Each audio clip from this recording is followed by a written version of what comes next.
Chapter 1. A New World. Buzz. Buzz. Signal. Buzz. Awakening from yet another nightmare. Zhao Zhou opened his eyes, his head spinning from the cacophony of noise that filled his mind. The disordered clamor resembled the crackle of electricity, yet it also evoked the unsettling sensation of nails scraping against frosted glass, rendering Zhao Zhou unable to discern the messages concealed within the din. Was this a manifestation of madness, or was someone genuinely attempting to convey a message to him? Seated at the edge of his bed, Zhao Zhou rubbed his temples and, with a casual glance, surveyed the room around him. A beam of sunlight filtered through the gap in the curtains, illuminating the space and granting a semblance of brightness to the aged interior. The decor bore a resemblance to that of a hotel from decades past, with antiquated furniture and peeling wallpaper, all exuding an aura of antiquity. His last coherent memory was of playing familiar games in a room he recognized. Yet upon opening his eyes again, he found himself in an alien chamber, situated in an unfamiliar city, in a strange world entirely. Was he still dreaming? Alas, it was not a dream. Remaining remarkably composed, he descended from the bed, flung open the window, and instantly, the room was bathed in light. Standing at the window, he stretched his limbs and gazed out at the breathtaking scenery. The azure sea under a clear sky, towering lighthouses, and fishing boats departing the harbor, painting a picture of a thriving coastal city. How could he remain so calm? The arrival in this unfamiliar world had transpired 3 days prior, and the passage of time had afforded him the opportunity to gradually acclimate, or, at the very least, to passively accept the bewildering reality of his translocation. But a tale that sounded utterly absurd. The god of the Pacific Sea. Don't just speak out of the blue, Ikes. Rubbing his forehead, Zhao Zhou lamented. 3 days ago, when Ikes' voice first echoed in his mind, he experienced an unprecedented wave of terror. Who could fathom the notion of another voice residing within their head? It took him a full 15 minutes to regain his composure before cautiously engaging with Ikes, attempting to establish a form of communication. To illustrate, prior to departing this room 3 days ago, Zhao Zhou dedicated half an hour to meticulously searching every corner for useful clues, a skill or experience that was not inherently his. OWNAS it stands. Ikes' presence has proven beneficial to Zhao Zhou, enabling him to swiftly adapt to this entirely alien world. By the way, Zhao Zhou remained unaware of Ikes' true name. However, out of respect for Ixuo, seemed to embody the consciousness of a human entity and, for the sake of clarity in their communication, to avoid conflating their distinct consciousnesses and risking insanity, he bestowed upon him a temporary moniker, X, pronounced Ikes. Moreover, if Ikes had indeed been an indigenous being of this current world, what experiences had he endured? God, don't be so blunt. Zhao Zhou massaged his temples once more. Indeed, to forcibly implant a consciousness within another person's mind is a feat that only a deity could accomplish.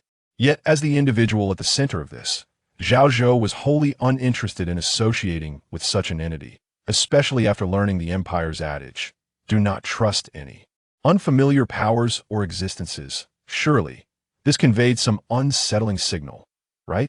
The Emperor who founded the Empire centuries ago, the human hero, Alonso.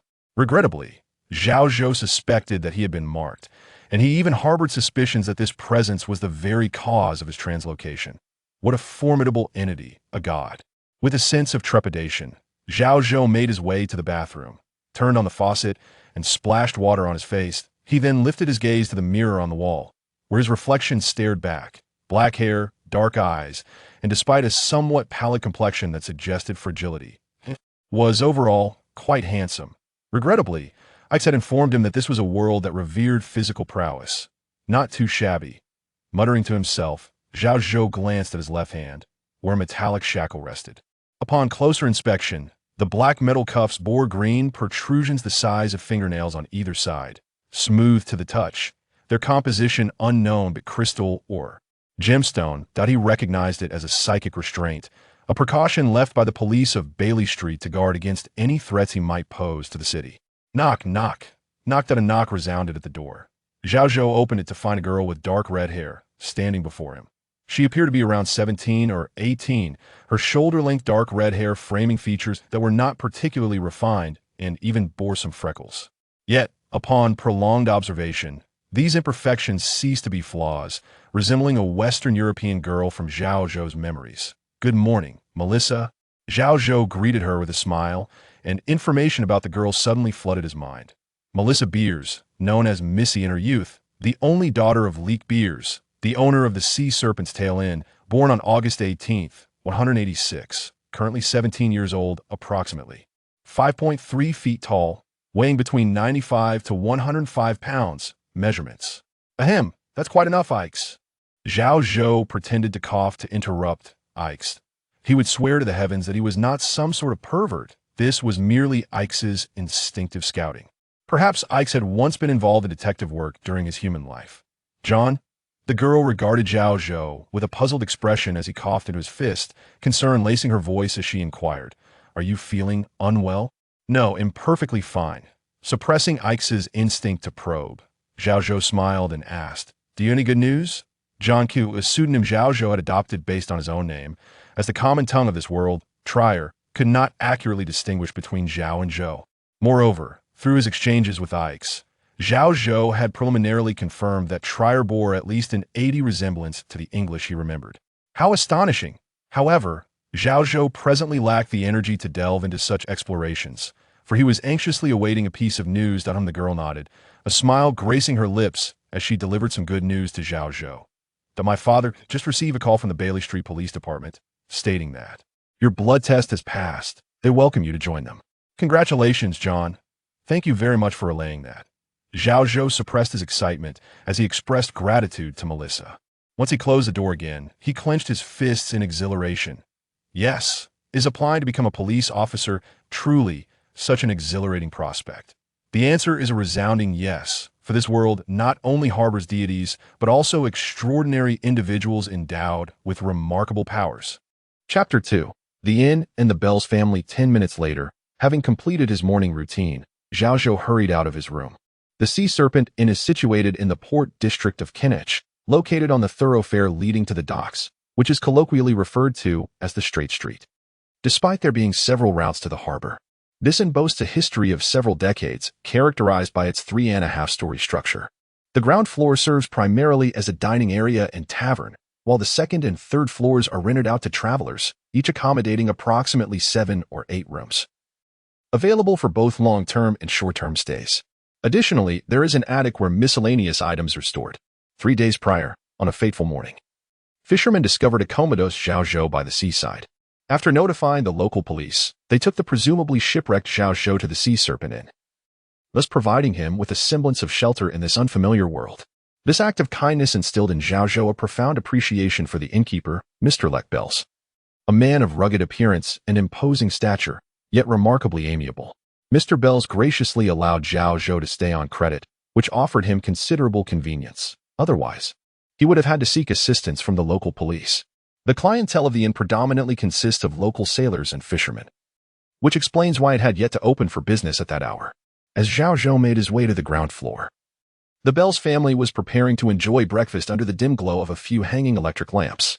Mr. Bells was seated at a dining table, slicing sausages, while Mrs. Bells arranged the food, and their only daughter, Melissa, was spreading jam on the bread. "Good morning, Mr. Bells, Mrs. Bells, and Melissa," Zhao Zhou greeted them, though he found this manner of salutation somewhat unfamiliar. Upon hearing his voice, Mr. Bells turned and nodded in acknowledgement. He was a remarkably tall and robust man, towering over 6 feet and weighing more than 200 pounds, his frame reminiscent of a bear. In fact, when Zhao Zhou first encountered Mr. Bells 3 days ago, a part of his consciousness, governed by X, instinctively issued a warning, having noticed the calloused hands that suggested a life far removed from that of a typical innkeeper. Caution. This man may be a disguised pirate. X incessantly warned Zhao Zhou, urging him to remain vigilant. This prompted Zhao Zhou to conclude that X's consciousness had lost much of its human subjectivity, no longer functioning as a complete human entity, which perhaps affected X's ability to make independent judgments. After all, even if Mr. Bells had once been a pirate, what of it? Zhao Zhou's imagination conjured a narrative. A battle-hardened pirate arrives in Kinich, meets the youthful Mrs. Bells, they fall in love, and the pirate forsakes his seafaring life to run the inn with her, eventually welcoming their daughter, Melissa. Such tales are not uncommon, are they? Just as Zhao Zhou was lost in his thoughts, Mrs. Bells warmly but not overly familiarly invited him to join their family for breakfast. Mr. Q. If you don't mind, I would like to invite you to enjoy breakfast with us. It must be said that she was a modest and gentle lady. Despite being significantly older than Zhao Zhou, her age and experience of motherhood had not dulled her charm. Zhao Zhou had no doubt that it was this remarkable woman who had inspired Mr. Bells to abandon his pirate life. Thank you very much. It is my honor. I truly enjoy your mushroom soup. Is there anything I can assist with? This prompted X to make another passive judgment. She must have come from a refined background, well-educated. In contrast to Mrs. Bell's reserve, Melissa appeared far more affable. Aside from initially addressing Zhao Zhou as Mr. Q, she had quickly taken to calling him John, likely due to their relatively similar ages. And Zhao Zhou's demeanor and appearance did not provoke any wariness. Unlike Mr. Bell's, whose solemnity could amplify the pressure in any conversation, the inn-s clientele, mostly scruffy sailors and fishermen, were not much more appealing. The Bells family's breakfast bore a striking resemblance to what Zhao Zhou remembered of Western cuisine: vegetables, fried eggs, smoked meats, sausages, bread, and mushroom soup. While it diverged from his usual preferences, it was not altogether unacceptable, particularly the mushroom soup, which compelled Zhao Zhou to give a thumbs up in appreciation. During the meal, Mr. Bells mentioned a recent matter. I just received a call from the police station. I asked Missy to inform you. Noticing Zhao Zhou nodding in acknowledgement of Melissa's message, Mr. Bells casually inquired, have you decided to join the police force? Yes, Zhao Zhou affirmed, not concealing his intentions. You see, I have a keen interest in extraordinary professions, and additionally, I wish to repay my debt as soon as possible. He cast a slightly embarrassed glance at Mr. Bells. Although Mr. Bells had kindly allowed him to stay on credit, he did not wish to take such generosity for granted. Mr. Bells appeared momentarily taken aback, a look of approval crossing his face. I'm pleased to hear that. You are a responsible young man. However, as I mentioned, you need not rush to make a decision. On the other hand, Mrs. Bells kindly cautioned, you may not comprehend what it means to be a police officer, Mr. Q. It is a perilous endeavor. Perilous? Zhao Zhou certainly understood the risks. As the police department he intended to join, composed of extraordinary individuals, was not established to address mere civil disturbances but to confront far graver threats. I have given it considerable thought these past few days. I am genuinely intrigued by the extraordinary, and I hope to become one of them. Zhao Zhou delicately conveyed his decision to the Bells couple. Sensing that Zhao Zhou had made up his mind, the Bells family ceased their persuasion. Though their daughter Melissa was notably supportive, even appearing more elated than Zhao Zhou himself. After breakfast, Mrs. Bells began clearing the table. And although Zhao Zhou intended to offer his assistance as a gesture of gratitude, Mr. Bells called him over. He addressed Zhao Zhou. The police station of Chief Allison is located at 115 Bailey Street. Do you know how to get there? Just then, Melissa, who was helping her mother, overheard her father's conversation with Zhao Zhou and eagerly volunteered, Dad, I can take John there. Missy, Mrs. Bells interjected, unsure whether she deemed her daughter's familiarity with a guest they had known for merely 3 days as impolite, or perhaps to curtail her enthusiasm. Regardless, Zhao Zhou sensed Mrs. Bells' concern and politely declined. Thank you, but I believe I can find my way. He offered Melissa a smile, only to find that his words seemed to dishearten her. She opened her mouth a few times yet refrained from speaking. Observing this, Mr. Bells paused for a moment and then turned to Zhao Zhou. Son, can I trust that you will take good care of Missy? Zhao Zhou was momentarily taken aback. Mr. Bells' eye. Before he could finish his sentence, Mr. Bells enveloped Zhao Zhou with his robust arm, leading him a few steps away as he whispered, You see, my child, Missy's greatest aspiration has always been to become an extraordinary individual. Since she was 12. She has implored me each year to take her to the police station for the requisite tests, yet, at that moment, Zhao Zhou finally comprehended the gravity of the situation, realizing that his previous attempts to decline, though well-intentioned, were misguided. I shall go change. The 17-year-old girl's expression brightened instantly. And with that, she dashed up the stairs, leaving Zhao Zhou awkwardly meeting the scrutinizing gaze of Mrs. Bells. I assure you, I will protect her. Faced with Mrs. Bells' discerning look, Zhao Zhou awkwardly made his promise. In contrast, Mr. Bells affectionately ruffled Zhao Zhou's hair, reassuring his daughter, rest assured, Mary. This young man possesses a strong sense of responsibility, perhaps swayed by her husband's words, or perhaps by Zhao Zhou's own vow. Mrs. Bells gazed at him for a moment before finally breaking into a smile. Then I entrust her to you. Mr. Q, no need for thanks? Moments later, Melissa emerged in her new attire, while Mr. Bales presented Zhao Zhou with £2 in change, intended for their fare and lunch. Zhao Zhou initially considered politely declining, but was rendered speechless by Mr. Bales' remark, "Do you wish for my daughter, a young lady, to pay for you?" A few minutes later, the two departed the inn, making their way along the cobblestone street to a public carriage station. At that station stood a gentleman clad in a tan suit and wearing a matching hat, leaning on his cane as he awaited the carriage. Noticing Zhao Zhou and Melissa approaching, he turned to them and offered a warm smile. Chapter 3. Jones Van Dyborg. Although Zhao Zhou had not left the Sea Serpent Tail Inn for several days, eagerly awaiting news from the Bailey Street police station, he had already observed the surrounding streets and buildings through his window. He noted that the architectural style bore a distinctly European flair, despite being in an entirely unfamiliar world. Why did the buildings of this city echo the European aesthetics of the former world? Could this be a form of convergent evolution? Before departing the inn, Mr. Bales lent him £2 in paper currency. Initially, he had felt too embarrassed to examine it closely, but now, having received change from the public carriage conductor, he could finally inspect the currency issued by the human nation in this world without seeming rude. To his astonishment, the paper currency known as the Imperial Gold Pound resembled the British pound remarkably, except for the absence of the British monarch's portrait, which was replaced by that of the Imperial Emperor. The similarities extended to the Trier script, which bore a striking resemblance to English, and the numerical symbols that were almost identical to Arabic numerals. If this was not a case of convergent evolution, it implied something else. Perhaps I am not the first, a thought flashed through his mind. The young gentleman seemed not to be a local. At that moment, an old-fashioned gentleman seated across from Zhao Zhou initiated a conversation. The elder, leaning on his cane, smiled and introduced himself briefly. Jones Van Dyborg. "It is a pleasure to meet you, young sir. John Q." "The pleasure is mine, sir," Zhao Zhou replied, striving to make his scrutiny less intrusive. Even though he found the man's ochre suit and matching hat to be rather peculiar in their aesthetic, it was not just Zhao Zhou who felt this way. Melissa regarded the gentleman with a similarly odd gaze. Mr. Van Dyborg seemed to notice Melissa's unusual scrutiny. Yet he paid it no mind and even winked at the young girl, which caused her to feel somewhat bashful, leaning closer to Zhao Zhou. "Are you from Chenan? I've heard there have been some issues on the road between Kaneko and Chenan," Mr. Van Dyborg remarked to Zhao Zhou. Chenan? Zhao Zhou was unfamiliar with the name, but Ike's consciousness immediately reminded him. The imperial capital. Isn't that so? Mr. Van Dyborg observed the confusion on Zhao Zhou's face. "I assumed you hailed from Chenan. You appear to be a member of the Aliendo nobility." Aliendo nobility? Zhao Zhou was perplexed once more, as Ike's voice echoed in his mind. Descendants of the gods. They refer to themselves as Easterners, characterized by black hair, dark eyes, and yellow skin. In ancient legends, the Aliendo are said to be descendants of the gods. The majority of present-day Aliendo reside in Chenan.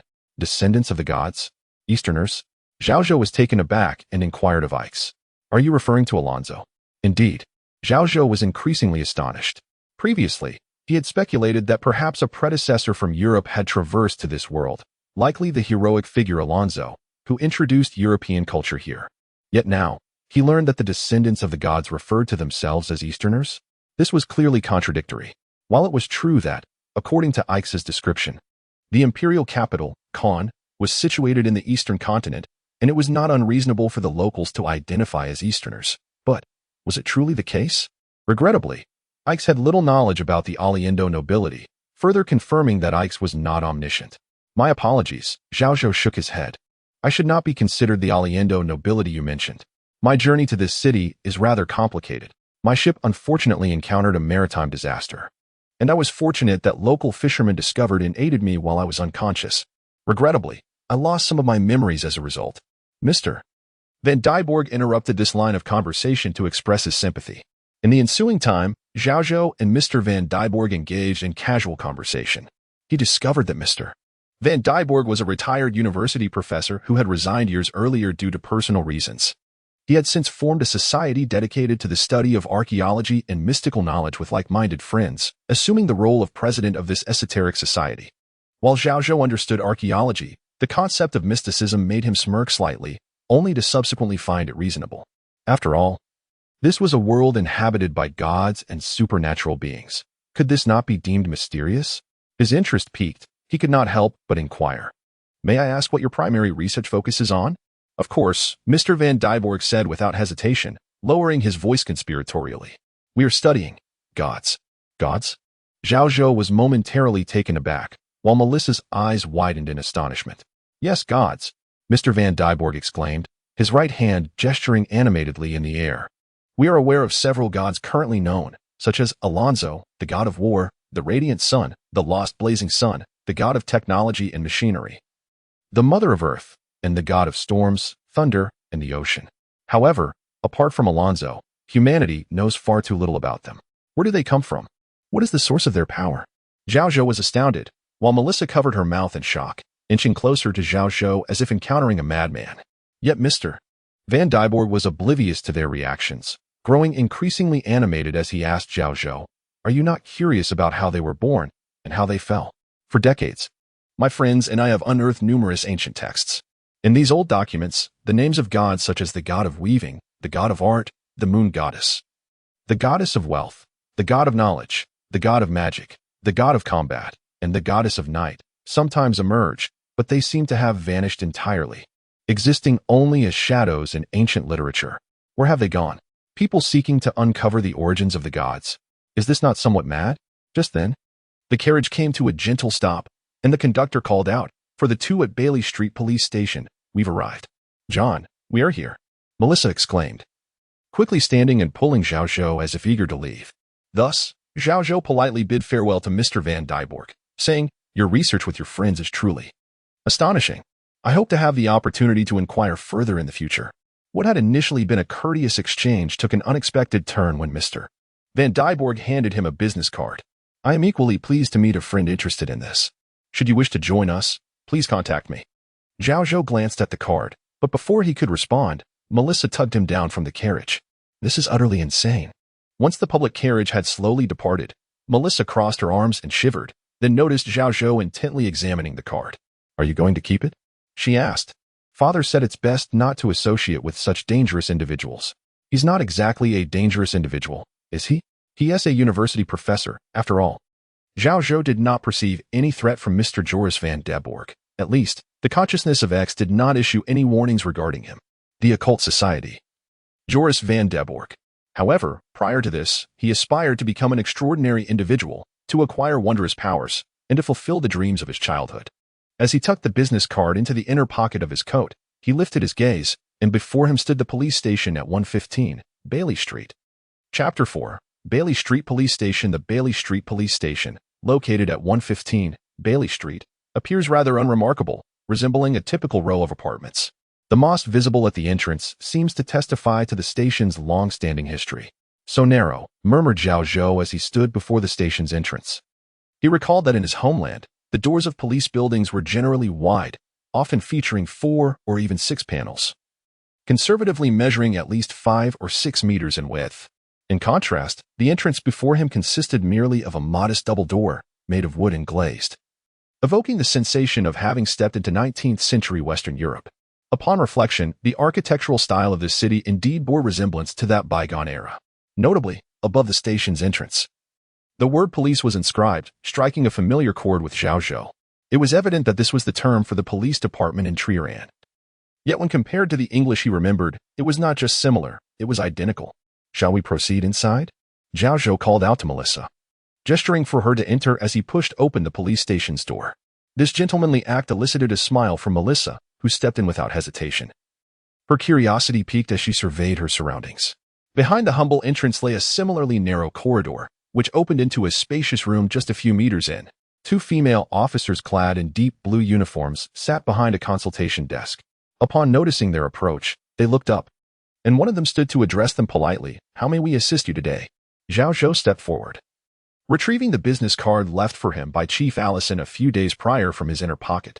"My name is John Keel. I would like to meet Chief Job Allison. This is the card he left for me 3 days ago, indicating that I could come to see him." The rather attractive officer accepted the card with a look of surprise, scrutinizing Zhao Zhou for a moment before smiling and saying, "You must be Mr. John Keel. I remember you." "You remember me?" Zhao Zhou was a bit puzzled. "Yes, it was I who called your lodging this morning," she explained with a playful glint in her eye, which made Zhao Zhou feel somewhat awkward. Clearing his throat, he said, "Could you please inform Chief Allison of my arrival?" "Of course," she replied, winking as she picked up the office phone. Her teasing demeanor even made Melissa feel a bit displeased, prompting her to link arms with Zhao Zhou. "John, let us sit over there and wait." It was not that she harbored any feelings for someone she had only known for 3 days. It was simply that the officer's rudeness had completely overlooked her presence as a young woman. Zhao Zhou, equally irked by the officer's behavior, followed Melissa to a nearby seating area. Meanwhile, the officer's call was connected. "Is this the chief's office? A Mr. John Qiu wishes to see Chief Allison." "Yes. All right. Hello, Chief Allison. This is the Mr. John Qiu you asked us to contact this morning." "Yes, he has arrived." "All right, I will inform him." Turning to Zhao Zhou, the officer concluded the call and said, "Mr. Qiu, Chief Allison has requested that Captain Morris come to meet you." "Morris? Gamin Morris?" Zhao Zhou recalled the stoic officer who had accompanied Chief Allison, initially assuming he was merely a junior officer, only to discover he was a captain. He nodded quickly. "Thank you." Approximately 10 minutes later, as Melissa began to grow bored while observing the station's reception, Captain Gamin Morris arrived with a serious demeanor. "Morris? Captain?" Zhao Zhou quickly stood to greet him. Upon hearing the greeting, Morris unexpectedly smiled, extending his hand to Zhao Zhou. "You arrived quicker than I anticipated." Zhao Zhou felt a tinge of embarrassment from the jest, but did not shy away from his intentions to become an extraordinary being with miraculous powers. "That has been my dream since childhood." "Dare I say a dream?" Captain Morris seemed touched, giving Zhao Zhou a penetrating look before nodding slightly. "Let us retire to my office for a moment. Miss Bales, you may join us as well." "Very well." Melissa appeared slightly anxious as she clung to Zhao Zhou's arm. Under Captain Morris's guidance, the trio traversed the corridors lined with various offices. Encountering numerous officers in uniform, both male and female, some hurriedly clutching documents, while others leaned against office doors, engaging in conversation over coffee. Curiosity sparked in their eyes as they noticed Morris and the newcomers. "Hey, Morris, is this a new recruit?" inquired a male officer, leaning against an office door with his coffee cup in hand. "Perhaps," Captain Morris replied casually, prompting the officer to raise his coffee cup toward Zhao Zhou. "Welcome aboard, kid."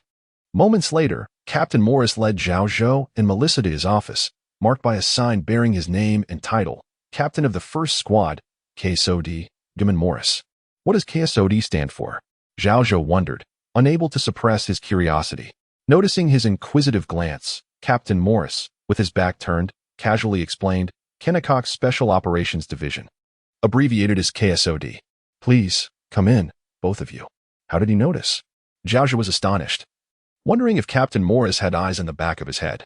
Omnidirectional vision. Subject possesses marksman series abilities. Zhao Zhou took a moment to process this. Was this Captain Morris's unique ability as an extraordinary being? Omnidirectional vision? What a remarkable power.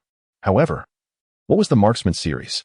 One of the 4 branches of extraordinary soldiers, the others being the fighter, defender, and stealth.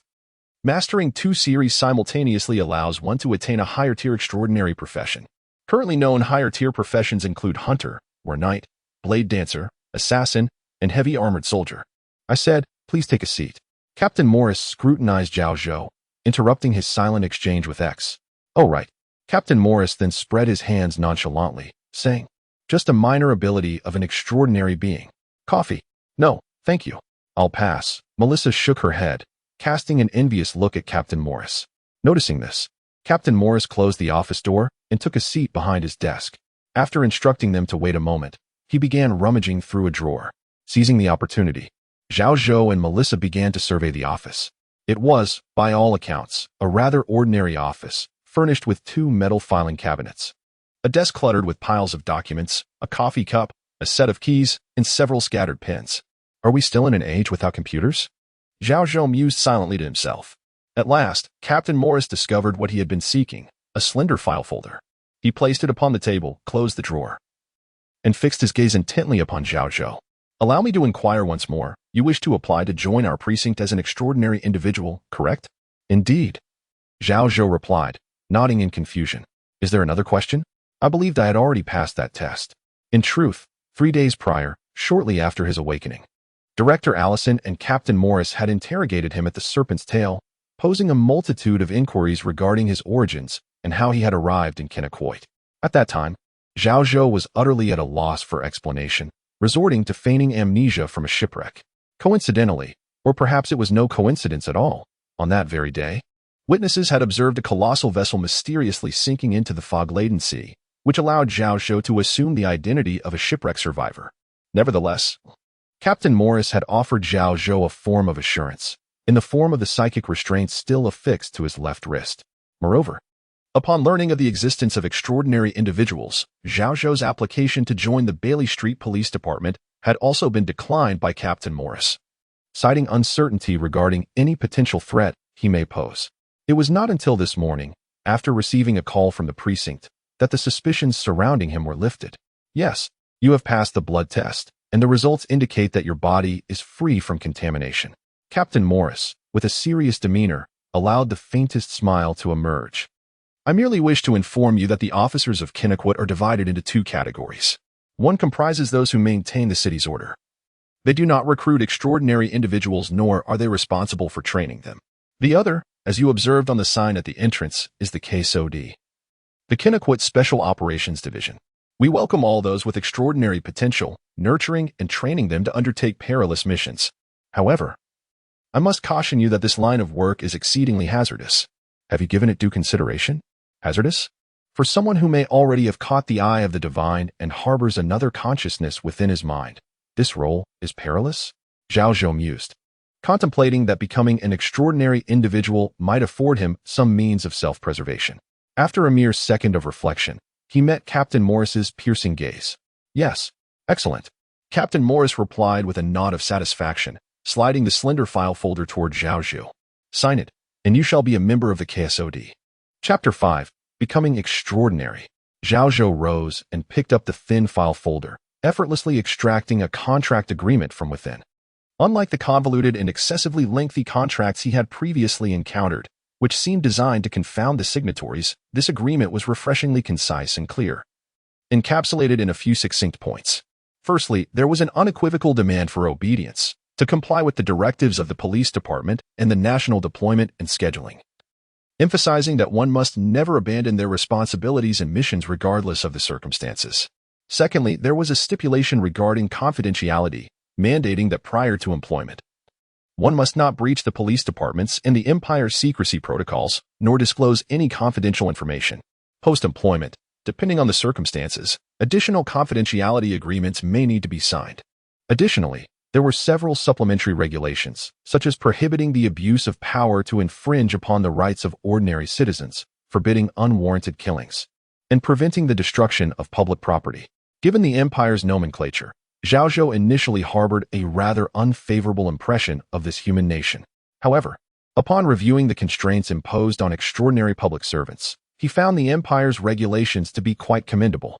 After all, the founding hero of the Empire, Alonso, was rumored to be a transcendent figure, possibly a time traveler, which suggested that an extreme regime was unlikely to emerge from such a lineage.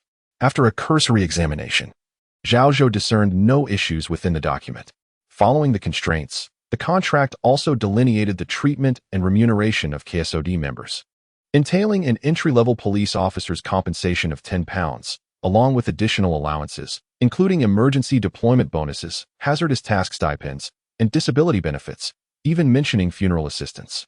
Furthermore, it specified that ranks and corresponding salaries would be linked to tenure and merit.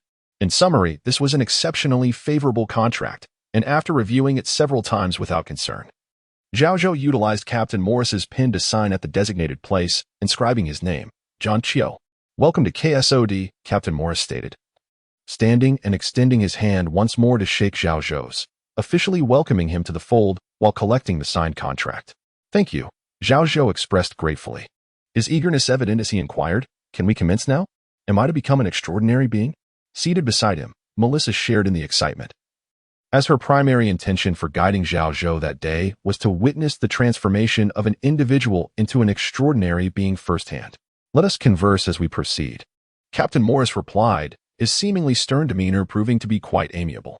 He rose with the file folder in hand and turned to Melissa, saying, "Miss Bales, you may rest in my office for a moment. Should you require anything, please inform the officer outside." "Aye." Melissa's expression faltered, her eyes reflecting a blend of hope and conflict as she glanced at Zhao Zhou. Perceiving her unspoken thoughts, Zhao Zhou interjected, "Captain Morris, may she observe the process?" Captain Morris furrowed his brow. "That does not adhere to regulations." Please, Captain Morris. Perhaps you are unaware, but Melissa has dreamed of joining the Kaneko's police department and becoming an extraordinary officer since childhood. She has come to test her abilities every year. I am aware, but it remains against protocol. Captain Morris regarded Melissa with a frown before turning back to Zhao Zhou. The confidentiality clause explicitly prohibits disclosing sensitive information to non-official personnel. Information pertaining to extraordinary individuals is classified. Are you prepared to breach regulations so soon after your onboarding? Officer John Chiu, can you accept the consequences and penalties of exposing confidential information? Observing Captain Morris's grave expression, Zhao Zhou glanced back at Melissa, who wore a look of disappointment. I will remain here. Yet, before she could finish her sentence, Zhao Zhou made a resolute decision and declared to Captain Morris, I am willing to accept the consequences. Captain Morris's serious demeanor suddenly shifted to a smile, adopting a nonchalant tone. In that case, let us proceed together, Miss Bales. Really? As Melissa's face lit up with joy, Zhao Zhou regarded Captain Morris with skepticism. Perhaps sensing Zhao Zhou's doubts, Captain Morris shrugged dismissively. Though it remains classified, those who ought to know already do. Then why the stern demeanor earlier? Zhao Zhou continued to scrutinize Captain Morris. It was merely a test of your character. Captain Morris winked at Melissa. It appears you are a relatively trustworthy gentleman. No need to thank me, Miss Bales. We're not. Melissa murmured, her cheeks tinged with embarrassment. Are we not? Very well. Captain Morris dismissed the matter with a chuckle, leading Zhao Zhou and Melissa out of the office. He then called to a passing female officer, handing her the thin file folder. Wendy, please deliver this to the chief for me. I am escorting a newcomer to complete the ceremony. The officer, appearing to be in her mid-20s and quite attractive, accepted the file while casting a glance at Zhao Zhou and Melissa. She smiled and said, what a charming young recruit. Charming? Zhao Zhou felt a wave of embarrassment, curiosity peaking within him. How did she know it was me? A few minutes later, Captain Morris guided Zhao Zhou and Melissa through a back door of the office building, leading them to a small square surrounded by lush lawns, with only a cross-shaped, stone-paved path for walking. In the center of the crossroads stood a fountain, atop which rested a statue carved from solid rock. The statue, towering about 2 meters high, depicted a warrior clad in heavy armor and a bucket helmet, standing resolutely with a sword, his features obscured. The pedestal bore an inscription in Triran script. Do not be swayed by the deceptive powers and existence you believe you understand. It was evident without question that this statue was modeled after the human hero Alonso, the sole deity revered by the Empire, the god of war and courage. However, Zhao Zhou found the warrior's pose of standing with a sword to be somewhat disconcerting. Alonso, could he possibly have another name? Arthur Pendragon? Unaware of Zhao Zhou's peculiar musings, Captain Morris continued to elaborate on the extraordinary vocation of a soldier, echoing the explanations provided by X's, with the sole distinction that Captain Morris mentioned only the branches of warrior, guardian, and archer, omitting the rogue. Unable to contain his curiosity, Zhao Zhou sought confirmation from X's. Are you certain rogue is one of the 4 branches of the soldier profession? Absolutely. Although Zhao Zhou felt perplexed by the affirmative response, he refrained from questioning Captain Morris, wishing to keep X's existence concealed. After 2 or 3 minutes, the trio traversed the grassy square and arrived before another office building. Positioned against the wall inside was another statue, once again, the warrior figure of human hero Alonso, this one significantly larger, perhaps 7 or 8 meters tall, which explained why Zhao Zhou noticed it immediately. In contrast to the statue in the outdoor fountain, this one was forged entirely from a black metal, which reflected a somber hue under the sunlight streaming through the windows, emanating an aura of sanctity and mystery. Before the statue stood a lectern, where an elderly man with graying hair was perusing a book, resembling a priest from a church. As he noticed the trio, the old priest paused and took a few steps forward. Father, Captain Morris greeted him. Germain. The elderly pastor nodded slightly, then turned his gaze towards Zhao Zhou, who was following closely behind Morris. With a warm smile, he inquired, are you a newly appointed officer? Abundant potential, indeed a promising recruit. He introduced himself. I am Alj, I believe, and I apologize. My right hand is somewhat incapacitated, so I can only extend my left hand for a handshake. As he spoke, he raised his right hand, revealing a truncated forearm. How did he recognize me at a glance? The power? Zhao Zhou pondered, unable to suppress his surprise as he glanced at the pastor's raised hand. Meanwhile, Melissa, who accompanied Zhao Zhou, appeared almost startled, covering her mouth in shock. My apologies. Did I frighten you, child? The pastor kindly reassured Melissa, casting a glance at Captain Morris, seemingly aware that Melissa lacked extraordinary qualities. Morris shrugged and recounted Melissa's situation. "It's difficult for me to refuse. It's up to you. Please, I beg of you," Melissa requested anxiously. The pastor, his expression turning solemn, regarded her for a moment, as if contemplating a polite refusal. "According to the rules, this is not permitted, but—" He shifted his tone and winked at Melissa, who could refuse such a charming girl. "To hell with the regulations." Zhao Zhou, initially prepared to advocate for Melissa, was taken aback by this unexpected turn of events, feeling a newfound admiration for the elderly pastor. "Thank you, Pastor Belief." As Melissa expressed her gratitude with delight, Zhao Zhou shook hands with the pastor using his left hand and curiously asked, "Pastor Believe, what do you mean by the power?" The pastor, who had been playfully teasing Melissa, whose age resembled that of his granddaughter, froze momentarily, a puzzled expression crossing his face as he glanced at Captain Morris. The captain shrugged and explained, "This young man drifted to our city after a maritime disaster and, unfortunately, sustained a head injury, resulting in some memory loss. That explains it." Pastor Believe remarked, stealing a glance at the energy shackles around Zhao Zhou's left wrist. "I almost forgot about this." With a bemused expression, Zhao Zhou watched as Captain Morris facepalmed and stepped forward to remove the energy shackles from his wrist. Without knowing what had transpired, he heard two beeping sounds, and the shackles detached from Zhao Zhou's wrist like a living entity, curling into a pebble-sized metallic sphere. What kind of advanced technology is this? Zhao Zhou was utterly astonished. Chapter 6. Becoming Extraordinary. Part 2. Each individual among us possesses a remarkable energy within their body or soul. Often referred to as the force or spiritual energy, at its core, this energy derives from the interplay of the mind and spirit. Through this wondrous power, humanity can establish a connection with the divine, gaining access to extraordinary vocations created by the gods. It serves as both a medium and a source of energy. In the vast hall, Pastor Belief slowly elucidated these concepts to Zhao Zhou. "Does everyone possess this energy?" Zhao Zhou inquired. "Indeed. But some individuals are naturally endowed with an abundance of it, much like you, young officer. We refer to such individuals as possessing extraordinary traits from birth. However, the majority harbor only a faint spark of this energy. While they possess it, they fall short of becoming extraordinary beings." The old pastor glanced at Melissa, then chuckled. "Of course, every individual is unique. Some are born with extraordinary traits, while others may gradually enhance this power as they mature. In any case, do not relinquish your faith." "Indeed." Melissa nodded fervently, clearly in agreement with Pastor Belief's words. Yet, she also held a tinge of skepticism about her future and yearned for encouragement. "Pastor Belief, do I also have the chance to become extraordinary?" "Yes, my child." The old pastor gently touched Melissa's hair with his remaining left hand. "Whether it be the force or spiritual energy, it springs from the heart and soul.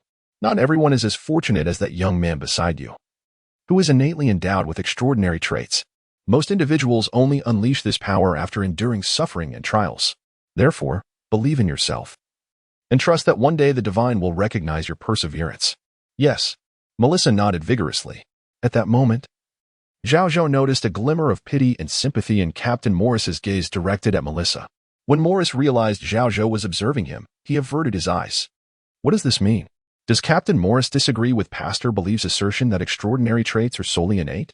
Previous studies indicate that 99.9% of extraordinary individuals are born with such traits, with virtually no possibility for adults lacking them to enhance their force through conventional means, which instead tends to diminish with physiological aging.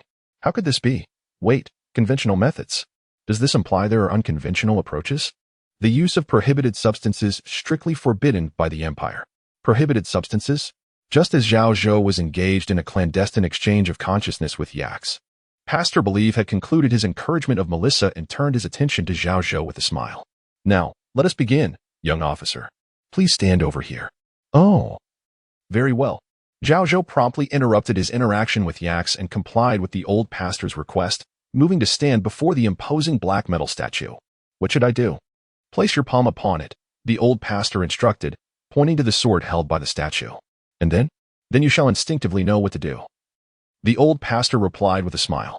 Zhao Zhou cast an odd glance at Pastor Believe before shifting his gaze to Melissa, whose eyes were wide with anticipation. Fists clenched against her chest, appearing even more excited and anxious than Zhao Zhou himself. "So I touch it," attempting to alleviate his own tension with a jest. Zhao Zhou raised his right hand and touched the blade of the statue. Suddenly, a sensation akin to electricity coursed through him, prompting him to involuntarily whisper, "For humanity." Why did that phrase escape his lips uncontrollably? Zhao Zhou turned, perplexed, to past or believe, just as a dense white mist enveloped everything around them, consuming the entire hall, along with Captain Morris, Pastor Believe, and Melissa.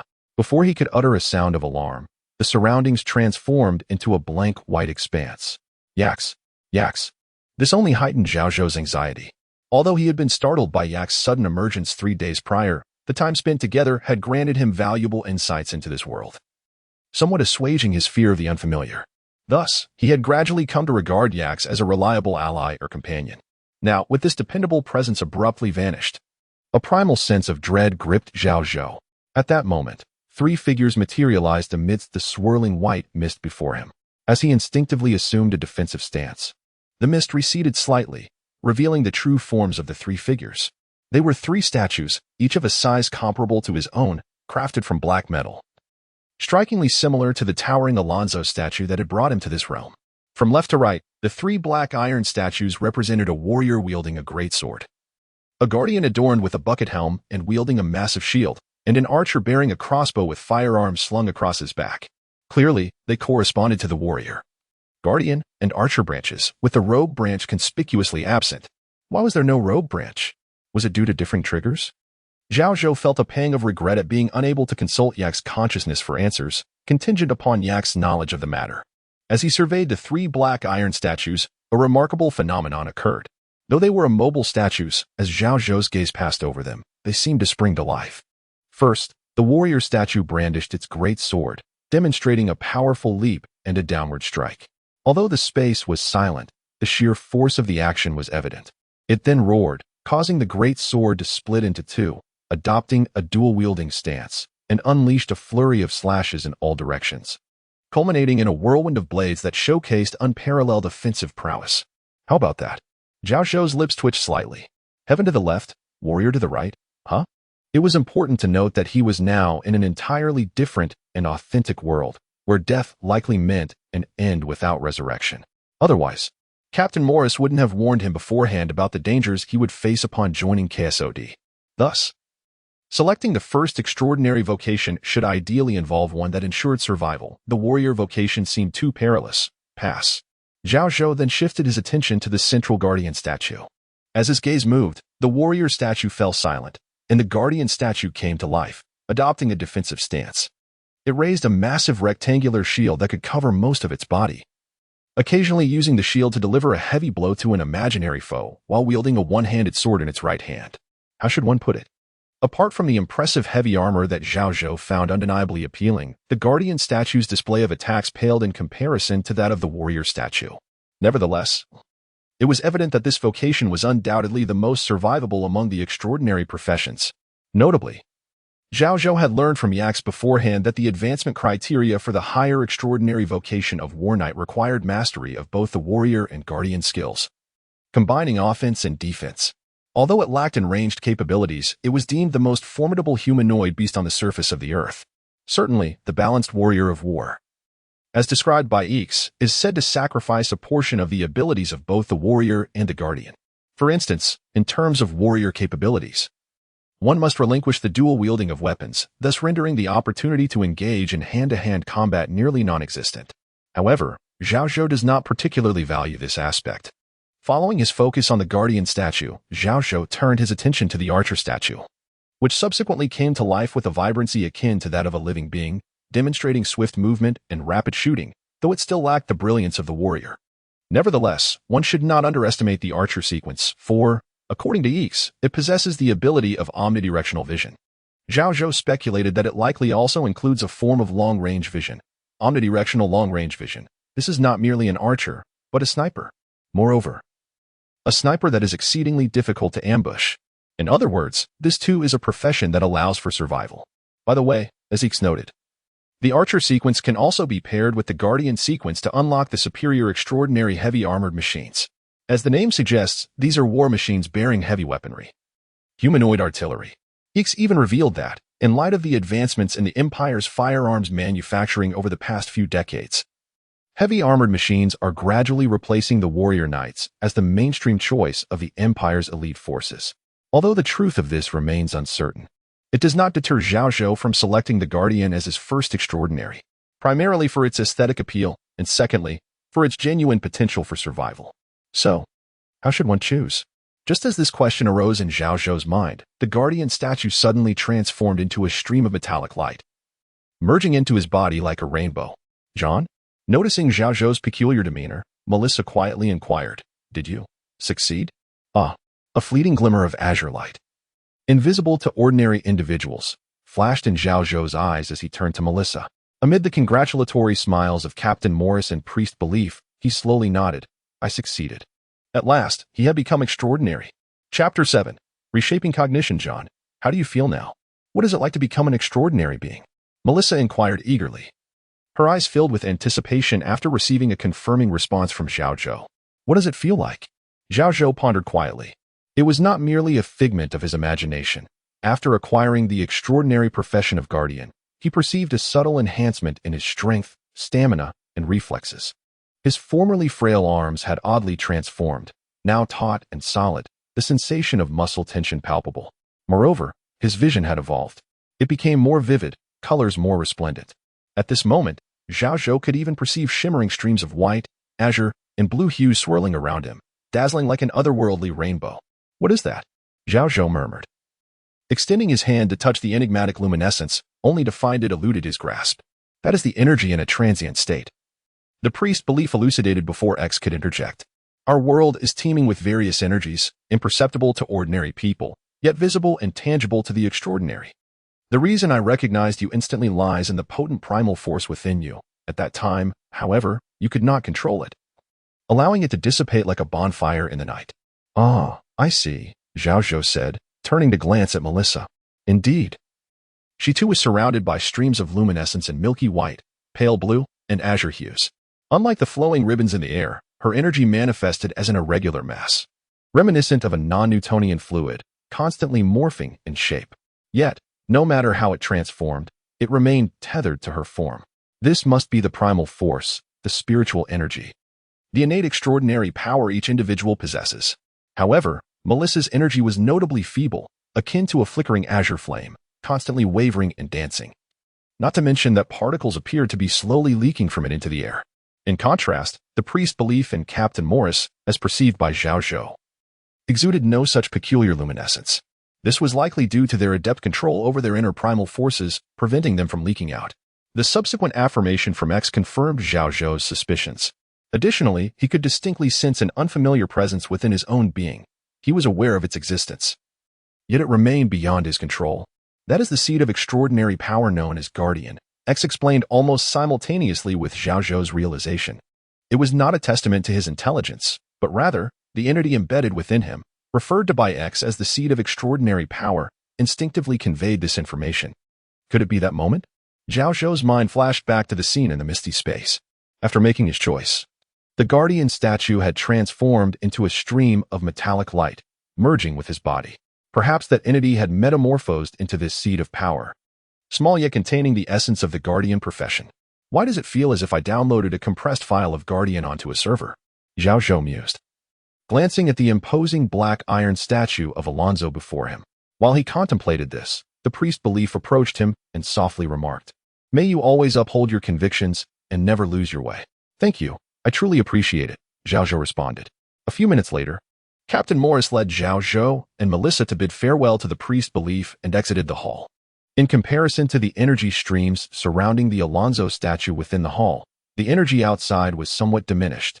Yet it was sufficient to transform the once ordinary world into an extraordinary realm. Zhao Zhou did not squander any time inspecting his surroundings, evoking envy from Melissa. Suddenly, Zhao Zhou noticed a faint layer of green energy floating in the northeastern sky. This green energy bore no resemblance to the fresh hues of grass, differing greatly from the white, azure, and blue shades that felt invigorating. It was an eerie green, interspersed with hints of orange, red, and even black, each evoking an instinctive aversion within him.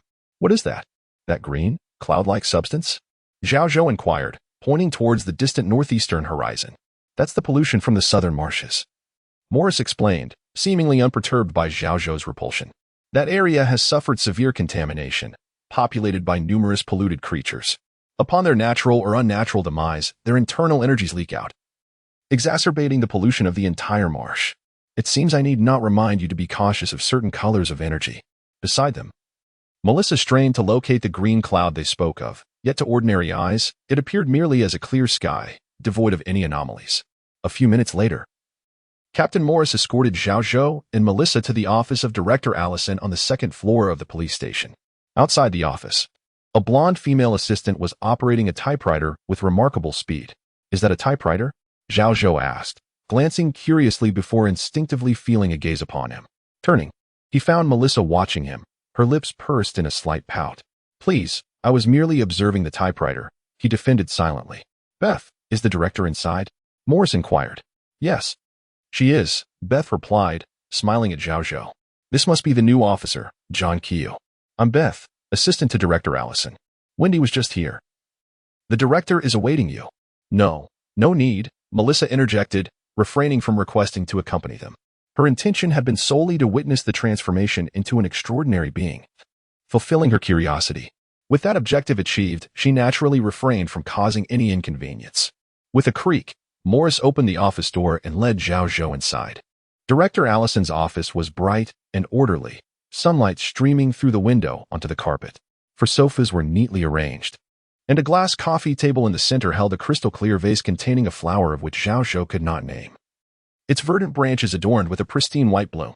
Further in was an expansive desk, over 2 meters wide, equipped with a lamp, a radio, and all manner of office supplies. Director Allison sat in a chair behind the desk, fiddling with a cigar box.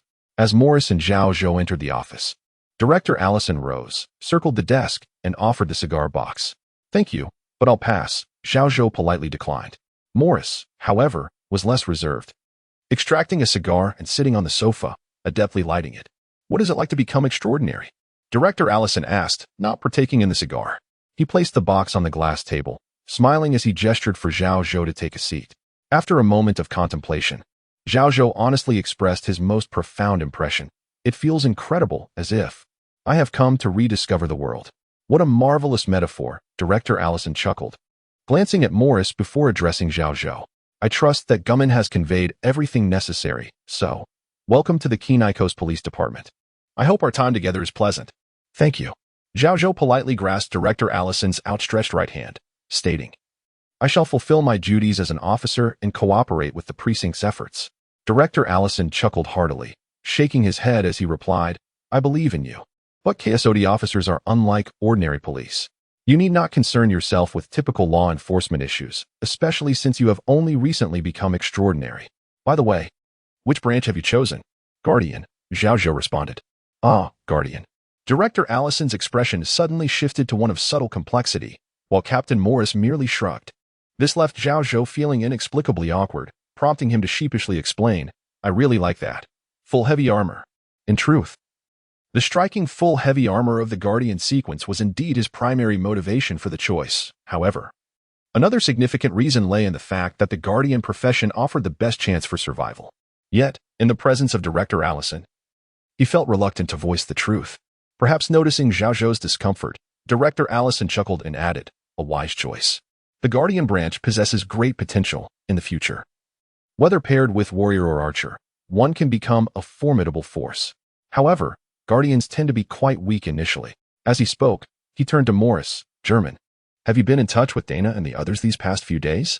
Captain Morris, momentarily pausing in his cigar smoking, shook his head after a brief silence. "No. Communication has been rather poor on that front." Director Allison regarded Morris with a shake of his head before turning back to Zhao Zhou. "Dana is the captain of our KSOD 4th team, currently engaged with her squad in the southern marshes, cleansing severely contaminated creatures.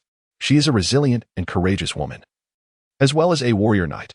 Her mastery of Guardian side abilities, coupled with her extensive combat experience, ensures the effective and safe nurturing of newcomers.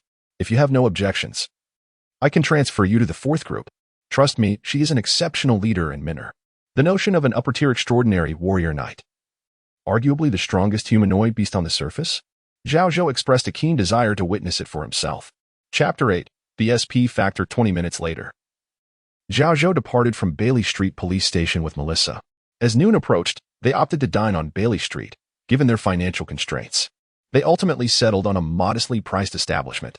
Even so, this rather unremarkable and uninspiring meal cost Zhao Zhou nearly 1.5 pounds. Nearly equivalent to 5 days' rent at the Sea Serpent Inn. "John, you absolutely must not tell Mom that I had a bit of wine," Melissa insisted as they exited the restaurant, once again seeking Zhao Zhou's promise, despite being the one who had coaxed him into ordering a bottle under the pretense of celebration. Of course, the so-called wine was merely a low-alcohol fruit juice. Otherwise, Zhao Zhou would never have dared to agree. Fearing how the Bales couple would perceive him should Melissa become inebriated, this couple had entrusted him with the care of their daughter out of faith in his character. All right. Zhao Zhou nodded with a smile, and Melissa gleefully bounced with excitement. For the young girl, it was indeed a joyous day. She had witnessed a person's extraordinary transformation and received encouragement from Pastor Bailey, both of which would undoubtedly fuel her determination to pursue her dreams.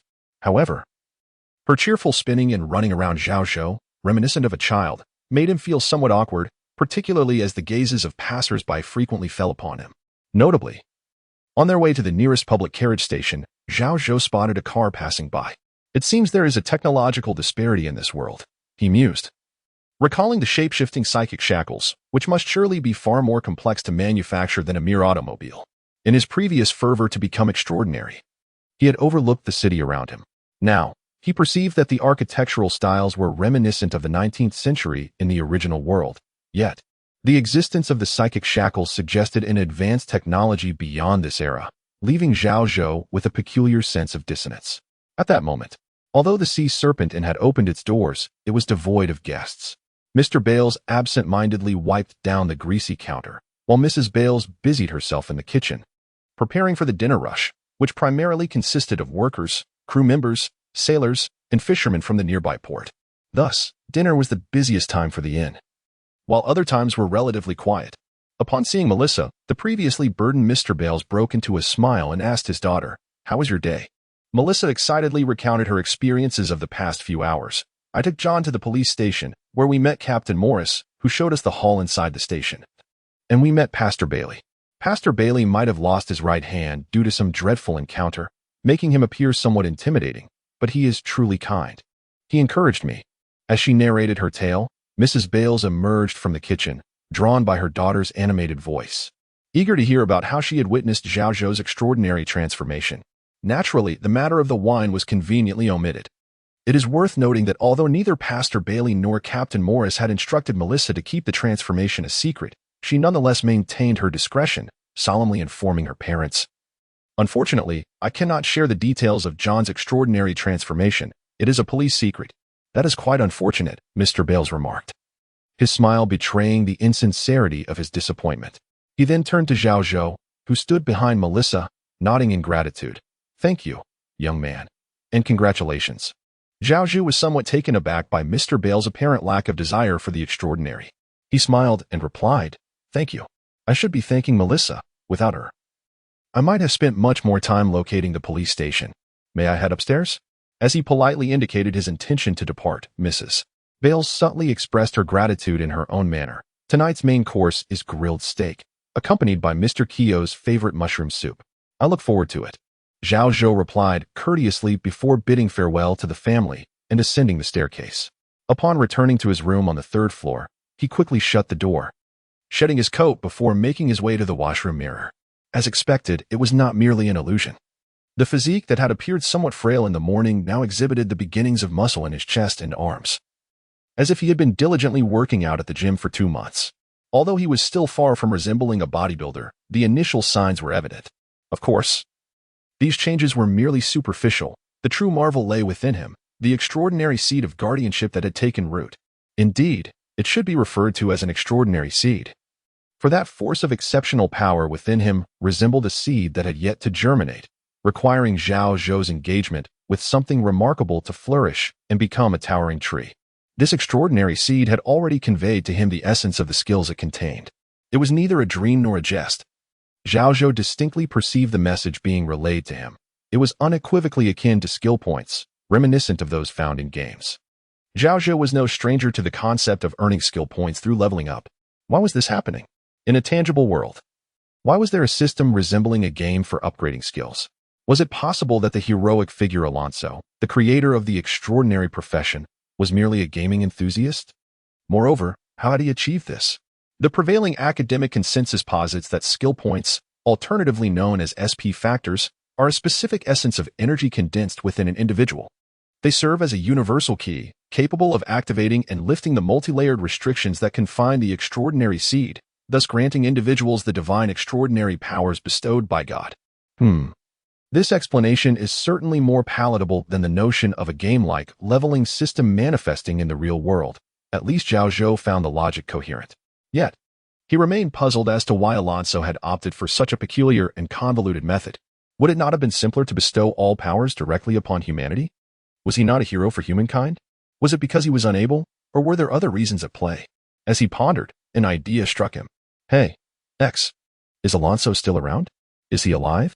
The mainstream belief is that Alonso perished during the divine war of the bygone era hundreds of years ago. Well, for a fallen god, Zhao Zhou felt it was unreasonable to expect more. He even began to consider that Alonso's original intention might have been for humanity to acquire powers independent of divine intervention. Evidence of this lay in the fact that, despite his fall, the extraordinary professions he had created persisted.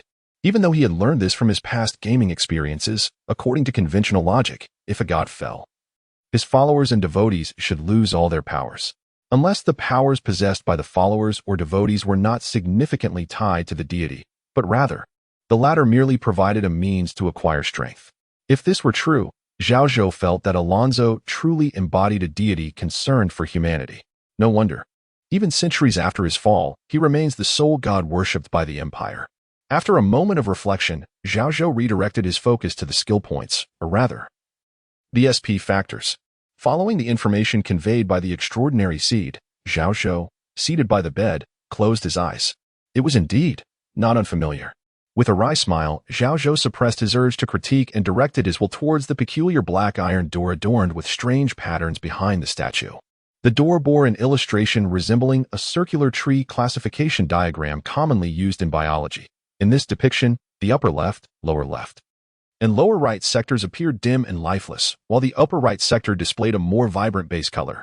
Within the upper right sector, several patterns flickered between brightness and obscurity, standing out conspicuously. So, this is the skill tree? For Zhao Zhou, with over a decade of gaming experience, this familiar scene ignited a sense of excitement and eagerness to engage.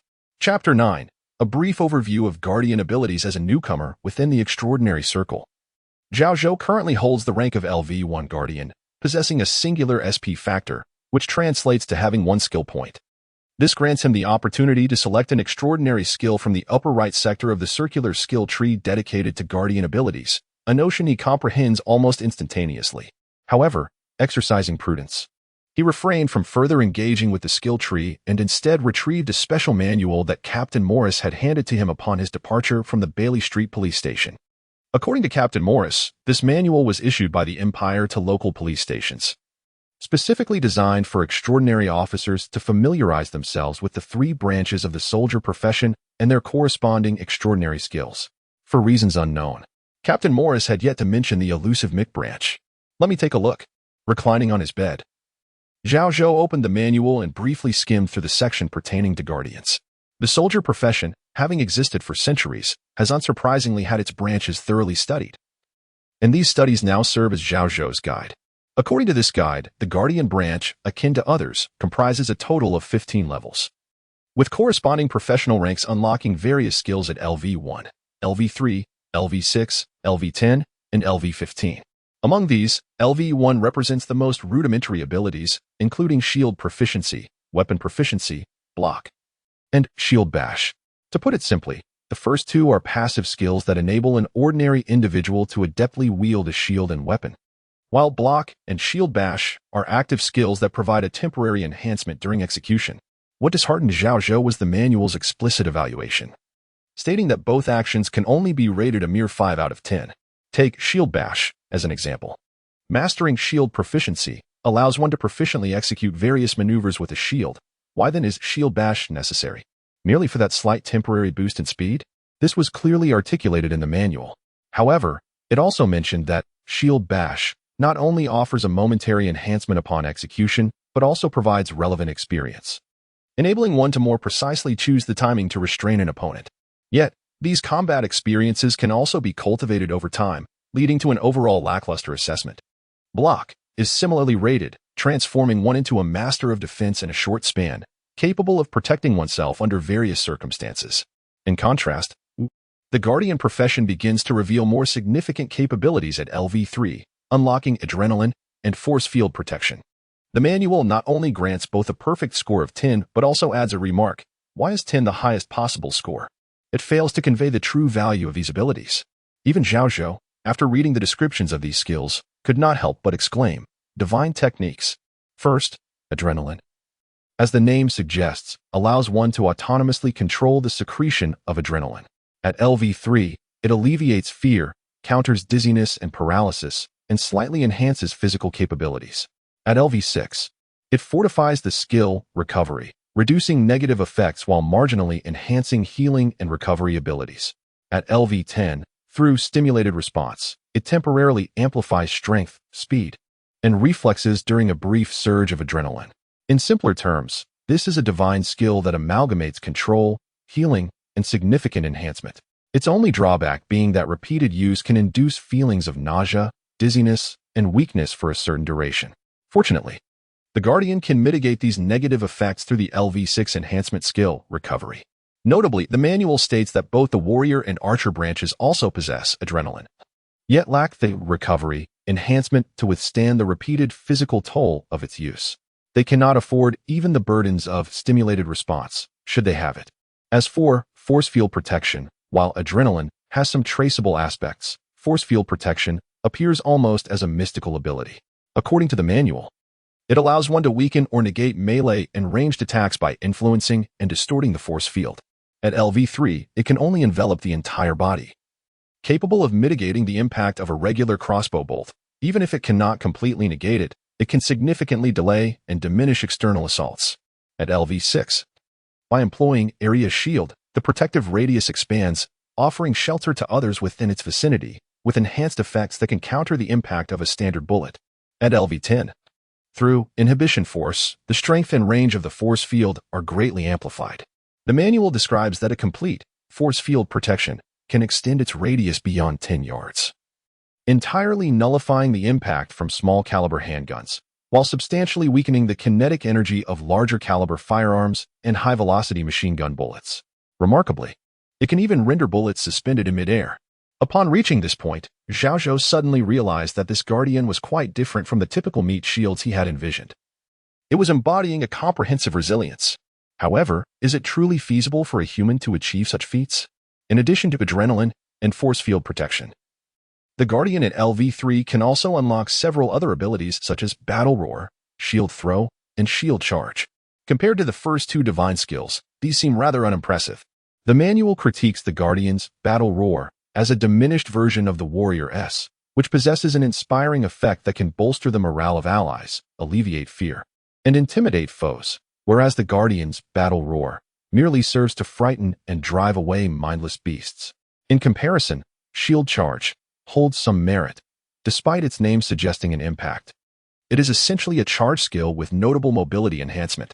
Drawing from years of gaming experience, Xiaozhou felt that the manual underestimated this skill's capacity for movement, as it could leverage high-speed collisions to force enemies to retreat, potentially causing temporary dizziness.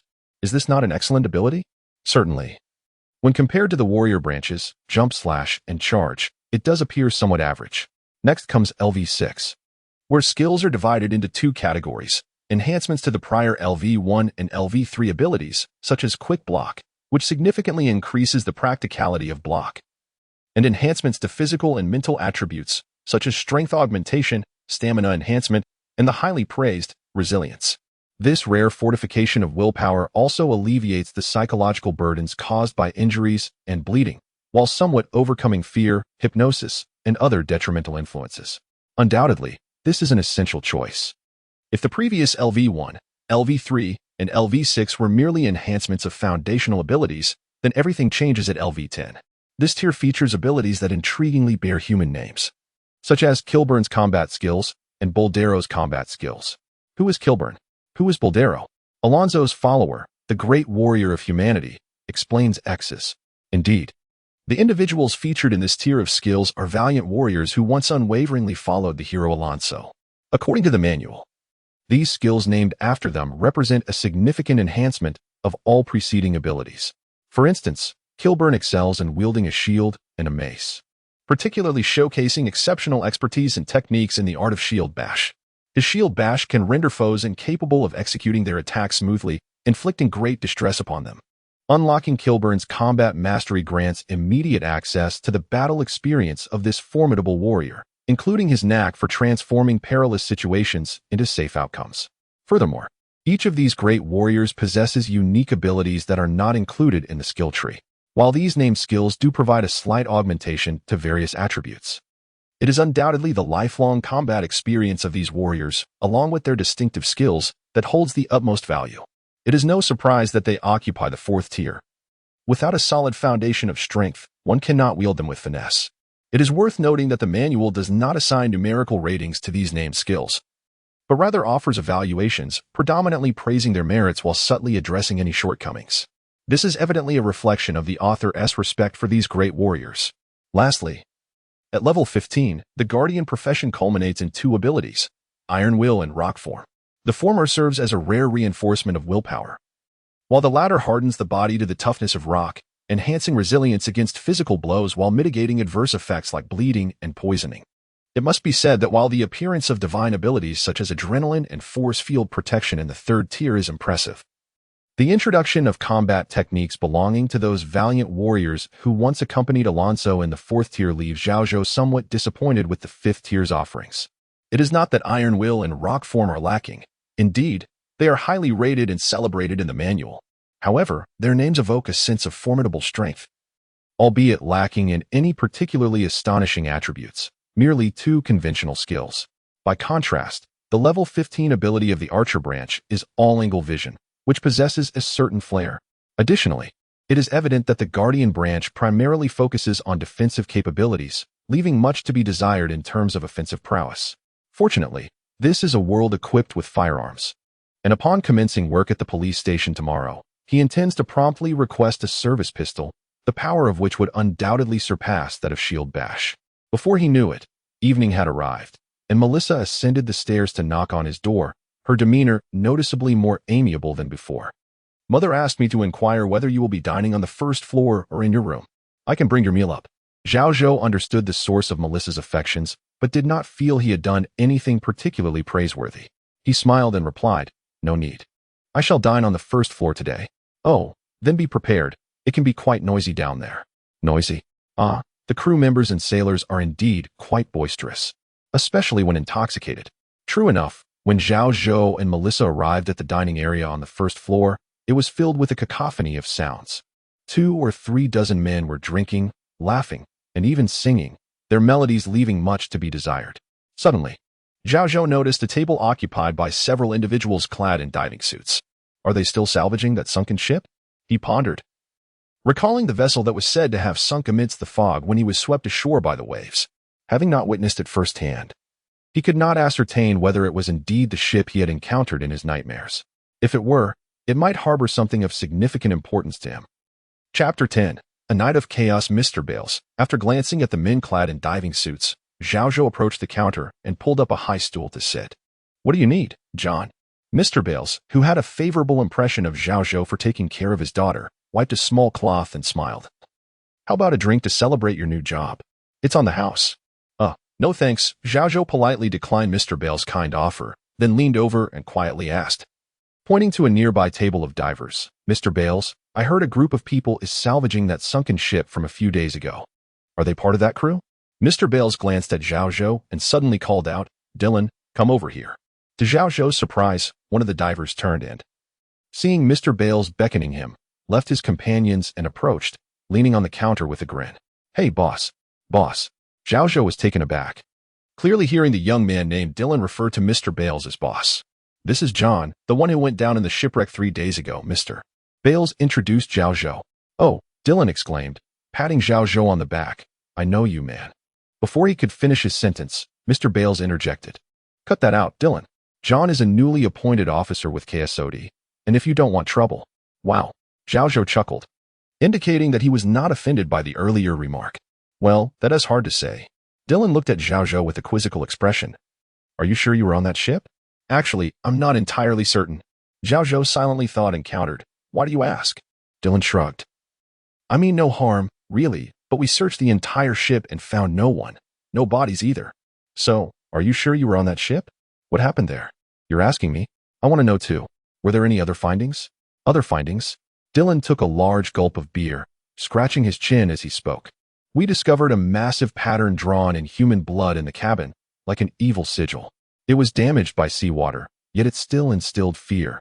As if some dark ritual had taken place on that ship. Offering? Sigil? Zhao Zhou furrowed his brows, pondering for a moment before posing additional questions. Unfortunately, he did not extract any more useful information from Dylan. Sorry, man, that's all I know. When Old Brown comes by tomorrow, you can ask him. Dylan casually remarked before taking another drink. Old Brown? Zhao Zhou turned to Mr. Bales, inquiring whether he knew him. To his surprise, Mr. Bales was familiar with the name and nodded. I'll ask him when he comes by tomorrow. By the way, Dylan, where has Brown gone? I thought you troublemakers were with him recently? Who knows? I saw him rush off with a box when I came ashore, Dylan shrugged, holding a wooden cup. Maybe he found something valuable on the ship. Though I feel sorry for that guy. We did make a little profit, heh. This guy really knows how to annoy. Zhao Zhou rolled his eyes. According to Dylan, they had found the ship's log today and delivered it to the Bailey Street police station before dusk. Investigating a sunken vessel of unknown origin was undoubtedly a time-consuming task. If following the standard procedure, it could take months. Fortunately, Zhao Zhou was now a member of the Bailey Street police station and a remarkable officer. He believed Chief Allison would assist him swiftly. However, he also understood that it could be a challenging endeavor, as it involved a force capable of implanting one's consciousness into another's mind. Who but a deity could accomplish such a feat?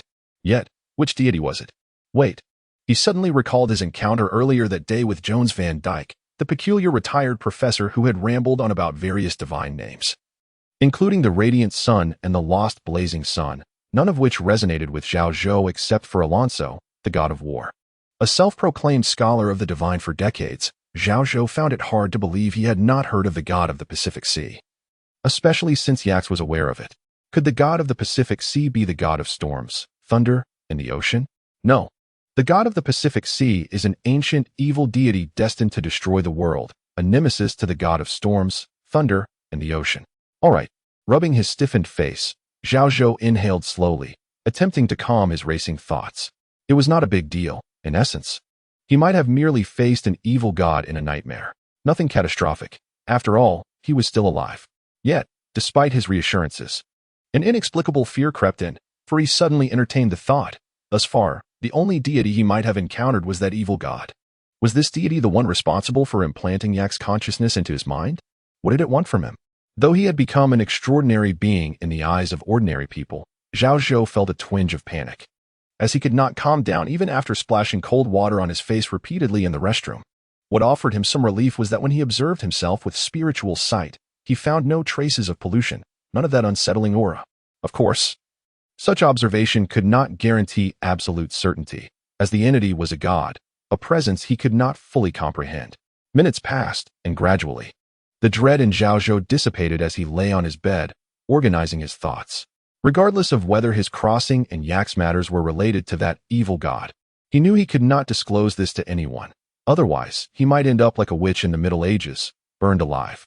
I must quickly gain the power to protect myself, Zhao Zhou contemplated while gazing at his right hand.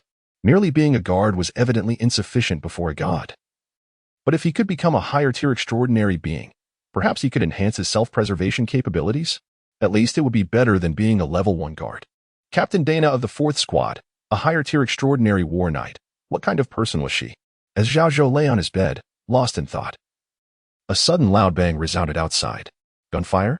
While he was momentarily stunned, a series of rapid gunshots followed. Hey, I hope this isn't a scenic route. He got out of bed and walked to the window, searching for the source of the gunfire. Just then, a rapid clanging sound echoed from afar outside. Before Zhao Zhou could comprehend the unfolding situation, the previously silent and dark street below erupted into commotion as more and more people appeared, each carrying oil lamps and speaking loudly. Something has happened. A thought flashed through Zhao Zhou's mind. Just then, he heard the door to the neighboring room open. followed by a flurry of hurried footsteps passing by outside his room.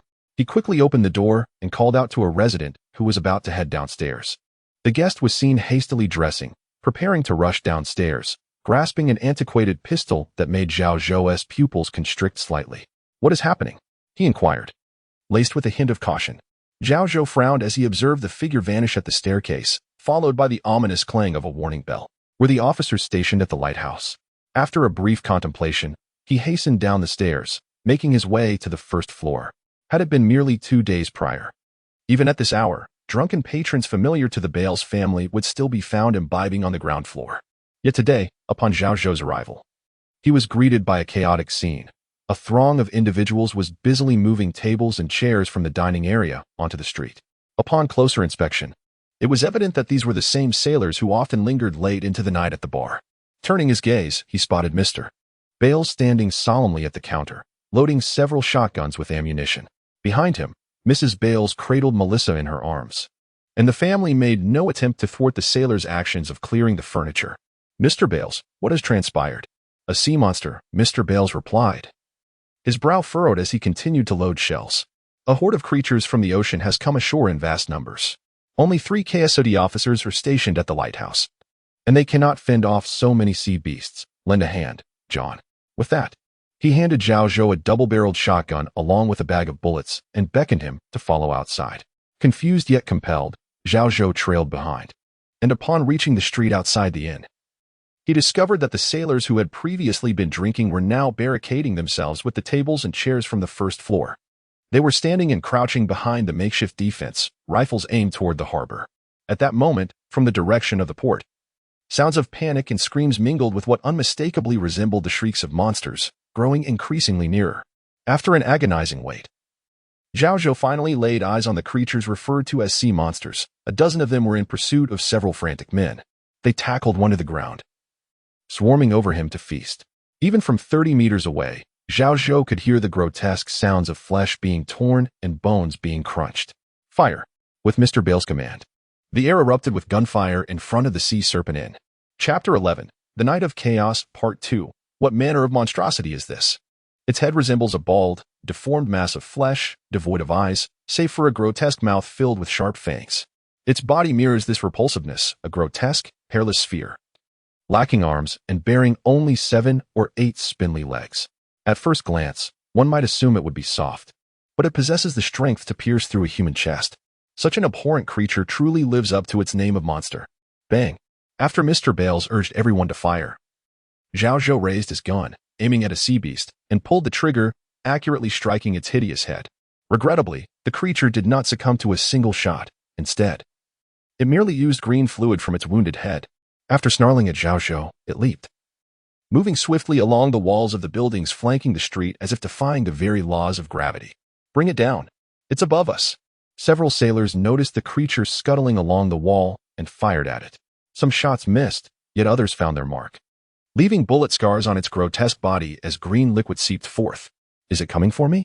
Experiencing gunfire for the first time against such a monstrous being, Zhao Zhou felt a blend of excitement and trepidation, yet his hands remained steady as he fired again, the powerful shotgun obliterating a portion of the creature's body, exposing grotesque, tumor-like flesh within.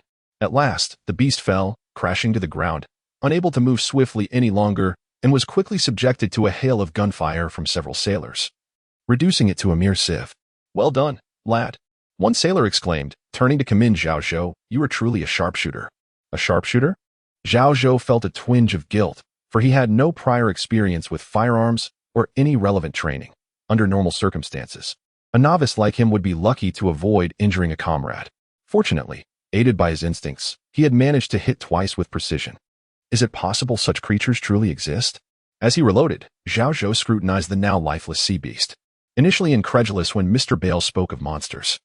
He finally grasped the reality of a world where deities and extraordinary beings exist, and the presence of such revolting creatures is hardly surprising. Revolting?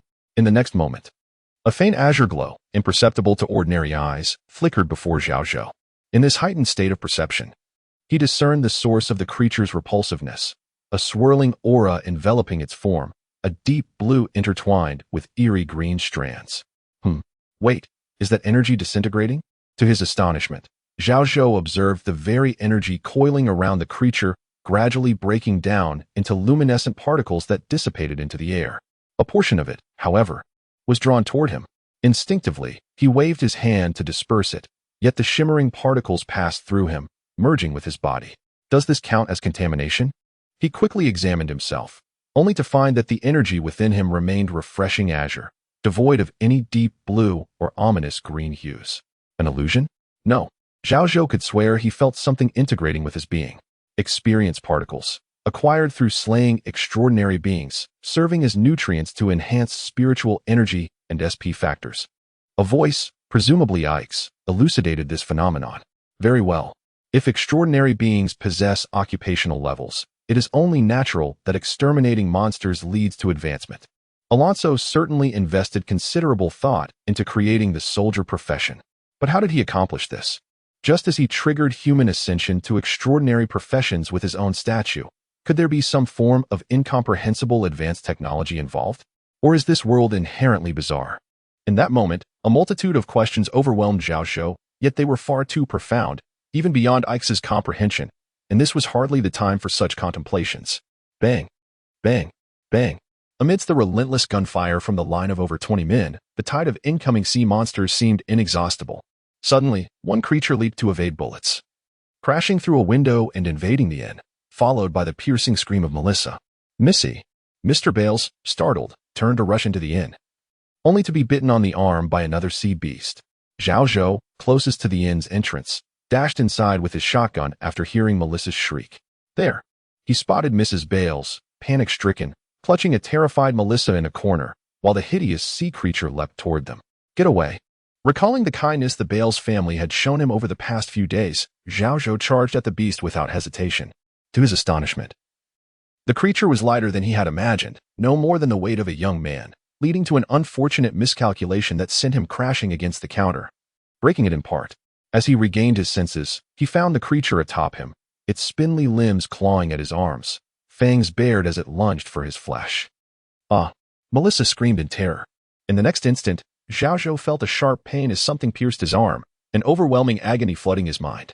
Having never faced such adversity before, he remained calm enough to raise his right hand and thrust the shotgun's barrel into the creature's mouth, pressing it against its upper jaw. If such a thing existed. Die. Bang. With a close-range shot, the creature let out a painful wail, releasing its grip on Zhao Zhou's arm and staggering back. Seizing the opportunity, he fired again, riddling the beast's body with bullets, the shotgun's immense power even blasting off one of its legs. Yet, it still did not perish, its mouth dripping with ominous green fluid as it snarled menacingly at Zhao Zhou. Zhao Zhou felt a surge of panic, realizing he had run out of ammunition. Even if he had more, would the creature grant him the time to reload? Without bullets, Ike's abilities would be rendered useless. Wait. Zhao Zhou suddenly glanced at the shotgun in his hands, focusing on the metallic barrel. A metal firearm without bullets. Can it still be considered a weapon? It must be counted. Weapon proficiency. Just as the creature lunged at Zhao Zhou, he felt a jolt of energy surge through him, a flood of knowledge regarding the use of various weapons pouring from within his extraordinary seed, which he absorbed entirely. In the next moment, his body instinctively reacted as if he had undergone countless hours of training, dodging the creature's fangs while swinging the metal shotgun with force toward its head. Again and again, he struck, reducing the creature's head to a grotesque pulp. Enough, John. It is dead. Suddenly, a hand reached out, halting Zhao Zhou from further mutilating the beast's corpse. Observing Zhao Zhou, who was somewhat breathless from anxiety, Bales cast a glance at his wife and daughter, who were safe and sound, and sincerely expressed his gratitude to the young man before him. Thank you, my child. If it weren't for you. Mrs. Bales approached with Melissa, her face reflecting lingering fear as she thanked Zhao Zhou. Her concern shifting to his injured arm. Are you all right, dear? Does it hurt, John? Melissa inquired as well. Does it hurt? Of course it does.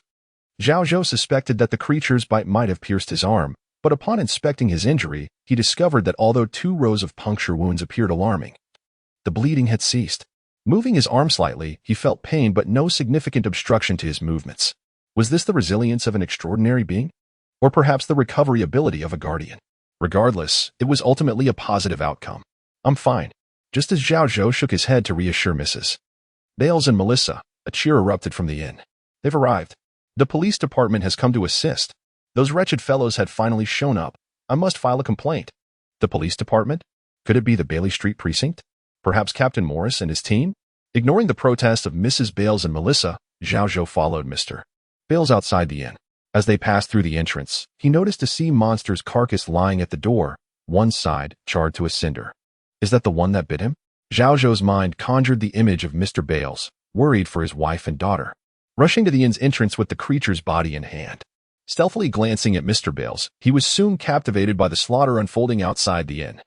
A warrior clad in black armor wielded a sword in his left hand and a gun in his right, ruthlessly dispatching a throng of sea monsters. With a swift slash, he felled one beast while firing into the air, bringing down another that lunged at him, continuing to slash and shoot. Despite the multitude of creatures surrounding him, none could inflict harm. They were either decapitated or had their skulls shattered by his powerful shotgun. This seamless choreography of dual weaponry and optimal linkage resembled a dance upon a razor's edge, a display of combat that was nothing short of artistry. The hunter, remarked AX. The hunter? A superior combination of warrior and marksman, extraordinary in nature. Zhao Zhou marveled at the fluidity of the warrior's movements until the subsequent KSOD officers arrived to take over the battle, swiftly eliminating all remaining sea monsters in the street. At that moment, the armored hunter approached Bales and Zhao Zhou, removing his helmet before them. Apologies for the delay. We arrived as swiftly as possible. German Morris. Captain Morris? Zhao Zhou exclaimed in astonishment, though he felt it was not entirely unexpected. If the fourth team leader of KSOD was an upper-tier extraordinary, then how could German Morris, being the first team leader of KSOD, possibly be outdone? Chapter 12, The Source of the Attack. John, are you injured? Captain Morris, noticing the bloodstains on Zhao Zhou's left arm, approached with concern. Yes. Zhao Zhou nodded, quickly observing the subtle expression on Captain Morris's face. Hey, isn't this our new recruit? Did a sea monster bite you? As Zhao Zhou pondered Morris's peculiar demeanor, a nearby officer, the same one who had greeted Morris at the precinct and referred to Zhao Zhou as the newcomer, also noticed the blood on Zhao Zhou's cuff and the gaping wound from the sea monster's bite. Turning to see the other officers approaching, Zhao Zhou noted their odd expressions, as if being bitten by a sea monster was a source of great embarrassment. Enough, Ryan, Morris interrupted Ryan's teasing of Zhao Zhou. Take the team ahead to provide support and eliminate the remaining sea monsters. Yes, Captain. With that, Ryan ceased his mockery, saluted, and hurried off with a few officers. Don't take it to heart, Captain Morris assured Zhao Zhou, casting a glance at Ryan's retreating figure. As a newcomer, engaging a sea monster in close combat is not too shabby. Zhao Zhou sensed that the captain was trying to spare his feelings. Were those fearsome-looking sea monsters merely intimidating in appearance? Yet, considering the number of sea monsters that had been gunned down by their group, at least a dozen, it seemed they were not that formidable after all. He inquired of Morris, do these sea monsters frequently attack the port? No. Captain Morris's expression turned serious as he surveyed the corpses of the sea monsters around them. An attack like tonight's hasn't occurred in over a decade. Suddenly, his voice trailed off, his gaze fixated on a sea monster at the inn's entrance, its abdomen charred. Then why do these sea monsters attack the port? Zhao Zhou stepped forward, subtly placing himself between Captain Morris and the charred creature. Morris glanced at Zhao Zhou, paused, and replied, I am uncertain. You see, these spider-like sea monsters are the most primitive type, driven solely by biological instinct without any intelligence. They would not band together to assault the port unless there is a commander. A commander? Do you mean a more intelligent sea monster? Perhaps. It could also refer to a madman among humans. A madman among humans? Is there someone capable of controlling sea monsters? Just as Zhao Zhou was about to inquire further, he recalled the cultist with tentacles from his nightmares. As the three conversed, gunfire and the roars of sea monsters erupted ahead on the straight street. Likely Ryan and the other officers clearing the remaining threats. He could faintly hear a word starting with F, and from the tone, it seemed to be a one-sided slaughter, reminiscent of what Captain Morris had described earlier. Before long, the gunfire diminished, and the roars of the sea monsters faded, indicating the officers had successfully dispatched the remaining threats. Zhao Zhou found himself somewhat astonished by the combat prowess of the KSOD officers. They truly embodied the extraordinary capabilities of the Special Operations Division. Though it may not be entirely appropriate to say so, with only a few injuries sustained under the onslaught of those hordes of sea monsters.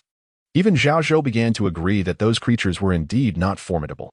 No wonder Ryan and the others had displayed such peculiar expressions upon noticing his injury. After about 10 minutes, an officer approached Captain Morris to report on the casualties and damage on the street. Report, Captain.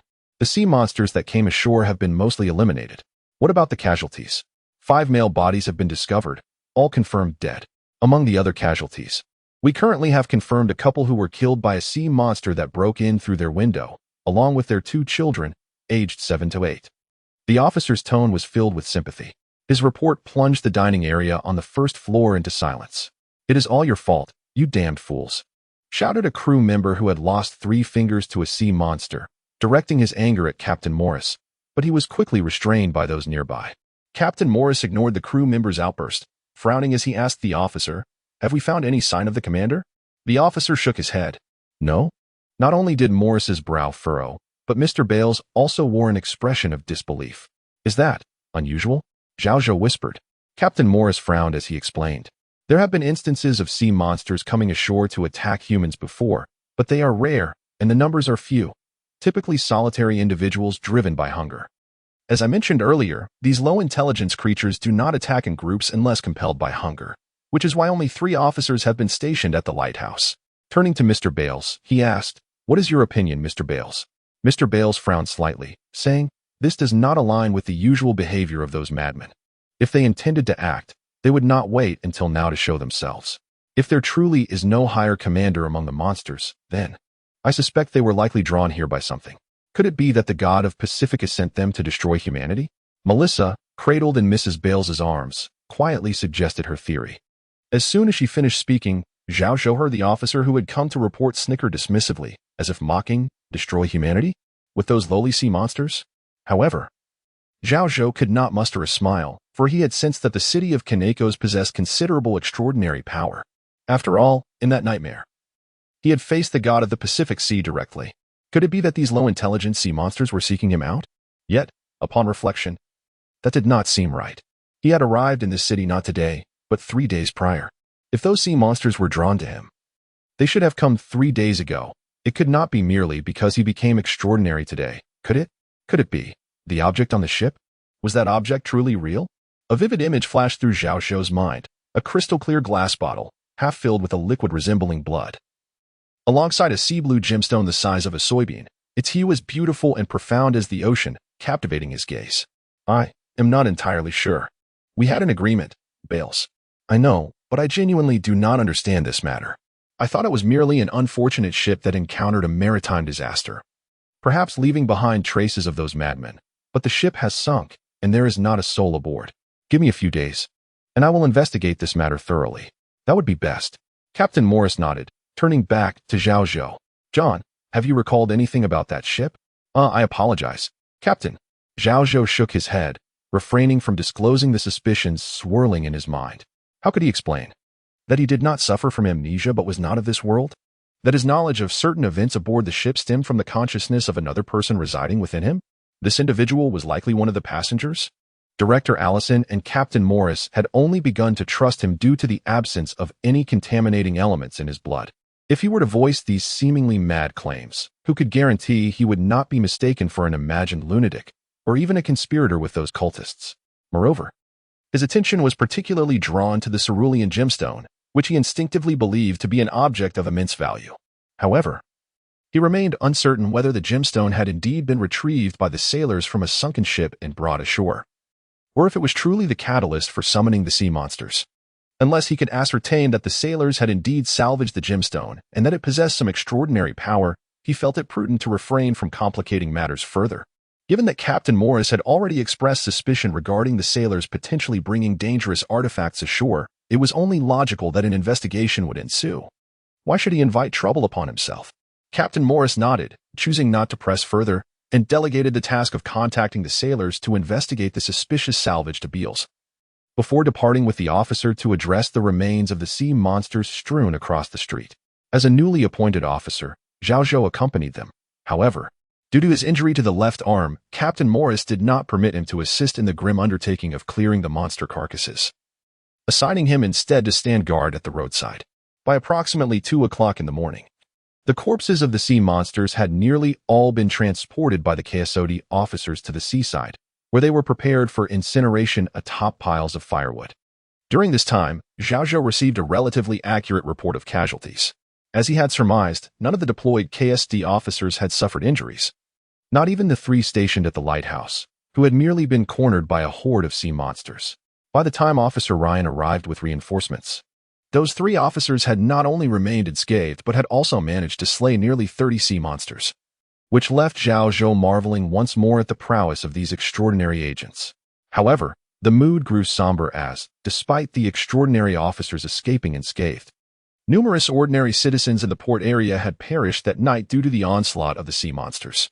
Witnessing the grotesque remains of those ravaged by the creatures being carried from their homes and laid upon the street, each one covered with a white cloth, Zhao Zhou exhaled deeply, striving to quell the turmoil in his stomach. Recalling the harrowing sensation of facing death when the sea monster had bitten into his arm, he suddenly felt an urgent need to become as formidable as Captain Morris.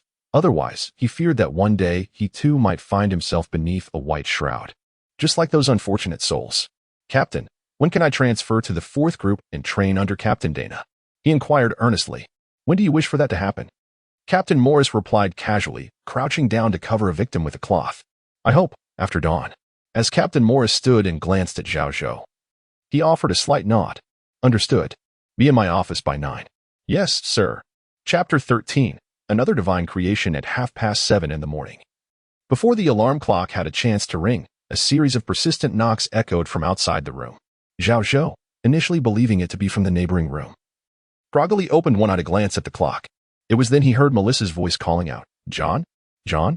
Upon recognizing her voice, Zhao Zhou fully awakened, rose from his bed, and opened the door to find Melissa standing in the corridor.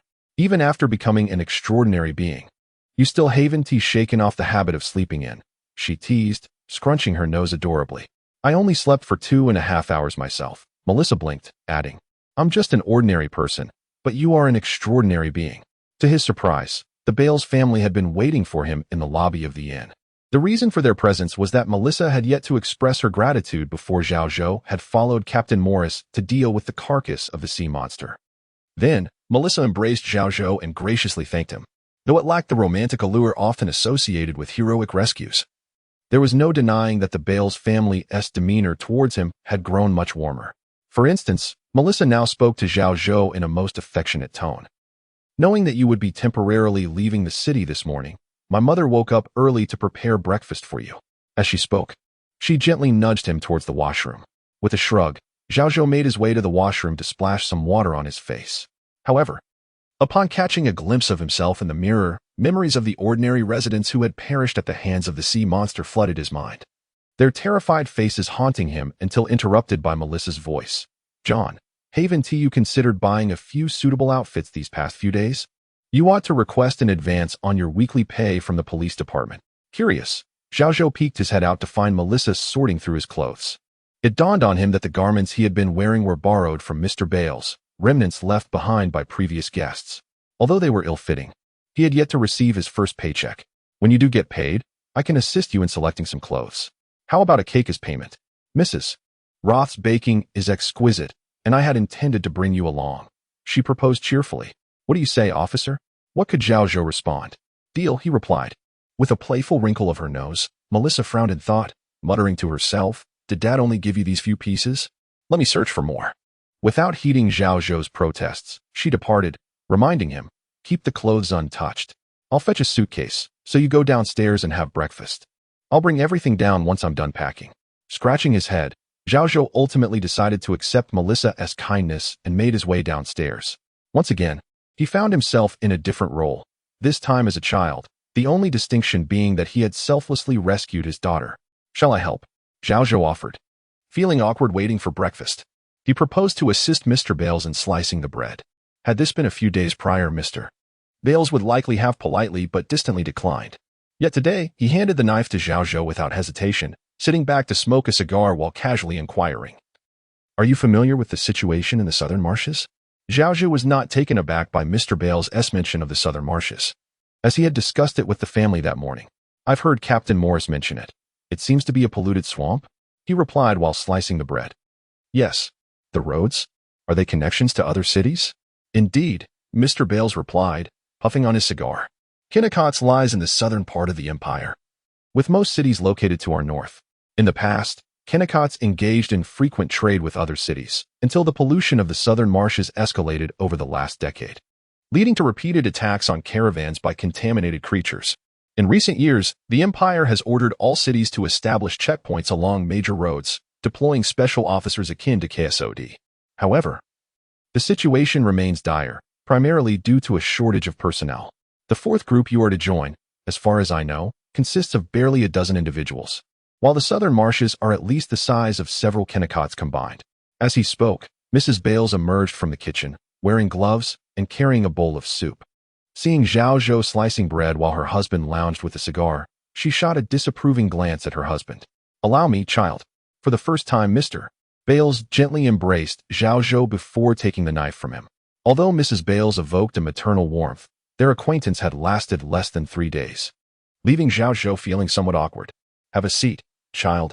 Mr. Bales patted the empty chair beside him, inviting Zhao Zhou to sit down and continuing to elaborate on the southern marshes. "Once you arrive, be wary of the contaminated creatures there.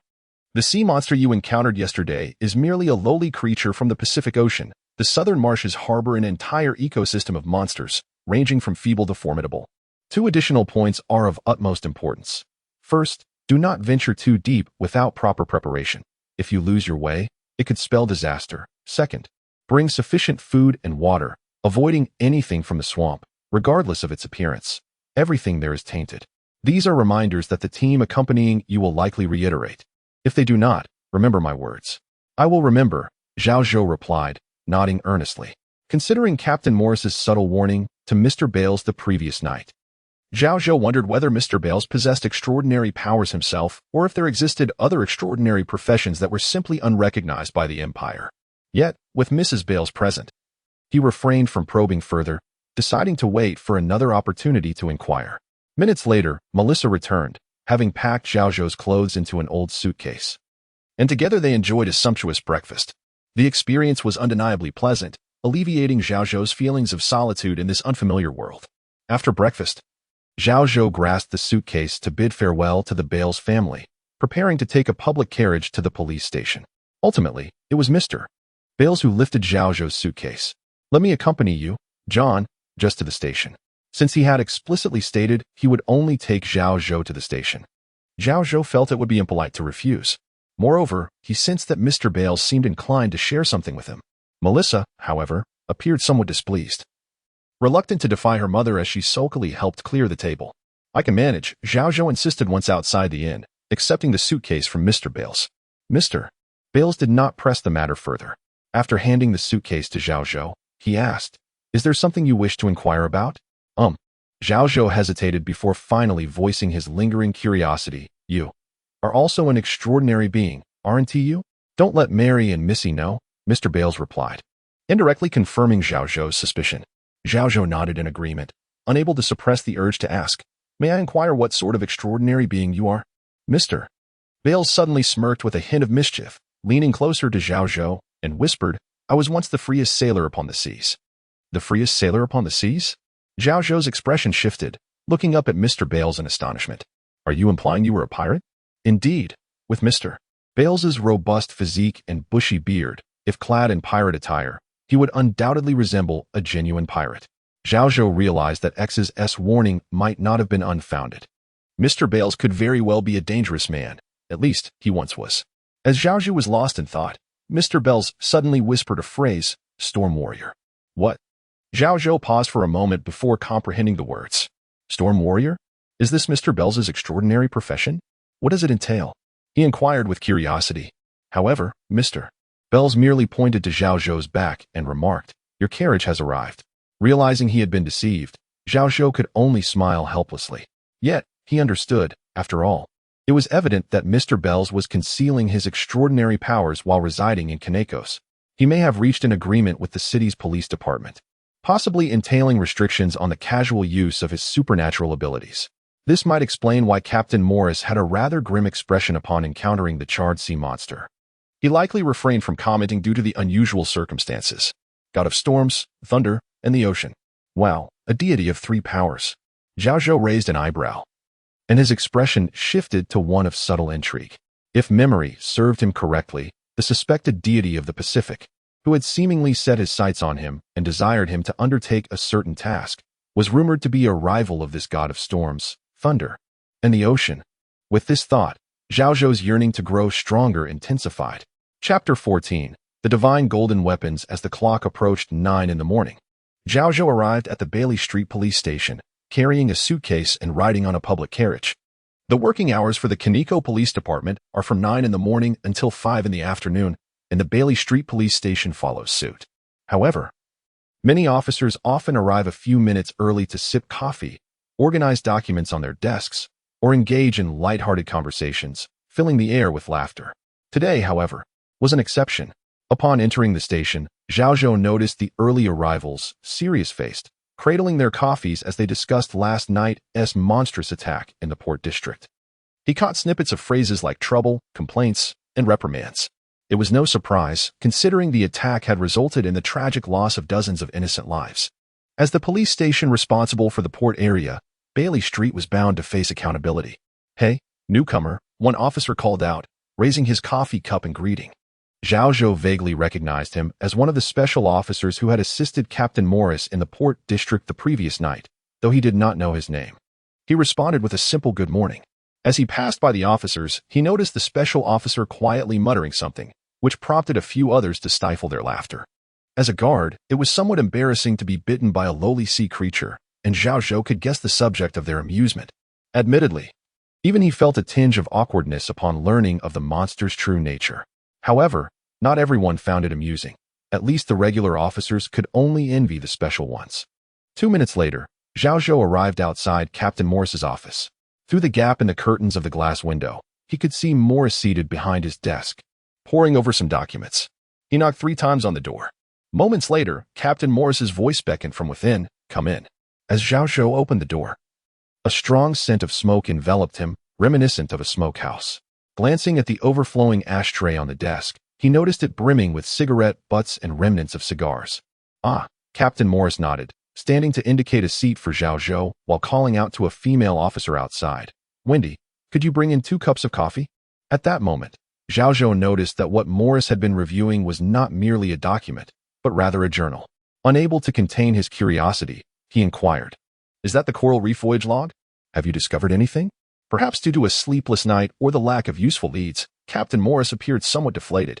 "I've been at it for half the night without finding anything of value. However, I did uncover plenty of evidence regarding the ship's smuggling activities." Zhao Zhou could not help but suppress a laugh at this revelation. Shortly thereafter, Wendy returned with 2 cups of coffee. After sipping one, Morris seemed to regain some vitality and noticed the suitcase by Zhao Zhou's feet. He pointed and asked, "That manual I gave you? I assume you only read the section on guard?" Zhao Zhou expressed his surprise. "Did I miss something?" Captain Morris chuckled lightly. "If you had meticulously read through the manual, you would know that such items can be placed in the backpack space." Backpack space? Zhao Zhou's astonishment grew. He was not unfamiliar with the concept of backpack space, common in role-playing games. He simply did not expect such a game-like element to exist in this peculiar world. "What should I do?" he asked shyly. Captain Morris fixed him with a slightly exasperated glance. "Through your subjective will."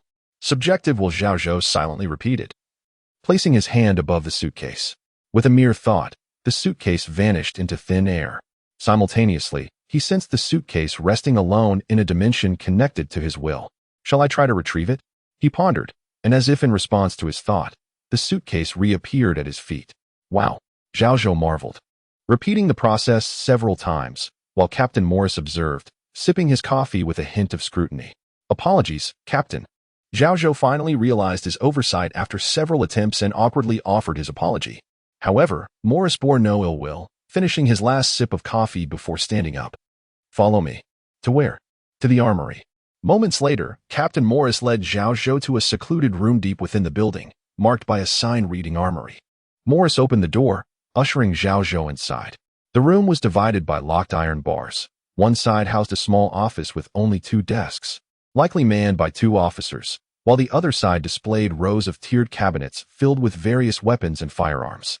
Upon entering, they found only one officer present, a man in his 30s, lounging with his feet propped on the desk, engrossed in a newspaper. Upon noticing Morris, he quickly stood up. "Captain." Morris did not reprimand the officer for his laziness. Instead, he introduced him.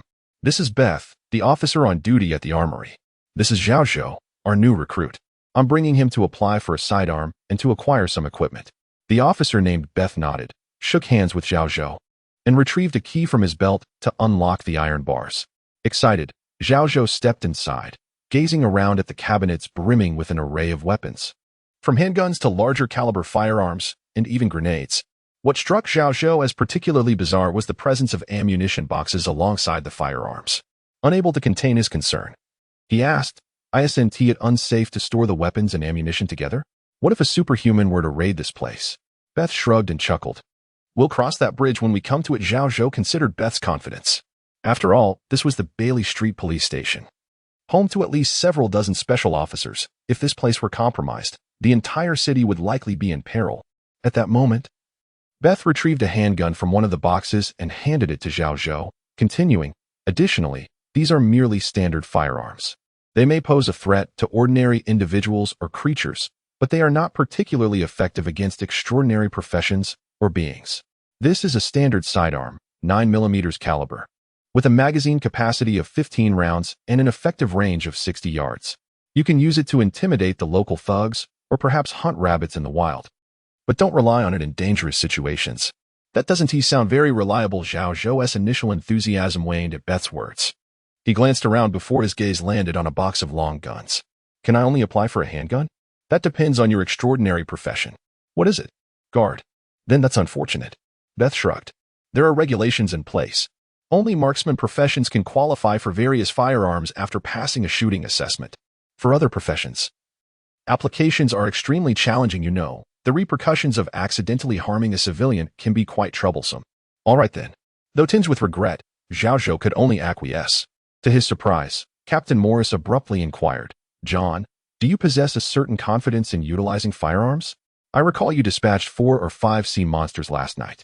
For reasons unknown, Zhao Zhou instinctively grew wary. I'm not entirely certain. Perhaps I possess a modicum of talent in this area?" "Huh." Beth chuckled. "Then you have surely chosen the wrong profession." Zhao Zhou chuckled along, while discreetly casting a glance at Captain Morris. For some inexplicable reason, he felt as though the captain was testing him. This suspicion likely stemmed from the bizarre sea monster attack the previous night, coupled with the equally enigmatic coral reef vessel, which intensified the scrutiny surrounding him as a potential passenger of that ship. Moreover, his remarkable performance in vanquishing the sea monsters, despite being a mere novice guard, drew unwanted attention, as he seemed to strike the swiftly moving creatures with astonishing accuracy. Meanwhile, under Betty's guidance, they arrived at a corner of the warehouse, where Zhao Zhou discovered a sturdy iron door. What manner of weaponry necessitates 2 layers of protection? The answer lies in weaponry of greater potency. When Bet unlocked the door with a key, Zhao Zhou entered with eager anticipation, only to find the room adorned with 3 rows of cabinets lining the walls, each displaying sets of armor, shields, and crossbow bolts. In the center, wooden crates brimming with hay housed an array of cold weapons: rapiers, broadswords, great swords, maces, crossbows, hand axes, and double-headed axes, a veritable cornucopia of armaments. Is this it? In stark contrast to the diverse array of long and short firearms in the expansive warehouse, these seemingly outdated cold weapons appeared to be the more powerful arsenal. Although Zhao Zhou recognized that Captain Morris and Bet were not jesting with him, disbelief lingered. He could not help but inquire, "I fail to understand. Are these truly more formidable than the firearms outside the warehouse?" "Indeed," Bet affirmed with a nod, explaining, "These are crafted from divine gold weapons." "Divine gold? Is there anything extraordinary about it?" Zhao Zhou pressed curiously. "Perhaps it is best for you to witness for yourself," Bet replied, turning to Captain Morris. "Would you kindly assist us, Captain?" Of course, Morris nodded, retrieving a shield from the cabinet. Zhao Zhou then observed as Bet drew a sidearm from its holster, introducing it. "This is my sidearm, utilizing standard ammunition." He then aimed at the shield held by Morris and pulled the trigger. A gunshot echoed, followed by a sound akin to shattering glass. To Zhao Zhou's astonishment, the shield in Morris's grasp appeared to fracture like glass, revealing a spiderweb pattern of cracks. Yet it was not the shield that had shattered. Rather, a transparent membrane had formed at the point of impact, which was then shattered, resembling glass fracturing. Nevertheless, this membrane had ensnared the bullet, preventing it from advancing any further. In the next instant, the deformed bullet fell to the ground with a soft thud, while the fractured membrane on the shield began to mend itself, ultimately vanishing without a trace. Upon closer inspection, the surface of the shield bore no evidence of the bullet's impact. This is the divine gold weapon, incomparable to the mass-produced firearms outside. Beck concluded, holstering his sidearm with a distinct tone. Chapter 15. Leaving the city. Divine gold is a precious material, rumored to have been understood by humans of the old era several centuries ago, who incorporated it into the metal alloys used for weaponry, enhancing their strength and sharpness. It is said that weapons forged with divine gold possess a faint divine power, but this assertion remains unproven. However, analytical studies regarding divine gold indicate that such weapons can indeed suppress biological energy to some extent, affecting both humans and extraordinary beings alike. Moreover, weapons imbued with divine gold not only exhibit hardness and sharpness, but also possess a gradual regenerative capability. This, however, does not imply that they are impervious to destruction by another divine gold weapon, which remains the only method to obliterate them. As Zhao Zhou took the shield from Captain Morris and examined it closely, he heard the voice of Yax resonate in his mind, igniting his curiosity about the nature of divine gold. Was it a naturally occurring element or a product of technological synthesis? Zhao Zhou speculated that this technology might be related to the hero Alonso. Try this one. It is suitable for a guard, Beta remarked, handing Zhao Zhou a rectangular shield larger than the one he held, measuring over a meter in length and more than 60 centimeters in width. It resembled a small full-body shield, ample enough for Zhao Zhou's stature to hide behind. Naturally, such a large shield bore considerable weight. Zhao Zhou attempted to lift it with his left hand. Although he managed, it proved quite taxing. Is there a lighter option? Zhao Zhou awkwardly inquired. Beta shrugged. If you seek something lighter, the small round shield is your only choice. Trust me, it is not suitable for a guard. With your strength and physique, you will easily handle it within 2 months. Zhao Zhou contemplated this and decided against seeking a replacement, instead admiring the intricate patterns and textures of his new companion. What about a weapon for your right hand? Beta asked. Do you have any preferences? At that moment, Zhao Zhou had already selected the proficiency in weapon mastery, elevating his command over various weapons to a proficient level, akin to having trained diligently for a year or two, encompassing both sharp and blunt instruments. Given this, he naturally inclined towards selecting a more aesthetically pleasing sword. Great sword, long sword, pass. Those aren't suitable for my profession. The rapier lacks presence, also a pass. Ultimately, his gaze fell upon a broadsword, reminiscent of a knight's sword he had seen before. He lifted the knight's sword, its weight slightly challenging, and swung it a couple of times, eliciting subtle smiles from Captain Morris and Officer Beta. What's so amusing? Zhao Zhou asked, perplexed. Beta raised his hands in a gesture of surrender. It's no surprise that you prefer swords. Everyone loves them. However, the sword's power is relatively limited, essentially slicing and thrusting. And therein lies the issue. Guards lack relevant specialties. With that, he bent down and retrieved a mace from a box. I recommend this. The mace was adorned with numerous sharp spikes, each about an inch long. A single blow from it would result in several gaping wounds. A stark contrast to the knight's sword in terms of lethality. The drawback, of course, was that the mace could never match the knight's sword in terms of aesthetics. Perhaps sensing Zhao Zhou's hesitation, Captain Morris interjected, I suggest you heed his advice. The knight's sword lacks power in the hands of a guard.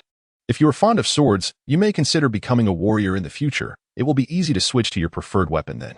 Oh, the path of the warrior knight? Beta exclaimed, looking at Zhao Zhou with surprise. So you're old-fashioned? What nonsense is this? Zhao Zhou retorted. I mean, very few choose the warrior knight path nowadays. Why? Zhao Zhou recalled hearing Yax mention something similar, indicating that the combination of guards and archers, known as heavy-armored warriors, gradually supplanted the warrior knight. Times have changed, Beta lamented. You see, the archer branch boasts many shooting specialties, such as rapid reload and moving shot. However, during Alonso's creation of extraordinary soldiers, most archers relied on bows and crossbows, with only a handful employing firearms that took half a minute to fire a single round. Yet now, several centuries later, Pava Industries has long since developed automatic cannons with a firing rate exceeding 1,000 rounds per minute. In this, he retrieved a bullet from a nearby container and handed it to Zhao Zhou. Is a divine gold bullet. It fires over 20 rounds per second. Even the most formidable extraordinary beings would be left in tatters. A cannon with a firing rate of 1,000 rounds per minute? Zhao Zhou's face was alight with astonishment. In truth, he regarded such a firing rate as not particularly advanced, having come from a world where six-barreled aircraft cannons could unleash 6,000 rounds per minute, obliterating a tank in mere seconds. He simply hadn't anticipated that this world, seemingly less technologically advanced, had produced a cannon capable of firing 1,000 rounds per minute. No wonder heavy armored warriors had gradually replaced warrior knights, even if the latter were deemed the strongest humanoid beasts on the surface. They could never compare to the immense firepower of 1,000 divine gold bullets per minute. All right, it's time to head out, Captain Morris reminded. Hearing this, Zhao Zhou glanced at the divine gold bullet in his hand and asked Beta, "May I keep this as a memento?" "Sorry, that's not permitted." Beta shook his head in refusal. "Ordinary bullets are fine, but divine gold bullets are subject to strict management and approval.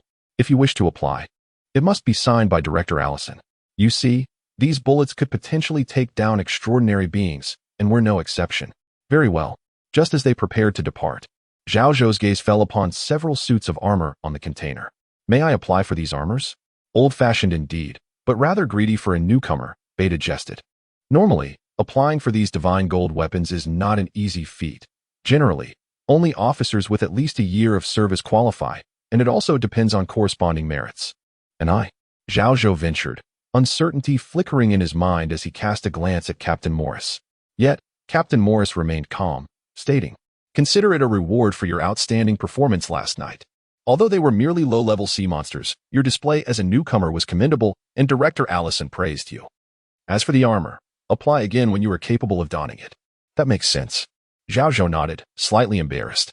Subsequently, Officer Beta, following Captain Morris's instructions, issued Zhao Zhou 2 sets of uniforms, one standard police uniform and another, reportedly requested by the 4th Group's special officers, designed for field operations. Complete with gloves and high-top combat boots, crafted from composite fabric and leather to protect against insect bites, after all. The southern swamps were notoriously humid and a breeding ground for various insects. "Please sign here." "Certainly." After inscribing his name on the application form, Zhao Zhou bid farewell to the affable Officer Beta and, shield in hand, followed Captain Morris out.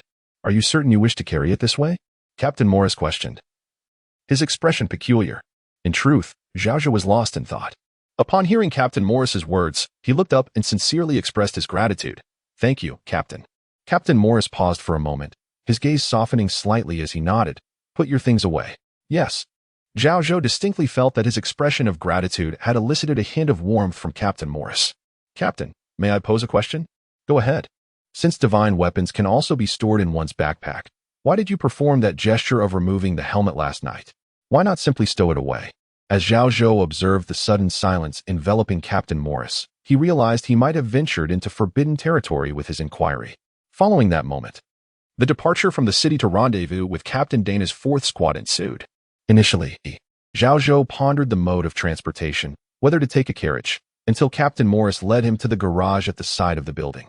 In the garage, 3 vehicles resembling military jeeps awaited, adorned with the emblem of Pava Industries on their doors. Was this the same Pava Industries renowned for manufacturing automatic cannons capable of firing 1,000 rounds per minute? Pava Industries has been the Empire's most steadfast and reliable ally and collaborator for centuries, responsible for much of the Empire's military manufacturing and technological research. As the voice of Yax echoed in Zhao Zhou's mind, he recalled the few deities mentioned by Jones van Deborg, including the god of technology and machinery. Behind the Empire stood the human hero Alonzo, and behind Pava Industries loomed the figure of that very god of technology and machinery. Nurturing such speculation, the speeding military jeep whisked Zhao Zhou to their intended destination, the temporary encampment of the KSOD 4th Squad, situated at the edge of the southern marshlands, a farmstead. As the jeep approached the farmhouse and gradually came to a halt at its entrance, Zhao Zhou noticed a woman standing there, a woman clad in field combat attire. "Hello, Gaman." "Hello, Dana." As the woman approached the jeep and greeted Captain Morris, Zhao Zhou felt assured that she was indeed Captain Dana Hill, a formidable war knight and leader of the 4th Squad.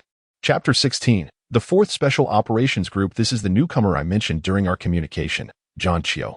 She is Dana Hill, the captain of the 4th Group. After disembarking, Captain Morris introduced both parties. "Hello, John." The captain, a friendly woman, extended her hand to greet Zhao Zhou. "Hello, Captain Hill," Zhao Zhou responded as they shook hands. The captain appeared to be in her mid-20s, clad in a combat uniform. with her chestnut hair casually tied back, the ends braided in a simple manner, perhaps done by her own hand. Her oval face was adorned with two thick brows, seemingly trimmed with care, paired with a pair of resolute eyes, a straight nose, and thin lips. Though her features were not conventionally beautiful, they emanated a spirited aura that brought Xiaozhou, accustomed to the sharp features of the online world, a sense of comfort. Her poise was undeniable, simply standing there. She exuded a sense of steadiness and reliability. "Just call me Dana," she smiled, her expression charming enough to make Xiaozhou feel a touch of nervousness. She then turned to Captain Morris and jested, "I thought after that defeat, you would never reach out to me again." "Captain lost?" Xiaozhou incredulously turned to Captain Morris, only to see his expression darken. "No way." Captain Morris, who had the image of Captain Morris, wielding a gun in one hand and a sword in the other while slaying sea monsters, strong and handsome, flashed in Xiaozhou's mind. How could such a formidable figure have ever lost to Captain Hill? "Is it inappropriate to say this in front of your subordinates?" Dana added with a laugh, light-heartedly teasing Morris. "Well, Captain Hill seems a bit mischievous." Xiaozhou privately assessed the seemingly bright and sunny captain. "Humph," Captain Morris grumbled, not bothering to refute her, and said gloomily, "I've entrusted this person to you. Train him well. I'm leaving." "Wait," Dana called out, gesturing with her thumb towards the farmhouse behind her. "Aren't you going to greet the team? Perhaps share a drink or something. There's really no rush, right?" With that, she drove away. "Humph." Dana shrugged with her arms crossed, glancing back at Xiaozhou, beckoning him to follow. "Come with me. I'll introduce you to the members of our fourth group." "Okay." Xiaozhou followed Captain Hill into the farmhouse, walking along a dirt path leading deeper into the property. Upon observation, it appeared that the farmhouse had only a wooden fence for defense. Inside, there lay a vast expanse of farmland with crops resembling wheat. "Captain Hill, have you known Captain Morris for a long time?" Xiaozhou couldn't help but inquire.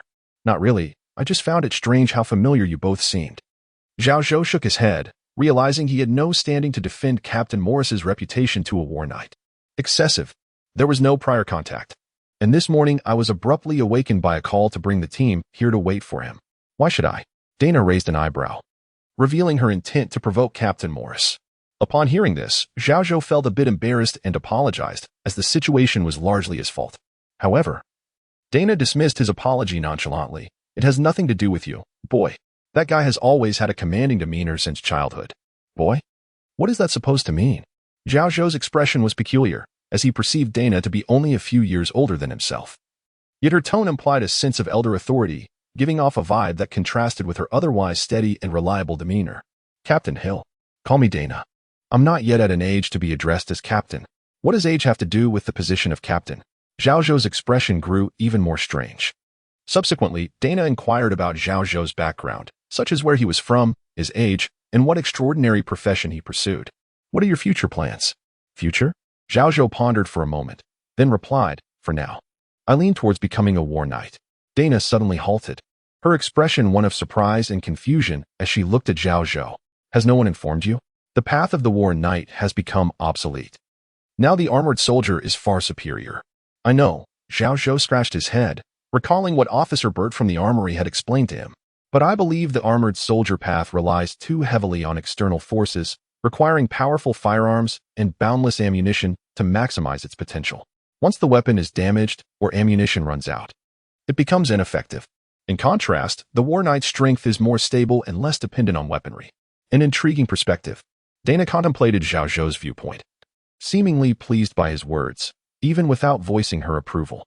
After all, she herself was a war knight. Who would wish to see their profession fade into obscurity? "Here we are." Following Dana's prompt, Xiaozhou noticed they had arrived at a distinctly Western-style wooden compound, a cluster of wooden houses interconnected by stairs and suspended bridges, complete with lookout posts. He could vaguely see people of all ages, men, women, and children, indicating they were likely the locals of this farmhouse. However, what captivated Xiaozhou's attention most was an armored vehicle parked outside the compound. Unsure of its precise classification, he recognized it resembled an armored personnel carrier, its rugged mechanical design evoking excitement, yet it appeared incongruous alongside the aged wooden structures. Perhaps for this reason, two children stood nearby, hesitant to approach. "What is this?" Xiaozhou couldn't resist touching it, only to hear a voice call out, "Hey, don't touch that, buddy." Startled, Zhao Zhou turned to see a man of similar age standing beside the vehicle, dressed in combat pants and boots, but wearing a blue uniform resembling that of a mechanical technician, smeared with grease. He leaned against the armored vehicle, offering a friendly warning. "Relax, AG. P.S. our new member. How's the repair going? Where's Laird?" Dana approached him and inquired. The young man named AG pointed underneath the vehicle, from which emerged a bearded man in similar work attire. 2 screws were loose, and 2 pipes cracked, but it's nothing major, the bearded man said, wiping his hands with a towel AG had handed him. Spotting Zhao Zhou, he smiled and asked, "Is he the newcomer Morris mentioned?" Dana nodded and introduced them. "Laird. Our mechanic. This is John. Laird Brosnan." The bearded man extended his hand to Zhao Zhou, who noticed a symbol on the left chest of Laird's uniform, a fist gripping a hammer, accompanied by the words Pava Industries. Laird raised a puzzled eyebrow. Zhao Zhou hastily offered an explanation. "I noticed this emblem and found it quite intriguing. I also spotted it on the vehicle that Captain Morris sent me in. You are affiliated with this Pava Industries." At that moment, Laird's expression shifted to one of realization as he chuckled. "We, along with a few others, are the mechanics dispatched by Pava Industries to Kennecott's, responsible for the maintenance of the city's police department machinery. The others are stationed at different precincts, while we have been assigned to the Bailey Street precinct, as the 4th group requires mechanical support." Mechanics, a unique creation of Pava Industries, Zhao Zhou pondered. What? A unique creation? Are these 2 mechanics also extraordinary beings, distinct from the soldier's extraordinary abilities? He meticulously managed his facial expressions, concealing his inner thoughts. Following his encounters with soldiers and storm warriors, he now found himself facing a 3rd entirely different category of extraordinary mechanical engineers. This piqued his curiosity about the myriad of extraordinary beings corresponding to various deities in a world rife with imperial exclusion and resistance. At that moment, a voice called from behind Zhao Zhou, "Diana, is this the newcomer? Where's Germain?" Turning around, he beheld a man clad in full field combat attire, who approached with a large wooden goblet in hand. "Wow," said the man named Cass, shrugging as he extended a friendly hand towards Zhao Zhou. "Hello, newcomer. I am Alec Kevin, the deputy of the 4th group. Don't be so shy, buddy." The man named Alec appeared quite familiar, playfully patting Zhao Zhou's shoulder as he grinned. "Let me guess your extraordinary ability, an archer?" "No," Zhao Zhou replied, shaking his head. "I am a guardian." "A guardian?" Alec exclaimed, astonished. "Is there still someone who chooses guardian as their first extraordinary path? If you wish to become a heavy armored mechanic, it will certainly be demanding." Upon hearing this, Diana's lips curled slightly in amusement. "Apologies, Alec, but Jonah is considering the path of the War Knight." "Huh?" Alec's mouth fell open in disbelief. "Is there still anyone who chooses War Knight?" As he spoke, an idea seemed to dawn upon him. After glancing at Diana's reaction, he suddenly declared, albeit with a playful, albeit feigned hostility, "I see. Then I hereby declare you my enemy. You cunning rascal.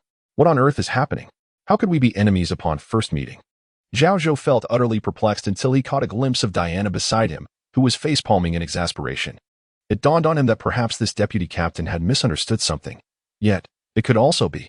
He glanced at Diana again, acknowledging that he had quite a favorable impression of Captain Hell. Chapter 17, The Welcome Dinner Within the Team. Although Zhao Zhou was declared an enemy by the vice captain on his very first day, the atmosphere within the 4th group was surprisingly pleasant. That afternoon, Captain Dana and Vice Captain Alec organized a modest welcome dinner for Zhao Zhou, held in a spacious warehouse temporarily rented from a farm. The warehouse was filled with hay and various items, and the faint odor suggested that livestock may have been kept there at some point, evidenced by the occasional animal droppings scattered among the hay. If it weren't for the sincere expressions on the faces of those around him, Zhao Zhou might have suspected that they were deliberately playing a prank on him. After all, who would host a welcome dinner for a newcomer in such a place? "Don't mind it," Captain Dana said, handing Zhao Zhou a cup of beer. "This farm doesn't have any spare rooms for us to stay in. We only have this warehouse. At least it has a roof, right?" Zhao Zhou found her words to be quite believable. Just then, the vice captain, who had previously declared him an enemy, slung an arm around his shoulder and mockingly said, "Is this too much for you? I can't wait to see how you'll fare in the depths of the swamp. Now that you're in the 4th group, you better be prepared. Weren't you the one who called me an enemy? Can you not be so familiar?" Zhao Zhou thought to himself. "All right, Alec," Dana said, shaking off Alec's arm and pushing him aside while reassuring Zhao Zhou, "Don't take it to heart, John. Alec really doesn't mean any harm." Zhao Zhou nodded to show he understood, already sensing that Alec, the vice captain, had a rather silly demeanor. Let's welcome our newcomer. Dana's words prompted the members of the fourth group in the warehouse to raise their glasses in a toast to Zhao Zhou. Come sit by me, newcomer. A young man called from a nearby log. Don't mind Alec's enemy comment. He's actually a good guy and won't really target you. The young man smiled and added, You're just one of his enemies, and certainly not one of the top ones, so there's nothing to worry about. From this, Zhao Zhou inferred that Captain Dana held a significant position within the fourth group, perhaps even in the entire KSOD, and likely had many admirers both openly and secretly. It was no surprise, as she was a powerful and independent woman with a pleasing character, naturally exuding a unique charm that even someone like Zhao Zhou, who wasn't particularly fond of Western appearances, found appealing. Are you one of them? He asked, smiling back. The young man chuckled and clinked his beer mug against Zhao Zhou's. Chuck Basin, L10 Warrior, L5 Guardian. There was no need for further elaboration. This young man named Chuck was also on the path of the War Knight, and his eagerness to introduce himself confirmed that he too was an admirer of Captain Dana, perhaps even choosing the path of the War Knight because of her. Indeed. Chuck recounted his admiration for Dana upon their first meeting, openly admitting he was one of her admirers. Noticing Zhao Zhou's surprised expression, Chuck nudged him playfully and whispered, Don't pretend. You feel the same way, don't you? Me? Zhao Zhou shook his head. Not really. While he did acknowledge a certain fondness for Dana, she was not the reason he chose the path of the War Knight. The real reason, as he explained to Dana, was his belief that the power of the armored warriors relied too heavily on external forces. Additionally, having been raised in modern society, he preferred the elegance of ancient weaponry over firearms. After a few cups of beer, the two quickly became familiar, partly due to Zhao Zhou's intention to build rapport with Chuck. After all, Chuck was a prospective War Knight and had joined the team over 6 months prior to Zhao Zhou, making him an ideal guide in both the extraordinary path of the War Knight and the interpersonal dynamics within the group. In contrast, while Captain Dana was indeed a true War Knight, beloved and admired, their significant difference in strength, coupled with her being a woman, created a sense of generational gap for Zhao Zhou. Chuck, however, was delighted that Zhao Zhou's arrival allowed him to shed his newcomer status and took on the role of a big brother, enthusiastically outlining the composition of the fourth group. According to him, there were currently 12 members in the fourth group, which surprised Zhao Zhou, as there were only 10 people celebrating and drinking in the warehouse, including the 2 mechanical apprentice technicians from Pawa Industries. What about the other 2? He asked. They went off to gather intelligence, Chuck revealed. Those 2 Armic agents. Part of the intelligence department. Mick? Zhao Zhou echoed, recalling that apart from warriors, guardians, and archers, it was the 4th branch of the soldier class? He had previously wondered why the black iron statue of Alonso only offered 3 paths of choice, but now, hearing Chuck's words, he understood. Indeed, the Mick branch required a different trigger. What is a Mick? He feigned ignorance, prompting Chuck to explain with pride. When you touched Alonso's statue, you only saw the 3 branches, warrior, guardian, and archer, right? But actually, there exists a 4th branch called Mick, or the stealth operative. However, its class change method is classified and controlled by the Empire's intelligence department. Those 2 agents wouldn't normally operate with us. But since Dana requested one to assist in our operations, and they just happened to be training an apprentice, the intelligence department temporarily assigned them to our 4th group. Seems like everyone is training an apprentice, Zhao Zhou thought to himself, realizing that his own situation was quite similar. Subsequently, Chuck introduced Zhao Zhou to the other members of the 4th group.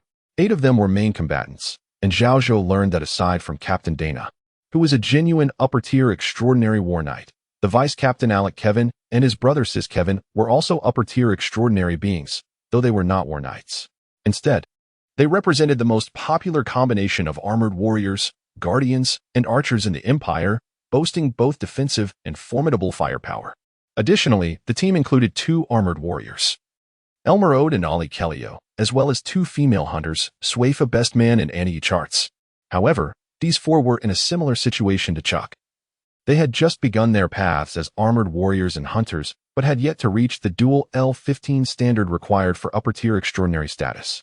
Hence the prefix of perspective before their titles. Notably, Chuck also divulged a secret to Zhao Zhou. Can you guess why Swaifa and Annie chose to be hunters? A hint. Captain Gammon Morris is also a hunter. Isn't that just like you? Zhao Zhou immediately understood. Those 2 female hunter members were admirers, even suitors of Captain Morris. He glanced over at the two female members, who were sitting together, chatting and laughing, and found it quite intriguing. Are you curious about their relationship? Chuck observed Zhao Zhou's actions and, with a smile, elucidated the reason. They had a formidable adversary. He gestured subtly towards Dana. Captain Dana? And Captain Morris? Are they a couple?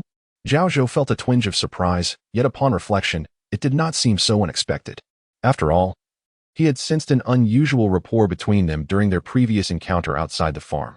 Chuck shook his head, stating that Captain Morris had previously mentioned that he and Dana were merely long-time acquaintances. Furthermore, Alec had publicly declared his rivalry with Captain Morris in his pursuit of Dana. Yet Morris had merely regarded him without a response. That indeed sounded like Captain Morris's demeanor. Recalling Morris's aloofness, Zhao Zhou suppressed a smile and curiously inquired, "And what of Captain Dana?" Chuck shrugged, replying, "She has indicated that she is not yet prepared to contemplate marriage. As for dating, her stipulation is that one must defeat her. Defeating a war knight in one-on-one combat? Even amongst similarly ranked heavy armored warriors, that would be no easy feat. So I still have a chance." Chuck raised his wooden cup towards Zhao Zhou. "Then strive for it." Zhao Zhou responded with a peculiar expression as he clinked cups with Chuck. The celebratory gathering that day endured from noon until dusk, consuming countless barrels of the farm's own brewed beer and an abundance of food. As night fell, Dana clapped her hands and addressed the members. "All right. The welcome feast for John comes to a close. Everyone, rest well tonight. We set out at dawn. One last drink." Alec, the vice captain, exclaimed, hoisting his wooden cup, which elicited cheers from all present. And so, they indulged in that final toast for a full 2 hours. By midnight, the warehouse fell into a tranquil hush. With all lying atop haystacks in deep slumber, the women in the group displaying no signs of delicacy, gazing at the moonlight filtering through the skylight. Zhao Zhou felt a mix of trepidation and excitement. For the following day, he would venture into the perilous southern marshes alongside his comrades. This was an experience Zhao Zhou had never encountered before. As the unreliable Vice Captain Alec had suggested, he ought to be prepared in advance. For the time being, he would assimilate into the group under the guise of John Qiu, blending into this world, acquiring the strength necessary for self-preservation before contemplating anything further. With his hands cradling his head, Zhao Zhou pondered quietly. Chapter 18. The polluted beast. On the following morning, as dawn broke, Captain Dana clapped her hands to rouse the members of Team 4. Although the team members opened their eyes immediately and scanned their surroundings with vigilance, the majority soon succumbed to the common human tendency to complain about the early hour. Nonetheless, despite their grumbling, they yawned and sat up, rubbing their weary eyes. John, who had decided to temporarily adopt another identity to assimilate into this world, was no exception. In truth, the group had not slept in too late, however. Excessive drinking during the day and restless nights caused them to rise multiple times, with John himself awakening 3 times.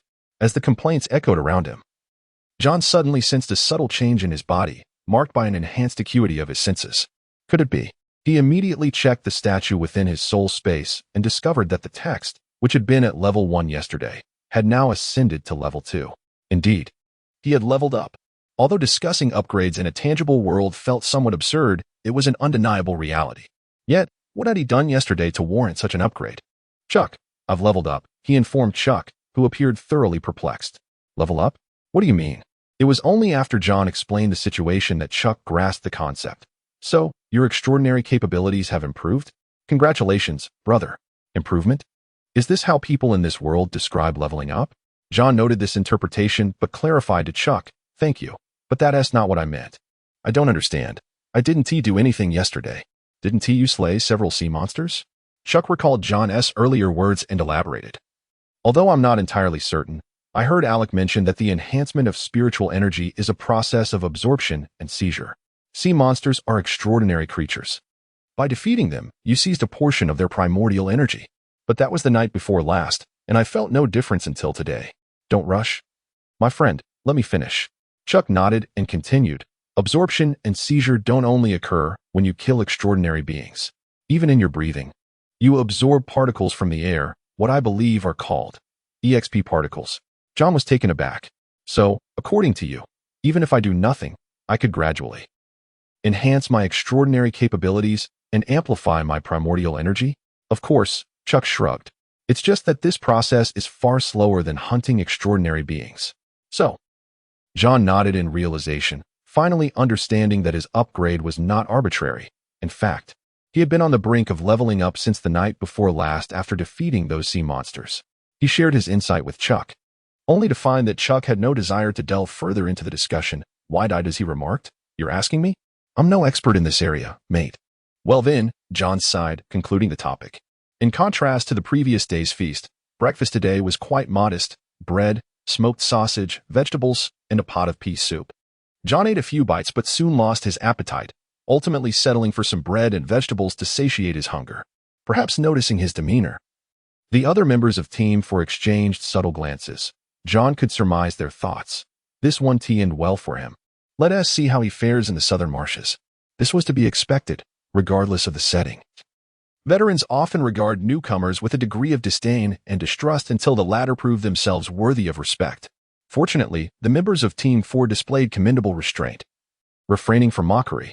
After this unsatisfactory breakfast, the team approached the armored vehicle, where the mechanic and team driver, Laird, took his apprentice, AG, into the driver's cabin. The rear door of the armored vehicle slowly opened. It was then that John realized this was a troop transport. "Get on board." Dana clapped her hands, urging the members to enter. John, being mindful of his status as a newcomer, stood aside, waiting for the outermost seat. In the end, it was Captain Dana and Vice Captain Alec who occupied the exterior positions, demonstrating their care for the team members. As the mechanical sounds of the vehicle filled the air, the rear door gradually closed, and a hatch opened above. The armored troop carrier then began to move, turning away from the farmstead. John had long been curious about the experience of riding in a military vehicle, but today he finally understood that it was not particularly pleasant, especially due to the poor road conditions. The armored vehicle jolted incessantly, nearly causing him to regurgitate his breakfast. Despite the leather-covered seats, the other members of Team 4, however, seemed accustomed to the turbulence. Excluding Captain Dana, the other 3 female members engaged in lively discussions about clothing, perfumes, and vacations, while the male members remained relatively quiet, either resting their eyes or maintaining their weapons. For example, Vice Captain Alec's brother, Cass Kevin, was busy adjusting a large-caliber rifle, drawing John's attention to glance at him twice. Of course, Cass noticed John's gaze but merely cast a quick look before returning to his task, indicative of a reserved nature, perhaps out of boredom. Chuck broached the topic from that morning.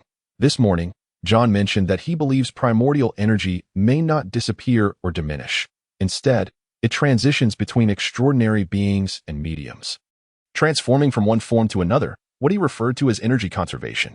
Upon hearing this, John felt a pang of anxiety, fearing that the members of Team 4 might catch on. However, his concerns proved unfounded. The team members showed little interest in this notion, including Captain Dana, who simply regarded John with mild surprise but did not pursue the matter further. Rather, it was Vice Captain Alec who remarked, "That's an interesting idea." But that was the extent of the conversation. John suspected that the Vice Captain's comment was merely a means to fill the silence. No wonder Chuck had said he was a decent fellow. He truly seemed amiable. In contrast, the team members appeared more interested in John's recent upgrade, eager to offer suggestions. Unfortunately, the initial specialization for guardianship did not warrant much discussion. The manual issued by the Empire, the very booklet Captain Morris had given John, provided clear guidance. Shield proficiency and weapon proficiency were mandatory choices, followed by selecting adrenaline and stance protection, starting from L3, with SP factors reserved for unlocking enhanced specialties at LV6.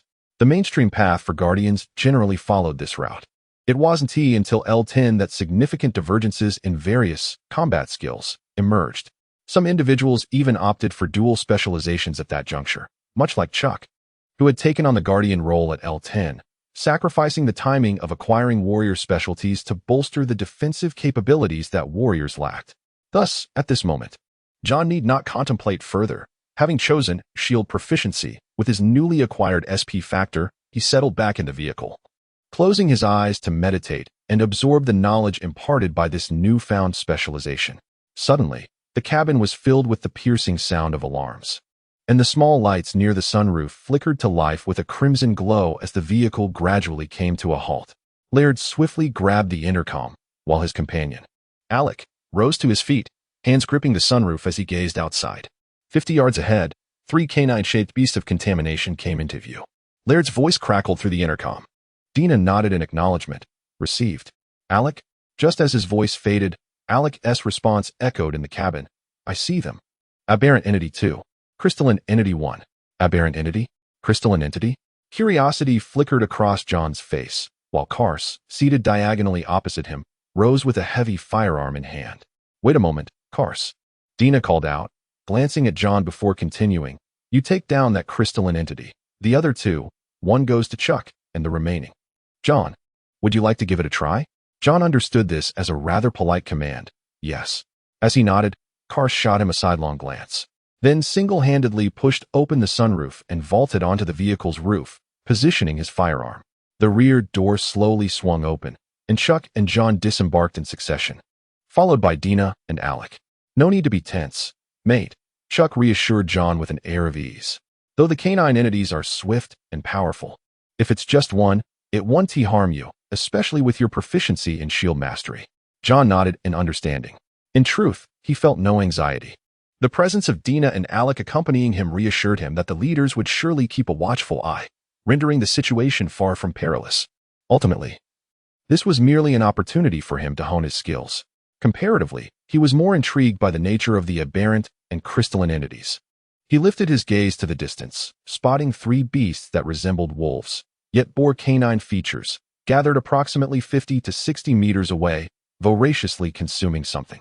Two of the creatures sported grotesque clusters of fleshly tumors on their heads and bodies, while the third, alertly turning its gaze toward the armored vehicle, revealed half of its head transformed into an eerie green crystal, glimmering under the sunlight with an unsettling hue. The flesh of the creature had inexplicably crystallized. How bizarre. Switching to his spiritual vision, John perceived that the three contaminated hounds were suffused with a dense and unsettling green aura, particularly the crystalline entity, which triggered an instinctual repulsion within him. In the next moment, the other two aberrant entities also turned their heads, baring their teeth and growling fiercely at the armored vehicle before charging forward. Bang! Bang! Two shots rang out, and the head of the crystalline entity was obliterated in an instant, while the remaining two aberrant entities lunged at Chuck and John with alarming speed, far surpassing the creature they had encountered that night. Here it comes, the first true battle, John silently murmured as he followed closely behind Chuck, stepping forward to block one of the creatures with his shield. Chapter 19. First kill. With a resounding thud, the grotesque creature lunged at John, crashing heavily against the divine golden shield he had raised. The force of the impact forced him to stagger back a step, but fortunately, his proficiency with the shield not only endowed him with expertise in its use, but also equipped him with the instinctual ability to adjust his stance in the face of danger. This knowledge manifested in John's movements, enabling him to quickly regain his balance. This creature possesses considerable strength. John anxiously examined the shield in his grasp, discovering a faint, transparent crack that swiftly vanished. Truly, it was a weapon of divine gold. Just as John marveled at the miraculous nature of his weapon, the grotesque creature seized the opportunity to assault him once more, feigning a bite at John's right hand. However, as John raised the shield to defend himself, the creature abruptly halted its charge and swiped at his ankle with a claw. Danger! John, endowed with heightened awareness of impending threats, instantly recognized the creature's cunning. In a split second, he deftly countered the claw strike with his mace. The formidable weapon, true to its divine golden heritage, pierced the creature's claw effortlessly, eliciting a pained howl from the beast as it retreated, roaring in agony. Observing this grotesque creature up close was undeniably unsettling, sending shivers down John's spine. It resembled a canine beast, yet its body was marred by grotesque, tumor-like growths the size of grapes, inducing a sense of revulsion. Come here, you absurd abomination. Not far away, Chuck was taunting another grotesque creature, drawing its attention away from John, clearly intent on creating a favorable environment for John to engage in one-on-one combat. Nearby, beside the armored vehicle, aside from the mechanic and his apprentice, as well as the vigilant Sith perched atop the vehicle, most members of the fourth team had disembarked. Standing or leaning against the armored vehicle, arms crossed, quietly observing John's battle, John felt a pressing need to prove himself, to earn the fundamental trust and respect of these seasoned veterans. With determination, John focused intently on the grotesque creature before him. To his annoyance, it appeared to have learned from their previous encounter, circling around him in search of an opening to attack, even feigning assaults to provoke a misstep from John, who claimed these tainted beasts lacked intelligence. They were quite cunning indeed. Having suffered a painful blow from John's mace, the creature cleverly altered its attack strategy. Now aiming for John's left ankle, executing a well-planned approach from behind. It continued to circle, forcing John to shift his stance as they engaged in a bizarre dance, eliciting laughter from several members of the fourth team observing from a distance. The laughter brought a flush of embarrassment to John's cheeks. "So you wish to strike my left foot? Very well." He deliberately exposed a weakness, raising his mace to strike at the creature, intentionally leaving his left side vulnerable. As expected, the creature took the bait, dodging John's attack while lunging forward to bite at his left foot. In that critical moment, John swiftly shifted his posture, swinging the mace toward the creature's head. Yet, to his astonishment, the beast twisted its body mid-lunge, evading his strike and quickly distancing itself from John. This agility and flexibility left John in awe. He realized he must first restrain the creature's speed. With that resolve, he sheathed his mace and drew his pistol. Bang! Under the astonished gaze of the fourth team members, a 9mm bullet struck the creature's hind leg, causing a spurt of crimson blood tinged with a hint of eerie green. Howling in pain, the grotesque creature retreated, circling John once more. John adjusted his stance, holding the shield in one hand and the pistol in the other, firing several rounds at it. Bang! One shot missed, but two struck the creature's left hind leg. It was evident the creature's speed had diminished, now limping as it fled. However, as Officer Better had warned him, a 9mm pistol might be effective against smaller prey, but it was insufficient to take down a mutated beast like this. It could only drive it away, which did not align with Captain Dana's kill order and would certainly not meet the approval of the fourth team members. With this in mind, John holstered his pistol, preparing to set another trap to lure the creature into an attack.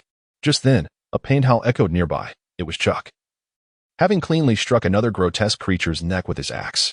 John feigned distraction, turning to glance at the commotion. In that instant, the injured creature seized the opportunity, swiftly maneuvering around John's left flank and launching itself at him with powerful hind legs.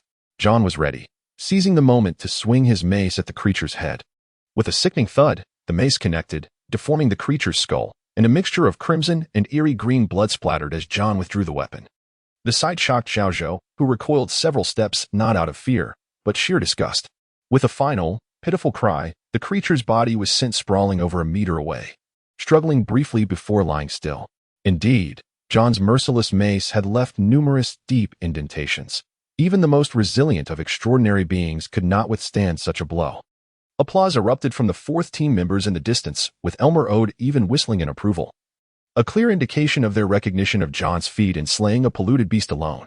"Well done, John," Captain Dana approached, smiling as she offered her commendation. "I intended to test your resolve by having you face an extraordinary creature alone. Some individuals, despite possessing power, remain weak at heart, a weakness that can be fatal. But it seems you have adapted to confronting these extraordinary beings admirably. This is commendable, John." Alec, the vice captain who followed Captain Dana, nodded in agreement. "Indeed, well done, lad. Your strategy was clear from the outset, limiting the creature's movement and deliberately luring it into an attack before delivering a decisive blow. You appeared unaffected by the mundane fear. However, why did you step back at the end? It seemed rather unpleasant. It was undeniably grotesque. Throughout the entire process of disposing of the body, John had donned specialized rubber gloves, holding his breath as the other team members found amusement in his discomfort. "Don't take it to heart, mate," Chuck comforted, patting John on the shoulder. "All newcomers go through this. I was the same." As they boarded the vehicle, Dana had taken the time to explain to John. "Alec wasn't targeting you on purpose. It's a tradition in our fourth team. In truth, Alec is a good person." John, understanding that Alec bore him no ill will, nodded in agreement. "I believe the vice captain is not a bad person."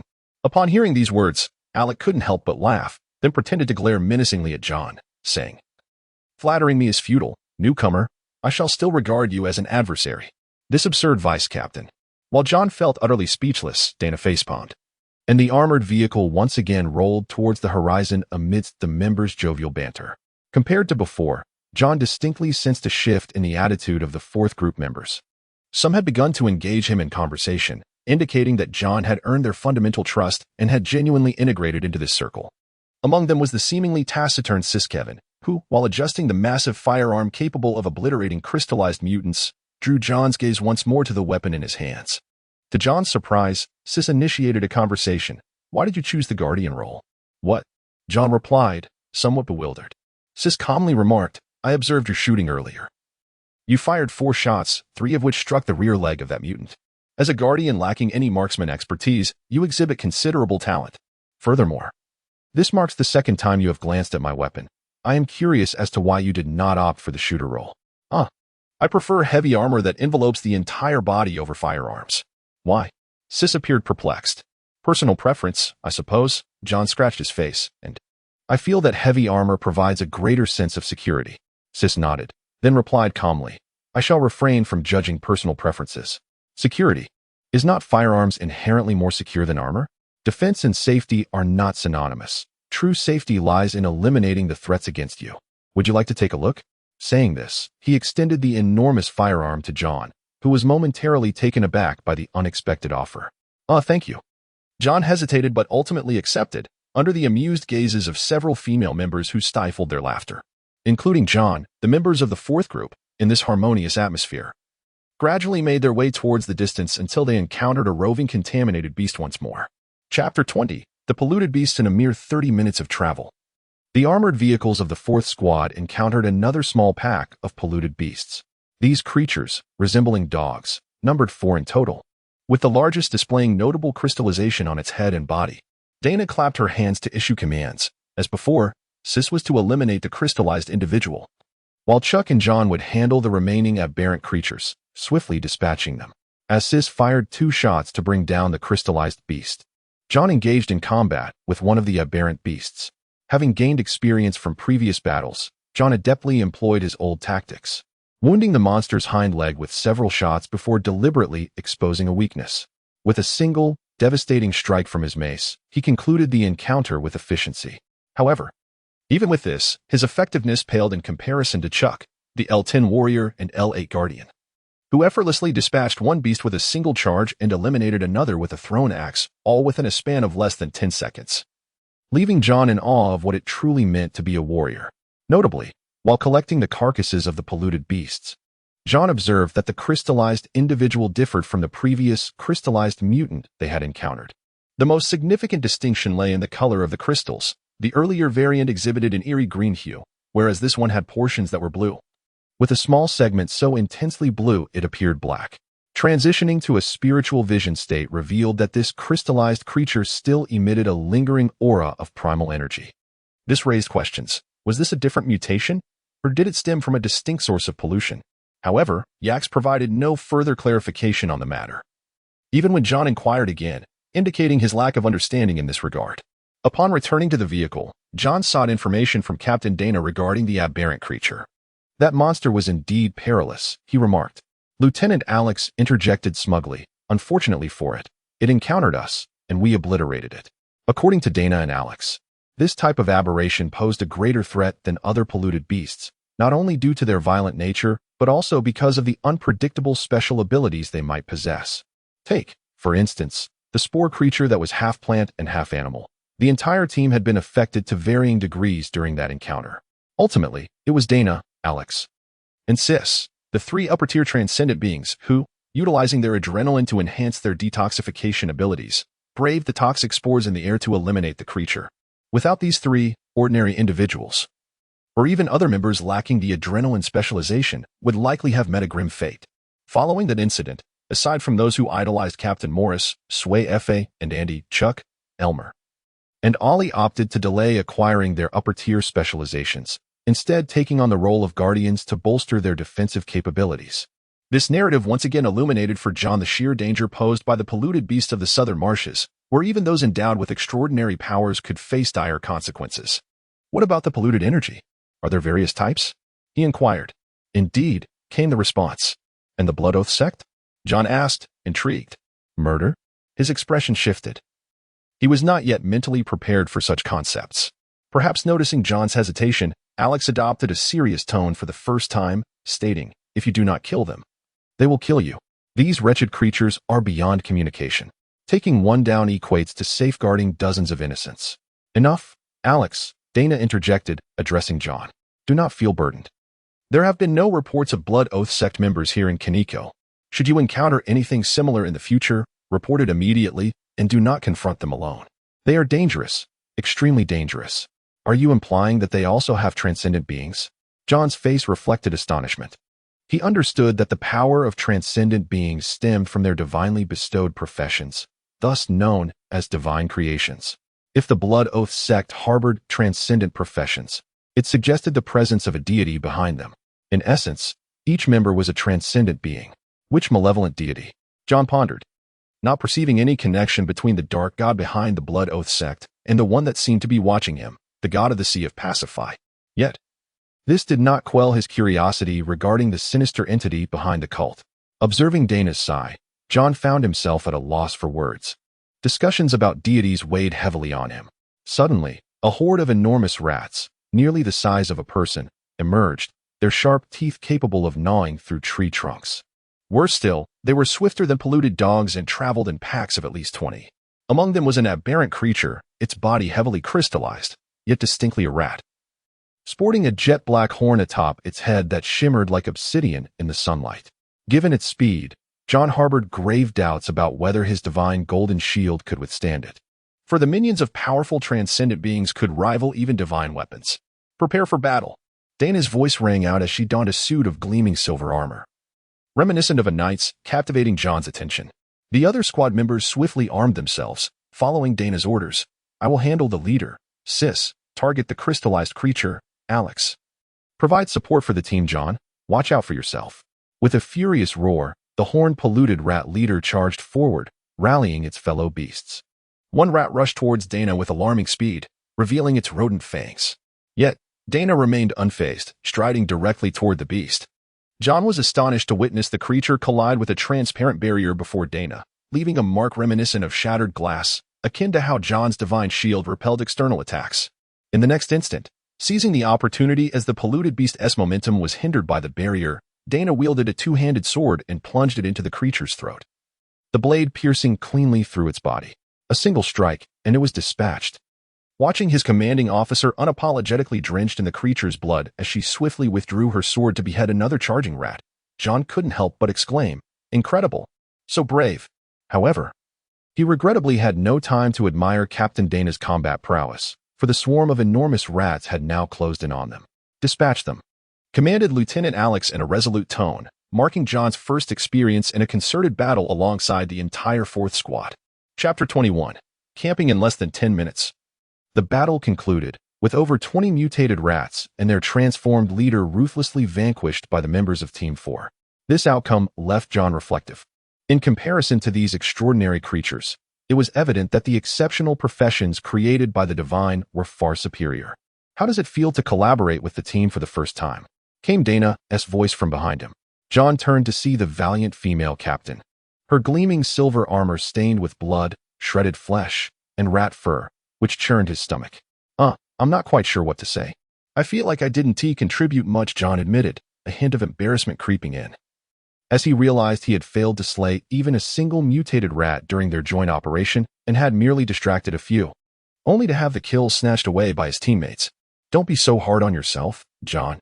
Your performance was commendable," Dana reassured him, reaching out to pat his arm. To her surprise, John instinctively stepped back, noticing the blood and gore smeared across her metal glove.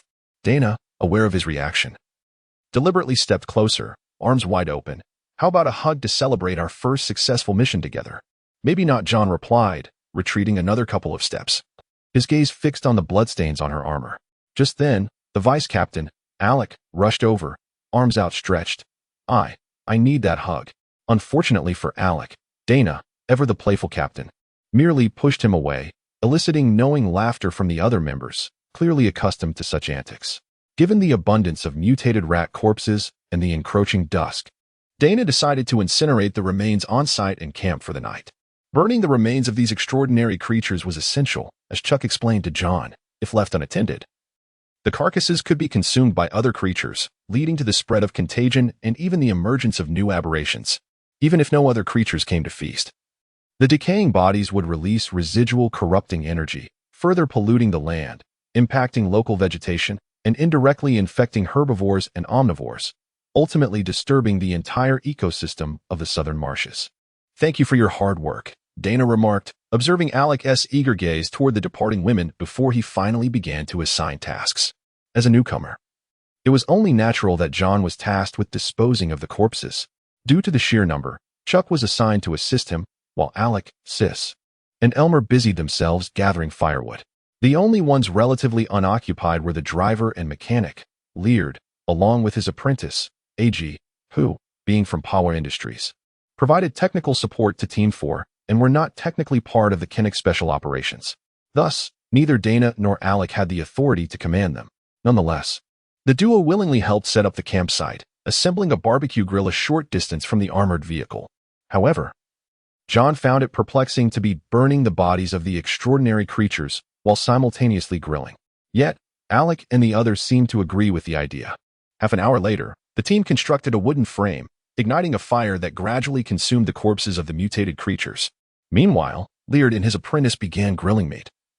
The aroma wafting through the air, which made John, having dragged several rat carcasses, feel slightly nauseous as images of the bloody bodies flashed before his eyes. In any case, he was quite astonished that the women could still enjoy their grilled meat. He, on the other hand, could not bring himself to eat more than a few pieces of bread and vegetables from the farm, washing it down with a few beers. While they were still on the outskirts of the southern marsh, camping in such a location necessitated someone to keep watch at night. Naturally, it was not John's responsibility as the newcomer. That duty fell on Alec and Sis, both seasoned sharpshooters with the omnidirectional vision specialty, making them ideal candidates for the night watch. After arranging the night watch, the team settled down for rest, positioning lounge-like chairs around the campfire, covering themselves with blankets. This left John feeling rather awkward, as he had not prepared such comforts. Ultimately, it was Alec who lent John his chair and blanket since he and his brother Sis would be alternating the night watch, and one chair and blanket sufficed for both.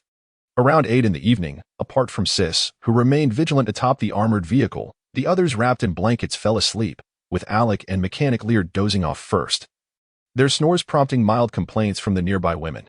However, John found himself unable to sleep, although this was merely his first day accompanying Team 4 to the southern marsh. He had already encountered more extraordinary creatures than he had seen in the previous 20 years. In his former world, there had been no such beings, let alone the bewildering aberrations, crystallized entities, or mutated forms. Yet, what truly astonished him was the combat prowess displayed by the members of Team 4. Most notably was Dana, the War Knight. Though not particularly tall and lacking the intimidating muscles of some athletic women, her combat abilities were truly eye-opening. Before her, the mutated rat, adorned with sharp horns and extensively crystallized, posed little resistance, contrary to the notion that aberrations were the most unique and formidable of the corrupted beasts. Alec's combat prowess was equally impressive. After observing his fighting style, John finally grasped the essence of supporting teammates. Alec wielded a 3-barreled heavy machine gun, obliterating a quarter of the mutated rats in one sweeping barrage, only to attract another quarter due to the gunfire. Considering he paused after 2 rounds, John suspected he could have annihilated all the rats himself, merely allowing others the opportunity to hone their skills. Then there was Sis Kevin, who, thus far, had primarily demonstrated his sniping abilities, consistently eliminating targets with precision. Given that he, like his brother Alec, was an armored warrior, John had no doubt that he could also wield heavy weaponry when the situation called for it. In comparison, the other team members seemed somewhat less formidable, yet even so, they surpassed John significantly. After all, he had not managed to claim a single rat head during their joint operation, not even from the half-newbie Chuck, who had been with Team 4 for less than a year. A year, huh? John mused, resting his hands behind his head, eagerly anticipating who he would become a year from now. The following morning, Dana once again took the lead, waking the team and preparing breakfast alongside the other 3 female teammates. At this moment, John noticed a hint of panic among the male members of the team. The vice-captain, Alec, discreetly signaled to all the male members, including John, suggesting, "How can we allow these lovely ladies to engage in such tasks? Right, Elmer, Chuck, John?" As Elmer and Chuck nodded in agreement, John pondered. Could it be? Nevertheless, that morning, John witnessed the remarkable culinary skills of the ladies in the group, which could be simply summarized as a hodgepodge where various vegetables were tossed into a pot, resulting in a gooey concoction that left the men at the dining table speechless, exchanging glances, hesitant to be the first to take a spoon. Hey, the ladies were quite displeased with the men's reaction. The men glanced at one another, reluctantly picking up their spoons. Surely it couldn't be that bad. Initially, John thought Alec and the others were overreacting, until he sampled a spoonful of the mush, experiencing the bland, sticky texture firsthand. All right, he conceded, he was mistaken. Alec and the others were right. This was indeed inedible. Poor Ally and Andy, their faces filled with anticipation for John's reaction. "What do you think, John?" What could John say? It tasted, well, it was acceptable. Exactly, Alec and the others were too harsh. The ladies were delighted that their culinary skills had finally received some acknowledgement, happily sampling their own creation, watching them consume the gooey mixture with apparent oblivion. Not only were Alec and the others left in stunned silence, but John also found it hard to believe. Did they lack taste buds? It seemed that. Aside from being reliable companions in battle, the ladies of Team 4, including Captain Dana, were sorely lacking in culinary talent. After a dismal breakfast, Dana approached John. "John, today we will deviate from the main path and venture into the swamp. You must be prepared. The conditions within the swamp are far worse and more perilous. However, there is no need for excessive worry. Just remember to obey orders, stay with the group, and avoid touching anything you shouldn't." "Understood." John nodded in acknowledgement. "All right. Let us move out." With Dana's command, the team boarded the armored vehicle, which then departed from the main road, plunging into the southern swamp. The outskirts of the southern swamp were already rife with prowling, polluted beasts. What awaited them deeper within? Within half a day, John received his answer. It was a natural hellscape where ordinary humans could not hope to survive. Even the mere act of breathing was a luxury. Chapter 22. The container The Southern Marsh is not merely a swamp. In fact, it possesses a rather intricate topography, comprising hills, flatlands, lakes, grassy areas, and vast expanses of jungle. The designation of marsh is primarily due to the extensive pollution that has led to soil degradation, with the uppermost layer of soil being most severely decomposed, transforming into a dark, putrid sludge that exudes the stench of decay, resembling a swamp. This phenomenon is not particularly pronounced on the outskirts of the southern marsh, where various green plants still thrive in the waterlogged areas, and normal wildlife can occasionally be observed. However, these plants and animals are, to varying degrees, tainted by pollution, which is evident in a heightened state of perception. As one ventures deeper into the marsh, the signs of contamination become increasingly apparent, culminating in the jungle swamp, the region most severely afflicted by pollution. The jungle swamp, as its name suggests, is a composite zone formed by the marshing of forested areas. Towering, lush trees obscure the sunlight above, while below lies the heavily marshy ground and treacherous pools that mercilessly consume any unwary creatures that fall within their grasp. To provide John with a clear understanding of this swamp, Dana instructed Mechanic Laird to keep the rear cabin door wide open. Thus, as the armored vehicle jostled its way into the jungle, John quickly developed an instinctive aversion to the overwhelming accumulation of polluted energy. When he switched to his heightened perception, it appeared to him that even the surrounding air had transformed into a sinister shade of green, enveloping the entire jungle swamp in a spectral mist. Categorically, this eerie green pollution is the most prevalent form of contaminating energy, known as EG, as mentioned by Dana. It is said to stem from the decay of powerful beings or even deities from the old era after their demise. Whether this assertion holds truth is a question best posed to the researchers in the Imperial capital, as none of the members of Group 4 possess the answers. Is it harmful to inhale this? John inquired with a hint of unease. He keenly observed that this sinister green energy seemed composed of minuscule particles that, upon inhalation, could infiltrate his body, albeit in minimal quantities. Such minimal exposure poses no significant threat. The bodies of extraordinary beings possess a self-purification capability, allowing for the gradual cleansing of such pollutants. Dana elucidated. But what if I inhale too much? John pressed further. Before she could respond, Anthe, sitting opposite him, mischievously chimed in, "Then you might undergo a mutation. Perhaps your body will crystallize." Upon hearing this, John instinctively held his breath. "Stop frightening our newcomer," Anthe said, playfully nudging her companion while reassuring John. "Don't take it to heart, John. She's just teasing you. Naturally inhaled pollutants are not a concern, as their quantity is unlikely to be substantial. Your body is fully capable of self-purification. Even if it cannot cleanse itself immediately, the most it might cause is a temporary, toxic-like reaction, ultimately purging itself without leading to any aberrations. What you should be wary of are those crystallized masses. Those are formed from the accumulation of significant pollution. If you were to ingest such substances, it could lead to mutation. Who would willingly consume such things?" John expressed his bewilderment. Is it worthwhile? To become a monster for the sake of power? He still could not comprehend this notion. After all, in his view, it sufficed to diligently level up. Why resort to such a desperate measure? Unexpectedly, after he voiced that question, the atmosphere within the cabin shifted dramatically. Did I say something wrong? He asked, perplexed. No, you did not err. Elmer shook his head, explaining, however, there is one point you misconstrued. Those individuals are not seeking faster power, but rather attempting to transcend their limitations. Limitations? Elmer looked at John and made an analogy. Extraordinary beings are akin to containers, with a finite capacity for what they can hold, regardless of who one is. There will inevitably come a day when no more can be contained within. John was momentarily taken aback. The size of the container refers to the limitation of levels. Do extraordinary beings have level limitations? Is my current concern related to the passive inhalation of polluted energy? What is there to envy? Wait. Recalling Elmer's earlier analogy about containers, John suddenly grasped the implication.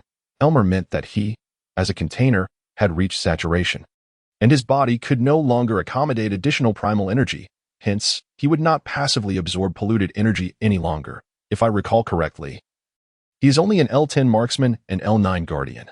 John was at a loss for words. If what Elmer stated were true, it would mean that he could only ever attain a maximum level of L19, never ascending to a higher echelon of extraordinary beings. Perhaps this is my limit. Elmer remarked with a hint of bittersweetness. Elmer, Allie suddenly exclaimed in anger. Did we not discuss this matter? It's merely your delusion. Buck up. If you give up like this, I. Upon turning and seeing Allie's reddened eyes, Elmer suddenly smiled and said, I was just joking, Allie. You know I wouldn't selfishly resign myself. You jerk. Allie retorted, playfully slapping Elmer's face with her glove, causing him to yelp in pain. They're in a relationship. Chuck quietly explained to John, revealing a hint of envy. John nodded, feeling somewhat dazed, and couldn't help but glance again at the raucous Elmer. Was it truly just a jest? It appeared far more genuine. Clearly, John was not the only one who noticed. The other members seemed to have caught on as well, resulting in a somewhat somber ambience for the remainder of the journey. John could not help but feel a pang of guilt, as he had inadvertently broached this uncomfortable subject. Could it be that different individuals have varying limits?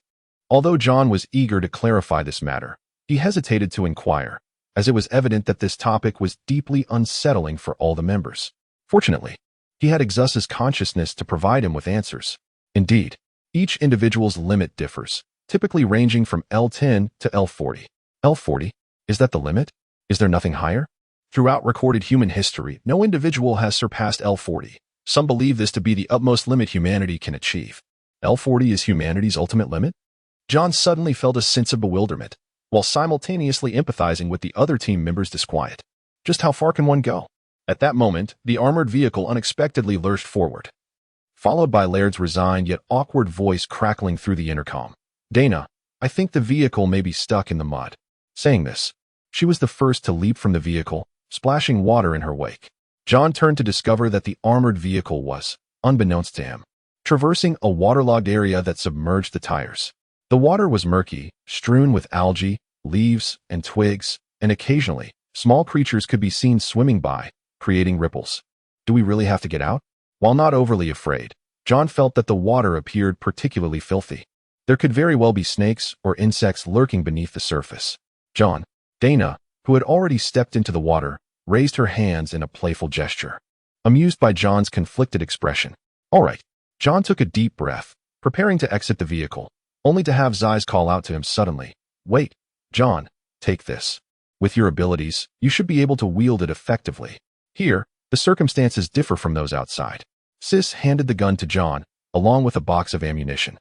Thank you, John expressed, having previously harbored some disdain for the power of his 9mm handgun. He naturally did not decline Sis's generous offer. After his gratitude, he stowed the firearm and bullets into his backpack before leaping from the vehicle. The sound of water splashing enveloped him, as the surface rose to his knees and then to his hips, causing an involuntary shiver. The chill of the water was one aspect, while the unsettling sensation of fearing the unknown lurking beneath was another. Following him, Alec also jumped down, and upon noticing John anxiously staring at the water-s surface, he chuckled. Take good care of your big gun, newbie. Huh. Oh, I will keep it safe, John replied, mistakenly believing Alec referred to the firearm Sis had lent him. He instinctively nodded, only to observe Swafa and Anthe, who had also jumped from the vehicle, laughing unrefinedly while casting a furtive glance at his midsection. It dawned on John that Alec's remark had a more risque connotation, prompting him to roll his eyes in exasperation. What a ridiculous vice captain. Don't take it to heart, John. As Alec and the others endeavored to extricate the vehicle from the mire beneath the water, Dana patted John on the back. I wasn't referring to Alec's jest, but rather to the matter Liard mentioned earlier. It is still too early for you. Do not let it affect you. Maintain your confidence and resoluteness. Yes, John nodded. Yet could not refrain from inquiring, is everyone like that? No exceptions? Even you, Captain? Dana's lips parted slightly, as if she had something to say. But ultimately she merely offered a faint smile, gave John's back a gentle pat, and waded towards Alec and the others. Watching her retreating figure, John deduced the answer. Chapter 23. Inside the swamp, the armored personnel carrier, weighing several tons, found itself ensnared in the mire of this swampy terrain, a predicament that was undeniably vexing. Fortunately, the members of the fourth group were all extraordinary beings. Although it consumed considerable time, they ultimately succeeded in extricating the vehicle from the quagmire through sheer human effort. However, none could ascertain whether the shallow pool, barely reaching their waists, concealed other hidden box.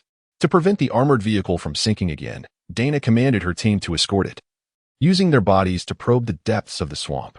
For safety, the team members secured ropes around their waists, interlinking themselves, and even tethering one end to the front of the armored vehicle. Aliek, I'll rely on you to lead the way, Dana instructed. Leave it to me, Aliek replied confidently, taking the lead at the front of the procession. Behind him, John exhibited signs of nervousness, apprehensive about potential dangers lurking beneath the water's surface. Within moments, a bizarre fish, palm-sized with sharp teeth, floated to the surface, its belly exposed, impaled by the dagger Aliek had thrown. I'll take care of it, Aliek concluded, stepping forward into the water, gripping the hilt to extract the dagger from the fish's belly. Even John had to concede that when the quirky vice captain focused, he exuded an aura of reliability. With a long stick in hand, Aliek prodded the depths, seemingly concentrating solely on detecting the submerged box. Yet, any threats encountered along the way were deftly dispatched by the vice captain, much to John's astonishment. The surface of the pool was choked with algae, fallen leaves, and decaying branches, obscuring his vision. Otherwise, he would not have felt so anxious. Aliek, can your full-spectrum vision penetrate these algae to see the bottom?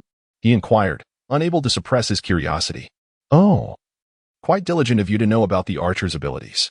But you are mistaken. This power does not grant X-ray vision, Aliek responded, unfazed by John's knowledge. As it was well documented in the manual. Then how? Instinct. More precisely, combat instinct. It heightens our sensitivity to any hostility.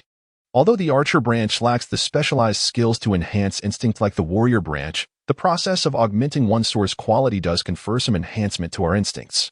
Source quality? John echoed, intrigued by yet another novel term. It's a conceptual notion, Aliek elucidated. Long ago, it was posited that the primal energies we wield derive from the extraordinary essence of our individual souls. Conversely, the soul is the source of primal energy. However, even now, this theory lacks sufficient evidence. Based on this understanding, researchers within the Empire believe that the process of enhancing our extraordinary powers is essentially an elevation of the source quality or an evolution, a transcendence. Human evolution? John mused, finding the notion perplexing. How could matters of the fantastical and the mysterious be entwined with evolution? Yet, upon reflection, this scientifically inclined explanation could hardly be dismissed as fallacious. Why could extraordinary beings not be viewed as an evolution of humanity? After all, not everyone possesses the potential to become extraordinary, something even the gods cannot achieve. As evidenced by Alonso's limitations. What about the god of technology and machinery from Pava Industries? John pondered. The assertion that all could become extraordinary was something neither Alonso nor the god of technology could fulfill, indicating a threshold on the path to the extraordinary. Those who qualified to surpass this threshold must possess something beyond the ordinary, perhaps the source quality, soul, will, or the mystical elements Aliek had mentioned. That peculiar retired professor, with his idiosyncratic tastes, had dedicated decades to the study of the mysterious, especially the origins of deities. Perhaps he could provide profound insights. Approximately 20 minutes later, the group finally emerged from the waterlogged area. Before John lay a stretch of land teeming with lush vegetation, where towering trees, so immense that two individuals would be required to encircle their trunks, flourished abundantly, their branches heavy with vines. The ground beneath their feet was carpeted with dense moss and fungi. The scene before him resembled an ancient rainforest, verdant and thriving. However, beneath this verdancy lurked a thick, unsettling aura of polluted energy. Suddenly, John's gaze was drawn to a tree exhibiting bizarre green crystals at its roots, resembling natural gemstones. Each cluster as large as a palm and radiating a particularly potent energy response. Aliak stepped forward, using a small knife to pry the crystal from the roots. Then held it aloft, gloved hand gesturing towards John. This EG crystal is a highly condensed form of EG energy, extracted from deep underground by the plant's root system. Throughout this process, it gradually coalesces into crystalline form, slowly pushing its way to the surface. Such occurrences are quite common in the southern swamps. Do not underestimate this crystal. The polluted energy it contains is sufficient to thoroughly transform an extraordinary being. Transformed into a monster, I presume? John nodded. Understanding dawning upon him as he observed Aliak stow the crystal away, perplexed. Are we not destroying it? Aliak shook his head, explaining. These crystals are exceedingly difficult to obliterate through physical means. Thus, while we have collected them for quite some time, we have lacked proper means for their destruction. However, the Empire's Research Institute has recently developed a neutralizing solution specifically for EG, EB, and air pollution crystals. When immersed in the corresponding solution, the polluted energy within these crystals is gradually neutralized. Furthermore, I have heard that the Institute has devised a technique to extract and purify polluted energy from the air, termed neutralization. Why does that sound so reminiscent of our carbon neutrality? John remarked, somewhat incredulous yet impressed by the technological advancements of the Empire's Capital Research Institute. Since this pollution neutralization invention exists, why not employ it to ameliorate this southern swamp? He inquired, bewildered. John fell silent, casting an exasperated glance at the vice captain. You can explain without being so cryptic. As the team pressed deeper into the swamp, instances of crystallization became increasingly frequent. Trees, vines, moss, and oversized fungi all exhibited signs of crystallization. Yet, could a mere dozen members of the fourth group truly manage such severe pollution? Nonetheless, this conundrum was unavoidable.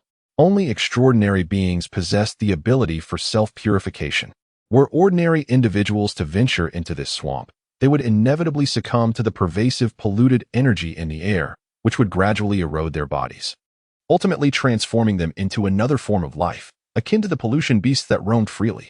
In light of this, Kaneko could only opt for minimal control over the spread of pollution, primarily focusing on halting the proliferation of local fauna, as their spread was far swifter than that of land pollution. As the group collected EG crystals, Dana, Aliak, and Sis simultaneously raised their heads, scanning the surrounding environment. What is it? John queried. Shoo, Aliak interjected, placing a finger to his lips to signal silence. Laird? No sooner had he spoken than John noticed a device resembling a surveillance instrument atop the armored vehicle beginning to rotate 360 degrees, followed by Laird's voice announcing. The thermal imaging has not registered any thermal energy responses that reach the threat threshold. Thermal imaging? John was once again taken aback. He had not anticipated that the armored vehicle was equipped with thermal imaging technology. However, thermal imaging did not respond to thermal energy. Before John could fully contemplate this, a blow dart suddenly shot from behind a distant tree, whizzing towards Alec, just as Alec turned to evade. It struck the adjacent tree with a resounding thud. A blow dart? An enemy? Realizing the situation, John instinctively drew his divine golden shield while glancing in the direction from which the dart had been fired. Indeed, behind the distant tree stood a figure radiating hostility. A human? Wait, could that truly be a human? John's eyes widened in astonishment as he beheld the assailant, a creature nearly the height of a human child. Hunched over, with a distinctly green, amphibious appearance. Its eyes, mouth, and the webbed limbs that held the blowpipe revealed its true nature. Frogs. It was undoubtedly this group of beings. Alec's expression mirrored that of realization. Frog? Frogman? Before John could recover from his shock, a multitude of similar creatures emerged around them, each brandishing crude wooden weapons, axes, hammers, spears, bows, and blow darts. They were poised for combat, just as Dana issued the command. The band of frogmen launched their attack. Chapter 24, The Battlefield of the Gods. The beings referred to as frogs, humanoid creatures, seemed to embody the fantastical entities often depicted in novels. Such thoughts lingered in John's mind until a frog, brandishing an axe fashioned from stone and wood, charged directly towards him. Having never encountered a creature of this ilk before, the sheer astonishment of witnessing such a magical being firsthand was immense. At that moment of shock, the frog swung its stone axe with considerable force towards John's shield. Observing the bulging muscles in its arms, John immediately recognized the might behind the blow would be formidable. Indeed, there was a resounding thud as the axe struck his shield, sending a powerful jolt through John's arm, akin to the force of a typical grown man. Even as an L3 guard, he was compelled to slide back half a step. Simultaneously, he quickly retrieved the shotgun lent to him by Sis, waiting for the opportune moment to avoid harming his comrades before firing at the frog. With a loud bang, the frog, which had been preparing to attack again, trembled violently, and a multitude of small holes appeared in its chest, blood oozing forth. The force of this weapon was indeed incomparable to the previous handgun. In agony, the frog let out a howl and swung its axe once more at John, but its movements had slowed considerably. John deftly sidestepped the attack and aimed for its head. Firing again, the gunshot echoed, and the frog collapsed, its blood staining the mossy ground beneath. However, another frog soon approached John, seemingly intent on avenging its fallen kin. Wielding a wooden club, it rushed at John with reckless abandon, but he expertly blocked each strike. Seizing the opportunity during a brief lull in its attack, John swiftly reloaded his shotgun. Despite having no prior experience with such weaponry, his movements were remarkably fluid. Just as John raised his weapon to dispatch the new frog, it unexpectedly halted, its throat swelling ominously. Sensing impending danger, John instinctively raised his shield. In the next instant, the frog expelled a noxious green liquid that splattered against John's shield. The corrosive substance dripped down onto the mossy ground, causing it to decay and rot. Was this poison? It was akin to a potent acid. John quickly examined his shield, relieved to find no signs of corrosion. Truly, it was a divine metal weapon. With a sigh of relief, he readied himself as the frog, seemingly unable to sustain its venomous assault, lunged at him once more, only to meet the blast of his shotgun. With two more resounding shots, another frog fell. Meanwhile, the other team members were not idle. In fact, their efficiency surpassed John's, as they swiftly diminished the swarm of frogs by a third in mere moments. Within less than 5 minutes, the skirmish concluded, leaving only 5 or 6 frogs to flee into the jungle. In the aftermath, John felt a sense of accomplishment, having attained LV3 and sensing enhancements throughout his being. However, his joy was tempered as he gazed upon the lifeless bodies of the frogs. John? Dana approached, inquiring if he had sustained any injuries. I'm fine, John replied, shaking his head as he regarded the fallen creatures. Captain, what are these beings? Frogs or frogmen? They are humanoid life forms inhabiting this swamp, Dana explained, her brow furrowed.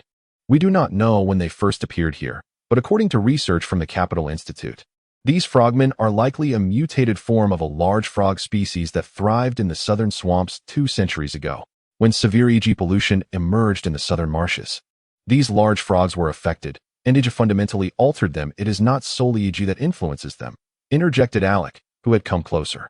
Observe these green frogs. In fact, there exists a blue variant here as well.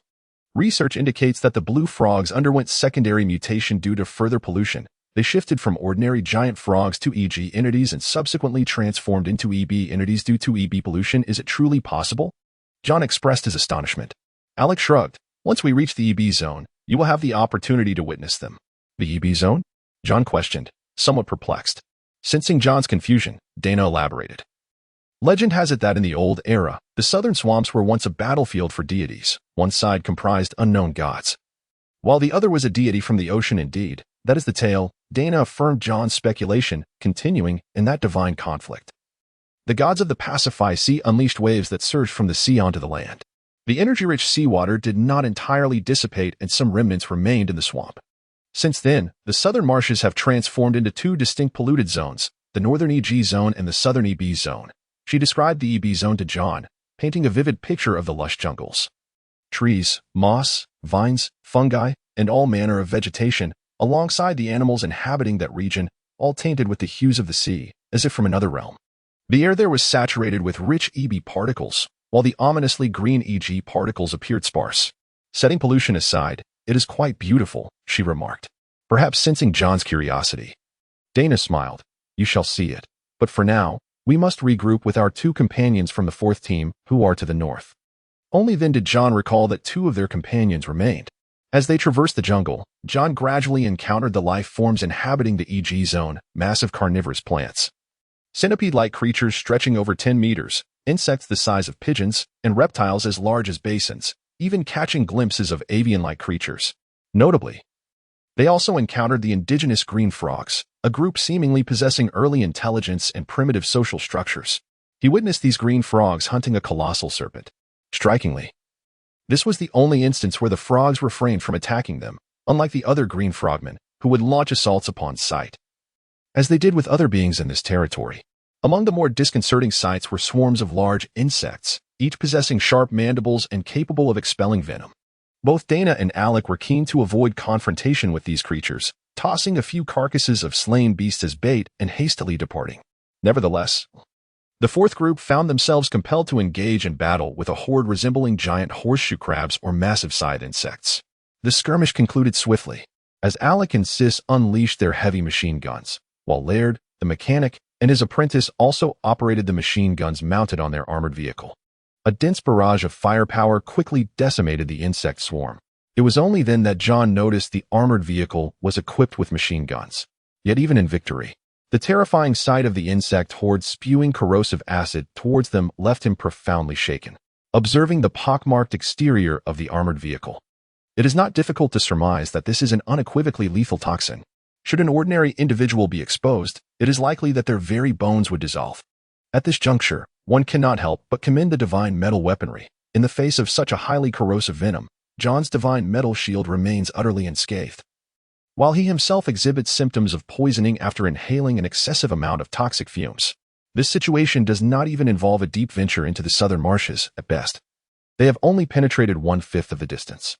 It is at this moment that John truly comprehends why Bells had cautioned him against delving too deeply. This is indeed no realm for ordinary humans, and even extraordinary beings must tread with utmost caution. Nonetheless, John finds himself more fortunate than his female companions, Sifia and Anthe, both of whom are aspiring hunters. Their professional attributes endow them with remarkable combat capabilities within a brief time frame, excelling in both close and ranged combat. Though they lack endurance and possess less than stellar recovery rates, even after consuming an antidote, they require more time to recuperate than John, during which their complexions have turned pale and their lips a disturbing shade of purple, a sight that is undeniably alarming. John speculates that Captain Morris's defeat at the hands of Captain Dana may stem from the hunter's considerable deficiencies compared to the War Knights. Moreover, in open terrain, they can utilize the waterproof armored vehicle for transportation.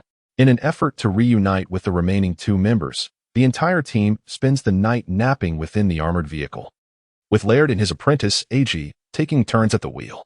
John finds himself pondering, was the previous location of the fourth group truly so far? However, seeing that everyone else is resting, he refrains from inquiring further. Around 5 o'clock the following morning, the moving armored vehicle comes to an abrupt halt, followed shortly by Laird's voice crackling over the intercom. Dana, once again, I believe you should disembark and take a look. What is it? John muses. Still not fully awake, yet he follows Dana and Alec out of the vehicle. It is then that he encounters a cluster of contaminated rat carcasses numbering over 30. Judging by the traces left behind, it appears they were humanely dispatched. What is there to see? John questions, perplexed.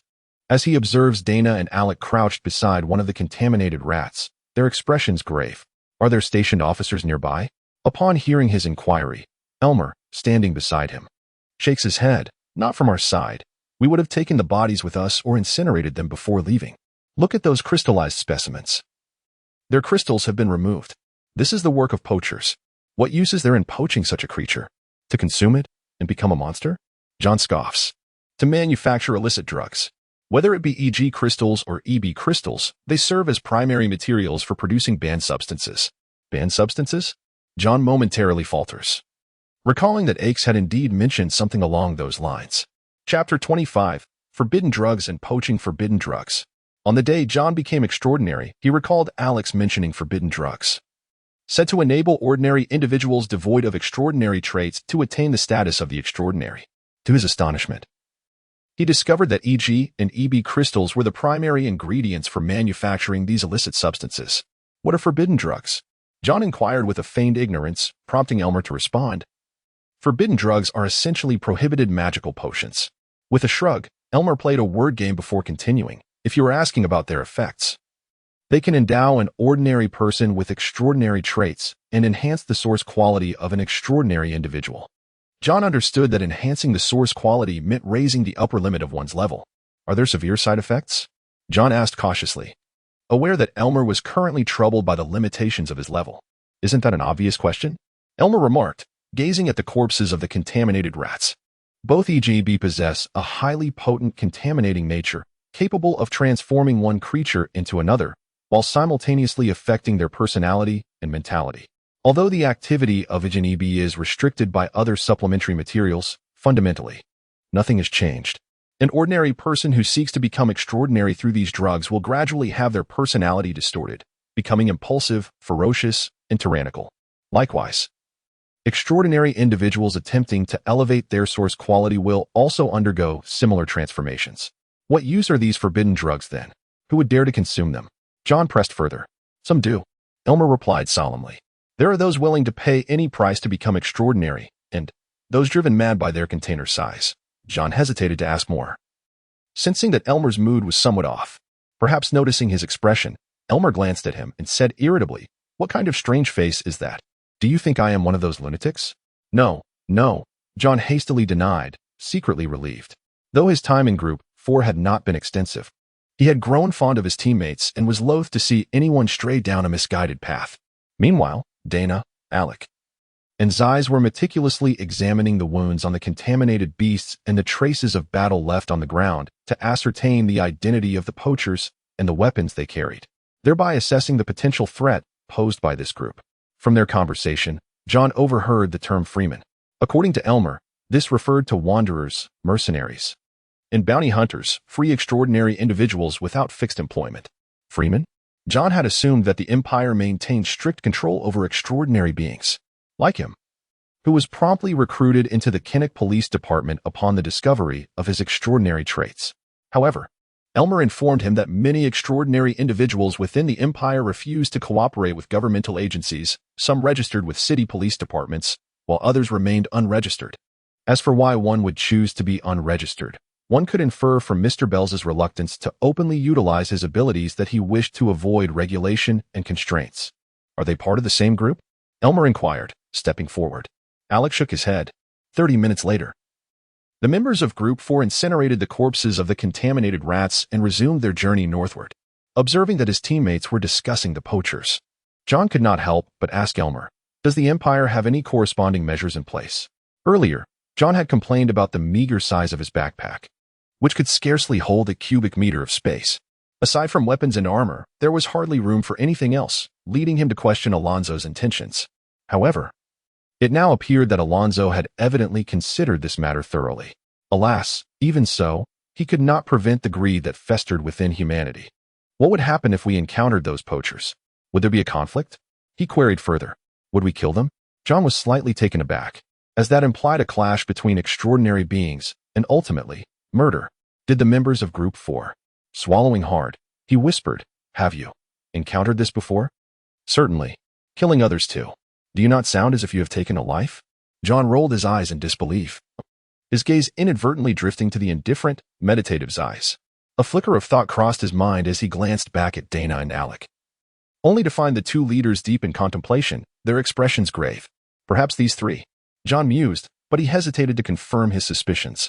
The remainder of their journey unfolded without further signs of the alleged poachers until midday, when Group 4 encountered a pack of canine-like contaminated beasts. These pollution hounds were rampant on the outskirts of the southern marshes.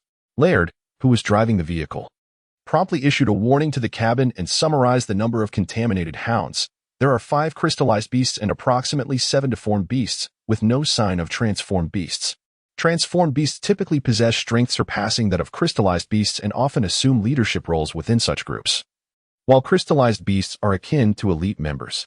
Based on experience, groups led by a transformed beast can swell to over 20 or 30 individuals, posing the highest threat level. Conversely, smaller factions without leaders are generally few in number, ranging from several to a dozen, representing a weaker group engaged in internecine conflict. Even so, Group 4 generally adhered to a principle of eliminating any encountered contaminated beasts, as the infighting among these creatures is a primary catalyst for the emergence of transformed beasts. However, this time, after contemplation, Dana decided to forego the operation. Let us first rendezvous with Barnard and the others. Barnard? One of the remaining 2 members? John expressed curiosity. as those two members were part of the relatively mysterious infiltrator branch, commonly referred to as Shadows. According to Elmer and Chuck's descriptions, this branch exhibited professional traits reminiscent of the wanderers or thieves John envisioned, possessing an astonishing ability to conceal themselves. What constitutes an astonishing ability to conceal? Is it an illusionary disguise, stealth in dimly lit environments, or invisibility in sunlight? It is well known that these three forms of concealment belong to entirely different tiers. If it were merely the first and second, John could accept it, but if the third were included, that would be rather frightening. However, according to Elmer's description, it seemed that the Shadow's concealment abilities were limited to hiding in dimly lit environments, likely utilizing a force field to distort and refract light. This wasn't particularly remarkable, as the Guardian branch's force field protection was far more commendable, akin to donning a suit of divine armor while also forming a protective force field for companions. As John, Elmer, and Chuck idly discussed the Shadow's concealment abilities, the armored vehicle abruptly slowed down. Soon after, Laird's voice crackled through the intercom. "Dana, Alec. We have spotted a group of individuals ahead. They don't appear to be ordinary." The cabin fell silent. Dana picked up the intercom and inquired, "What are they doing?" "It seems they are resting. Wait, I see corpses of contaminated beasts. Could they be poachers?" Everyone in the cabin thought of this, and Dana was no exception. After a moment of contemplation, she instructed, "Stop the vehicle and maintain a cautious approach." The armored vehicle gradually came to a halt, and the rear door swung open. Dana and Alec disembarked first, followed by John, Elmer, Chuck, and the others. The free man has been located. After disembarking, John swiftly identified the group referred to by Laird, as they exhibited no intention of concealment, remaining in place while indulging in food and drink. Despite their awareness of the armored vehicle belonging to the fourth group, several members even turned to glance in its direction. Such audacity? Elmer murmured in disbelief. It is worth noting that the sides of their armored vehicle bore the insignia of the Kaneko's Special Operations Division, a design that simplified the map of Kaneko City into a series of straight lines, wavy lines, and dots, accompanied by the letters KSOD and their full name in smaller text. After all, the SOD officers from various cities possess the legitimate authority to enforce the law granted by the Empire, and provided that the enforcement procedures are not significantly flawed, they even hold the right to execute suspected individuals on the spot. However, that distant group boldly awaited the approach of the fourth group, which irked several members of the latter. Suddenly, Alec, noticing something, quietly alerted, "Diana, the flag on that vehicle." "A flag?" John curiously directed his gaze towards the vehicles of the opposing group. Indeed, they had two vehicles, dilapidated and replete with rust and signs of repair, resembling pickup trucks, with a cabin at the front and an open cargo bed at the back. On one of the vehicles, a flag was affixed to an iron frame, its design strikingly similar to a pirate flag, featuring a black field emblazoned with a white skull, flames of white flickering around the eye sockets. And crossed behind it were a knife and a rifle forming an X. The Norris Gang. As Diana uttered the name, Alex simultaneously informed John of the flag's significance. That was the flag of the Norris Gang, the Empire's largest illegal organization, involved in nearly every conceivable form of crime. Chapter 26. The Norris Gang, shall we negotiate with them? Whispered Ollie, her voice tinged with anxiety as she stood behind Dana and Alec. Clearly aware of the Norris Gang's reputation, Elmer, upon hearing Ollie's words, displayed a hint of indignation. "We can't just turn our backs and leave. They're merely a band of criminals." His sentiments were echoed by Dana and Alec. As enforcers of Kaneko's, retreating in the face of a group of wrongdoers was simply inconceivable. "But, Captain, I can take care of myself. I refuse to be a burden to the team." John interjected. He understood Dana's intentions were well-meaning, yet such acts of care felt somewhat humiliating to him. After all, he considered himself a member of the fourth team. How could he retreat when danger loomed? Furthermore, was remaining near the armored vehicle truly safe? The vehicle's armor was hardly more resilient than his own golden shield. If something were to happen, he would rather fight alongside his comrades than stand idly by and watch them face peril. "John." Dana furrowed her brow, likely preparing to argue further, but Alec interjected, "Let John come along. He is not a child in need of protection. He is an adult." He cast an appreciative glance toward John. Recognizing John's resolute stance, Dana chose not to press the matter further. She produced a walkie-talkie, instructing Mechanic Laird and his apprentice to keep the armored vehicle at a distance for surveillance, before leading the fourth team towards the Norris Gang. In the distance, the members of the Norris Gang remained gathered around a campfire, drinking and feasting, their laughter indicating a dismissive attitude towards the fourth team. It was only when Dana and her squad approached that the gang heightened their vigilance, setting down their cups and grasping their weapons. At the forefront stood a towering brute, nearly 2 meters tall, clad only in a tank top, with bulging muscles that attested to his formidable strength. In stark contrast, Dana, standing at a mere 1.70 meters, appeared diminutive beside him. Stop. Dana halted approximately 3 meters from the giant and produced her credentials from her uniform pocket, stating in a low voice, "Captain of the Kaneko's Special Operations Division 4th Team, Dana Hill." The giant, arms crossed, remained unmoved, a cruel smile spreading across his face. "Marjarov, or you may call me the Destroyer. What business do you have, Imperial Lapdog?" The unabashed insult caused Dana to narrow her eyes, her gaze sharpening. "Mind your manners," Alec warned sternly. However, rather than tempering the gang's behavior, a few of the Norris thugs became even more audacious, mockingly barking like dogs. This provoked not only Chuck and Elmer, who were visibly furious, but also Ollie and the other female team members, who were gritting their teeth in anger. Aside from Sis, who maintained an impassive demeanor, only John appeared unfazed. He felt little allegiance to the Empire and thus did not consider himself a lapdog. Moreover, he was astonished that these men dared to openly insult the KSOD officers who held significant law enforcement authority, including the right to execute suspected criminals on the spot. To insult officers with such powers was indeed a testament to their audacity and lawlessness. John felt an unsettling sense of repulsion towards this group, not merely due to their attitude, but as if a deeper, instinctual aversion was at play. Intrigued, he shifted into a state of spiritual vision. This ability granted him the perception of flowing energy, yet it could not detect the energy within another supernatural being, as each could effectively control their own energy unless actively using their abilities. However, the atmosphere surrounding the Norris thugs felt chaotic, likely due to the faint traces of eerie green energy emanating from them, e.g. energy. Had they perhaps indulged in forbidden substances related to e.g.? The brawny Marjarov, arms crossed and grinning, sneered, "No need to inform you, Imperial lapdogs. Leave here, and I will pretend I never saw you." An outlaw from an illegal gang dared to confront the Empire's law enforcement officers so defiantly? John sensed that the Norris gang was not to be underestimated. Marjarov's expression darkened further, and he stepped closer to Dana, towering over her as he growled, "Do not provoke me, woman." The Norris thugs behind him began hurling expletives, but Marjarov silenced them with a gesture. He gazed at Dana, unwavering and resolute, and shifted his tone. "I could tell you, provided you." As he spoke, he raised his hand toward Dana's face, desire glimmering in his eyes. "Back off." Alec, incensed, pointed his weapon at Marjarov, but someone else was swifter. A gunshot rang out, and a bullet appeared before Marjarov's forehead, seemingly hindered by an invisible force, flattening against an unseen barrier. "Hey," Marjarov smirked, tilting his head, as the flattened bullet whizzed past him. "Is that a force field? Does this guy possess a protective ability?" John was taken aback, quickly glancing at the shooter. Unsurprisingly, it was Sis. "You started this," Marjarov roared, infuriated. The nearly 2-meter-tall brute stepped back, swiftly brandishing 2 axes.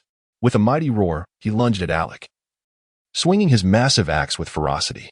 In that crucial moment, Dana pushed Alec aside and raised a gleaming silver shield to deflect Marjarov's strike. The impact resonated with a thunderous sound as the axe crashed against the shield, sending shockwaves that stirred dust from the ground and air, swirling outward like a tempest. "Dana?" The members of the 4th team, including John, looked on with concern. Yet, they found Dana steadfastly holding her shield, her feet unmoving, a testament to her strength. Marjarov, equally astonished, widened his eyes in disbelief. "Stand down," Dana commanded, shield raised. "We will leave." Marjarov regarded her with a mix of caution and intrigue, slowly lowering his axes. He glanced at the 4th team, licking his lips. "You wish to protect your comrades? Very well, but you must stay? Damn it." Alec exploded in anger, ready to act, but Dana restrained him with a gesture. In the next instant, a powerful surge of energy erupted from her, radiating explosively in all directions. "Are you certain?" She had donned shining silver armor, her shield replaced by a knight's sword. Marjarov's expression shifted to one of shock, perhaps recognizing the disparity in their power through the intensity of her energy. His stubbornness indicated he believed the difference to be negligible, yet his subordinates were less certain. "Leave," he warned sternly. This time, Dana chose not to force the issue, leading the 4th team to retreat slowly. At this moment, Dana was elucidating to her team the rationale behind her change of heart regarding engaging in conflict, that Margov is likely a war knight of L30 caliber, not inferior to myself by much. I suspect his subordinates possess abilities nearing L20. Aside from Alec and Sis, we may not hold any significant advantage. Observing the team exchanging glances, John could not restrain himself from inquiring, how can such thugs from an illegal gang possess such prowess? Furthermore, isn't the pathway to becoming soldiers controlled by the Empire? Dana turned her gaze towards the distance, furrowing her brow as she replied, the Nolly's gang is no ordinary illegal organization. If they were so easily dealt with, the Empire would have dispatched forces to eradicate them long ago. Bernard and his group are in this vicinity. They should have already ascertained the intentions of those thugs.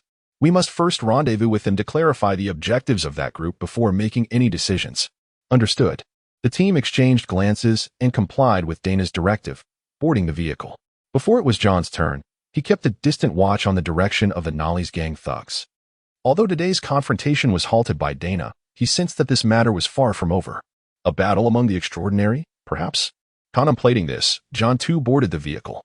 Chapter 27. Bernard's intelligence. On their way to the rendezvous point, the fourth group encountered another pack of polluted beasts. Unlike the previous encounter where they deliberately left one for John to handle, this time, Alex and Sis intentionally aimed to injure rather than kill, allowing John to take care of the situation. This somewhat dubious tactic swiftly elevated John to L4, granting him the specialized ability of position protection. The basic force field protection could only be applied to oneself, enveloping him in a layer of energy armor. While this protective layer could not withstand the gun that Sis had gifted him, it nevertheless provided an additional layer of security. However, John felt somewhat guilty about the benefits afforded to him at the expense of other team members. Upon reaching their resting place, John broached the subject with Sis. Don't take it to heart, Sis replied calmly. As Elmer mentioned that day, everyone encounters the dilemma of container size. It's essentially the limit of what one's source energy can sustain. Dana, Alex, and I have already reached our limits in this regard. Even if we were to slay more extraordinary creatures, we would not see any further enhancement. The only ones in the team with room for advancement are you, Chuck, Ollie, Swafa, and Anti. Especially after today's events, the faster you grow, the greater your impact will be. The notion of a level cap weighed heavily on John. He sighed softly, the joy of his newfound strength gradually dissipating. He realized that a person's true potential is not determined by how quickly they can level up, but rather by the shackles imposed by their level cap.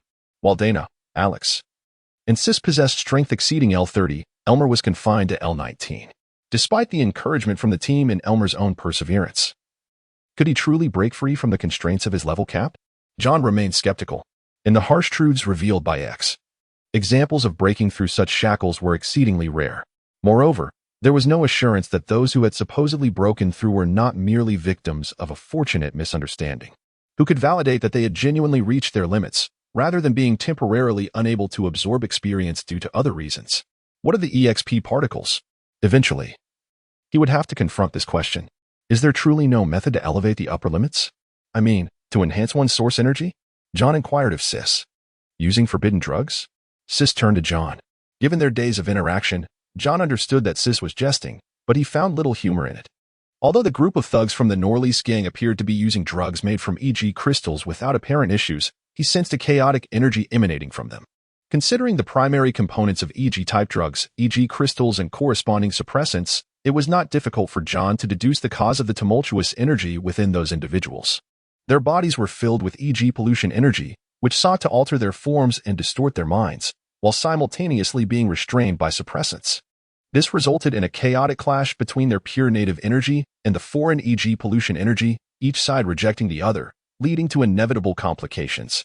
Should he encounter the individual named Margov again, only to find him exhibiting crystallization or some grotesque manifestation of primordial organs, John would not be the least bit surprised. Given this knowledge, how could he dare to consider the use of forbidden drugs as a means to transcend the limits of his level? Shaking his head, he asked, "Is there truly no other way?" Upon hearing his words, Sis pondered for a moment and replied, "Dana might possess some clues." "Captain Dana?" John inquired. "Yes." Sis nodded. "I once heard Dana mention that her father sought ways to lift the constraints of source energy during his lifetime, searching for the footprints of the gods across the continent." Footprints of the gods. John echoed, intrigued. Places where the gods once tread. According to legend, the gods constructed a wish treasure trove, leaving behind their power and wisdom. Should one find the treasure trove and pass the trials set by the gods, they could acquire immense strength and boundless knowledge. Has anyone found it? The wish treasure trove? John asked hesitantly. I'm not sure, Sis replied, shaking his head. Kings Alonso III and IV dispatched many to search for it. Dana's father was among them. For more details, you'll need to consult Dana. Though she was young at the time, she possesses a box of her father's diaries, which record much about the treasure trove. Before he could finish, a voice suddenly emerged from a distance. The wish treasure trove has no evidence to suggest it was left by Alonso. I personally believe it to be a mere tedious legend. Huh? John instinctively turned his head, spotting two figures a few meters away. When had they appeared, he was momentarily taken aback. Since becoming an extraordinary being, his instincts had sharpened significantly, rendering it nearly impossible for someone to approach him within 7 or 8 meters without his awareness. Surprised, he almost drew his divine weapon, only to recognize the familiar field combat attire worn by the members of the fourth group. It was Bernard and his apprentice, belonging to the intelligence department. John cautiously observed the two approaching figures. As he had guessed, they were indeed Bernard and his apprentice, Tammy. The cunning-looking man in front was Bernard, while the somewhat simple-minded young man following him was Tammy. Don't be so harsh. One always encounters unexpected events, Bernard shrugged and then turned his gaze to John, greeting him with a smile. So, you are the newcomer recommended by Morris? You look quite spirited. Bernard exchanged a few pleasantries with John until Sis interrupted. There's no time for idle chatter. Dana and Alex are waiting for you. With that, he led Bernard and Tammy toward the location of the armored vehicle, with John following closely behind. At that moment, Dana, Alex, and the others in the distance noticed Bernard and approached them. Dana furrowed her brow and said, You should have reported the situation with the Norlease gang sooner. Bernard, you encountered them? Bernard raised an eyebrow, surveying the members of the fourth group, and exclaimed, Did you choose to temporarily retreat? Shut up. You should have warned us in advance. Alex fumed, clearly still irate. This isn't my fault, Bernard shrugged, deflecting responsibility. We had to maintain radio silence if those guys discovered us. We need to preserve our lives. Seeing that Alex seemed poised to retort, Dana interjected to halt the argument. All right, let us put an end to this quarrel. I hope you've gathered useful intelligence. Alex shot Bernard a glare. Bernard, with a cheeky grin, replied nonchalantly, Of course, you can always trust me, Bernard. Observing Bernard's carefree demeanor, John's trust in him dwindled. Yet it turned out that Bernard was indeed an exceptional scout. A few minutes later, at a table typically used by the fourth group for outdoor meals, Bernard produced a stack of photographs from seemingly nowhere and tossed them onto the table, sharing the fruits of their recent endeavors with Dana, Alex, and the curious onlookers. This group has taken control of a village to the north, seemingly preparing to establish a stronghold there. As he spoke, he sifted through a stack of photographs, seemingly taken from various angles outside the village, depicting members of the Norris gang coercing the village men to fortify or construct defensive structures. What is the purpose? Dana inquired, lifting her gaze. Perhaps it is to experiment with their EGX-112. John, astonished by the photographs, could not help but ask, What is that? Research? He retorted with emphasis. Isn't the Norris gang an illegal organization? How could they conduct drug experiments? Bernard chuckled, teasingly remarking, You have much to learn, newcomer. He then extracted several more photographs from the stack, featuring individuals resembling medical personnel as well as villagers being shoved by the Norris thugs, including women and children. Furthermore, Bernard had even captured an image of a container filled with a green liquid and reports densely covered with research progress notes, indicating he had infiltrated the area to take these photos, which altered John's impression of him. Are they using ordinary people for human trials? Ally exclaimed, her expression filled with dismay. Bernard shrugged, lamenting, regrettably, there was no opportunity to capture the subjects up close. I mean, the victims. Alec raised his head, glaring intently at Bernard before lowering it again to scrutinize the photographs, muttering under his breath, Those scoundrels. Perhaps dissatisfied with Bernard's demeanor, Sveifa frowned and remarked, Don't you possess even a shred of compassion? Bernard remained unfazed by the criticism, raising his hands in a gesture of indifference. Apologies, madam. But our department does not permit us such luxuries. As for these victims, I can only say that perhaps the real world is not as lovely as we perceive it to be. His irresponsible remarks immediately drew the ire of ally, Sveifa, and Annie, while even John, Chuck, and Elmer found it hard to tolerate. They felt compelled to take action. Chapter 28. Preparation and Assault 5 minutes later, with Laird's assistance. Dana contacted the Bailey Street Police Station to report the incident to Chief Allison. Unfortunately, by that time, Chief Allison had already clocked out for the day. The duty officer inquired, "Does Captain Hill wish to report to the chief now?" Dana hesitated briefly before responding, "Yes, it pertains to the Norris gang." There was a brief silence on the line before the officer replied, "Understood. I will reach out to the chief immediately." An hour later, just as the team was preparing to rest, Laird approached Dana. "Dana, we have received a communication from the station." Dana promptly took the call end. After confirming the identity on the other end, briefed Chief Allison on the matters concerning the Norris gang. Meanwhile, several younger team members, including Chuck, Elmer, and Ally, eavesdropped outside the vehicle. Since Alec and Sis had not intervened, they had retired to rest, prompting John's curiosity to follow suit. With the extraordinary sensitivity of their hearing, the members caught snippets of Chief Allison's voice. "I see. Are there any injuries among the team?" Withdraw from that area for now." The chief continued, "I understand your concerns, Dana. Personally, I am inclined to send additional officers to assist you in stopping those miscreants. However, you know that KSOD officers must submit a request to the city council before leaving the city, especially regarding matters related to the Norris gang. Gaining approval from the count and the council is exceedingly difficult if there is retaliation." Upon hearing this, John was taken aback. He had not anticipated the Norris gang's influence to be so formidable that it intimidated the protective forces of Kennecott. After a brief pause, he caught another fragment of Chief Allison's voice. "How many are they?" According to Barnard, there were about 20 to 30. But only 2 were wanted, the abuser Chatterley and the destroyer Margoff. Barnard suspected Chatterley was the leader of this group of Norris thugs. Tomorrow, I will send Gorman with several officers to support you. If we must act, we should do so decisively. I apologize, but to avoid raising the council's suspicions, I cannot send more personnel. I understand. Will keeping this from the council cause you any trouble, Chief? Tomorrow. I will have Gorman contact you. Understood. Could such commotion evade the ears of a high-ranking extraordinary? With the vehicle's interior lights casting a glow, it was evident that Dana wore a look of resignation. Perhaps she had already sensed it, but chose not to confront the matter. The following morning, at 8:30, Dana received a communication from Captain Morris and relayed the information to her team. "Gorman will bring 8 officers to rendezvous with us. Expected to arrive here in a day."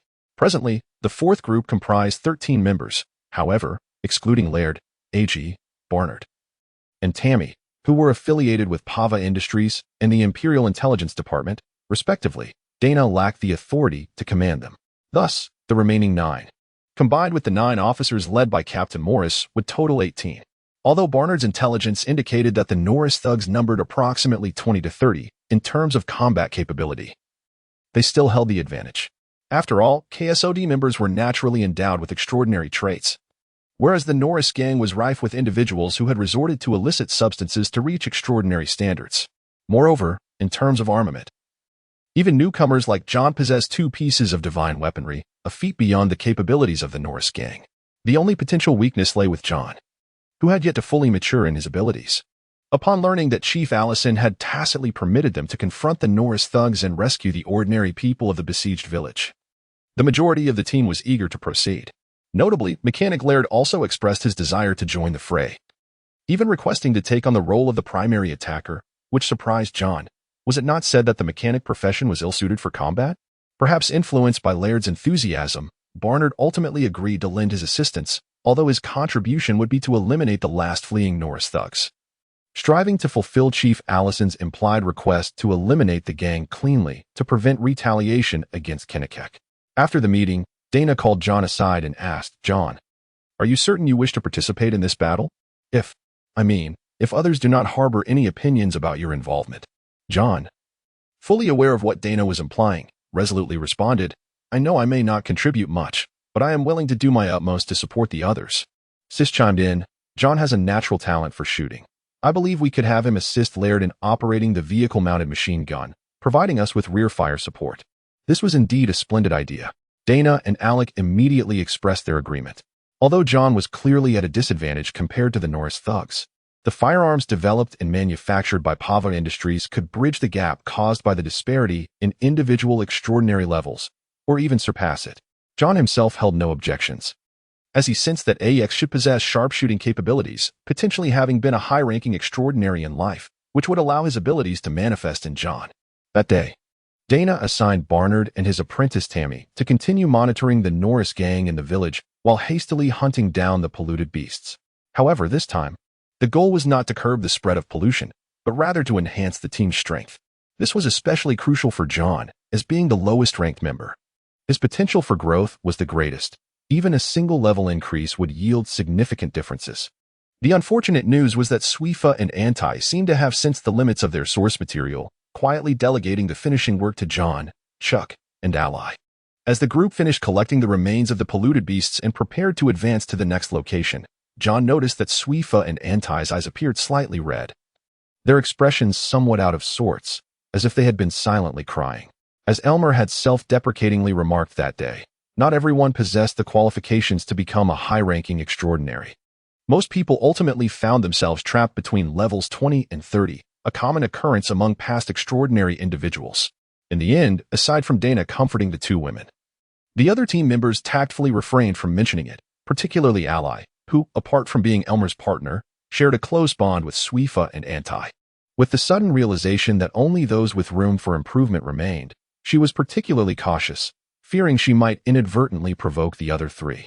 While it may not be entirely appropriate to say so, the absence of two members competing for experience was undoubtedly advantageous for John, Ally, and Chuck. Both Ally and Chuck were nearing level 20, experiencing slower growth, while John's progress felt akin to riding a rocket. Moreover, with Chuck and Ally both inclined to yield their opportunities to him, by that evening, John had attained level 6. Utilizing 2 SP factors to unlock the extraordinary seeds of the Guardian. Acquiring the elite enhancement of Adrenaline with Recovery and the elite enhancement of Area Shield for force field protection. The former mitigated the negative effects associated with using Adrenaline and slightly enhanced his overall recovery capabilities. The latter allowed John's force field protection to extend to a radius of approximately 2 meters centered around himself, with an increase in the hardness of the barrier.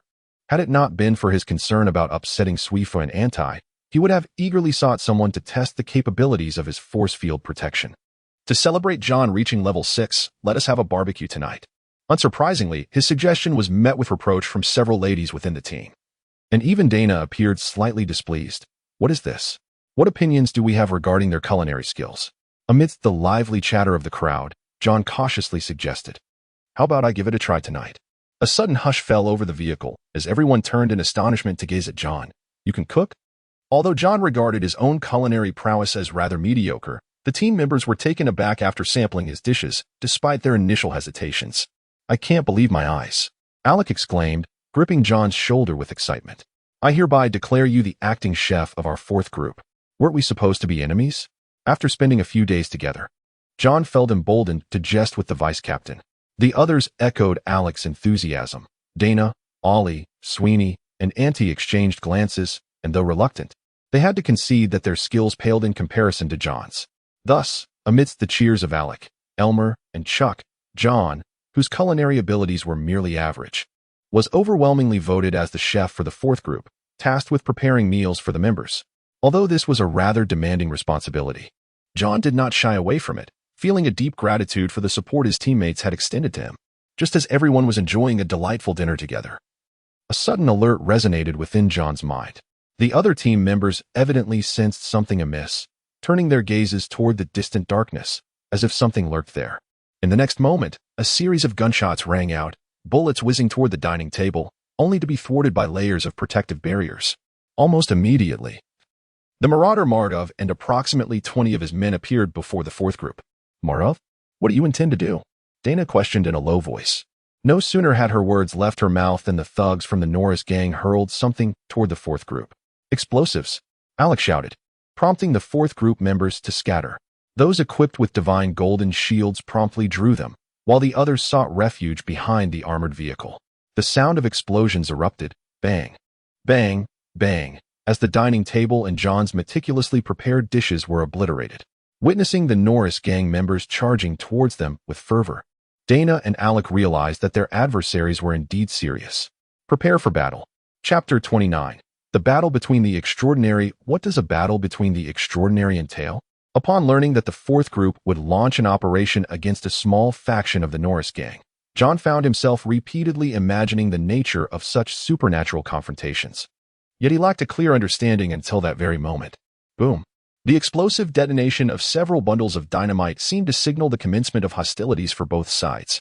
Roar. The destroyer Mardov immediately targeted Dana, executing a fierce downward chop, while Dana swiftly unsheathed her dual-handed sword, blocking the powerful strike with her blade. Dana, a warrior knight, faced Margov, whom she suspected to be of the same ilk. However, their combat style diverged sharply from the textbook approach of warrior knights, displaying an unrestrained ferocity that seemingly abandoned defensive tactics. Yet, it was merely an appearance of forsaking defense. In truth, the surrounding area was saturated with a distorted force field, causing bullets fired at them to be curiously flattened, inflicting little tangible harm upon the two combatants. Meanwhile, others were not idle. Alec swiftly brandished a heavy machine gun, unleashing a barrage upon the Norris gang thugs across the way.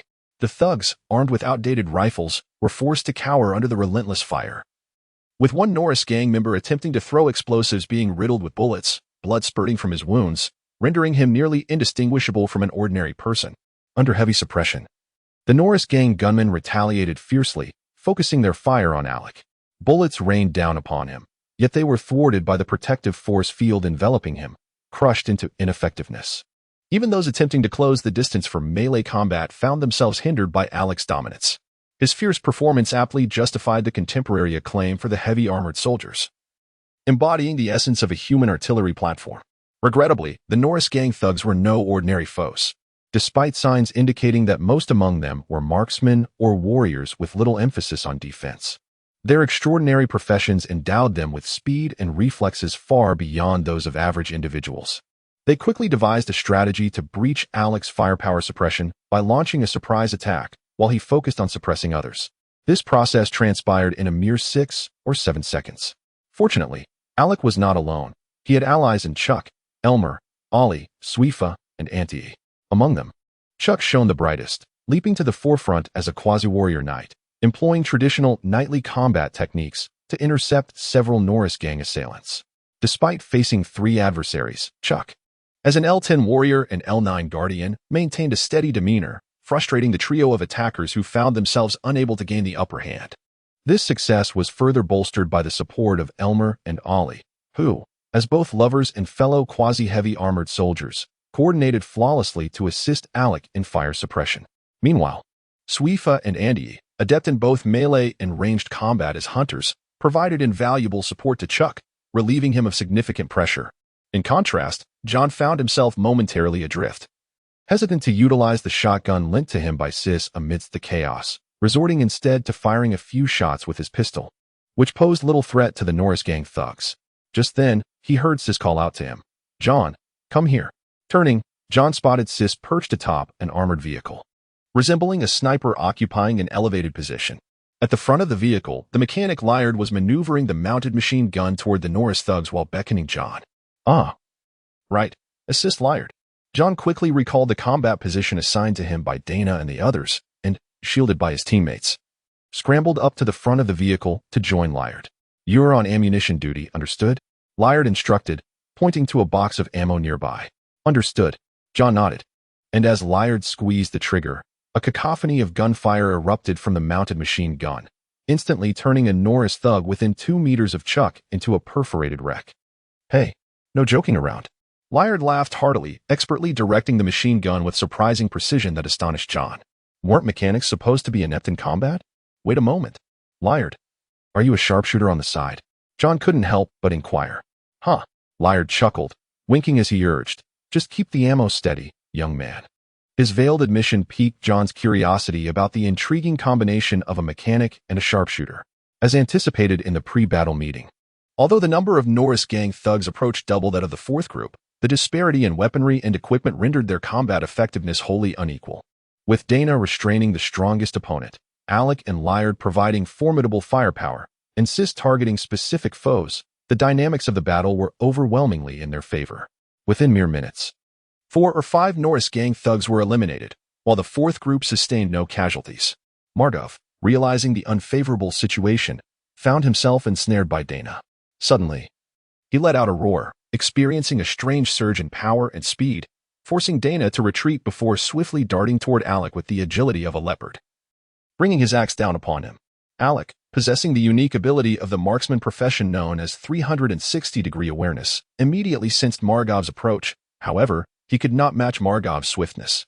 In a critical moment, he raised his heavy machine gun. An astonishing scene unfolded.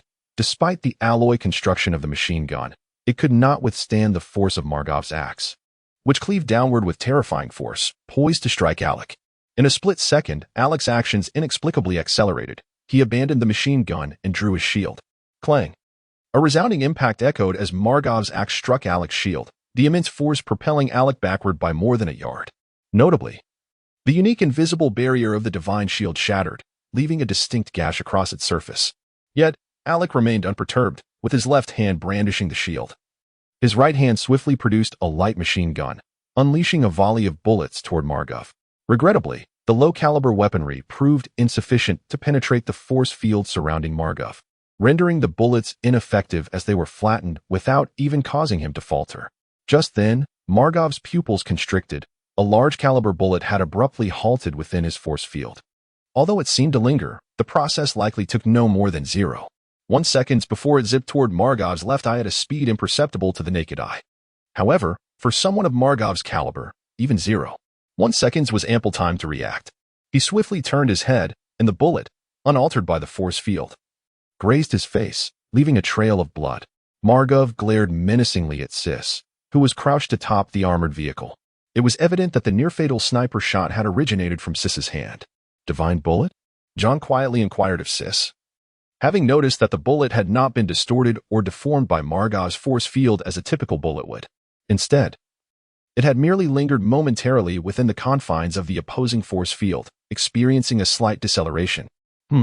Sis responded with a slight furrow of his brow, evidently dissatisfied with his missed opportunity to eliminate Margov.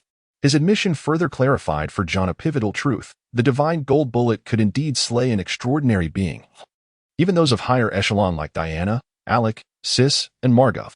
It was no wonder that the Bailey Street Police Department maintained such stringent control over the divine gold bullets. This sniper event also alerted Margov to the greater threat that loomed, especially with Laird positioned nearby as a formidable fire point. Regrettably, just as he prepared to shift his target, Diana once again ensnared him, her strength and speed having evidently increased since their last encounter. A powerful swing of her great sword forced Margov to retreat 2 steps. Clearly, following Margov and Alec, Diana had activated her adrenaline, entering the most potent combat state of the Guardian sequence. Under such circumstances, it was impossible for Margov to shake off Diana, and subsequent events would bear this out.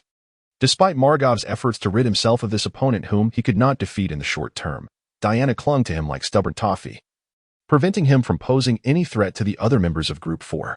Margov found himself thoroughly restrained. In his fury, he bellowed to the surrounding thugs of the Norlease gang, "Take out that vehicle first."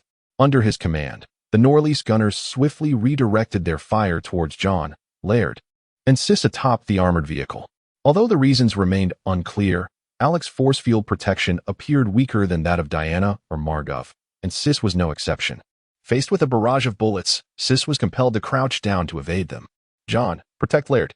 The disparity, is it due to L10's combat skills? John surmised. Understood. Although his force field protection was only at an intermediate level and could not entirely crush the ordinary bullets, he could at least mitigate their speed, especially with the divine gold shield positioned before him and Laird. The bullets struck his shield, failing to breach even the unique invisible barrier that characterized the divine gold shield, expending their final kinetic energy and clattering harmlessly onto the vehicle's roof. Just as he sighed in relief, he suddenly heard Elmer shout, "John, explosives." "What?" John looked up in horror to see 3 bundles of explosives hurled towards them. Instinctively, he pulled Laird behind him. And then there was a deafening explosion as 2 of the bundles detonated in front of them and to their left, the shockwave nearly toppling him from the vehicle. Simultaneously, he felt a numbing sensation coursing through his body, accompanied by a ringing in his ears. Yet, he had no time to assess whether he or Laird had sustained injuries, as he caught a glimpse of several Norlease thugs charging towards the vehicle. Upon glancing back at Laird, the mechanic appeared to have injured his right hand. Groaning in pain as he lay on the roof, John swiftly seized the vehicle-mounted machine gun and unleashed a volley of bullets at the approaching Norley's thugs, accurately striking the foremost thug in the head, causing him to collapse, while forcing the others to leap and take cover to evade the gunfire. Laird witnessed this spectacle with disbelief, staring at John. "Aren't you a guardian?" John was at a loss for words. How could he explain? Should he mention his covert side job as a marksman? Fortunately, Laird did not press further, slapping John's arm with his uninjured left hand, growling, "Well done. Keep it up, I'll supply the ammunition." "Oh, okay." Thus, John transitioned from the role of ammunition supplier to machine gunner, once again suppressing the Norley's thugs and preventing them from raising their heads. Chapter 30. Deadly Drugs. The enhancer of the Norris gang previously. John had assumed that members of illegal gangs were mere thugs. However, the thugs of the Norris gang were anything but a fierce band of desperate outlaws. They showed no signs of retreat even after two of their own had been felled by machine gun fire. They continued to unleash a torrent of bullets at John, Laird, and Sis, who were atop the armored vehicle. Bundles of explosives and makeshift Molotov cocktails were relentlessly hurled towards the vehicle's roof, while the explosions sent shockwaves through the air. It was the fire from the Molotov cocktails that truly troubled John. He realized that his force field offered no protection against alcohol, and before he could react, he was drenched in the flammable liquid. To make matters worse, flames swiftly climbed his leg, igniting the polymer combat suit he wore. The acrid scent of burning fabric accompanied the searing heat that enveloped him. Yet, he had no time to extinguish the flames. The mounted machine gun he operated was a powerful point of fire. Ceasing his fire would allow the beleaguered Norris thugs to swarm the armored vehicle, making the situation far worse. Fortunately, Laird was at his side. "Hang in there, buddy. I'll help you put out the fire," Laird exclaimed, noticing the flames licking at John's body. With a swift motion, he conjured a series of shimmering golden threads that took shape into a fire extinguisher. Almost immediately, the extinguisher appeared in his hands. A rush of cool gas erupted from the device, extinguishing the flames, engulfing John in an instant. John was left in stunned silence. What was this? Creating objects from thin air? "Stop gawking and keep shooting," Laird urged, and in his hands appeared a bundle of real explosives. "Let us see how they like this," he shouted, throwing the explosives towards a prone Norris thug. With an explosive bang and a shower of dirt, the thug was sent flying, tumbling several meters away like a rag doll. "Haha," Laird laughed heartily, hurling more explosives at the Norris thugs. Despite John's confusion over how Laird accomplished such feats, he couldn't deny the potency of these conjured explosives. Each detonation created craters several yards wide. Unfortunately, this also led to collateral damage, and the unfortunate Chuck was caught in the blast, though he quickly shielded himself with his divine shield, only to be knocked to the ground by the force of the explosion. "Laird," Alec called out, observing the chaos with his all-seeing vision. Sorry, Laird repeatedly apologized. Yet he was relentless. Crouching low, he slapped the armored vehicle's roof with his left hand, summoning more golden threads. And John turned just in time to see Laird conjuring a machine gun resembling John's own weapon on the vehicle's roof. What an astonishing ability. John was awestruck. "Weren't you supposed to supply me with ammo?" John's expression turned peculiar as he watched Laird fiercely operate the machine gun he had just created, firing a barrage at the distant Norris thugs. Despite his complaints, Laird's creation significantly alleviated John's burden, and together they unleashed a crossfire that quickly felled several more Norris thugs. This allowed Sis to take aim, the cold figure swiftly adopting a sniper's stance, picking off the Norris thugs one by one with divine bullets. John witnessed one thug, who had deflected a dozen bullets with his force field, get his head exploded by Sis's shot. Even those protected by a force field could not withstand the divine bullets, let alone the other Norris thugs, who fell one by one to Sis's precision shots. Meanwhile, 20 yards from the armored vehicle, Dana and Margov were still engaged in fierce combat. Despite nearly 10 minutes of relentless fighting, both displayed remarkable agility and strength. As though the earlier fierce battle had merely served as a warm-up, John couldn't help but admire the War Knights, the strongest of the higher transcendent beings created by Alonso. Although their offensive capabilities had gradually been overshadowed by the rise of heavy mechanized soldiers, in terms of endurance and entangling foes, the War Knights remained unrivaled. The brief skirmish had already demonstrated that while Alec possessed superior offensive capabilities, he could not best Margov. While Dana could clearly hold her ground against him, it appeared she could contend with Margov for an entire night. Clang, bang. In yet another clash of great swords and dual-bladed axes, Dana and Margov each retreated a step, neither gaining the upper hand. Casting a glance over her shoulder, Dana noted her team was largely unscathed, whereas the Norris thugs had suffered significant losses. This brought her a measure of relief, and with a serious expression, she addressed Margov. I don't understand why you chose to attack us suddenly. I thought we had reached an understanding. Enough with the pretense. Marv snorted derisively. If you didn't want conflict with us, why are you here? Your people have been lurking in our territory. Did you think we wouldn't notice? Dana appeared somewhat embarrassed, clearly not adept at lying or making excuses. Lowering her head slightly, she said quietly, if you are willing to surrender, I can arrange for you a private cell in prison. Ha. Margov laughed mockingly before turning to his subordinates. It seemed that he had been too preoccupied with Dana to notice the casualties among his men until now. Discovering at least 10 had perished, his expression becoming increasingly menacing. Do you think you've won? You've merely eliminated a few useless individuals. They were never fit to be part of the Norris gang. He sneered at Dana, suddenly shouting to his remaining men, those still alive, take the enhancer. The enhancer? John thought, bewildered. What could that be? In the next moment, he saw Margov sheathing his axe and producing a syringe. Although the distance was considerable and the light dim, John sensed a repulsive energy emanating from it. Undoubtedly, it was the aura of corrupted energy. Switching to his spiritual sight, he confirmed that Margov's right hand bore a dense mass of EG energy. Dana's expression shifted as she thrust her foot forward, swiftly aiming her greatsword at the syringe in Margov's hand. With a snap, the empty syringe clattered to the ground, Margov exhaling deeply, his eyes half closed. The next second, he threw his head back, letting out a furious roar as his muscles swelled with alarming rapidity, threatening to burst.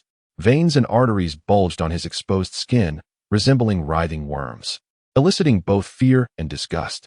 At this moment, John, observing Margov in a state of heightened perception, witnessed the striking transformation within him. Margov's body was suddenly infused with a surge of EG-contaminated energy, which distinctly caused his own energy to spiral into disarray. The pure primordial energy entwined with the eerie green EG energy, resembling a bizarre bonfire in the darkness, with flames swirling in shades of azure and eerie green. Come again, you wretch. Margov, now transformed into a horrifying visage, glared menacingly at Dana. His right hand gripped the axe tightly, and he lunged towards her, roaring as he swung his heavy weapon.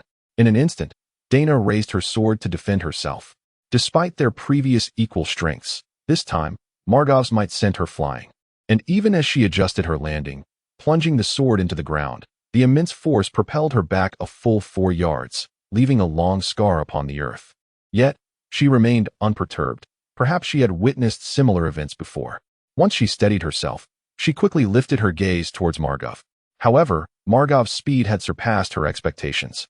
In merely a second, he leaped into her path, preparing to strike mid-air. Dana decisively retreated, propelling herself a few yards backward.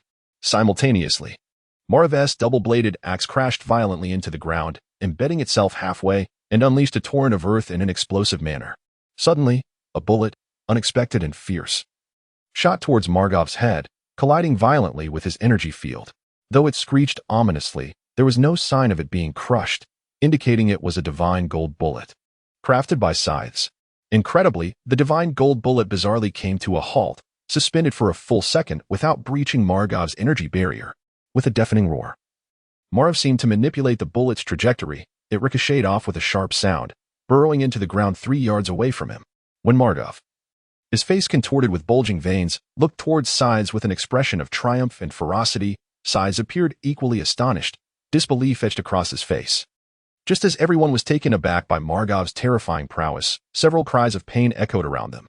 Moments later, John and the others sensed the emergence of 7 intense sources of contaminated energy. Although their energy signatures were less exaggerated than Margov's, they were nonetheless enough to instill shock. Undoubtedly, these were the other 7 members of the Norris gang, enhanced by stimulants. Chapter 31. Intense Battle and Backlash Power. This is the sensation. A wondrous feeling. Haha. Under John's astonished gaze, 7 thugs from the Norris gang, reminiscent of the earlier Margov, exhibited bulging muscles. Veins and sinews seemingly laid bare, resembling sinuous worms.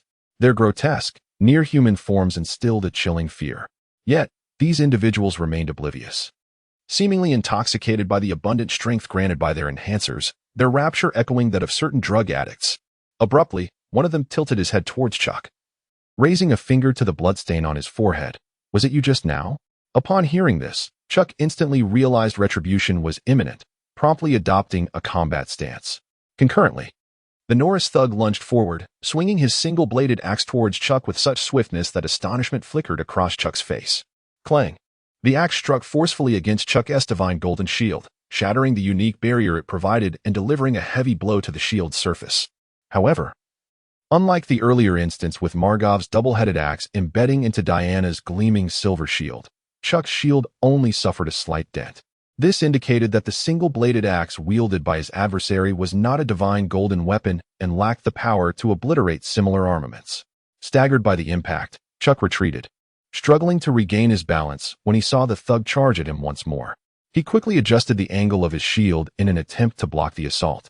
But the Norris thug unexpectedly seized Chuck's shield with his left hand while swinging the axe towards Chuck's left arm. Although the thug wielded merely an ordinary axe, given that Chuck's divine golden shield had already sustained a dent, it was clear that Chuck, with his force field comparable to John's, could not withstand this blow. He had to either abandon the shield or risk losing his arm.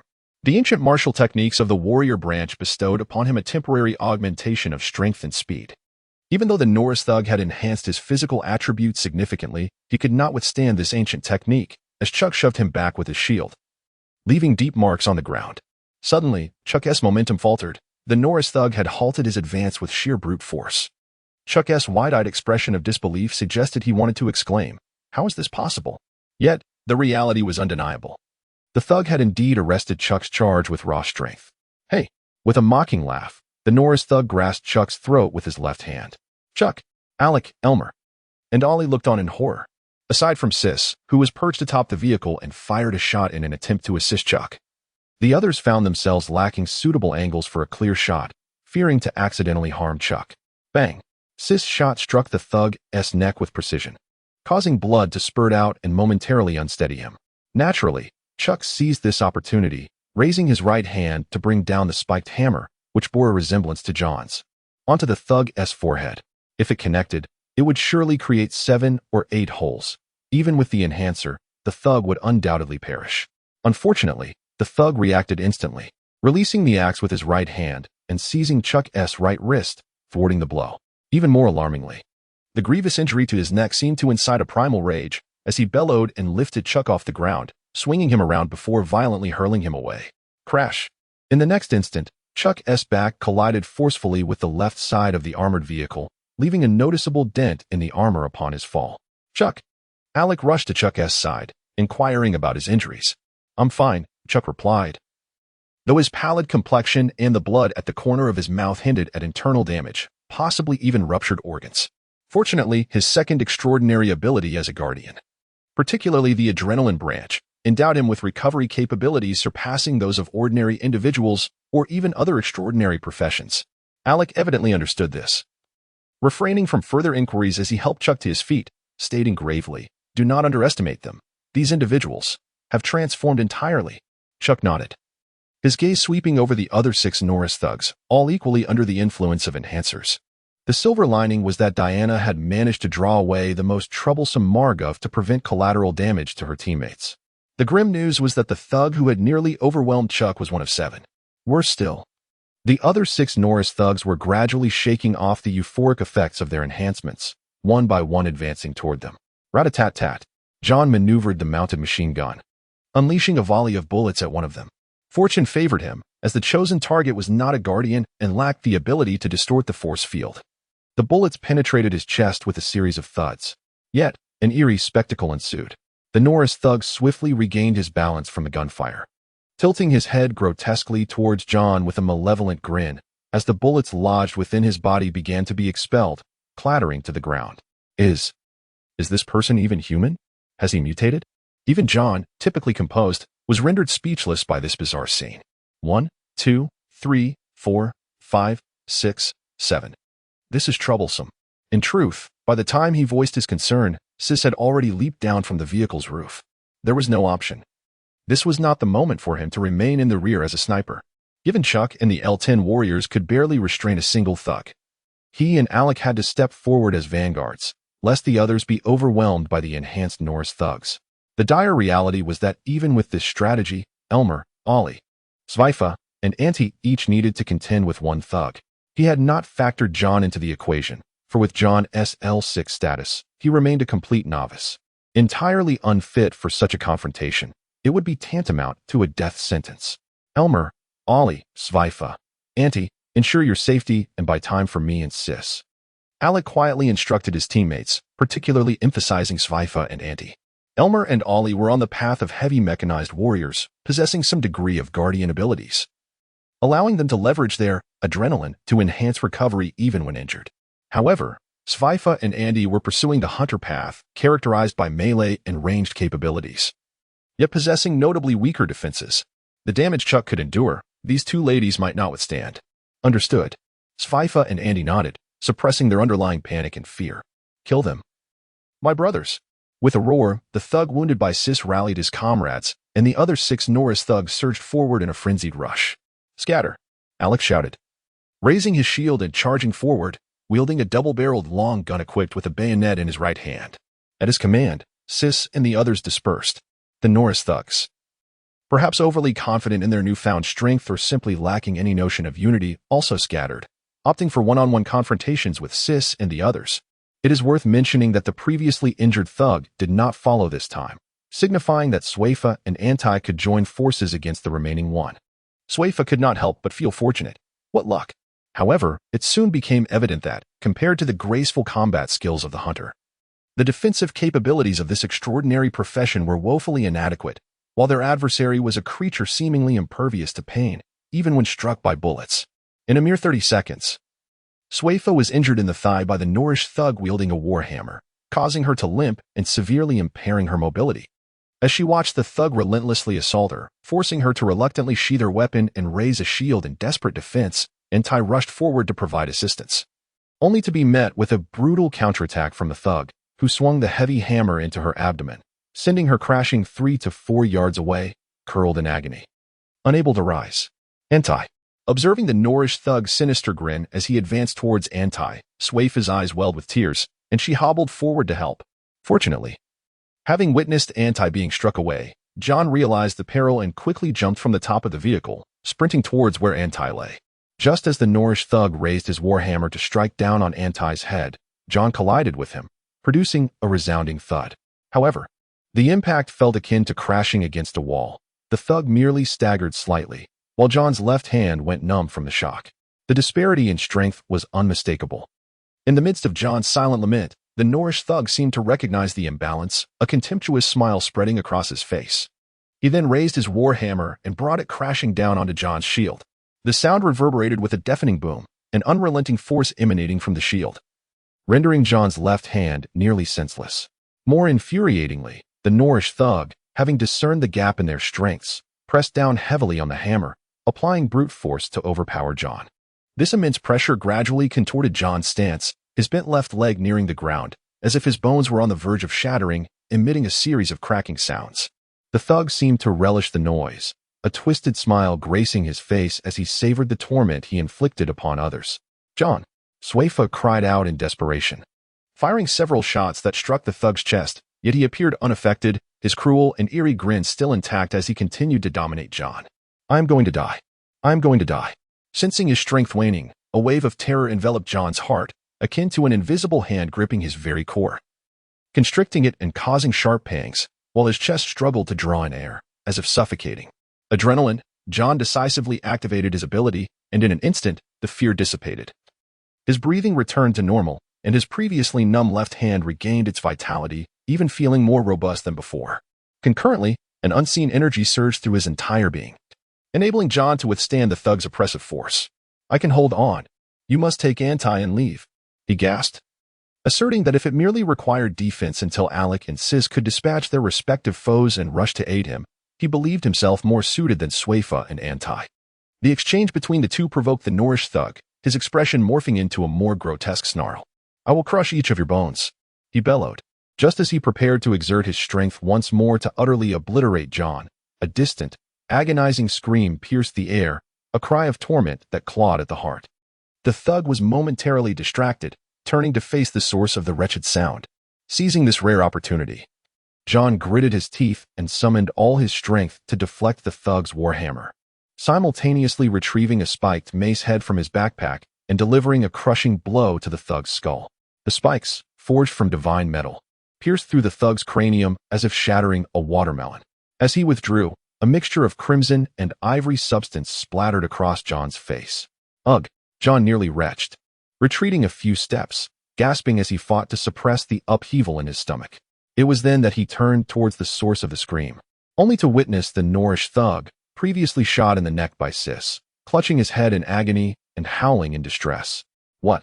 Before John could comprehend the thug's condition, the thug's body suddenly swelled like a balloon, morphing into grotesque, malformed masses of flesh, transforming into a gigantic, deformed meatball, retaining only the original face, while the rest of his form lost all semblance of humanity, becoming an entirely bizarre creature. Then, that face too vanished, engulfed within the frantically expanding mass. Simultaneously, the thug's anguished cries faded into silence. John watched in horror, his scalp prickling at the sight. Chapter 32. The hypothesis of Nye and word formation. The living human beings had astonishingly mutated into grotesque, twisted masses of flesh, monstrous conglomerates of meat. What kind of bioweapon crisis was this? Had he not witnessed it with his own eyes, John would scarcely have believed it. Yet reason dictated that this was indeed a grim reality. The shock was not felt solely by John. In fact, when one of the Norlys gang thugs clutched his head and screamed in agony, the other 6 assailants ceased their attack on the 4th team and turned to gaze at their companion, their eyes betraying a palpable fear, as if they understood the fate that awaited him. It was precisely this moment of horror that afforded John the opportunity to triumph over the stronger foe, successfully dispatching the Norlys thug he faced. Simultaneously, both Alec and Sis claimed their own kills, plunging their bayonets into the throats of their adversaries before firing. The force of the gunfire shattering the necks of the 2 thugs, achieving a different form of decapitation. This sudden and unexpected upheaval resulted in a reduction of 3 Norlys thugs, with the grotesque being rendered almost incapable of reverting to human form, thus diminishing their combat strength by 4. Bang! Bang bang! As Alec and Sis fired their weapons while rapidly providing support, Elmer and Ollie managed to extricate themselves from danger. Their exhausted faces and blood-soaked combat suits indicated that the pressure they endured was no less than that faced by Swayfa and Auntie. Their survival was largely attributable to their second extraordinary choice, Guardian, which significantly enhanced their capacity to absorb damage and recover. Elmer? Ollie? Only when they reassured him that they were fine and could hold their ground did John finally breathe a sigh of relief, redirecting his full attention to the remaining 3 thugs. It must be said that the endeavor of he and Sis, accompanied by Chuck, Elmer, Ollie, Swayfa, and Auntie, to confront the 7 Norlys thugs fortified by enhancement drugs was, in his eyes, a perilous undertaking. A misstep could lead to casualties. But they had no alternative at that moment. Just as Auntie had nearly met her demise, had it not been for John, she might have already become a lifeless corpse. Even Swayfa could have easily followed in her tragic footsteps. Fortunately, fortune favored them, as an unforeseen turn of events allowed them to seize the upper hand. Even John, a mere L6 rookie, managed to capitalize on the opportunity to eliminate a thug. Were it not for the presence of enemies, Alec would have rushed over to embrace the lad and plant a resounding kiss on his cheek. Do you wish to continue? Alec threatened the remaining 3 Norlys thugs with a composed demeanor. I am acutely aware of the corrosive potency of the drug you have injected. It grants you immense strength, ensnaring you in the euphoria of power, yet it simultaneously distorts your will. Should your resolve falter, or should you relinquish your humanity, you will inevitably transform into that repugnant, twisted creature. He gestured towards the hideous, misshapen mass nearby. The 3 Norlys thugs turned to their former comrade, their previously contemptuous and brutal expressions now replaced by fear and unease. Clearly, they were reluctant to abandon their humanity and become such grotesque beings. Noticing this change, Alec continued his intimidation. Although the drug you have taken contains suppressants against e.g., should you sustain severe injuries or fall unconscious. Do you dare wager that you will not become one of them? No sooner had he spoken than the 3 Norlys thugs, previously shot down by John, Alec, and Sis, exhibited a bizarre swelling, swiftly transforming into 3 grotesque, twisted masses of flesh, yet they emitted no cries of despair. While John was startled by the transformation of the thug he had killed, the 3 Norlys thugs were evidently unsettled. They exchanged glances, and one of them hissed at Alec. Today's events will not conclude so easily, Imperial Lapdog. Upon hearing this, Alec surmised that their adversaries were contemplating retreat and smiled nonchalantly. Indeed, the 3 Norlys thugs retreated, stepping back several paces before vanishing into the night. Why let them go? We could have slain them. Chuck approached Alec with dissatisfaction, his face marred by scratches and dirt. Aside from Dana, Alec, and Sis, he had exhibited the most resilience among the remaining team members, having confronted an enhanced Norley's thug head-on, thus demonstrating the formidable potential of the warrior knight extraordinary path. Alec shook his head, replying, "They are not so easily dispatched. Had fortune not favored us, our outcome would have been dire. Let them leave. We have no time to spare." Before he could finish, a resounding crash echoed from the distant woods, quickly followed by the sound of falling trees. Everyone immediately understood what Alec meant by having no time. The battle between Dana and Margoff was still ongoing. "I'll go support Dana," Sis stated coldly. Alec nodded, watching as Sis dashed towards the distant woods, then turned to John, saying with mock severity, "Let me give you a kiss, rookie." John understood that this eccentric vice captain was awkwardly expressing his commendation, yet he disdainfully declined. "No." As Alec feigned a wounded expression, Swaifa, who had just escorted Annie to safety, limped over to John, taking his face in her hands and turning it towards her before kissing him fiercely on the lips. John was once again taken aback, his eyes widening in shock, rendered speechless as Swaifa's soft lips sealed his mouth. "Wow," Chuck exclaimed beside them, his face alight with envy. After a full 3 seconds, Swaifa released her lips, teasing, "This is your well-deserved reward, little boy." Considering that Swaifa was only 2 years older than John, her calling him little boy felt more like flirtation, coupled with that kiss. John felt a rush of heat to his face. However, Chuck was relentless, pressing, "Did she use her tongue? How about you?" His inquiry turned what was merely a kiss of gratitude into something more suggestive, causing John to feel inexplicably awkward. Yet Swaifa showed no signs of embarrassment, licking her pink tongue across her lips and saying, "Don't be disappointed, little boy, next time." With a wink, she turned to head towards Auntie, likely to tend to her. John felt a mix of embarrassment and exasperation, glancing at Alec in an attempt to shift the topic. "I could use my tongue too," Alec joked maliciously. John suppressed the impulse to strike him, searching for conversation. "Why don't you go support Dana? Aren't you pursuing her?" John felt the muscles in his forehead twitch in frustration, nearly losing his composure. At that moment, Alec dropped the pretense of his exaggerated sorrow and turned his attention back to the fight between Dana and Margoff, stating, "Rest assured, Dana is not so easily defeated. Sis is merely there to pressure Margoff into retreating. Margoff gives me a different vibe than the others. To rise through the ranks of the Norlys gang and earn a nickname, that man is no easy opponent." It must be said, this man, when not in a fit of madness, was indeed a reliable vice-captain. Since Alec assured that Dana was not to be worried about, John too set aside his concerns and turned his gaze towards the 4 grotesque, twisted creatures on the field, unable to suppress his curiosity. "Alec, what are these for?" "What?" John was taken aback, as he had never encountered the term "nya" in English or in the trill language of this world. Could it possibly be an abbreviation? Noticing John's bewilderment, Alec continued to elucidate. "They are also referred to as abominations or monstrosities, in essence. They are unnatural beings that should never have existed. Not to mention the one you dispatched, just consider the 2 that Zeiss and I eliminated. Their heads were severed, yet this did not impede the potent decontamination from continuing to warp the remaining organic tissues. Such is the nature of these twisted, unnatural creatures." Abomination? Wait, the nya he mentioned earlier. Could it be a phonetic representation? John felt an inexplicable surge of excitement and inquired, "Is nya also a term in the common tongue?" Alec regarded him with a puzzled expression, contemplating, "I am not certain. It should be. Perhaps it is some sort of code name. Was it merely a coincidence?" John could not help but feel a tinge of disappointment. "Should we dispose of them?" John was slightly startled. "How do we proceed with the disposal?" Alec shrugged. "It's quite simple. Douse them in petrol and set them ablaze, incinerating them thoroughly from the inside out, ensuring that the majority of their cellular structure is rendered lifeless." With that, he and the remaining able-bodied individuals procured petrol from Laird and drenched the 4 twisted creatures. Igniting the fuel, the 4 aberrations were engulfed by flames, their grotesque forms distorting further amid hissing sounds, exuding a foul, eerie green pus as if attempting to extinguish the fire. The repugnant sight caused John's stomach to churn once more, just as Alec had stated. Dana indeed held out until Zeiss arrived to provide support. However, the combined efforts of Dana and Zeiss merely compelled Margoff to retreat temporarily. Chapter 33. Conversations by the Campfire. Diana, despite the knowledge that it was no small feat for her to restrain Margoff, who had been injected with a forbidden substance, was still quite fatigued. The sight of the seemingly invincible female captain displaying signs of exhaustion left the others profoundly shaken. "I'm fine," Diana reassured them, though weary and drained. She had not sustained any serious injuries. After offering a comforting smile, she turned her gaze towards John and praised him. "I heard from Sis that your performance was outstanding.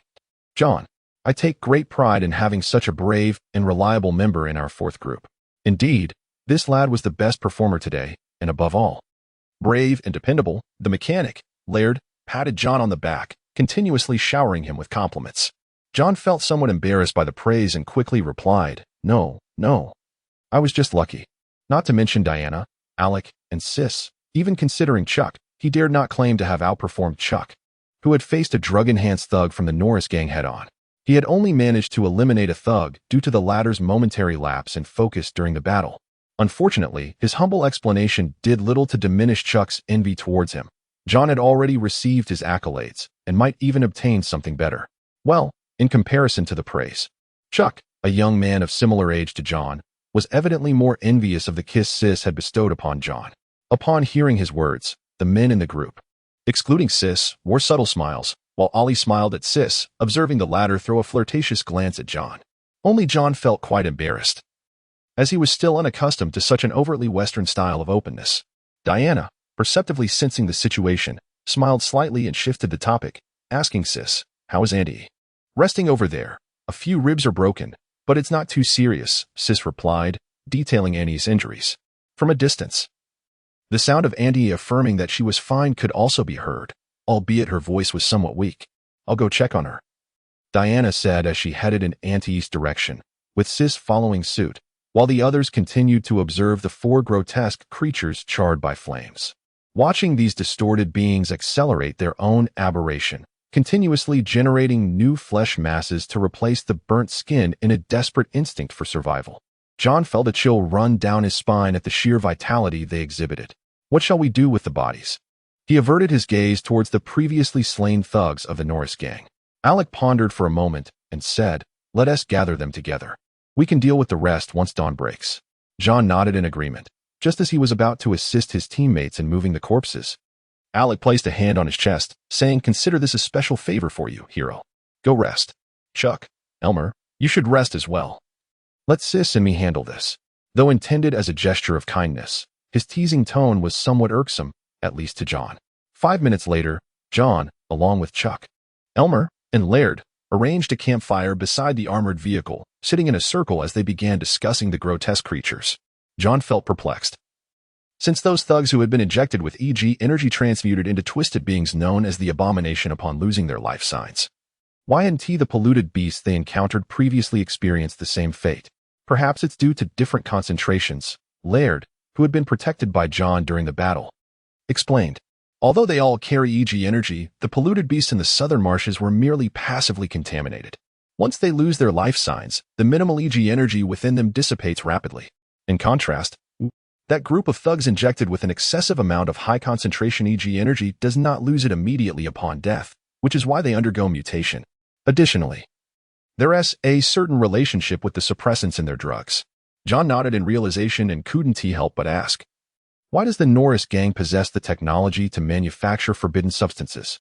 Laird shook his head and replied, "Creating forbidden substances isn't a particularly advanced technology.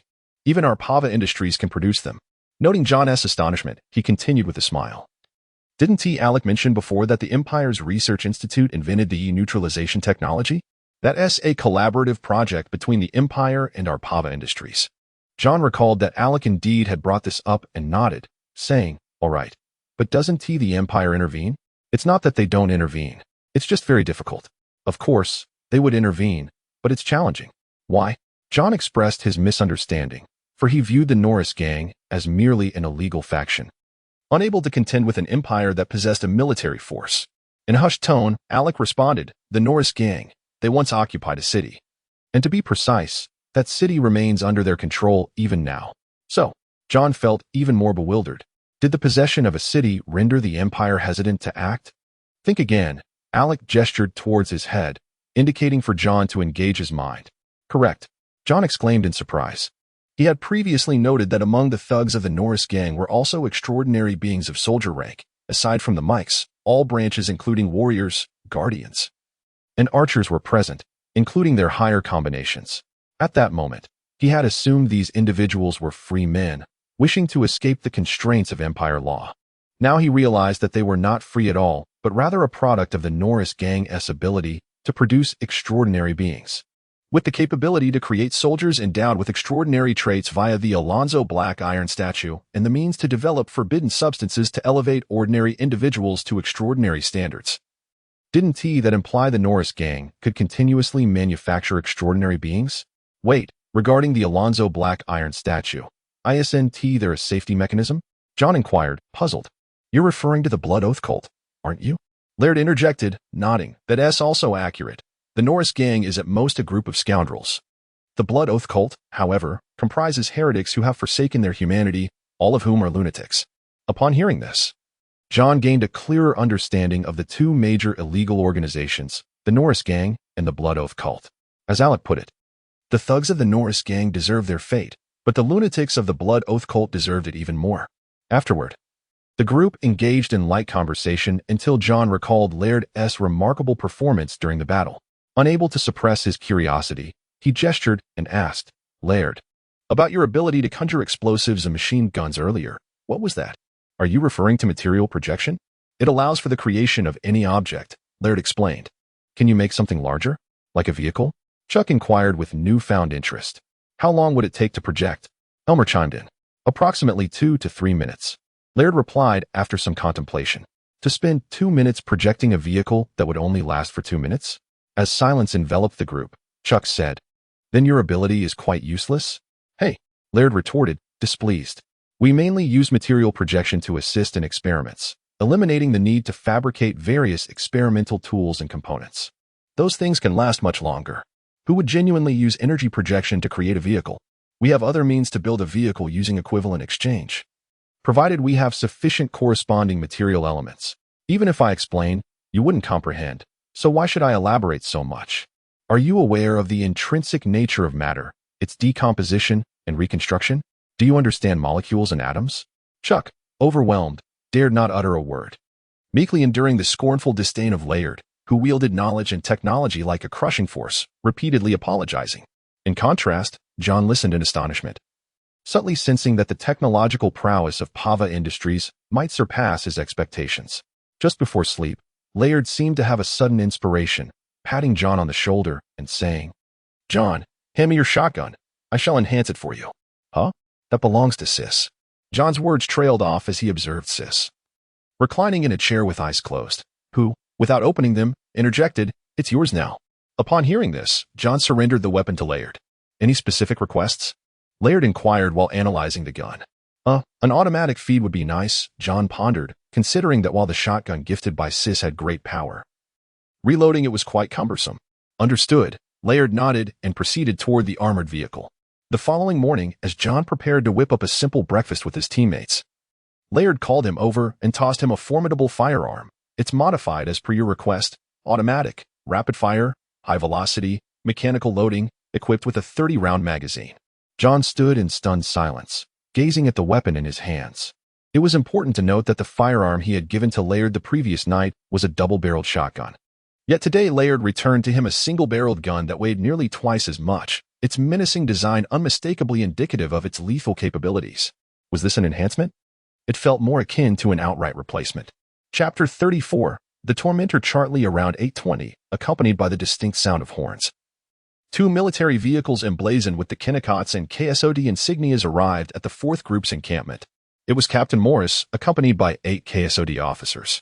As soon as he disembarked, Captain Morris was drawn to the neatly arranged 10 corpses of the Norris gang's thugs nearby, his brow furrowing in concern. Hey, Gammon. Alec greeted as he approached with his team, arms outstretched as if to embrace Captain Morris. To his surprise, Morris raised a hand in a gesture of halting, coolly responding, Let us refrain from that, Alec. We're not that familiar. Hey, I only extended this courtesy because I saw other colleagues were present. If you insist on being this way, Alec complained, his smile vanishing as he extended a hand towards Morris with an unusual seriousness. Greetings, my adversary, Gammon Morris. Upon hearing this, Morris scanned the fourth group members behind Alec, immediately asking, "Where's Dana? And where's Andy?" "I'm fine." The voice came from Dana as she descended from the armored vehicle, explaining as she walked, "I exhausted quite a bit of energy last night, so I took some extra rest. Auntie was injured during last night's battle and will have to sit out today's operation." Approaching Morris, she inquired with a hint of mischief, "Do you care about me, Captain Morris? I thought we only maintained a collegial relationship for work." "Hey," Alec interjected, visibly annoyed. "I can pretend I didn't hear your disparaging remarks, but if you intend to act maliciously, I might genuinely get upset. I must warn you. When I get angry, it can be quite." Before he could finish, Dana smiled and declined Morris's offer, declaring, "No need. I prefer my group." Alec's earlier discontent vanished, replaced by a broad smile. "Did you hear that, Morris?" Morris dismissed Alec, but Elmer, standing behind him, could not help but mutter, "Dana expressed her fondness for our group, not for you." He was promptly silenced by an irritated Alec gripping the back of his neck, eliciting laughter from Ollie and the other officers, while John found the exchange quite amusing and endearing.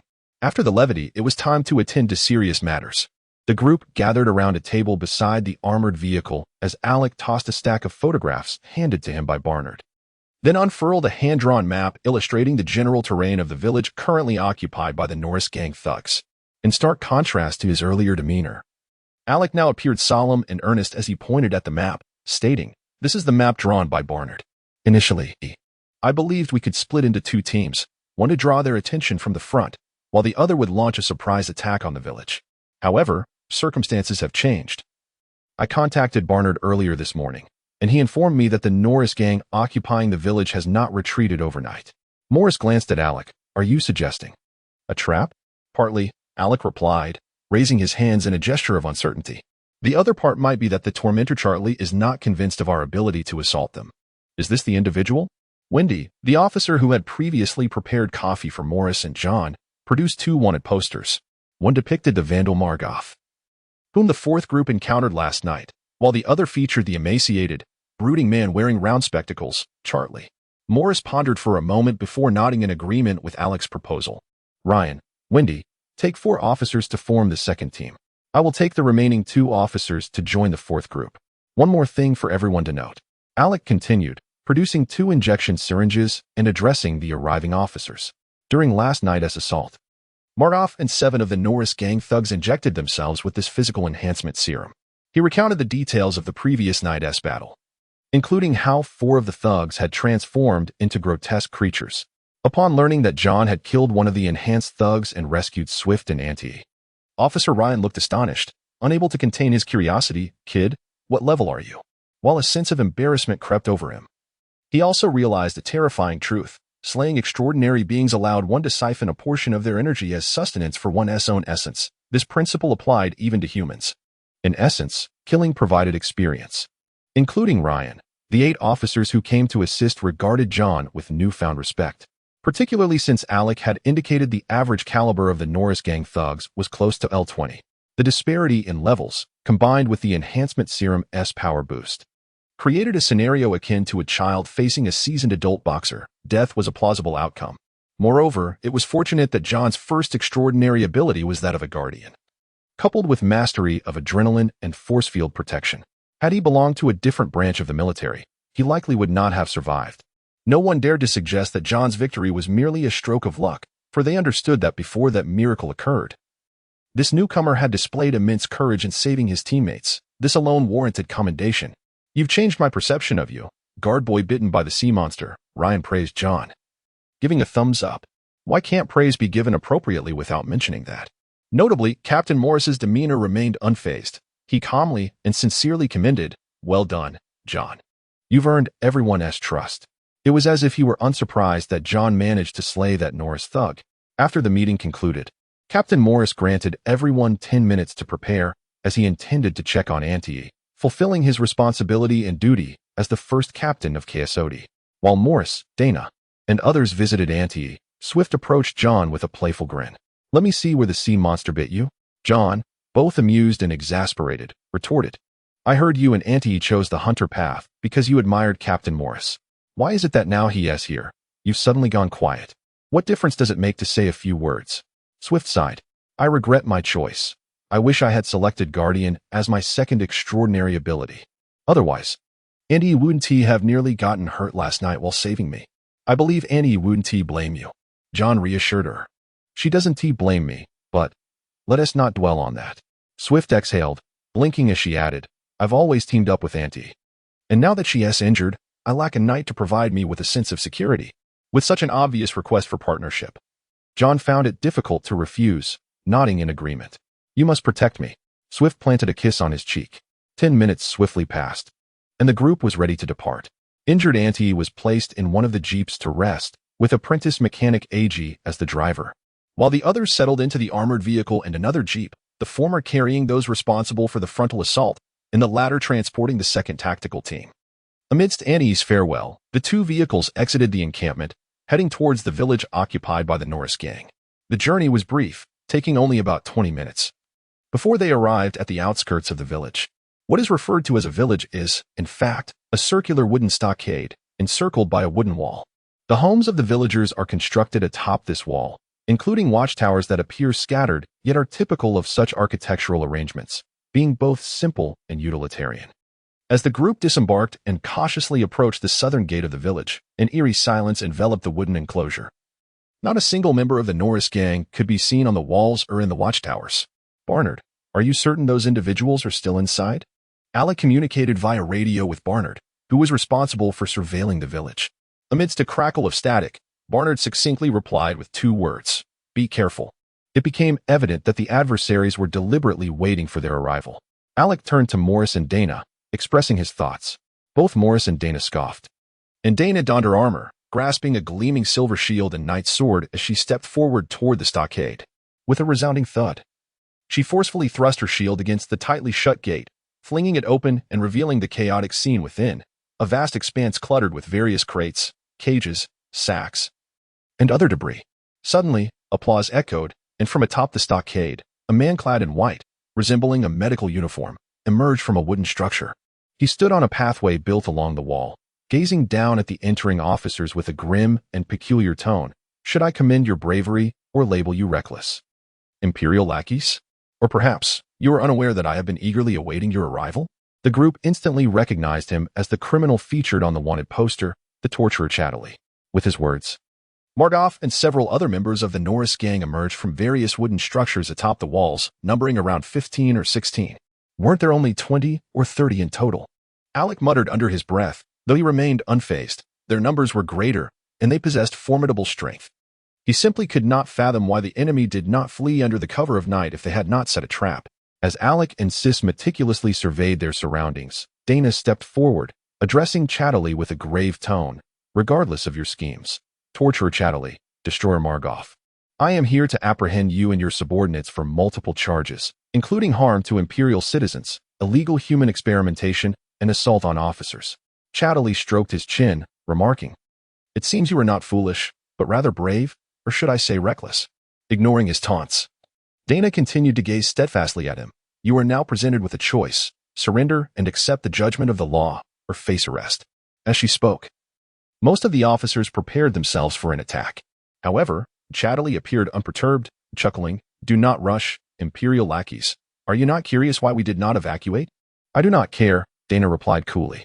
No, no, no, Chatterley countered, raising a finger and shaking it. I have prepared a little gift for you, a delightful surprise. As he spoke, he clapped his hands twice. With a series of clicks, several wooden structures on the ground swung open, and grotesque, dark red creatures began to crawl out. They resembled humanoid monsters, appearing to have limbs, yet they crawled on all fours in an unsettling manner. Each creature bore a number marked on its forehead, totaling 9, and they quietly lined up. Their physical features were eerily human-like, possessing eyes and mouths, akin to, as if human beings had been stripped of their skin, exposing the underlying muscle. A wave of nausea swept over the women in the group, who instinctively covered their mouths, while the men also felt a twinge of disgust. Morris, whose expression was particularly grim, typically concerned with his image, was unusually enraged. You are actually creating such monsters? What does the Norris gang intend? Do you seek war against the Empire? What are they? John quietly asked Alec, who bore a face of shock and fury. Abominations? John's heart raced. He had just heard Alex speak of the terror these unnatural beings could invoke. The Norris gang was indeed manufacturing such creatures? Do not shout. Officers, chattily interjected, shaking his finger. I am not creating these monsters. They are merely experimental subjects in my research on EG energy. Most people possess too little understanding of this energy. Irresponsibly labeling it as polluted energy, how ignorant. Just because humans cannot properly contain it, one concludes it is tainted? Recent studies have demonstrated that both EG and EB are divine powers, originating from beings of Alonso's caliber, only degraded or altered. But amidst this degradation and alteration, does some pure divine power not still linger? Even a minuscule trace. At this juncture, his fervent expression abruptly halted, and he tilted his head to gaze at the officers below, darkly stating, I was just on the verge of uncovering the secrets within, and then you appeared, rudely attempting to thwart my grand research. Thus, I generously present these delightful test subjects to you as a small gift, a little surprise. By the way, I have yet to feed them since yesterday. Do ensure they do not escape, for that would be your responsibility. With that, he snapped his fingers. Almost simultaneously, the once quiet 9 abominations, breaking their previous stillness, bared their teeth and roared ferociously. These hybrids, prepare for battle. Chapter 35, The Abomination. The moment Morris commanded the battle to commence, the 9 abominations surged forward, akin to famished beasts catching sight of fresh prey. Morris, Dana, Alec, Sis, Chuck, Elmer, and 2 other male officers who had rushed to assist, confronted the threat head-on. Although John was a step slower, he did not falter. After all, the remaining allies, Swayfa and Ollie, were women, despite their superior strength compared to John. He felt it inappropriate to let them take the lead. With a resounding thud, an abomination marked with the number 3 struck John's shield with its grotesque foreclaw, the immense force causing him to stagger slightly. Almost simultaneously, Swayfa, who had teamed up with John, fired several rounds from her rifle at the creature while anxiously calling out, John, are you all right? I'm fine, I can manage, John replied, regaining his balance and informing his comrades of his condition. Although the force of the number 3 abomination surpassed his own, it paled in comparison to the deathly threat posed by the Norris gang thug he had encountered the previous night, as evidenced by John's mere step back. John had already perceived this without needing to articulate it. The number 3 abomination merely swayed after Swayfa's 2 shots, not a drop of blood spilled, and the bullet holes healed almost instantaneously. With a ferocious roar, the wounded abomination turned its attention to Swayfa, instinctively sensing her as a greater threat than the man before it. In the next moment, it lunged at her, but a forceful barrier halted its claws before they could reach her. It roared again, swiping furiously, and shattered the barrier with a sound akin to shattering glass. However, this brief interruption was sufficient for John to reposition himself, shielding Swayfa, who had not yet recovered from her leg injury. Protect me, will you? Swayfa teased, taking cover behind John's left side. She continued to fire her rifle at the number 3 abomination, landing 3 shots to its heart and 2 to its head. Under normal circumstances, such attacks would have guaranteed death for any ordinary foe, yet the number 3 merely staggered momentarily, showing no signs of bleeding, and the wounds quickly healed. This creature has transcended the realm of biology, hasn't it? John mused, drawing the modified shotgun that Liard had crafted for him and firing at the number 3. With a resounding blast, dozens of impact marks appeared on its chest, yet rather than yielding in pain, the creature became even more ferocious. Just as it prepared to pounce on John, Swayfa's shots forced it back once more. It then shifted its focus to Swayfa, but John utilized his force field protection to delay its advance, keeping Swayfa safe behind him. This cooperation elucidated to John why Swayfa regretted not choosing Guardian as her secondary profession and why Guardians were deemed Bastion-like warriors. In this battle, John stood resolutely with his shield, rendering the number 3 abomination incapable of reaching Swayfa. Regardless, John, as a meat shield today, effectively liberated Swayfa's firepower as a would-be hunter. Despite her marksman rank being only L10 and lacking omnidirectional vision, she wielded an array of abilities, including precision shooting, rapid fire, moving shots, and quick reload.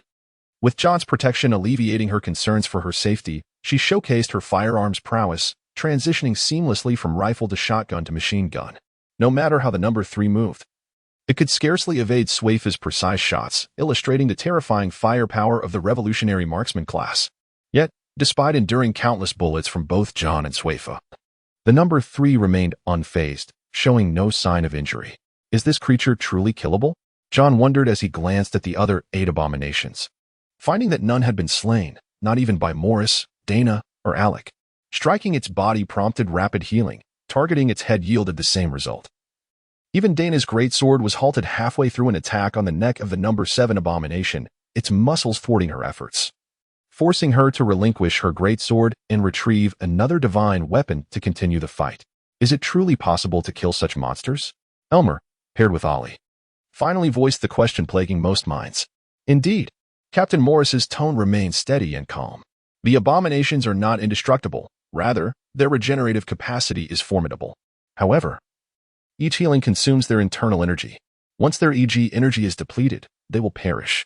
As he explained to his team, he cast a wary glance at the tormentor Chatterley, who was observing from the upper-level corridor, clearly vigilant against any opportunistic strikes from the Norris gang. Strangely, Chatterley did not act. He merely jotted down notes in a notebook, seemingly cataloging data on his delightful test subjects. Is that all you do? Marv questioned Chatterley. Chatterley adjusted his glasses, saying, the released test subjects cannot discern friend from foe. Marv scoffed. Do you truly believe these pathetic puppets could harm me? He huffed lightly, adding, it's not for you to decide who my opponents are. I'm uninterested in your trivialities. I simply wish to know if you can indeed produce a more potent enhancer. Of course. Just then, a gasp erupted from below. The 8th abomination, having been struck numerous times by Sis, finally collapsed under her latest assault. Its darkened, reddened body swiftly decayed into a pile of ash, prompting Ollie's exclamation and greatly invigorating the remaining members, instilling confidence that these creatures could indeed be slain. Is it at its limit? Number 8? Chatterley adjusted his glasses, displaying no surprise. It was just modified last night. Although it was fed a bit of energy crystals, it evidently could not endure for long. As he spoke, the 2 officers who had come to assist dispatched the 9th abomination, which similarly fell and disintegrated into ash. We've gathered sufficient data. It's time to depart, Chatterley informed Margov. Margov nodded, preparing to leave with his subordinates.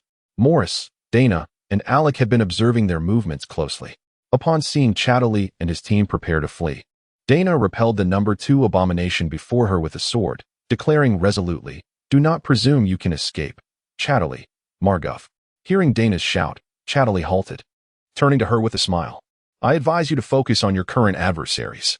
A friendly reminder, numbers 6 through 9 were hastily modified last night, but numbers 1 and 5 have been nurtured for over 2 months. Farewell, officers of Kenai Company. Morris glared at Chatterley and his companions as they departed, gritting his teeth as he pressed the intercom. Second team, target is escaping. Cancel the original mission and regroup at the village to avoid conflict with the target. Repeat, cancel the original mission and regroup at the village. Why? Came Ryan's puzzled voice over the intercom. Follow orders. Morris rarely displayed anger, raising his weapon to fire at the approaching number 7 abomination, shattering its head in a single shot, which promptly turned to ash upon impact. Indeed, as Officer Ryan's voice echoed through the intercom, Elmer and Ollie had just vanquished the 6th abomination, leaving only the 1st to 5th remaining. Just as the group was poised to unite against these 5 grotesque entities, it seemed that the creatures sensed their imminent peril. Suddenly, the 1st and 2nd abominations, restrained by Alec and Dana respectively, lunged towards John and Sweefa. John, Sweefa, be cautious, the group urgently cautioned, only to be astounded as the 1st and 2nd abominations pounced upon the 3rd. With a savage bite, the 1st decapitated the 3rd, and both began to voraciously devour the remains. A similar scene unfolded with the 4th and 5th. The 4th overwhelmed the 5th, and the 2 began to feast upon each other. This grotesque spectacle left everyone in shock. Sensing something awry, the officers immediately opened fire on the twisted beings. However, the creatures were unfazed, enduring the barrage of bullets with indifference as they continued their gruesome meal. In a mere span of 20 seconds, the 3rd and 5th abominations fell, their bodies disintegrating into a pile of ash, leaving only the 1st, 2nd, and 4th.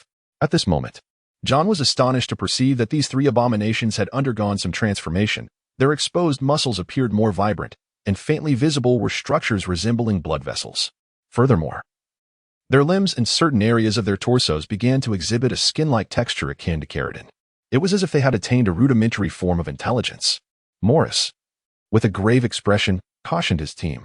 Chapter 36. Encirclement and Search. John was taken aback, his gaze warily fixed on the 3 grotesque creatures marked with the numbers 1, 2, and 4 on their foreheads, an odd sensation surging within him. He realized that the adversaries were observing them. indicating that these monsters had developed a rudimentary intelligence, no longer merely driven by instinct. Yet, the extent of their intelligence remained a mystery. Just as John meticulously scrutinized the three creatures, Maurice pointed towards the walkways constructed on the walls, lowering his voice to issue instructions. Elmer, Ollie, Loris, Larry, ascend slowly. Do not startle them. Was he concerned that these beasts might flee if they sensed danger? I will distract number 1. Diana will handle number 2. Chuck will take care of number 4. While the rest prepared to attack. Maintain your positions. We must not allow any of them to escape. Maurice reiterated in a hushed tone. He exchanged a knowing glance with Diana, and the two gradually moved to opposite sides. Simultaneously, Chuck adjusted his position to ensure he could prevent number 4 from fleeing. However, as the creatures found themselves encircled by the officers, their agitation escalated. Suddenly, number 2 lunged toward the western wall, its forelimbs grasping the railing of the walkway. Bring it down, Maurice shouted. Bang, bang. Remarkably, despite losing balance midair, it instinctively twisted its body like a feline, regaining equilibrium before landing gracefully on all fours. Even as 2 of its claws were severed by Sis, they visibly regrew during the fall. Meanwhile, numbers 1 and 4 also attempted to escape, unlike number 4, which clumsily mimicked number 2's flight toward the eastern wall and was swiftly taken down by Loris and Larry, followed by Chuck's charge that caused it to lose its balance. Number 1, after glancing at Maurice, surprisingly charged straight towards John. Am I to be regarded as an easy target? John thought, simultaneously alarmed and incensed, raising his shield to brace for impact. Unexpectedly, number 1 feigned an attack and, at the last moment, leaped high, attempting to vault over the humans before it. Get down. The creature, though incapable of speech, seemed to convey its frustration through its gaze, as if pleading, I merely wish to leave. Why must you stop me? They could not allow even one to escape. Otherwise, the farms and villages in the Kennicos area would face devastation. Morris's emotionless voice issued further commands. Focus your attacks on number 4 first. If Chuck loses control, others must immediately fill in. Numbers 1 and 2 will be restrained by Diana and myself, while Elmer, Ollie, Loris, and Larry will encircle it. Do not fire unless you are certain of your aim. Leave that to Alec and Sis. Move. Under Morris's direction, Chuck, John, and Alec swiftly formed a triangular encirclement around number 4, while Sis and Swaifa provided cover fire from the side. Number 4, acutely aware of the looming threat of death, roared and slashed at John, Chuck, and Alec. Yet even John, wielding his divine golden shield, could withstand its assault, not to mention Chuck and Alec. In mere moments, number 4 had endured dozens of bullets from Sis and Swaifa. After enduring 8 or 9 failed attempts to break free, it became increasingly frenzied, attacking John with reckless abandon, likely perceiving him as the weakest link among the group, at least in terms of essence and energy. It must be said, facing such a grotesque creature, resembling a human flayed of its skin, was a psychological burden few could bear. Nevertheless, John's first ability was that of a guardian. Once his adrenaline surged, all feelings of disgust and fear vanished, leaving him unshaken, performing no worse than Chuck and Alec. They engaged in battle for over 10 minutes, and it was impossible to ascertain how many bullets had struck number 4 before it finally collapsed with a feeble roar, its entire form swiftly disintegrating into a pile of ash. Their arrival also signified that the remaining 2 beasts had no opportunity for escape. After approximately 10 minutes, number 2, drained of energy, was the first to fall to the officer's onslaught, followed by number 1 7 or 8 minutes later. Both creatures, like their predecessors, crumbled into dust, leaving no intact corpses behind. As the group exhaled in relief, Maurice remained vigilant, issuing a solemn command. Search every building. See if there are any others. Yes. The group promptly sprang into action, beginning their search of the village's houses. John and Swaifa, as temporary partners, entered one of the buildings. Whether it was mere coincidence or fate, the room they entered appeared to be one of the laboratories belonging to Chartley and his associates. Upon entering, they immediately noticed numerous papers strewn across the table and floor. John picked up one of the sheets, glancing at it, and discovered it was a report on experiment subject 19. Subject 19. Could there truly be more of these abominations? He was startled, carefully reviewing the report until he discerned its contents, realizing it was a false alarm. March 9th, experiment subject 19, first injection experiment, dosage 100. The subject began exhibiting abnormal reactions 68 seconds post-injection, with energy readings detected. Experiment deemed a success. March 10th, experiment subject 19, Second injection experiment, dosage 200. The subject began exhibiting abnormal reactions 57 seconds post-injection, and by 389 seconds, it lost vital signs. Bodily tissues failed to undergo complete transformation. 32 minutes later, bodily tissues began to collapse significantly, failing to form a fetus. Experiment deemed a failure, cause unknown. John picked up another sheet. March 5th, experiment subject 4, first injection experiment. Dosage 100. The subject began exhibiting abnormal reactions 28 seconds post-injection, with energy readings detected. Experiment deemed a success. March 6th, experiment subject 4, second injection experiment. Dosage 200. The subject began exhibiting abnormal reactions 32 seconds post-injection, with enhanced energy readings detected. Experiment deemed a success. March 7th, experiment subject 4, third injection experiment. Dosage 300. The subject began exhibiting abnormal reactions 11 seconds post-injection, with complete bodily transformation, yet the subject lost vital signs at 786 seconds. 3 seconds later, the subject underwent a secondary mutation, transforming into a fetus. March 13th, observed that experiment subject 4 had mutated into a monstrosity, renumbered as 4-3, due to limitations. Precise testing of various attributes was unattainable. Overall strength roughly equates to that of an L10 warrior, speed approximately that of an L11 marksman. Holds potential for further experimentation. March 14th, experiment subject 4-3, first feeding, medium-sized beast, 500 EG crystals. The subject's necrotic tissues exhibited slight recovery of vitality. March 15th, experiment subject 4-3, second feeding. The subject's necrotic tissues exhibited slight recovery of vitality. March 20th, experiment subject 4-3, seventh feeding. Observations indicated the subject exhibited emotional responses. March 21st, experiment subject 4-3, eighth feeding. Confirmed that the subject possesses emotional responses. The report concluded here. Other reports were largely similar. After perusing these documents, John realized that not all subjects injected with EG energy transformed into abominations upon losing vital signs. Many experimental subjects, no, innocent villagers, had their cells disintegrate entirely following the injection of EG energy. Even that scoundrel Chartley was uncertain whether the differences in essence or willpower were the cause. As he perused the reports, Sway Fa emerged from the inner room, her hand clasped over her mouth, her face contorted in a grimace of nausea. Upon noticing him, she mumbled a warning, "Don't go in, John." Before she could finish her sentence, she rushed outside the wooden cabin. And John soon heard the unmistakable sound of her retching. The adage that curiosity killed the cat echoed in his mind. However, despite having witnessed Sway Fa's reaction, John's inquisitiveness compelled him to peer into the room. Therein lay a collection of glass jars of various sizes, each brimming with a strange, viridescent liquid pulsating with EG energy. Alongside what appeared to be human organs of all sorts, men, women, and children alike, predominantly comprising viscera.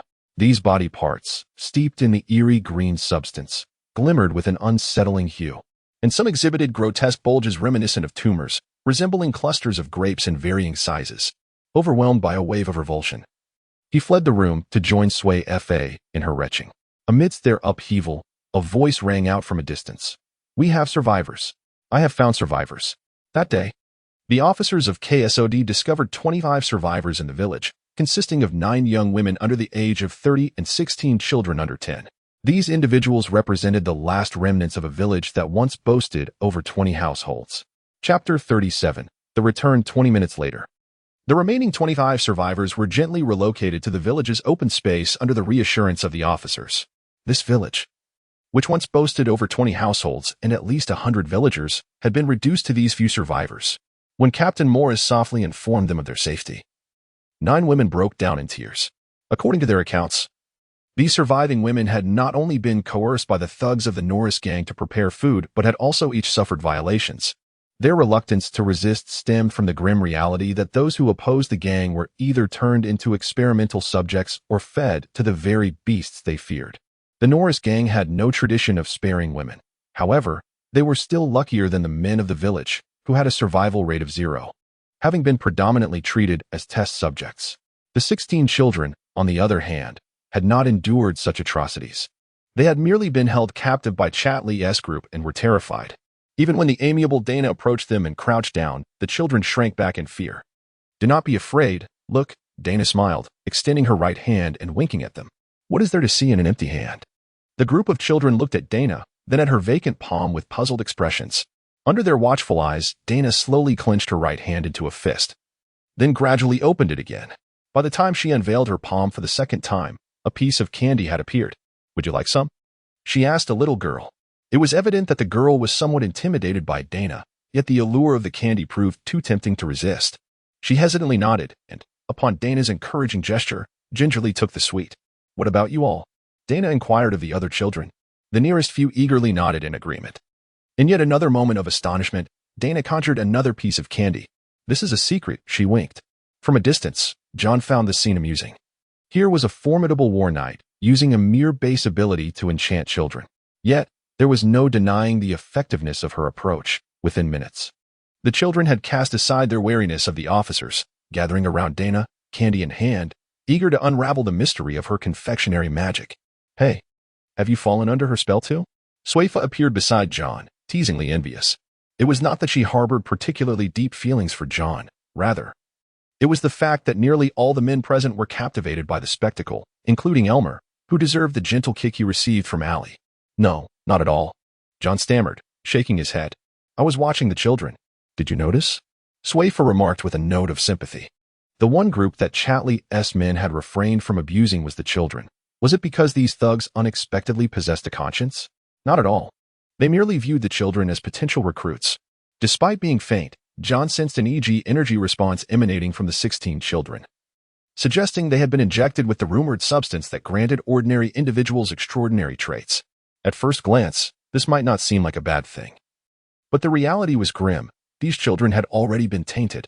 The Empire would not allow them to become extraordinary beings, even if they had met the criteria following the injection of the forbidden drug. The reasoning was simple. EG energy possessed significant mutagenic properties, and ordinary humans lacked the resistance of extraordinary beings. Once injected, this energy would alter their bodies and organs while distorting their minds to some extent. This process was irreversible. Even though the Empire's research institutes had mastered EG neutralization technology, which could separate or neutralize the EG energy within these children, the effects, both physical and psychological, would remain irreversible. Thus, it was not an exaggeration to say that these children's futures had been irrevocably ruined by Chatley's group. As John pondered these thoughts, Mechanic Laird arrived at the village in an armored vehicle. Captain Morris communicated with Director Allison via the vehicle's intercom, providing a brief report. Upon learning that the task force had ultimately allowed the tormentors, Chatley, and the destroyer, Margoff, to escape, Director Allison sighed in resignation. However, he understood, after all, even he would have found it impossible to ignore the potential devastation and threats posed by such monstrous entities once they matured. Of course, the threat posed by the tormentor Chatley was also considerable, as this audacious lunatic dared to create abominations for experimentation.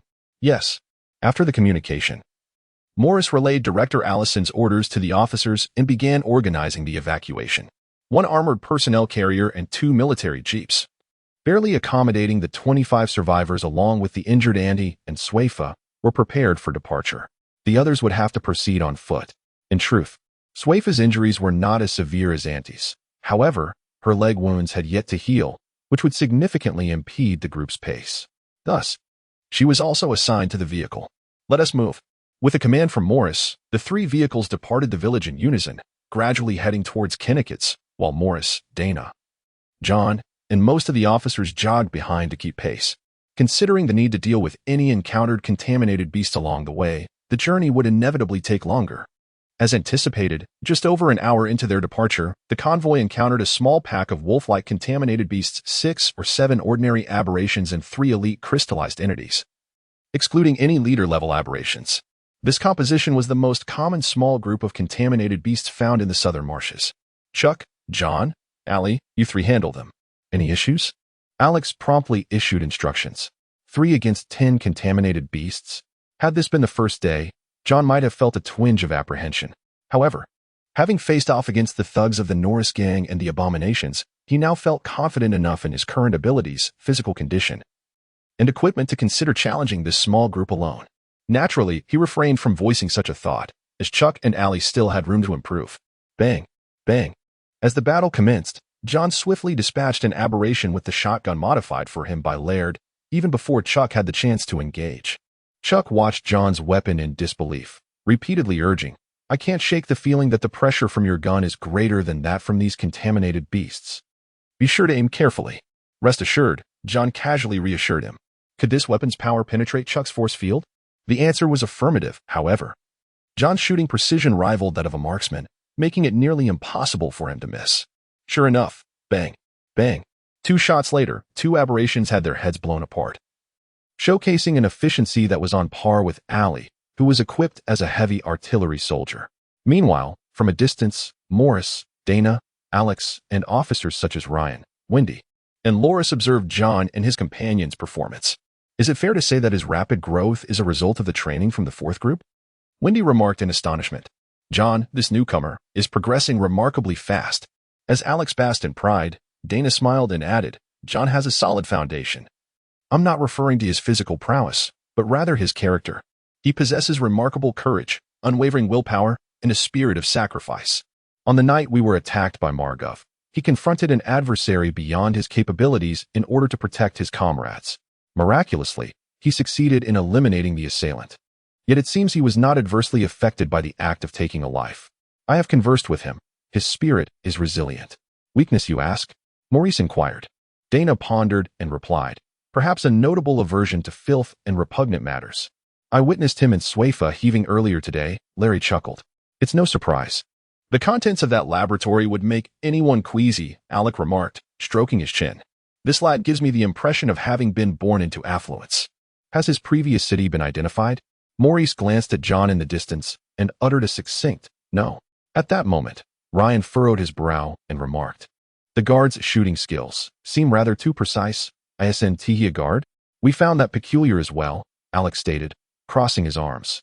Without any specialized training, it is unlikely he could be so accurate. Perhaps he possesses an innate intuition for such matters? Such exceptional instincts would be wasted in war. Oh dear. What is it, Alec? Dana inquired with concern. Nothing, just a slight twist in my rib. As the officers stifled their laughter, Maurice quietly observed John from afar. Everything from his name to his physical traits appears incongruous. Thus, the question arises, from whence did this lad emerge? Chapter 38, The Return, Part 2. Director Allison, having received advance notice, awaited the arrival of the 4th Squad and the support team outside the Bailey Street Police Station. Accompanied by several officers and a handful of local journalists who had come upon hearing the news. As he half-heartedly fielded questions from the reporters, his gaze frequently darted towards the opposite side of the road, revealing his disinterest in their inquiries. His sole concern appeared to be the reputation of the police department. Fortunately, the timely arrival of the 4th Squad and the support team allowed Director Allison to extricate himself from the press. As a flurry of cameras clicked around him, Director Allison approached Captain Morris and Captain Dana, shaking their hands and expressing gratitude. Well done, Captain Morris, Captain Hill. Observing the forced smiles on the faces of the 2 captains as they indulged Director Allison's display, John could not suppress a chuckle.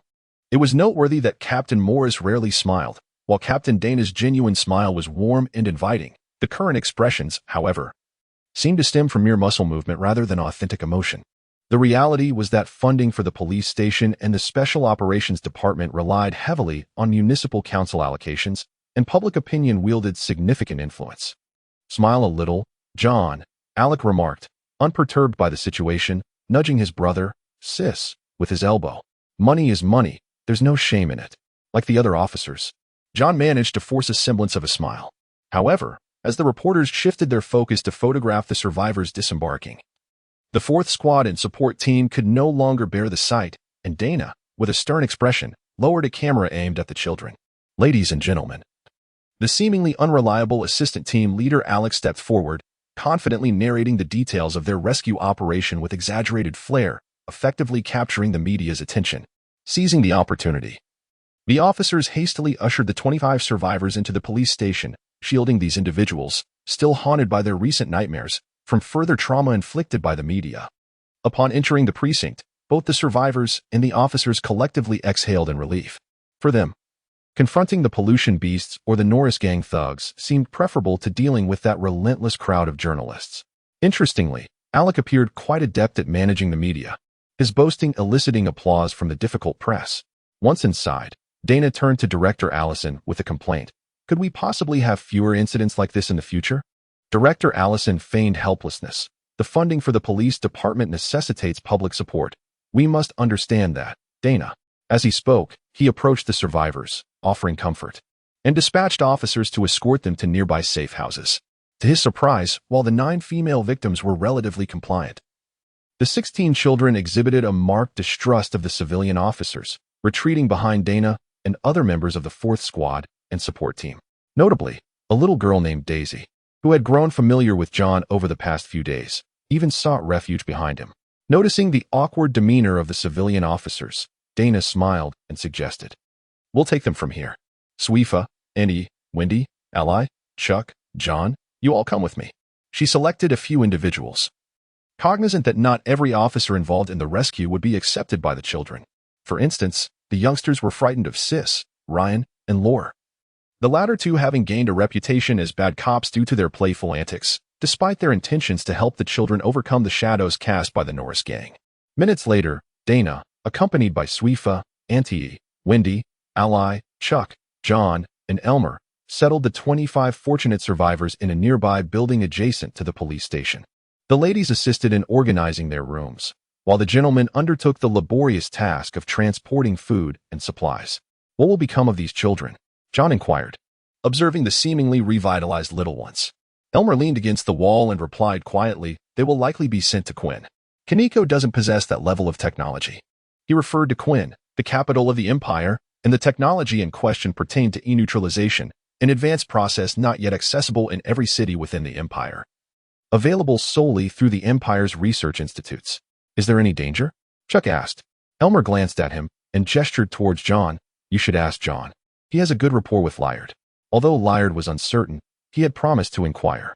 John shook his head, stating, he suspects there should be no significant danger, but it must be done swiftly. E-neutralization can extract and neutralize the EG energy within them, but the irreversible aspects cannot be reversed.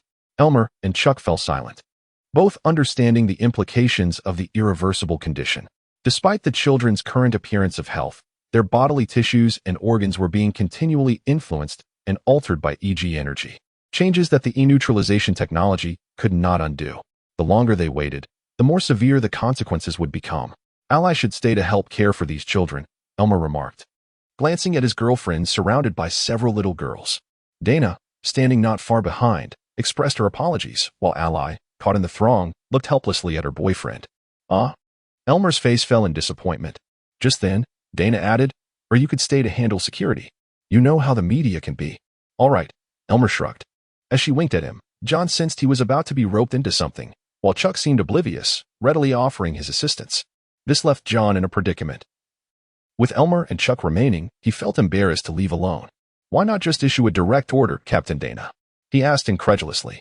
"That would be against protocol," Dana replied, her eyes twinkling. "The officers of the 4th Squad are entitled to their leave as per regulations, unless they voluntarily make a small sacrifice." Amid the laughter of Wendy, Auntie, and the other ladies, Elmer patted John sympathetically, leaving John perplexed. "Why are you sympathizing with me? You fell into the same trap." Upon reflection, he realized Elmer was perhaps nudging him towards acceptance. "Very well." Just then, the little girl Daisy approached John, grasping his hand and shaking her head. In her sweet, childish voice, she asked, "John, will you play with us?" At the sight of her innocent smile, John's frustrations dissipated. He too had a fondness for children. He simply disliked ill-mannered brats. However, these 16 children were, to be honest, well-behaved and quite endearing.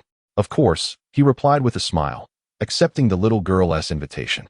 Meanwhile, in the office of the Bailey Street Police Station, Director Allison was attentively listening to Alec expound upon the details of the conflict with the abuser, Charlie. Although he had previously received information via communication, nothing compared to an in-person inquiry for clarity. After puffing a few draws from his cigar, Director Allison furrowed his brow and stated, "I have already reported this matter to SOD headquarters. They have also communicated with Commit Norris, who claims this incident was a personal act by the abuser Charlie." "Commit Norris?" Morris squinted, snickering. "Do you really trust the words of the leader of the Norris gang?" Director Allison took a drag from his cigar and replied, "Commit Norris is not a madman. He was once a defector from the Black Legion. He understands the terror that creatures like Abomination pose. In any case, he will issue a warning to Charlie. The aversion he spoke of was merely another appellation for sin. Will he hand Chatterley over to the Empire? Alec inquired, a frown creasing his brow. This individual is exceedingly perilous. Well, Director Allison contemplated for a moment before ultimately shaking his head. It seems rather unlikely. Commit Norris would never betray his own subordinates. That renders it meaningless, Alec replied, shaking his head. Chatterley and his cohort will not relent. Director Allison nodded slightly, seemingly in agreement with Alec's assessment. In any case, we shall await word from above. If Chatterley refuses to adhere to Commit Norris's directives and abandons his research on aversion, even if Commit Norris does not take direct action, he will likely tacitly allow the Empire to intervene. This research is far too hazardous. Morris and Alec nodded in concord, refraining from further inquiries. Subsequently, Director Allison broached the subject of the accommodation for the 25 fortunate individuals. As Elmer had surmised, Director Allison had already contacted the capital, Chinon, which would dispatch a convoy to retrieve the 16 children. Alec had no objections, knowing well that their kinaic facilities lacked the requisite medical capabilities. Finally, Allison inquired about John. Alec, what is your opinion on Officer John Chio? Is he trustworthy? Alec shrugged, generously praising, courageous, upright, a fine young man indeed. What about his shortcomings? Well, Alec stroked his chin thoughtfully. Perhaps a lack of humor? Morris rolled his eyes at this, and Director Allison appeared exasperated. Be serious. Fine. It might be said he requires further development. He resembles a child from a privileged background, not having endured much hardship, yet he is resolute in executing orders and willing to comply. Is he trustworthy? Director Allison queried. Alec looked up in surprise. Is there an issue with the lad? No, Director Allison replied, shaking his head. It's merely a routine internal trust assessment within the police force. Very well. Thank you for your efforts, Alec. You may take your leave. As Alec departed, Director Allison turned to Morris. What is your perspective, Gorman? Morris pondered for a moment before responding. John's performance during that critical moment was exemplary. Diana, Alec, and Sis hold him in high regard, and I too believe he can be trusted. However, there are certainly some ambiguities surrounding him. He claims to have been a passenger on the Coral, yet his name is absent from the boarding list. How did he encounter misfortune in the Kinaic waters? Furthermore, his marksmanship is remarkably precise. I do not believe such proficiency is solely derived from talent or training, especially since I have not witnessed him practice shooting. I suspect he may possess some additional shooting capabilities. Director Allison listened quietly to Morris's suspicions before finally smiling and saying, I too sense that the lad harbors many secrets, but that is of little consequence. As long as he is trustworthy, that suffices. Do not mention the boarding list to him just yet. Simply state that it has yet to be confirmed. Shall we continue the investigation? To search for him among the tens of thousands in various cities using a photograph? He is not a dangerous fugitive, and there is no need to pursue such a course. Besides, other cities would not consent to such a waste of public resources. When he is ready to divulge, he will do so in his own time. Director Allison chuckled as he offered a cigar to Morris. Afterward, please compile John's file. I understand. Chapter 39. Omen. Although Captain Dana had cunningly ensnared John into providing free security for 25 survivors for several days, ensuring these victims would not be harassed by unscrupulous media, it did not imply that John intended to spend the night there.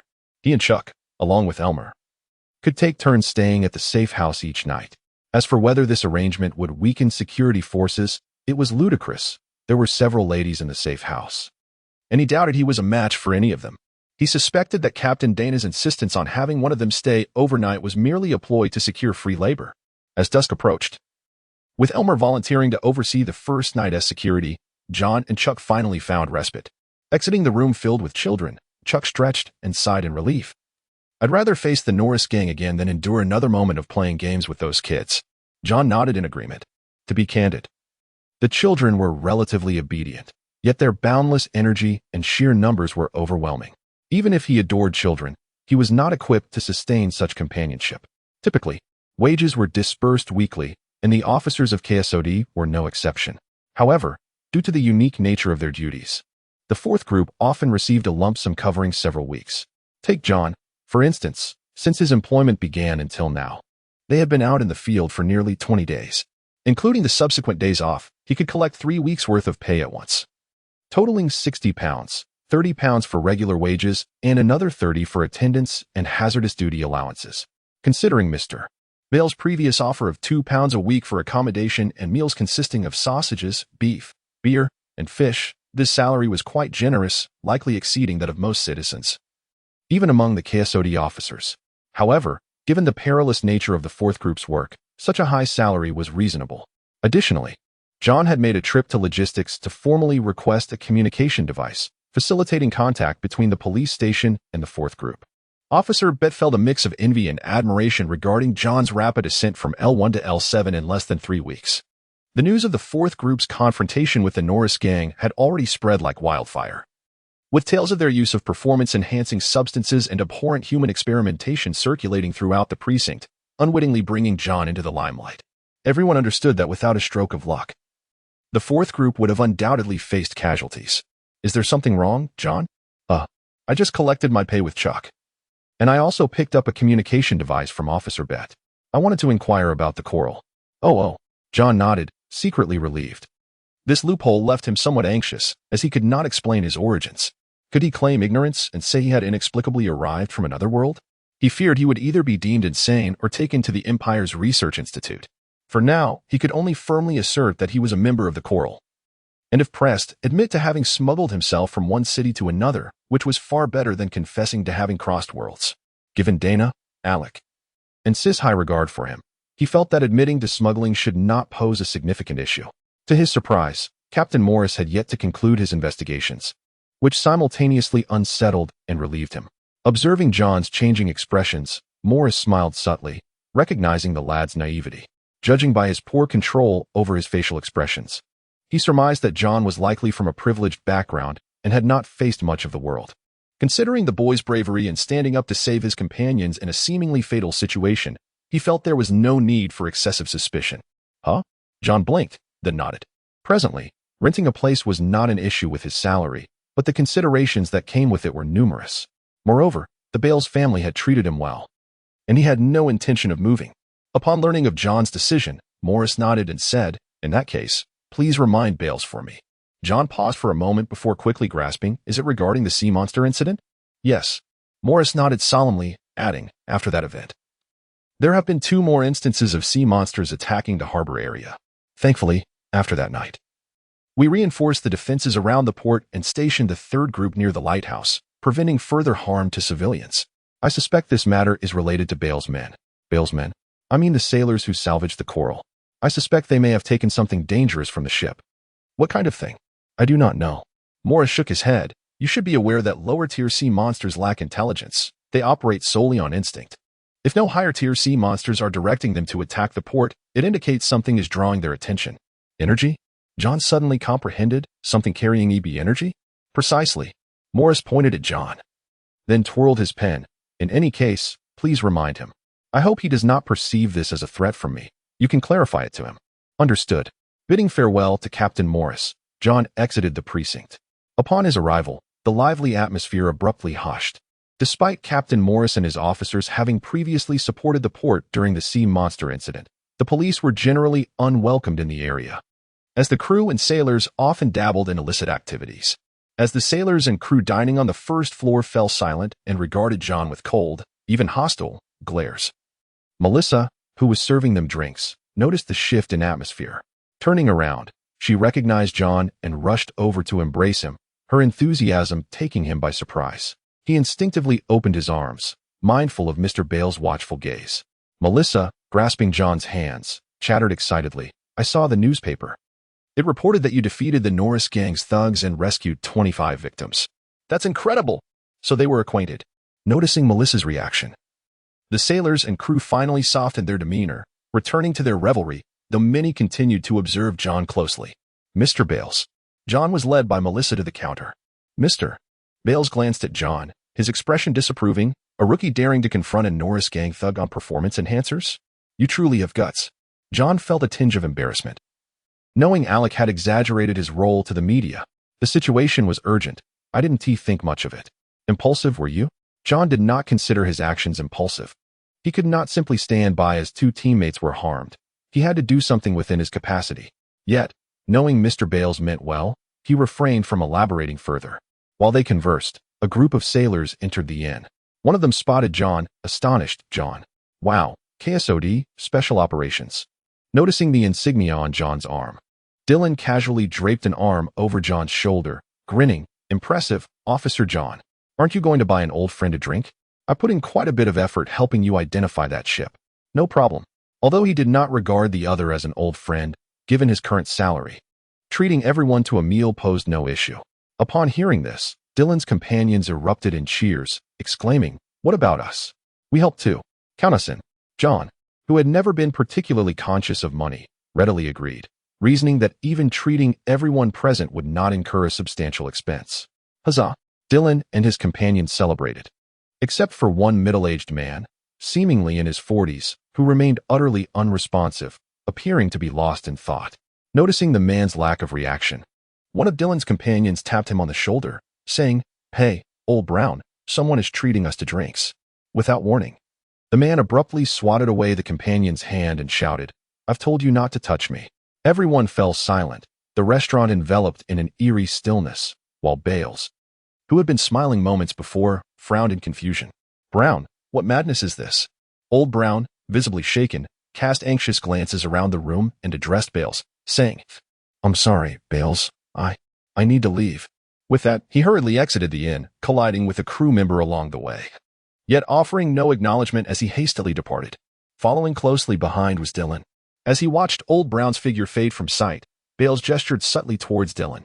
Dylan nodded and quickly pursued. Although John refrained from speaking, he sensed that Old Brown was indeed troubled. Perhaps it was this man who had taken something perilous aboard the Coral. Chapter 40. Dangerous Objects. Having promised to treat Dylan and his companions to drinks, John decided to extend the invitation to others on the first floor as well. After all, those who frequented this inn for refreshments and meals were primarily acquaintances of the Bales family, perhaps even subordinates of Mr. Bales, as Captain Morris suggested. The expense of covering these drinks was not insignificant. John's generosity elicited cheers from the patrons in the dining area, alleviating the somber atmosphere that Old Brown had previously cast. Amidst the revelry, Mr. Bales exchanged a knowing glance with John and then addressed one of Dylan's companions, saying, "Moss, cover for me." "Sure thing, Chief." The young man nodded, momentarily assuming Bales' position. Mr. Bales then led John into the storeroom, which was cluttered with various items and barrels of liquor. Leaning against an upright barrel, he retrieved a cigar from his pocket and offered it to John. When John declined with a wave of his hand, Bales placed the cigar between his lips and lit it with a lighter. "Old Brown was a shipmate of mine. During one voyage, we lost most of our crew, and I brought those willing to change their course to Kennequot. At that time, Missy hadn't arrived yet. Later, I opened this in with Mary, while Brown and the others turned to fishing at sea, occasionally engaging in smuggling or salvaging shipwrecks when they salvaged the Coral. I felt nothing unusual, so I initially dismissed Jermaine Morris's suspicions, even doubting that there could be followers of the sea god of the Pacific in town who botched a ritual, attracting sea monsters. Yet, in recent days, many have told me that Brown has grown increasingly peculiar. The Brown I knew was generous and sociable, but now, as you can see, he exhibits wariness and hostility toward everyone. I called Dylan to bring him to me, intending to have a word with him." "Are you certain it is him?" John immediately recognized that Mr. Bales had already confirmed his suspicions, yet refrained from informing Captain Morris out of respect for an old comrade. Indeed, Bales nodded after taking a puff from his cigar. "I have confirmed that among the 31 individuals who went to salvage the Coral, only he has undergone a change in character. If he truly acquired something aboard that vessel, it must be an object capable of influencing the mind. Could it be that item?" A fleeting image crossed John's mind, though he hesitated to affirm it, as it stemmed from a nightmare, memories from X. "Can we not persuade him to relinquish it willingly?" I inquired previously, but he stated, "No," Bales replied, puffing on his cigar. John nodded slightly, understanding the predicament Mr. Bales faced. After all, salvaging treasures from shipwrecks, if not done excessively, often went unnoticed by the Kennequot police, especially if the salvaged goods were of considerable value. What reason would Mr. Bales have to impede his old friend? This time, however, the circumstances were indeed special. After mulling it over, John cautiously suggested, "An object that influences the mind appears exceedingly perilous. If we delay further, it may worsen for Old Brown. What if we entrust this matter to the police?" Bales pondered for a moment and then nodded slightly.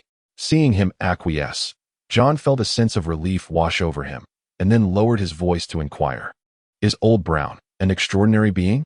Indeed, Bales did not conceal the truth, exhaling cigar smoke as he spoke. He holds the rank of a high-tier extraordinary under the sailor designation, L-15 sailor, L-10 pirate, L-5 oceanic benefactor. In total, he embodies L-30 of high-tier extraordinary power. 30 L levels? John was taken aback, astonished not only by Brown's prowess, comparable to that of Morris, Diana, Alex, and Sis, but also by the revelation of an extraordinary classification entirely distinct from the soldier ranks. The sailor classification is akin to yours? John ventured cautiously after his initial surprise. Understanding dawned upon John as he nodded. Then I shall head upstairs to contact the police. By the way, this is a gift I brought for you. As he spoke, 2 bottles of liquor materialized in his hands. Mr. Bales displayed no sign of surprise, accepting the bottles with a faint smile before they vanished once more. Do not inform Mary. Of course not. The arrangement of the room remained as he had left it, albeit tidied up, suggesting that Melissa had assisted in its cleaning. He pulled a chair closer and contemplated retrieving the communicator to contact the police. However, he reconsidered, realizing that the communicator was a tool for police officers and lacked confidentiality. Any officer possessing a communicator could overhear his report to Captain Morris, including ordinary patrol officers. Given the involvement of Mr. Bales and a high-tier extraordinary being, John deemed it more prudent to call Captain Morris directly at home. The number for the captain's residence was trivial. He could easily inquire with the duty officer at the police station later. Before that, however, he wished to take a bath, having been unable to do so during his nearly 20-day absence. Although he had the opportunity at the safe house in the afternoon, it would have been inappropriate to share the space with the ladies. Tossing aside his field combat uniform onto the floor, John padded barefoot toward the washroom. Thus, it seemed Dylan must also be an extraordinary being. Turning on the hot water for the shower, John pondered. However, his home, while not small, was quite disordered, revealing the absence of a female presence with various objects and refuse strewn about. Suddenly, he halted, and a beautifully carved wooden box appeared in his hand.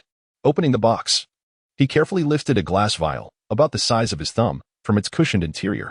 Inside the vial was half a bottle of bright red liquid, accompanied by a pea-sized sapphire, both beautiful and profound, seemingly imbued with a certain enchantment that held Old Brown's rapt gaze captive.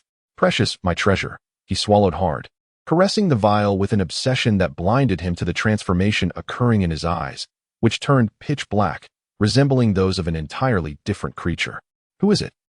Suddenly, his expression changed, and he swiftly turned to the window, causing the glass vial to vanish in an instant. Outside, after a moment of silence, Dylan's voice called.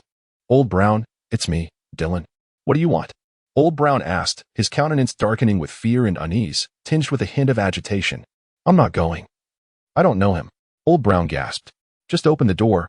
We can talk once you let me in, Dylan insisted from outside. After a moment of hesitation, Old Brown ultimately relented and opened the door.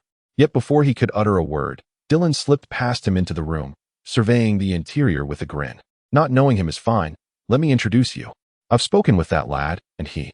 Suddenly, his gaze fell upon the exquisitely carved wooden box that Old Brown had carelessly left on the table, and he subtly altered his sentence's conclusion. Has a pleasant disposition. As he spoke, he stepped closer to examine the wooden box.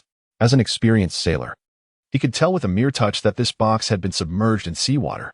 Unfortunately, the contents had already been concealed by Old Brown. Yet, even so, Old Brown seemed stimulated. Having closed the door, he rushed over to snatch the wooden box from Dylan's hands, clutching it to his chest, gasping, It's mine. It's mine. It is yours, indeed, Dylan replied. Dylan retracted his smile, raising both hands in an attempt to soothe Old Brown, who seemed increasingly unhinged. Although he had been merely a deckhand aboard the Bales ship over a decade ago, taken in by Bales in memory of his father who had perished at sea, he had encountered many valuable objects, some acquired through theft, others salvaged, some perilous, others not. Yet, he had never witnessed anything that could provoke such a drastic transformation in a seasoned sailor like Old Brown. He spoke gravely. Brown, have you not noticed your own peculiar behavior? We are all aware that you retrieved something during the salvage of the Coral. I know, Captain Bales knows. All the brothers know. Listen to me. Hand it over to Captain Bales. It is a cursed object. That is mine. No one can take it from me. Old Brown bellowed, his eyes blazing with ferocity, a stark contrast to his former amiable demeanor. All right, Dylan replied, stepping back and raising his hands. How about you simply let me take a look at it? I promise I will leave afterward. No, you intend to seize it. Old Brown shouted, his gaze fierce. No. I swear. I only wish to see it. Dylan coaxed Old Brown, determined to ascertain its nature before reporting back to Bales. Old Brown glared at Dylan, his breath heavy as he held his gaze for several moments before conceding. Just a glance? Yes, merely a glance. Very well. Old Brown finally nodded, turning to Dylan and raising his clenched left fist to his chest, speaking with tension. Just a brief showing. Dylan nodded in agreement, lowering his hands as he approached Old Brown, watching as the latter slowly unfurled his left hand. Suddenly, a sharp sound echoed, the sound of a blade piercing flesh. Dylan's body shuddered as he looked down in disbelief at the weapon that had pierced his chest. For that object, the man he had once regarded as an uncle had actually turned on him. Gritting his teeth against the pain, he stumbled backward, his right hand producing an antique pistol aimed at Old Brown. You think I'm a fool, Dylan? When I set sail, you were still in your cradle. You think you can deceive me? You've truly lost your mind. Old Brown spat as he lunged forward, grabbing Dylan by the shoulder and driving the knife deeper into his abdomen. Damn it, Dylan exclaimed, a mix of shock and fury coursing through him. He tightened his grip around Old Brown's neck, and with a series of cracking sounds, frost rapidly enveloped Old Brown's neck, soon covering half of his face.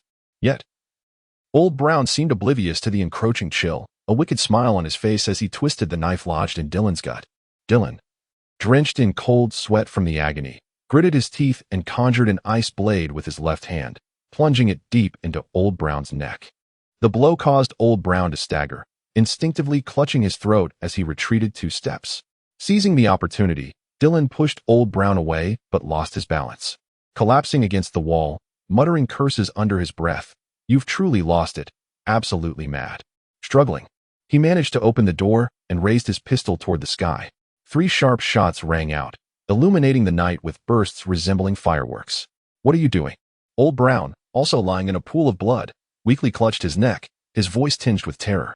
He understood Dylan's actions. It was their long-established method of communication.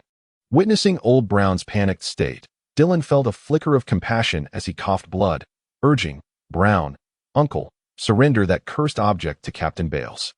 For him to handle." No, no. Old Brown's anxiety intensified, murmuring on the ground, "It is mine, it is mine," repeating the phrase a dozen times. His voice suddenly faltered, and a strange smile crept across his face as he muttered, "No one can take it from me." As he spoke, his left hand grasped a suddenly materialized glass vial, bringing it to his lips. With a crack, the vial shattered.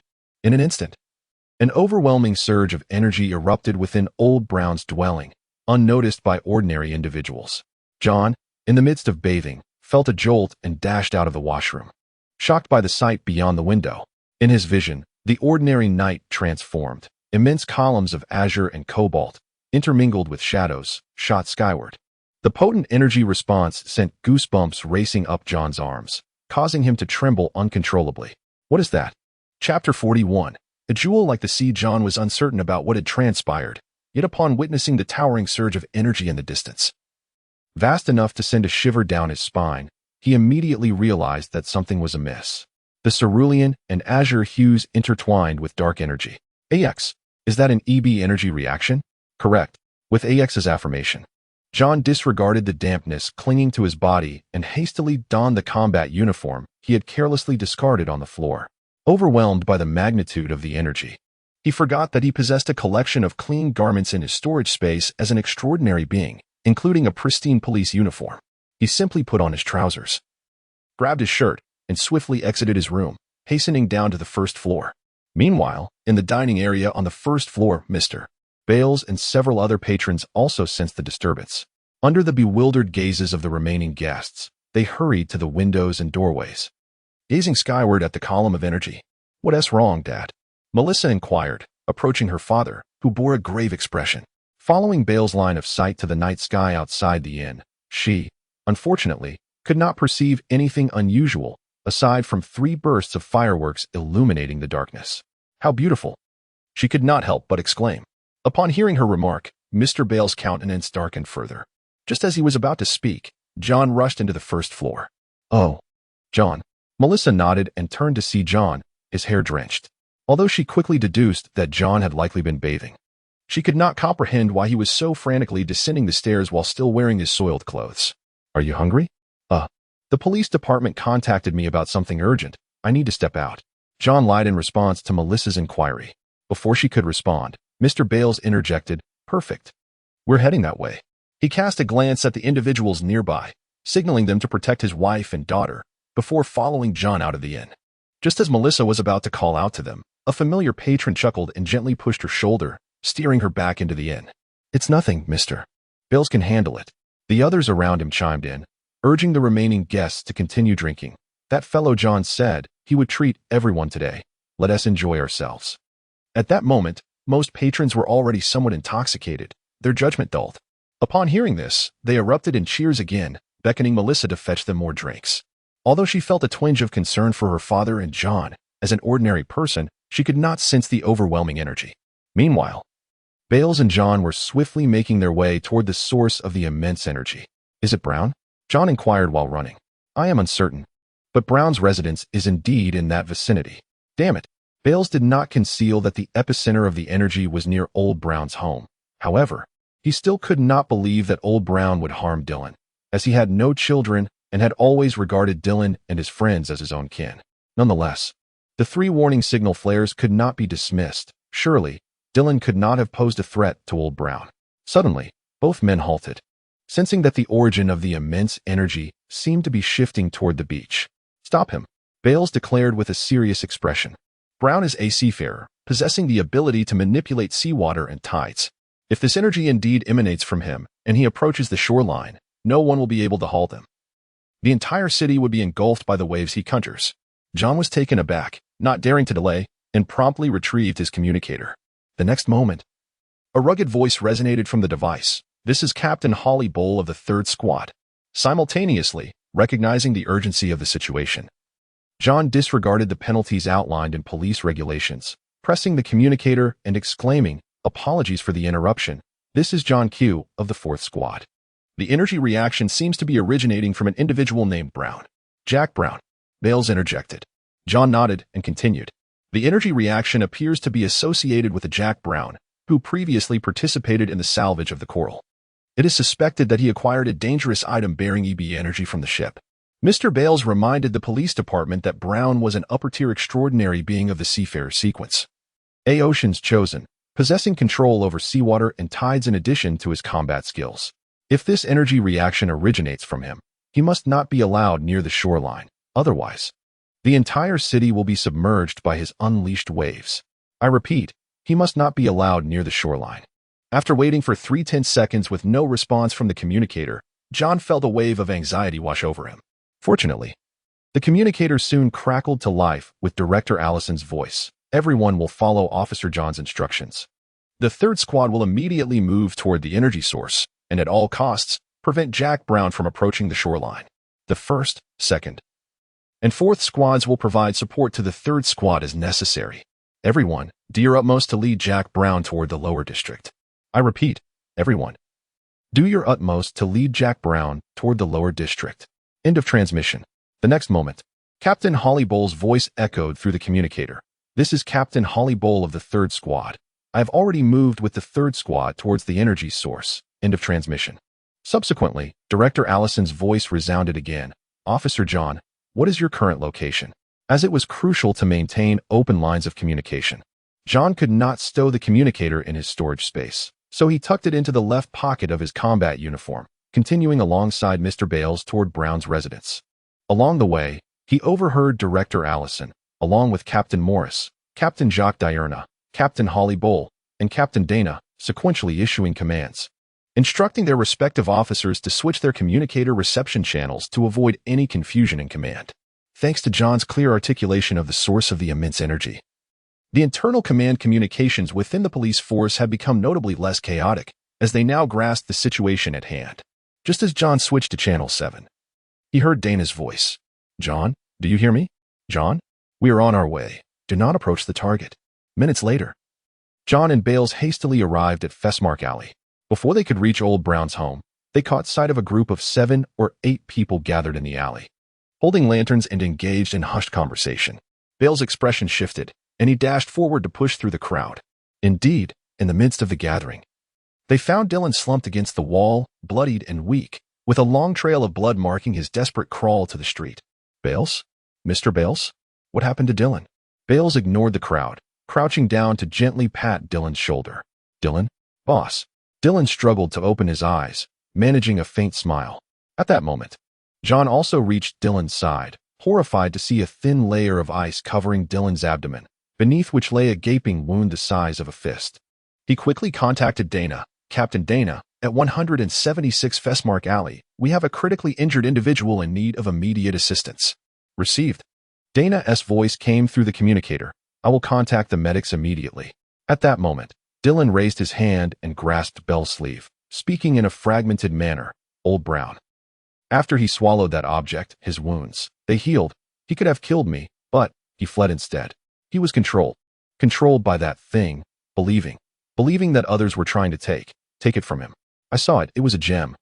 Encased in a bottle, a blue gem, resembling the color of the sea. A gem the color of the sea? John's expression shifted slightly. For Dylan's description eerily matched the gem he had seen in his nightmares through the eyes of Yax. Bells nodded slowly, murmuring, I understand. John has called for help. You should rest. However, Dylan shook his head, gripping Bell's clothing tightly as he continued to speak with great difficulty. You do not comprehend, Bells. It is small, no larger than an ordinary pearl, yet it possesses a power that can influence and manipulate people. When I beheld it, for a few fleeting seconds, I too entertained thoughts of seizing it, even if it meant killing Old Brown. That gem is perilous, exceedingly so. More dangerous than anything we have ever encountered before. I understand. Bells nodded solemnly, his gaze filled with sorrow as he observed Dylan, who, after uttering those words, lay gasping on the ground, his breaths growing increasingly shallow until he finally succumbed. An energy imperceptible to ordinary mortals gradually dissipated within him, scattering into fine, white, transparent particles that floated into the air, forming a gentle breeze that swept through Fessmark Street, chilling and ethereal. Bang! Bell struck the ground with a heavy fist, bowing his head in silence. John was at a loss for words, feeling a constriction in his chest. Chapter 42, Contact. Do you remember when I first arrived in this world? Learning of the existence of extraordinary beings from Director Allison and Captain Morris felt like opening the door to another realm. John was eager to join their ranks. However, after experiencing the conflicts with the fourth group and the Charlie gang of the Norrises, he realized that extraordinary beings were not as magical as he had imagined. They, too, could bleed and die, just like the lifeless Dylan before him. Though not intimately acquainted, they had shared conversations and drinks together. Hey, buddy. I have something to tell you. I'm currently saving up to buy a ship. I know the salary at KSOD is quite substantial, and you could spare some to invest in a captain with great potential, Dylan had once said. Mr. Bales's speechless expression suggested that Dylan had likely made similar proposals to others.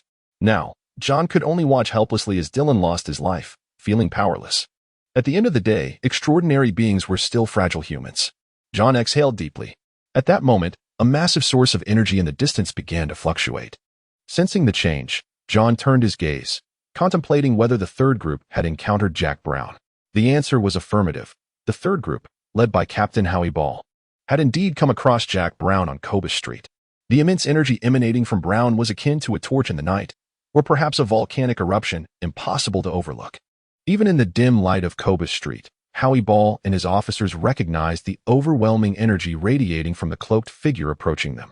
Though the energy had diminished significantly from its initial explosive form, it still loomed large, occupying the entire street, instilling a sense of trepidation in the officers. Captain Howie Ball was no exception.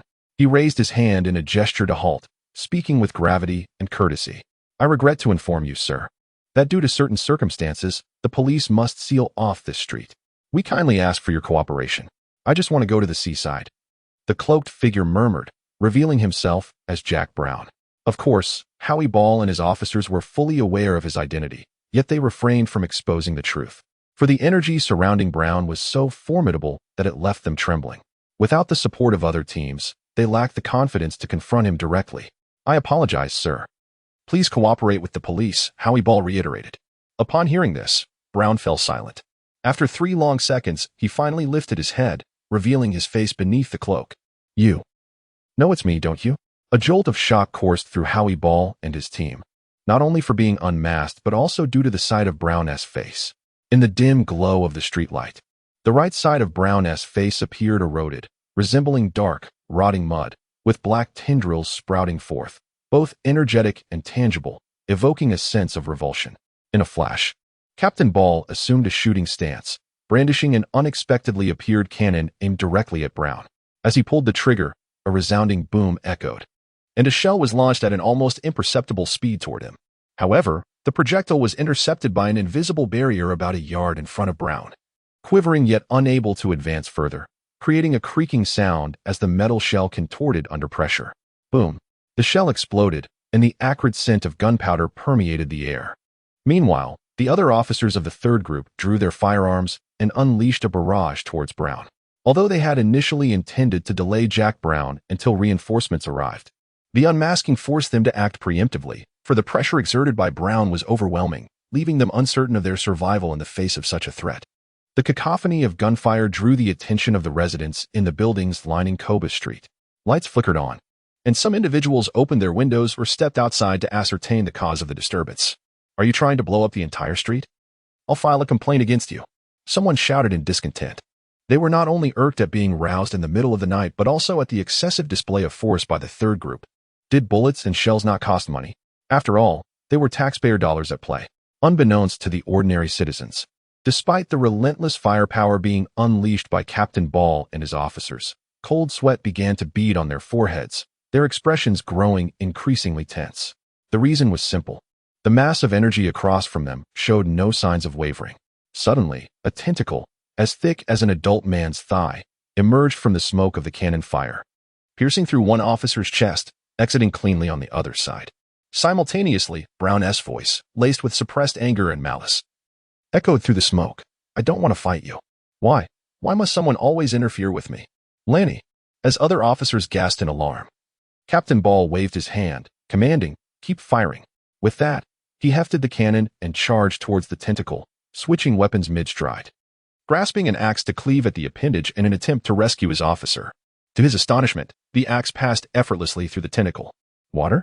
He gazed in disbelief at his damp left hand. In the next instant, another tentacle shot forth from the smoke, lunging toward him. With no time to swap weapons again, Captain Ball raised the axe to defend himself. A loud thud resonated as he was sent sprawling, crashing into a building alongside the street. "Captain!" The officers cried out in alarm. Fortunately, Ball's voice quickly emerged from within the house, reassuring them, "I'm fine." He reappeared beside his officers, his expression a mix of confusion and apprehension as he surveyed the direction of their target. The officers of the third group exhaled in relief, but their hearts tightened at the thought of their colleague Lanny, who had been ensnared by the initial tentacle. They dared not attack further. As the dust raised by the gunfire gradually settled, the officers finally regained clarity of vision, and their tense silence spoke volumes. The target, Jack Brown, had emerged unscathed from the ferocious barrage. Not only was he unharmed, but even his cloak remained intact. In stark contrast, two water-like tentacles now extended from Brown's form, one impaling Lanny and lifting him into the air, while the other menacingly loomed over the officers of the third group. As he witnessed his companion clutching a tentacle with both hands, coughing up blood and displaying a visage of sheer agony, Captain Bohr and the officers of the third squad were engulfed by a wave of indignation. Controlling the water flow? Captain Bohr fixed a piercing gaze upon Jack Brown. His teeth clenched as he sternly declared, "Jack Brown, your actions constitute an egregious assault on law enforcement. Release the officer at once. You initiated the confrontation." Brown raised his decayed visage, shouting in agitation, "I merely wish to escape this place, this city, to vanish into obscurity. Why do you obstruct me? Get out of my way." As he spoke, the tentacles he commanded writhed and shifted positions, causing the officer named Lanny to moan in pain. "Captain? Captain?"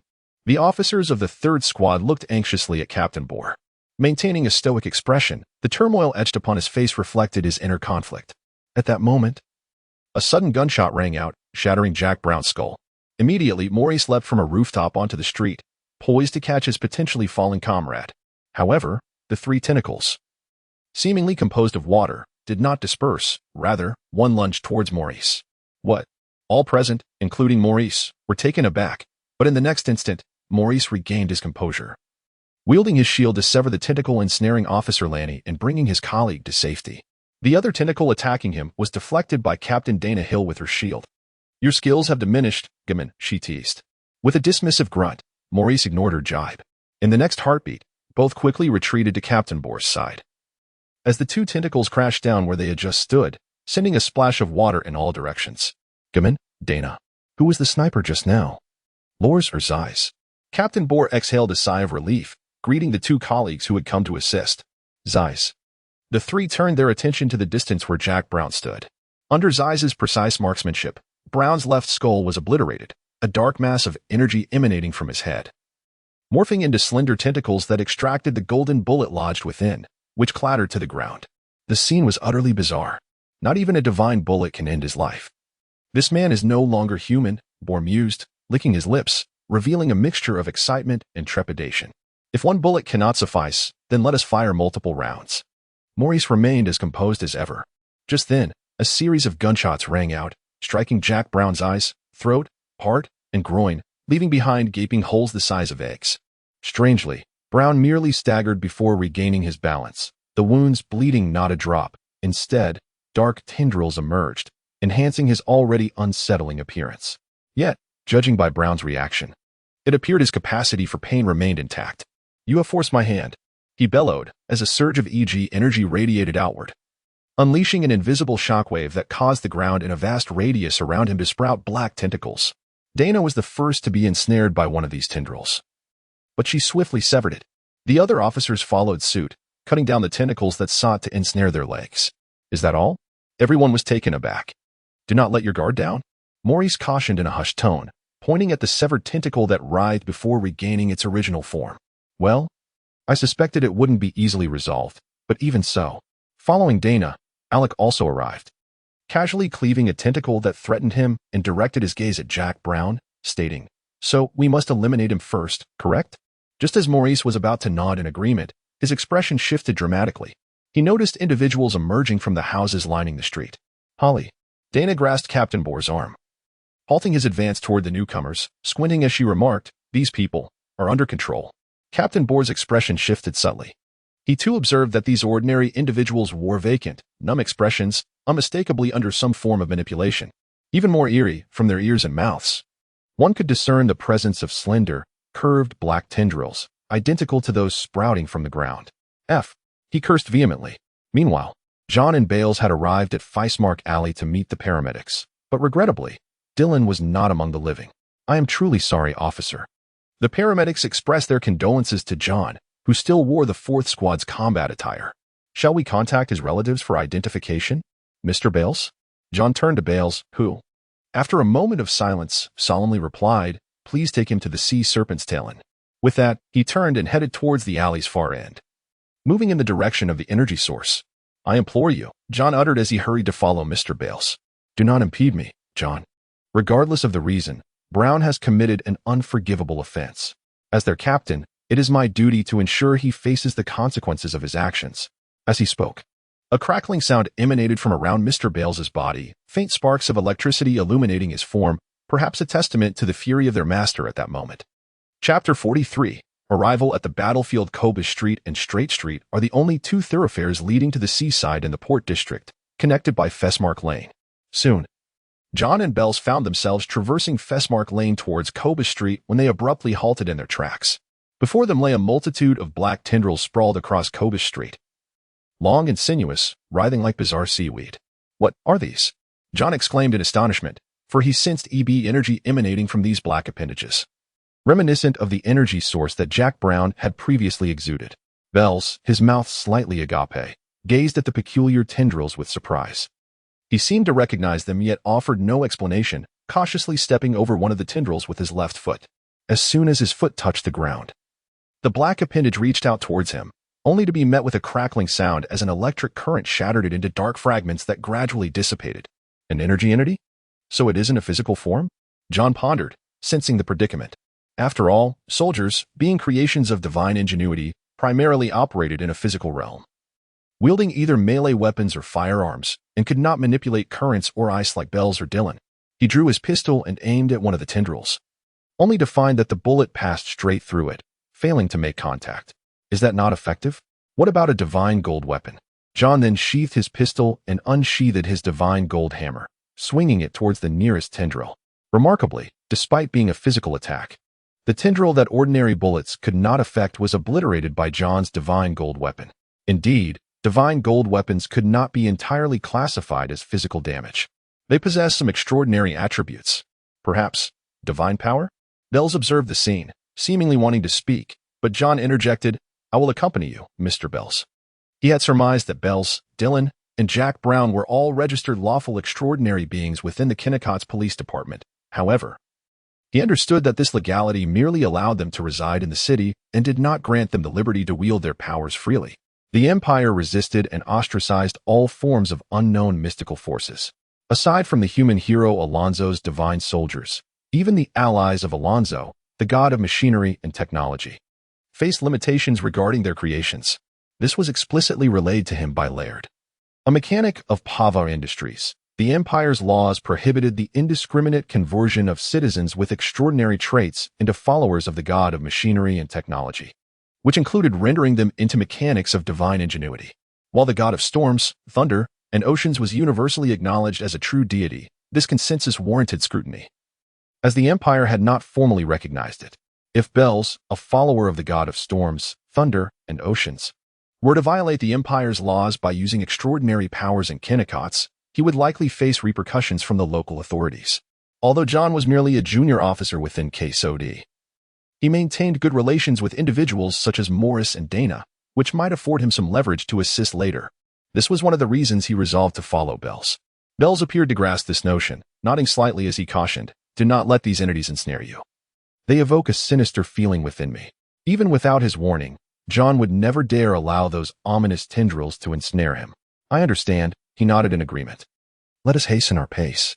Bells nodded back to John, then with a swift motion of his hands, produced two orbs of electricity that crackled ominously. Before John could react, Bells unleashed arcs of lightning, instantly shattering all the sinister tendrils within a 3 to 4 yard radius, the plasma exploding in a dazzling display. John stood in awe, internally lamenting, "Why do the powers of other divine creations seem so spectacular?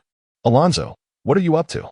At this moment, he completely overlooked the fact that even soldiers possessed magical-like abilities, such as the Guardian's force field, which could rival that of a divine gold shield.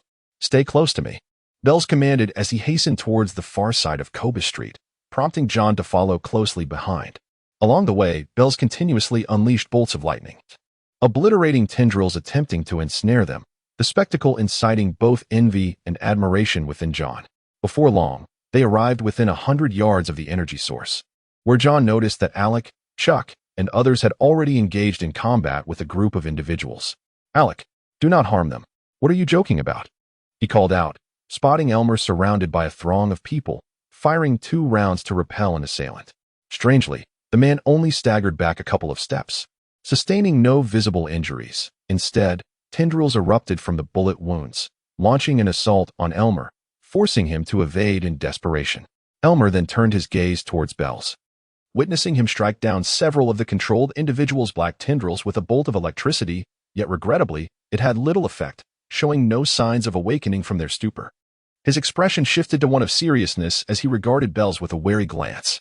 Sensing the change in Alec's demeanor, John hastily explained, "Alec, this is my landlord, Mr. Bells, the proprietor of the Sea Serpent's Tail Inn. He is here to thwart Jack Brown. It was Mr. Bells who urged me to alert the police." As John relayed the unfortunate fate of Dylan, who succumbed to excessive blood loss, he briefly clarified their interconnectedness.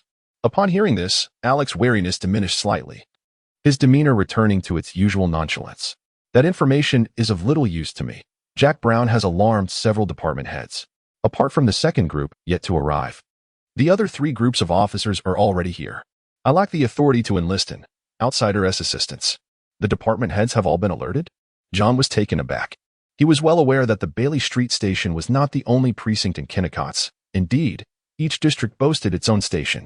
However, only 3 precincts housed the permanent KSOD officers: the Warren Street Station in the northwest, the Oak Street Station in the city center, and the Bailey Street Station in the southeast. The 1st through 3rd groups of officers were stationed there, while the 4th group, often assigned to external missions, also resided at Bailey Street. The simultaneous involvement of Warren, Oak, and Bailey stations indicated the severity of the situation. He recalled the last incident in the Port District involving a sea monster. It had only warranted support from the Bailey Street Station. However, considering the overwhelming energy of Jack Brown, it was no surprise that all 3 stations were mobilized. At this moment, Bells approached Alex, and through John's introduction, He learned of Alex's position as the vice-captain of the fourth group. He spoke solemnly. Regardless of the circumstances, Brown has committed an unforgivable crime at sea, and it is my duty to ensure he faces the punishment he deserves. Simultaneously, I do not wish for his madness to bring ruin upon this city. I have resided here for 16 years. 16 years, a duration surpassing the tenure of most officers in the KSOD, with John as a guarantor. Alex was not entirely dismissive of this. After all, we are in dire need of combat prowess, especially of a higher caliber. Do you possess the confidence to hold him? He raised his hand, indicating the distant position of Jack Brown. There, in the distance, Morris, Dana, and the captain of the third group, Holly Bohr, were leading numerous officers in a fierce assault against Jack Brown. Countless bullets and shells rained down upon him. Yet all were repelled by the aura of EB energy enveloping him. It was not merely a force field, it was something even more formidable. Moreover, Jack Brown commanded a multitude of cerulean tentacles, launching counterattacks against the besieging officers, forcing them to evade in a desperate scramble, single-handedly opposing dozens, even hundreds, of extraordinary officers. John gaped in astonishment. Alex referred to him as the god of the Pacific Sea. Chapter 44. Important advice: a series of rocket projectiles, trailing fiery tails, streaked through the night sky, striking Jack Brown with precision from various directions. The fierce explosions and the resulting shockwaves wreaked havoc on nearby structures, causing one building to collapse instantly. John was momentarily startled. Perhaps sensing his thoughts, Alec reassured him, there is no need to fret. Before launching the attack, Director Allison dispatched officers to confirm that the residences within a 300-yard radius were unoccupied. Unoccupied? Alec affirmed John's suspicion, gesturing toward the ordinary people ensnared around them. Most people within a 200-yard radius are right here. That scoundrel. He muttered a habitual curse, casting a glance at Bales, who exhibited no remorse, but rather a hint of accountability. Indeed, Mr. Bales wore a grim expression. This was the Harbor District, and since his arrival here over a decade ago, he had succeeded in ousting the local gang with his dwindling crew, assuming control of the area. This transition had received tacit approval from the Bailey Street Police Department, leading to an unspoken agreement: as long as Bales and his crew cooperated with the police, refrained from causing trouble, and abstained from recklessly using their extraordinary powers, the Kaneko police would allow them to reside without interference. This was also the reason John had been brought to the Sea Serpent's Tail Inn after being discovered by someone by the shore. As a former mariner who had once roamed the seas freely, Bales held disdain for the petty thuggery and extortion typical of gangsters. Instead, as a shrewd captain, he understood how to maintain a posture that deterred local law enforcement. Thus, for many years, he and his crew neither exploited nor extorted the residents of the Harbor District. In fact, those in trouble could seek his assistance, and he had even taken in numerous orphans whose parents had perished at sea. His admirable reputation and standing were precisely why the Kaneko police dared not cross him, forming the foundation for their increasingly deepened cooperation. Now, however, with Jack Brown, a former crew member of his, having committed the unforgivable act of killing their comrade Dylan and causing such a ruckus in the Harbor District, drawing ordinary citizens into the fray, Bales felt compelled to respond. Regardless of his position, I will stop him, he declared resolutely. Wait, Mr. Bales. John discerned Bales' unwavering determination and turned to Alec. Deputy Alec, could you please consult the director? He pondered carefully. If Bales rushed to confront Jack Brown, the Kaneko officers might mistakenly view him as an accomplice. Don't make it sound so sentimental. It's rather nauseating. Alec shuddered, his expression one of distaste. Fine, I'll speak on your behalf. Just don't look at me like that. To be scorned by this fellow. John rolled his eyes in exasperation, while Alec retrieved his communicator, adjusting the channel with a serious demeanor. Director Allison, this is Deputy Alec Kevin of Team 4. John has brought a concerned citizen, Lake Bales, the proprietor of the Sea Serpent's Tail Inn, who wishes to assist us in stopping Jack Brown. Over. Barely 2 seconds after the communication ended, Director Allison's voice emerged from Alec's device. Bales, can I trust you? Alec handed the communicator to Bales, who calmly pressed the button. I have resided in this city for 16 years, job. Very well. I authorize your participation in this operation and grant you temporary permission to use your extraordinary powers. For the sake of the hundreds of thousands in this city, we must stop him. That is my hope as well. Following their brief exchange, Bales returned the communicator to Alec. How do you intend to proceed? Bales explained nothing further. Instead, he took a deep breath, and arcs of electricity began to dance around him. In an instant, he resembled a human lightning bolt, darting into the crowd with a zigzag motion. skillfully weaving through the throng of ordinary people. It is noteworthy that those under control attempted to impede him, yet they could not keep pace with his speed. Why don't we possess such cool abilities? John exclaimed, filled with envy once more. Alec opened his mouth, pondering for 2 seconds before stroking his chin. It is indeed quite impressive. Do you know what extraordinary power Bales possesses? It seems to be the Storm Warrior, an extraordinary being created by the god of storms, thunder, and the sea. Before John could finish his thought, he heard Swayfa call out from a distance, "Gentlemen, could you possibly converse at another time? We can barely hold them off." Not far from him, Chuck, Elmer, and Ollie were on the verge of being overwhelmed by the throng of controlled individuals. John and Alec rushed to assist. However, when John instinctively drew his spiked hammer, he froze, confronted by a small girl who appeared to be only 10 years old. At that moment, he comprehended why Chuck, Elmer, and Ollie had been overtaken by these ordinary people, who so far had only exhibited bizarre regenerative abilities without any strength or speed. How could he possibly lay a hand on her? What do I do? He pressed his shield against the girl's attempts to scratch him, shouting in panic. Draw their attention, do not let them interfere with Morris and Dana. Alex shouted while retreating, disregarding the 2 adult men who were trying to grab him. As he surveyed the surrounding crowd, the ordinary people, with their stiff movements, advanced towards him, causing John to break into a cold sweat, as if he were in a scene from a survival horror saga. X. He quickly called for X, hoping that the one with considerable knowledge of the arcane could offer a solution. They require time to regenerate. If you continuously shatter their feet, it may delay them. Stop joking. As the little girl clawed at his shield, John realized, for the first time, that X might not be as reliable as he had hoped. If it were feasible to act, would Alec and the others be in such a predicament? Suddenly, an idea sparked in John's mind. He turned to his teammates and shouted, "Psycho shackles. They can sever a person's innate energy. Perhaps they can also disrupt the EB energy." Members of Team 4 snapped to attention. Swayfa was the quickest, immediately retrieving a metal sphere the size of a pebble, slapping it onto the wrist of a young woman nearby. The sphere emitted a soft thud then, like a living creature, coiled around her wrist, transforming into shackles. "Please work." Swayfa prayed as the young woman, once shackled, suddenly became rigid. Then, 2 slender tendrils emerged from her ears, snapping apart and dissipating into particles that scattered into the air. Subsequently, the young woman appeared to lose consciousness and collapsed towards Swayfa. "It works. It truly works." Swayfa exclaimed joyfully as he caught the young woman. "John, I love you," Alec exclaimed, overwhelmed with excitement.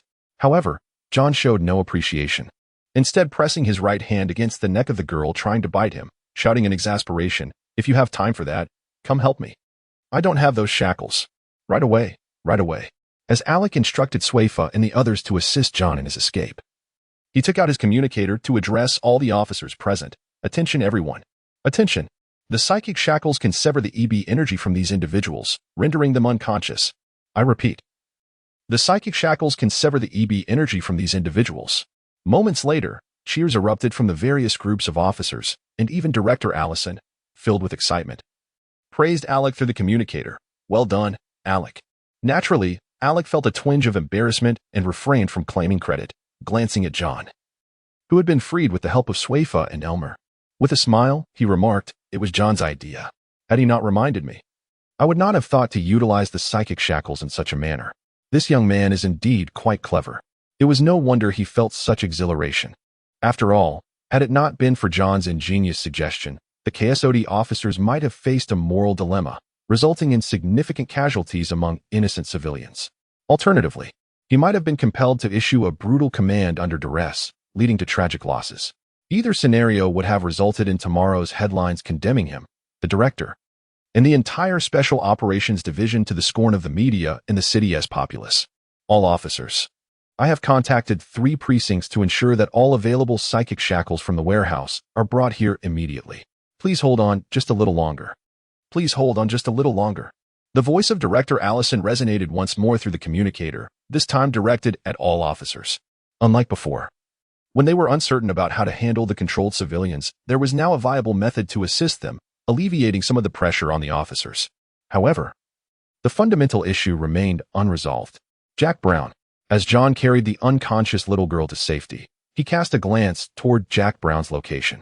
If that scoundrel Chatley did not lie, then EG and EB are indeed 2 distinct residual energies resulting from the degradation of divine powers. Thus, the EB energy may stem from the deity of the Pacific Sea. John pondered with a furrowed brow. Based on his conjecture, his arrival in this world might be linked to the existence of this malevolent god. Chapter 45. The War Within the City. Due to Director Allison's prior explanation regarding the enthusiastic citizens over the communicator, Morris, Dana, and Captain Holly Bohr were not surprised by Bales's appearance. In fact, Captain Bohr even gestured to the nearby officers, signaling them to temporarily cease their assault. Do you think that fellow can be persuaded with mere words? Give it a try. Captain Bohr adjusted his shoulders, for he bore the weight of the cannon he had fired, whose caliber was not significantly smaller than the tank guns from John's original world. The weight and recoil were far beyond what an ordinary person could manage, let alone someone of extraordinary abilities. Furthermore, the ammunition supplies for him and his team were dwindling. Although individuals with extraordinary powers possessed a storage space known as a backpack space, whether intentionally or not, Alonzo had limited each soldier's storage to approximately 1 cubic meter. For close combat personnel like Dana, this was ample enough to stow away 2 sets of armor and several weapons. However, for the heavily armed soldiers relying on firearms, 1 cubic meter of ammunition could be quickly depleted. Not to mention Captain Holly Bohr himself. Aside from the cannon, that limited space could barely accommodate 10 shells, which had long been expended. Fortunately, he had already called for an ammunition supply vehicle, and with Bales, a person acquainted with Jack Brown, appearing, he hurried to replenish his supplies. Indeed, Jack Brown was drawn to Bales' sudden emergence. As the officers halted their attacks, the dust raised by the explosions nearby gradually settled, revealing Bales standing before him. His left half of the face, untarnished, displaying a complex expression of unexpected surprise, guilt, and frustration. Bales, Dylan is gone. Interrupting Brown's words, Bales replied with a composed demeanor. Although he used the term gone, it was clear to anyone that he meant dead. As if he had heard something shocking, Brown gaped, his words tumbling out in a disordered frenzy. No, it wasn't me. I didn't. Yes, it was his fault. He tried to take my treasure. He sought to hinder me. I did not kill him. Bales regarded Brown silently, a glimmer of sorrow in his eyes. Brown, you have committed an unforgivable crime. Brown's entire being jolted, his eyes widening as he stared at Bales. As a man who was once the freest of the sea, he understood all too well what unforgivable crime entailed and the punishment that would follow. Yet, Jack Brown could only release his anger in a cacophony of shouts, attributing all blame to Dylan, yet refraining from launching an attack. Witnessing Brown's unrepentant stance, Bales shook his head in disappointment. First, you killed a companion on your ship over an object, then dragged ordinary people into this mess, and now you refuse to acknowledge your transgressions. It is truly repugnant, Brown. You, in your current state, are utterly loathsome. Brown's eyes widened, his irises nearly bloodshot from provocation, the EB energy within him surging violently. From a spectral perspective, he appeared enveloped in an ethereal blue aura, with several aqueous tendrils poised to strike at any moment. Hey, provoking him right now is hardly a wise decision. Captain Bohr, sensing Brown's emotional shift, raised his cannon once more. It was worth noting that even after their group had attacked Jack Brown, he had not displayed such terrifying intensity. I know you are being controlled, Brown. I offer you a choice. Bale stated with utmost seriousness, locking eyes with Jack Brown. Dispose of that cursed artifact and accompany me to bid farewell to Dylan.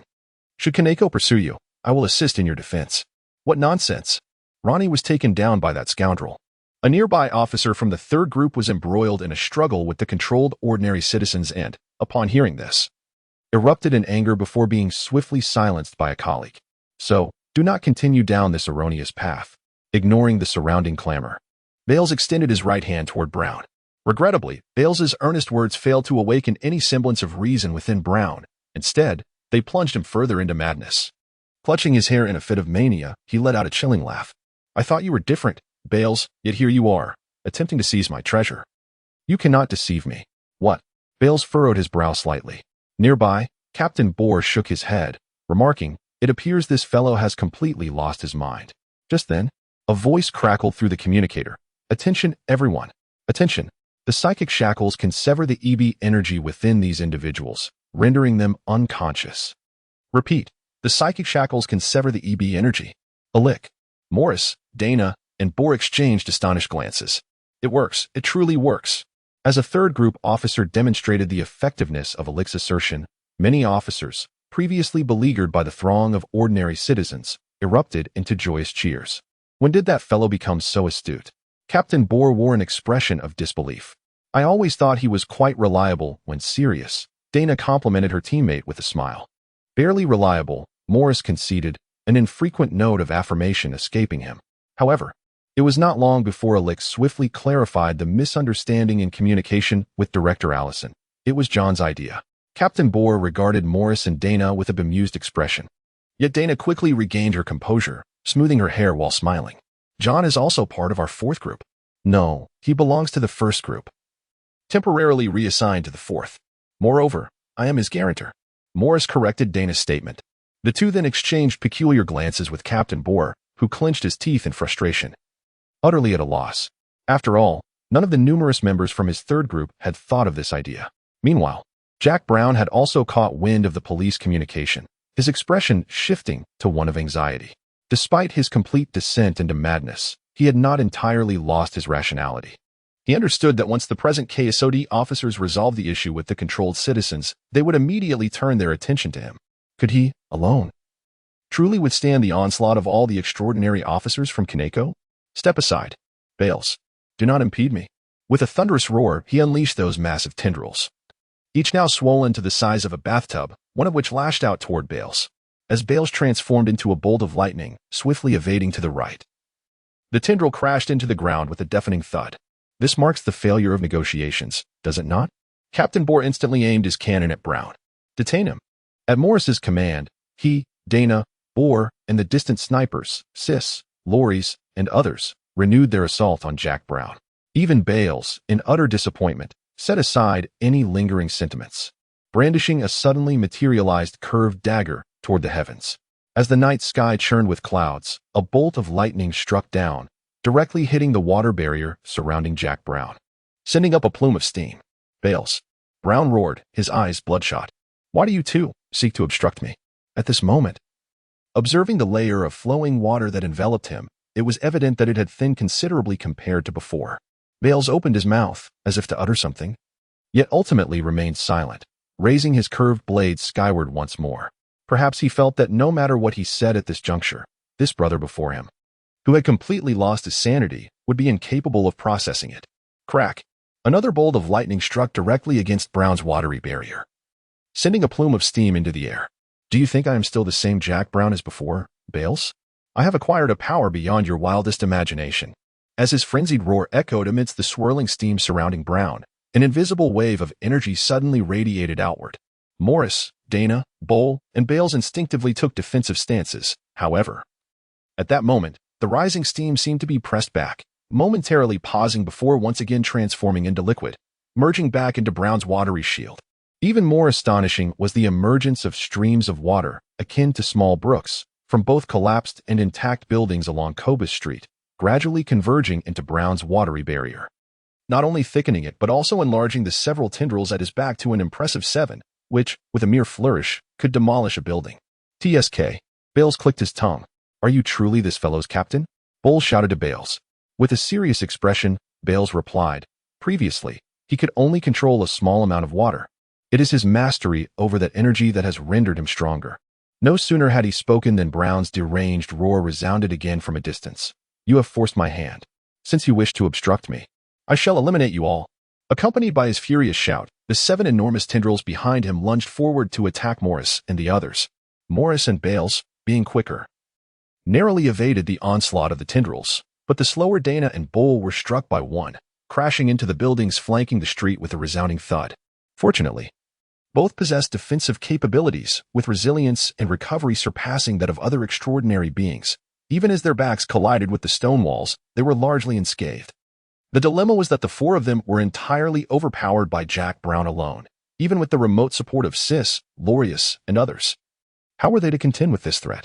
Thankfully, at that moment, other officers, employing the method provided by John, had dealt with the troublesome civilians, swiftly surrounding Jack Brown under Chief Allison's directive, including John himself. For the sake of the hundreds of thousands in this city, this menace must be eradicated. With a command from Chief Allison, dozens, if not hundreds, of officers launched an assault on Jack Brown, a barrage of bullets, shells, and rockets raining down upon his watery barrier. Boom, boom, boom, boom, boom. Chapter 46. The War Within the City, Part 2. The relentless barrage of bullets formed a continuous line, with cannon fire resounding without respite. Within 100 yards of Jack Brown, explosions sent dust soaring, and the acrid scent of gunpowder enveloped John, creating an overwhelming illusion of being on a battlefield. Despite the obscured figure of Jack Brown, shrouded in smoke and debris, John could sense the enormous energy emanating from him, a formidable EB force that exhibited almost no fluctuation. Could it be ineffective? He found it hard to believe. Although the KSOD police's weaponry paled in comparison to the conventional arms of his original world, their artillery was not significantly lacking. The only difference was that, in his world, heavy artillery was mounted on tanks, while here, the heavy guns could serve as individual weapons. For instance, the captain of the 3rd Squad, Hollybull, wielded a cannon whose caliber was comparable to that of a tank's. Even with John's newly acquired ability of force field protection, he felt no confidence in enduring a single shot from the adversary. Such firepower was not in short supply among the KSOD officers present. In John's original world, this level of artillery could easily ignite a minor war, yet it seemed incapable of inflicting any harm upon Jack Brown. Continue the assault. Director Allison commanded through the communicator, gritting his teeth. Regrettably, after 2 more minutes of sustained fire, the KSOD officers were forced to cease their attack due to depleting ammunition. Is he dead? Surely not. That energy still lingers, the officers murmured among themselves. Indeed, everyone could still perceive Jack Brown's immense EB energy, but due to their understanding of humanity, they found it incredibly difficult to believe he could have survived such ferocious bombardment, even if they secretly suspected the truth. As they awaited the revelation of reality, Director Allison and a few others arrived at the battlefield, making their way toward John. The group comprised 5 individuals. Besides Director Allison, John recognized a familiar face, the Reverend Believer, who had initially guided him to becoming extraordinary. The other 3, 1 in formal attire and 2 in plain clothes, were strangers to him. Director Allison, Reverend Believer. John greeted them first, followed by respectful nods to Alec, Chuck, and Elmer, who stood beside him. John. He learned that the 2 were police chiefs of equal standing to Director Allison. Pleasure to meet you. John offered a courteous bow, perhaps due to John's prior performance. Chiefs Blazer and Reyes expressed an evident admiration for him.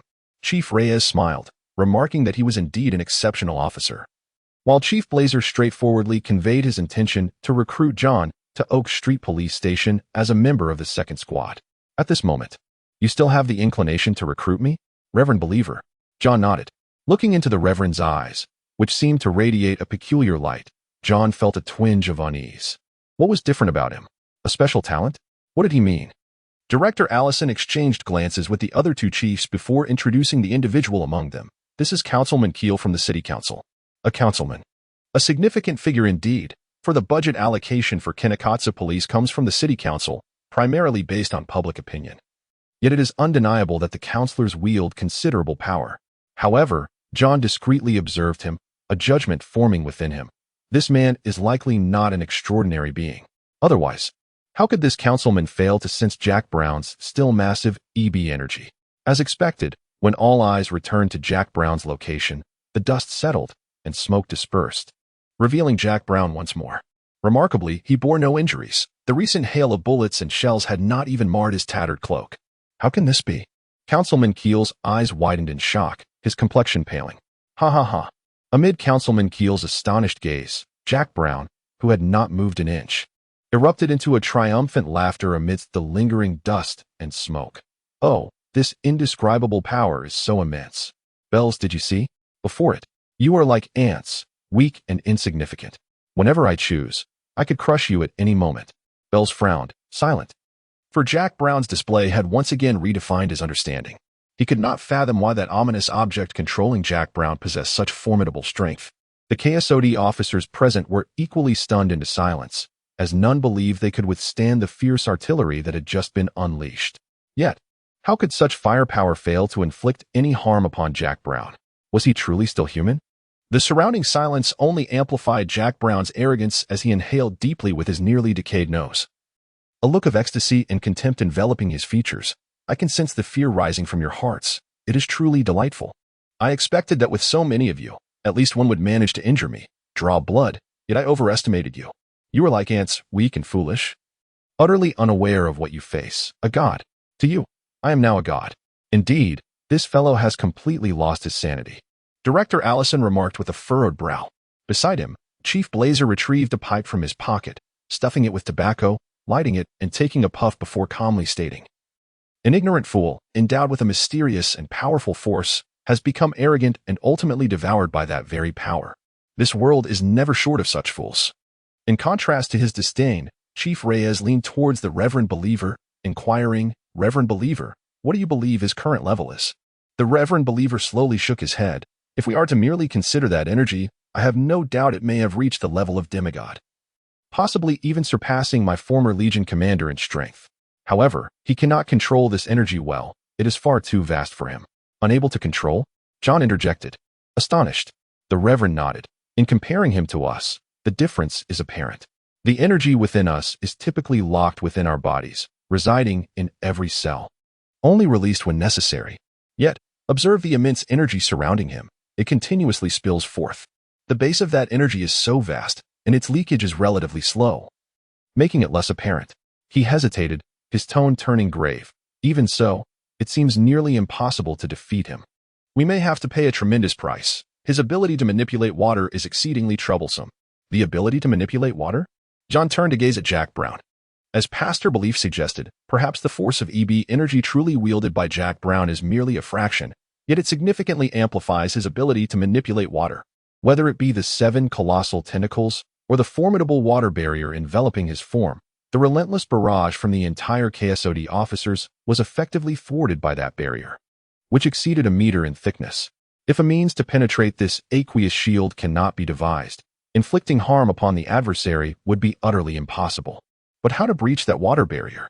John instinctively turned his gaze towards Mr. Bales, who possessed quasi-magical abilities, only to swiftly dismiss the notion. After all, Mr. Bales had thus far demonstrated control over electrical currents and lightning. If he indeed possessed the ability to wield frost and freeze, surely he would have exploited it. While the capacity to freeze may not entirely counter Jack Brown in his current state, it would undoubtedly be more effective than electrical forces, wouldn't it? With this avenue seemingly futile, John suddenly recalled another individual, Laird, the mechanic from Pava Industries. Extraordinary powers akin to freezing magic could indeed render water solid. Yet the ability to freeze water is not confined solely to such supernatural forces. Technological prowess can achieve the same. For instance, liquid nitrogen projectiles. Chapter 47. Inhuman Director Allison. "I have a suggestion. Perhaps we could harness the power of technology to freeze the water controlled by Jack Brown into ice blocks." John conveyed his thoughts to Director Allison. "The power of technology?" Director Allison gazed at John in astonishment, her expression a blend of curiosity and inquiry. "How would we achieve that?" John hesitated. For while he possessed some understanding of the technological advancements of the original world, his knowledge paled in comparison to Laird's. How could he articulate his thoughts? Moreover, he was uncertain whether substances like liquid nitrogen even existed in this realm. After careful consideration, he explained, "To be honest, I'm not entirely sure. I merely sensed the possibility. Would it be all right if I consulted Laird first?" Raising an eyebrow, Director Allison activated her communicator.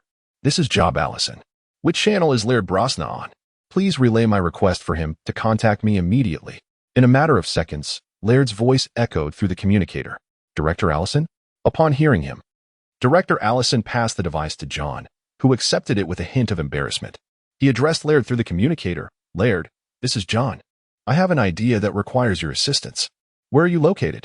He prudently refrained from directly discussing liquid nitrogen projectiles over the communicator, aware that revealing such terms could deepen suspicions about his unknown background.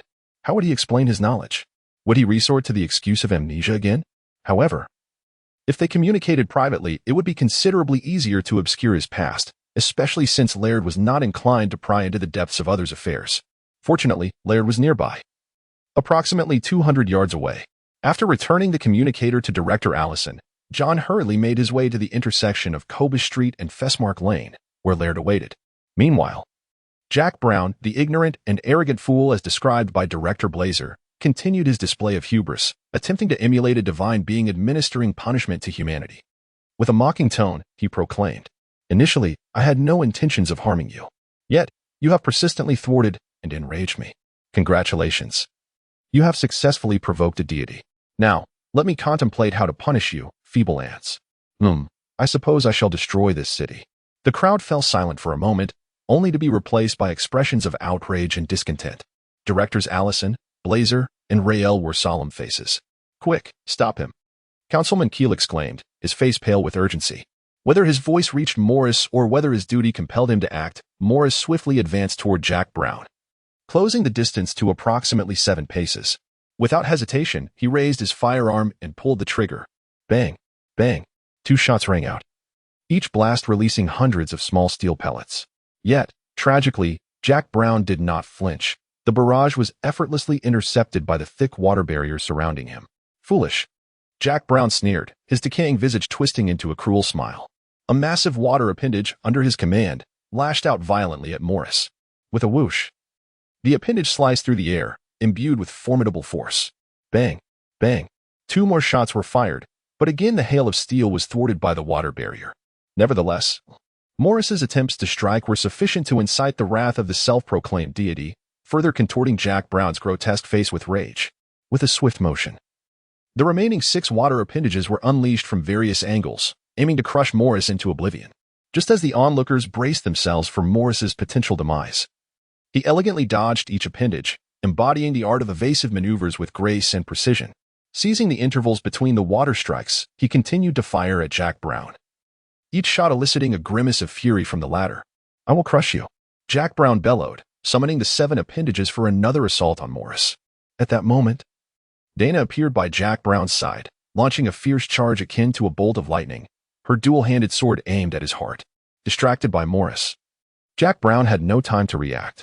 The water barrier enveloping him faltered against the divine quality of Dana's sword. With a swift thrust, the blade pierced through the barrier, entering Jack Brown's left chest. The sudden assassination left Jack Brown in a state of disbelief, staring incredulously at the sword protruding from his body. Have we won? The surrounding officers expressed astonishment, barely containing their excitement for the flawless coordination between Morris and Dana. Yet, Jack Brown suddenly lifted his gaze toward Dana, a mocking smile spreading across his face. I am a god. Realizing the imminent danger, Dana attempted to withdraw her weapon, only to find it ensnared within Jack Brown's body. Forced to abandon her sword, she retreated. Yet the agility of a war knight paled in comparison to that of a predator. In an instant, she was struck by an appendage, sent crashing into the nearby ruins, raising a cloud of dust. Dana. The officers gasped in alarm. Morris, instinctively turning to witness Dana's fall, unwittingly provided Jack Brown an opportunity. An appendage coiled around his right leg. I told you, I will crush you, Jack Brown exclaimed with sadistic delight. As his words faded, a massive bolt of lightning descended from the heavens, striking the water appendage, ensnaring Morris's leg, and instantly converting it into vapor. Bells. Jack Brown seethed, glaring at Bells, who had intervened. An appendage lashed out toward him, but Bells was quicker, outpacing Jack Brown's clumsy strike. Thanks. Upon landing, Morris exchanged a glance of gratitude with Bells. The 2 men, now serious, observed the distant Jack Brown, noting the peculiar black energy enveloping the sword embedded in his chest as it slowly withdrew from his body, clattering to the ground. After finally breaching the water barrier, they were astonished to see this being, after sustaining a heart wound, show no signs of mortality. Was this truly a human? How could they confront such an indestructible foe? It's over. We're doomed. Councilman Keel trembled, his legs quaking in fear at the scene he had just witnessed. Do not rush to conclusions, Councilman, Director Blazer remarked, puffing on his pipe and casting a sidelong glance at Keel. A heart pierced does not equate to the inability to kill. Even gods can die, let alone one who has merely acquired a fraction of divine power. However, his words did not comfort Counselor Keel. Rather, they instilled a deeper sense of dread in him. God, divine power? Are you suggesting that this individual has acquired the strength of a deity? This is disastrous. The 3 directors exchanged glances, shaking their heads slightly, and even Pastor Belief appeared helpless. At that moment, John had arrived at the intersection of Cobus Street and Fessmark Lane, where he spotted Leiter standing beside the familiar armored vehicle, waving at him. John, over here. Rapid cooling, perhaps? Leiter hesitated. It is possible, but it is quite perilous. He shared his idea with John, suggesting a method akin to cryogenic extinguishing, which, due to the necessity of proximity to Jack Brown, posed considerable danger. Noticing Leiter's inability to grasp the crux of the matter despite John's subtle hints, John could no longer hold back and stammered, Leiter, I've heard that Pawa Industries can produce liquid nitrogen. You know, liquid nitrogen. Is that really possible? John could not suppress his excitement. Leiter, realizing the implications, responded, yes. Yes, liquid nitrogen can indeed facilitate rapid cooling, but that individual 1T just stands still and let you spray him with it. What about creating a liquid nitrogen shell? Would that be feasible? Of course, it is feasible. In my original world, patents already exist for using liquid nitrogen shells for firefighting. Unless the physical laws of the two worlds differ, it should certainly be possible. After a few moments of contemplation, Leiter nodded vigorously. Theoretically, it is indeed achievable. Fearing Leiter would pose irrelevant questions, John interjected, forget theory, I need practicality.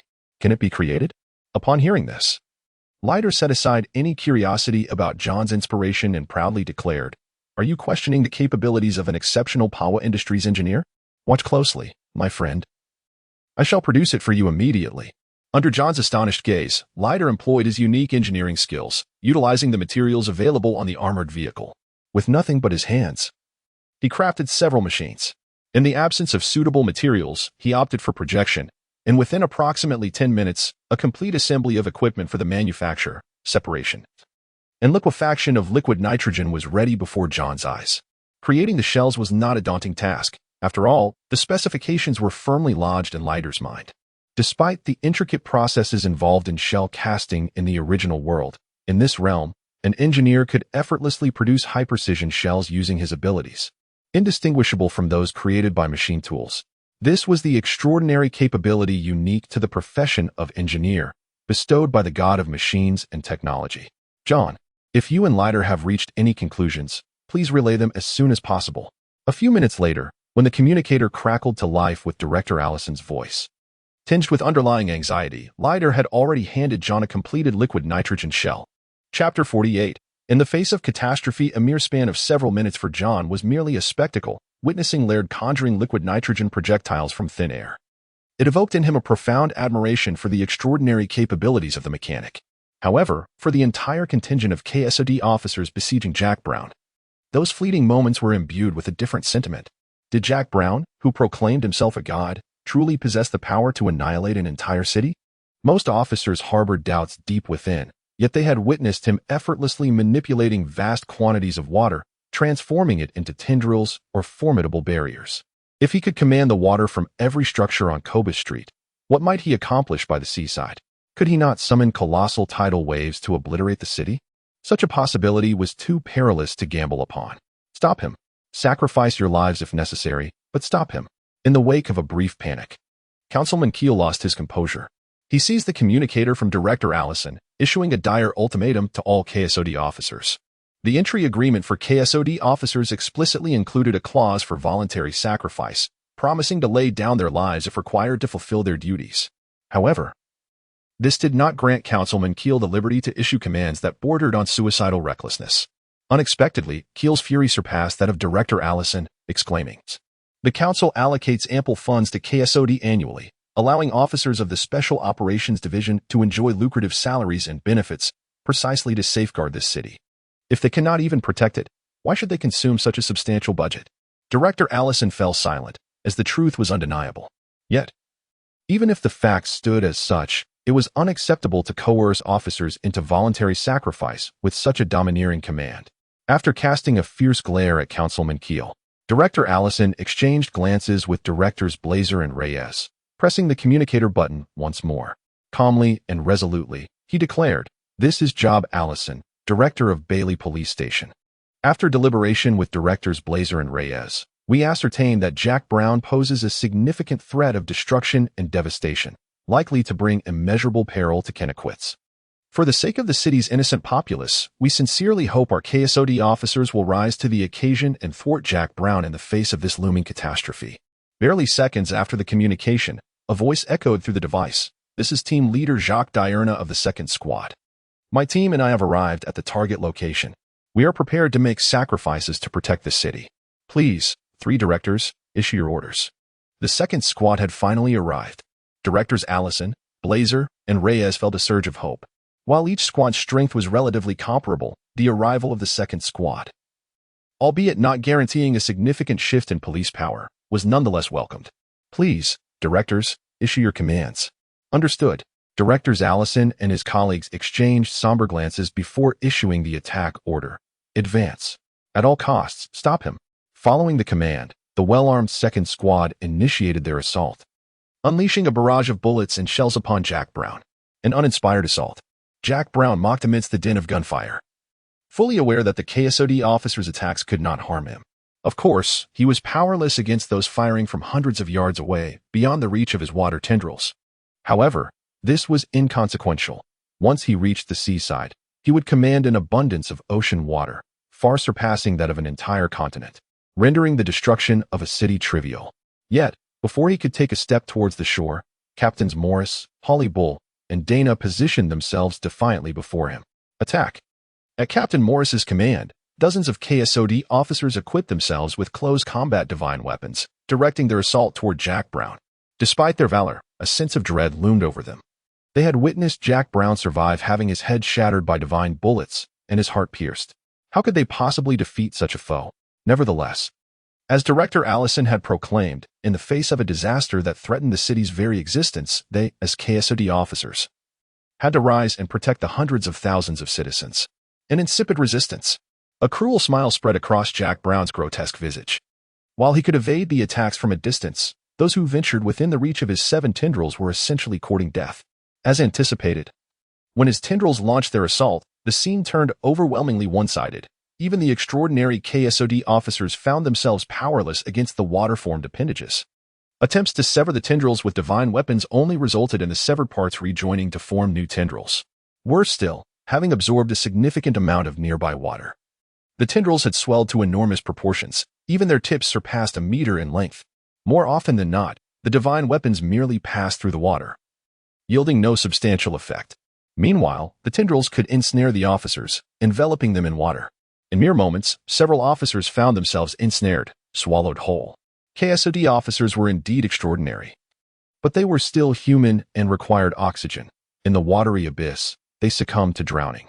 Witnessing his fellow officers struggle in agony, desperately attempting to escape, yet unable to do so, Jack Brown's face contorted into a sadistic grin. Suddenly, bolts of lightning streaked from the heavens, striking several of the tendrils and converting the water into steam, granting a few officers their freedom, though they were also affected by the electric shock, their limbs numb and bodies trembling. This pain was trivial compared to the prospect of suffocation. Bells. Jack Brown's smile faltered as he turned his gaze toward the source of the interruption. I once held you in high regard, Bells, but your performance has utterly disappointed me. You are envious of my power. Your mindset is so narrow. You do not deserve to be my captain, nor do you merit my respect. After unleashing a torrent of insults, he shifted his tone, extending his severely corroded right hand toward Bells. But I can offer you one final opportunity. In light of your previous status as a respected member of my crew, come to my side, follow me, and we can once again be the freest men upon the sea. Brown. Unfortunately, the lightning had inflicted no harm upon Jack Brown. Rather, it only fueled his fury. Let us see how many you can save. With that, he commanded his tendrils to ensnare additional officers. Despite Bells repeatedly summoning lightning, his efforts to rescue the officers proved futile against the speed at which they were ensnared by the tentacles. Within minutes, 7 officers succumbed to asphyxiation, drowning in the grasp of the appendages. Even more infuriating was Jack Brown's deliberate manipulation of the tentacles, wrapped around the bodies of the fallen officers, to assault other officers, provoking their frayed nerves. Some might question why the officers would willingly march to their demise when they could inflict no substantial harm on Jack Brown. The answer is simple. If they did not confront him, risking their lives to halt his advance, he would move towards the coastline. Once he reached the shore, he could unleash a deluge of seawater, inundating the entire city. In the distance, Director Allison and several others, including Congressman Keel, bore witness to the officers' sacrifices. Congressman Keel had initially believed that the officers' sacrifices could thwart Jack Brown, but it became evident that their bravery merely postponed the city's destruction. He attempted to flee, only to be seized by Director Blazer, who shot him a sharp glance and, in a less than courteous tone, remarked, "Since you demand our officers sacrifice themselves for the greater good, you bear the responsibility of witnessing their fight to the very end. Job. I leave this to you." He deliberately exhaled a cloud of smoke into Congressman Keel's face before raising an imposing firearm that had mysteriously appeared in his grasp, resting it on his shoulder. Director Allison turned to Blazer, as if intending to speak, but was preempted by Director Reyes, who declared, "Job, you take command. If we cannot stop him, someone must issue an evacuation warning to all citizens. We will buy you time." No sooner had he spoken than Pastor Belief stepped forward towards Jack Brown, his clerical garb instantaneously replaced by black armor, a shield, and a sword manifesting in his hands. "Oh, can that old fellow still move after being driven back by the Black Legion?" Director Blazer jested. He shrugged and exchanged glances with Director Reyes before following suit. Observing the retreating figures of the three, Director Allison's face contorted with struggle as he retrieved his communicator, imploring, "John, if you and Laird have devised any solutions, please act swiftly." In truth, he did not place complete faith in John, yet it was undeniable that John's prior performance had sparked a glimmer of hope within him. "Really? What method?" Director Allison, usually composed, eagerly inquired. Moments later, as Pastor Belief, Director Blazer, and Director Reyes approached the front lines, prepared to fight alongside the officers, a shell was launched from several hundred yards away, aimed at Jack Brown. With an expression of indifference, Jack Brown watched as the shell detonated against the water barrier, releasing a surge of liquid nitrogen that instantaneously froze the barrier. "What?" Jack Brown gasped, momentarily stunned, when a second shell whistled through the air, shattering the water barrier and striking him directly, encasing him in frost. "Frozen?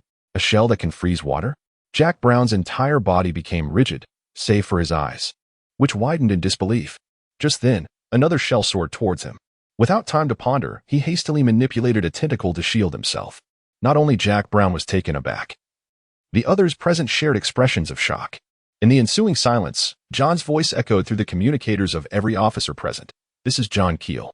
Laird and I have manufactured a liquid nitrogen shell that can effectively restrain Jack Brown's abilities. Officers with sharpshooting skills, please proceed to Laird to replace your shells. Transmission complete."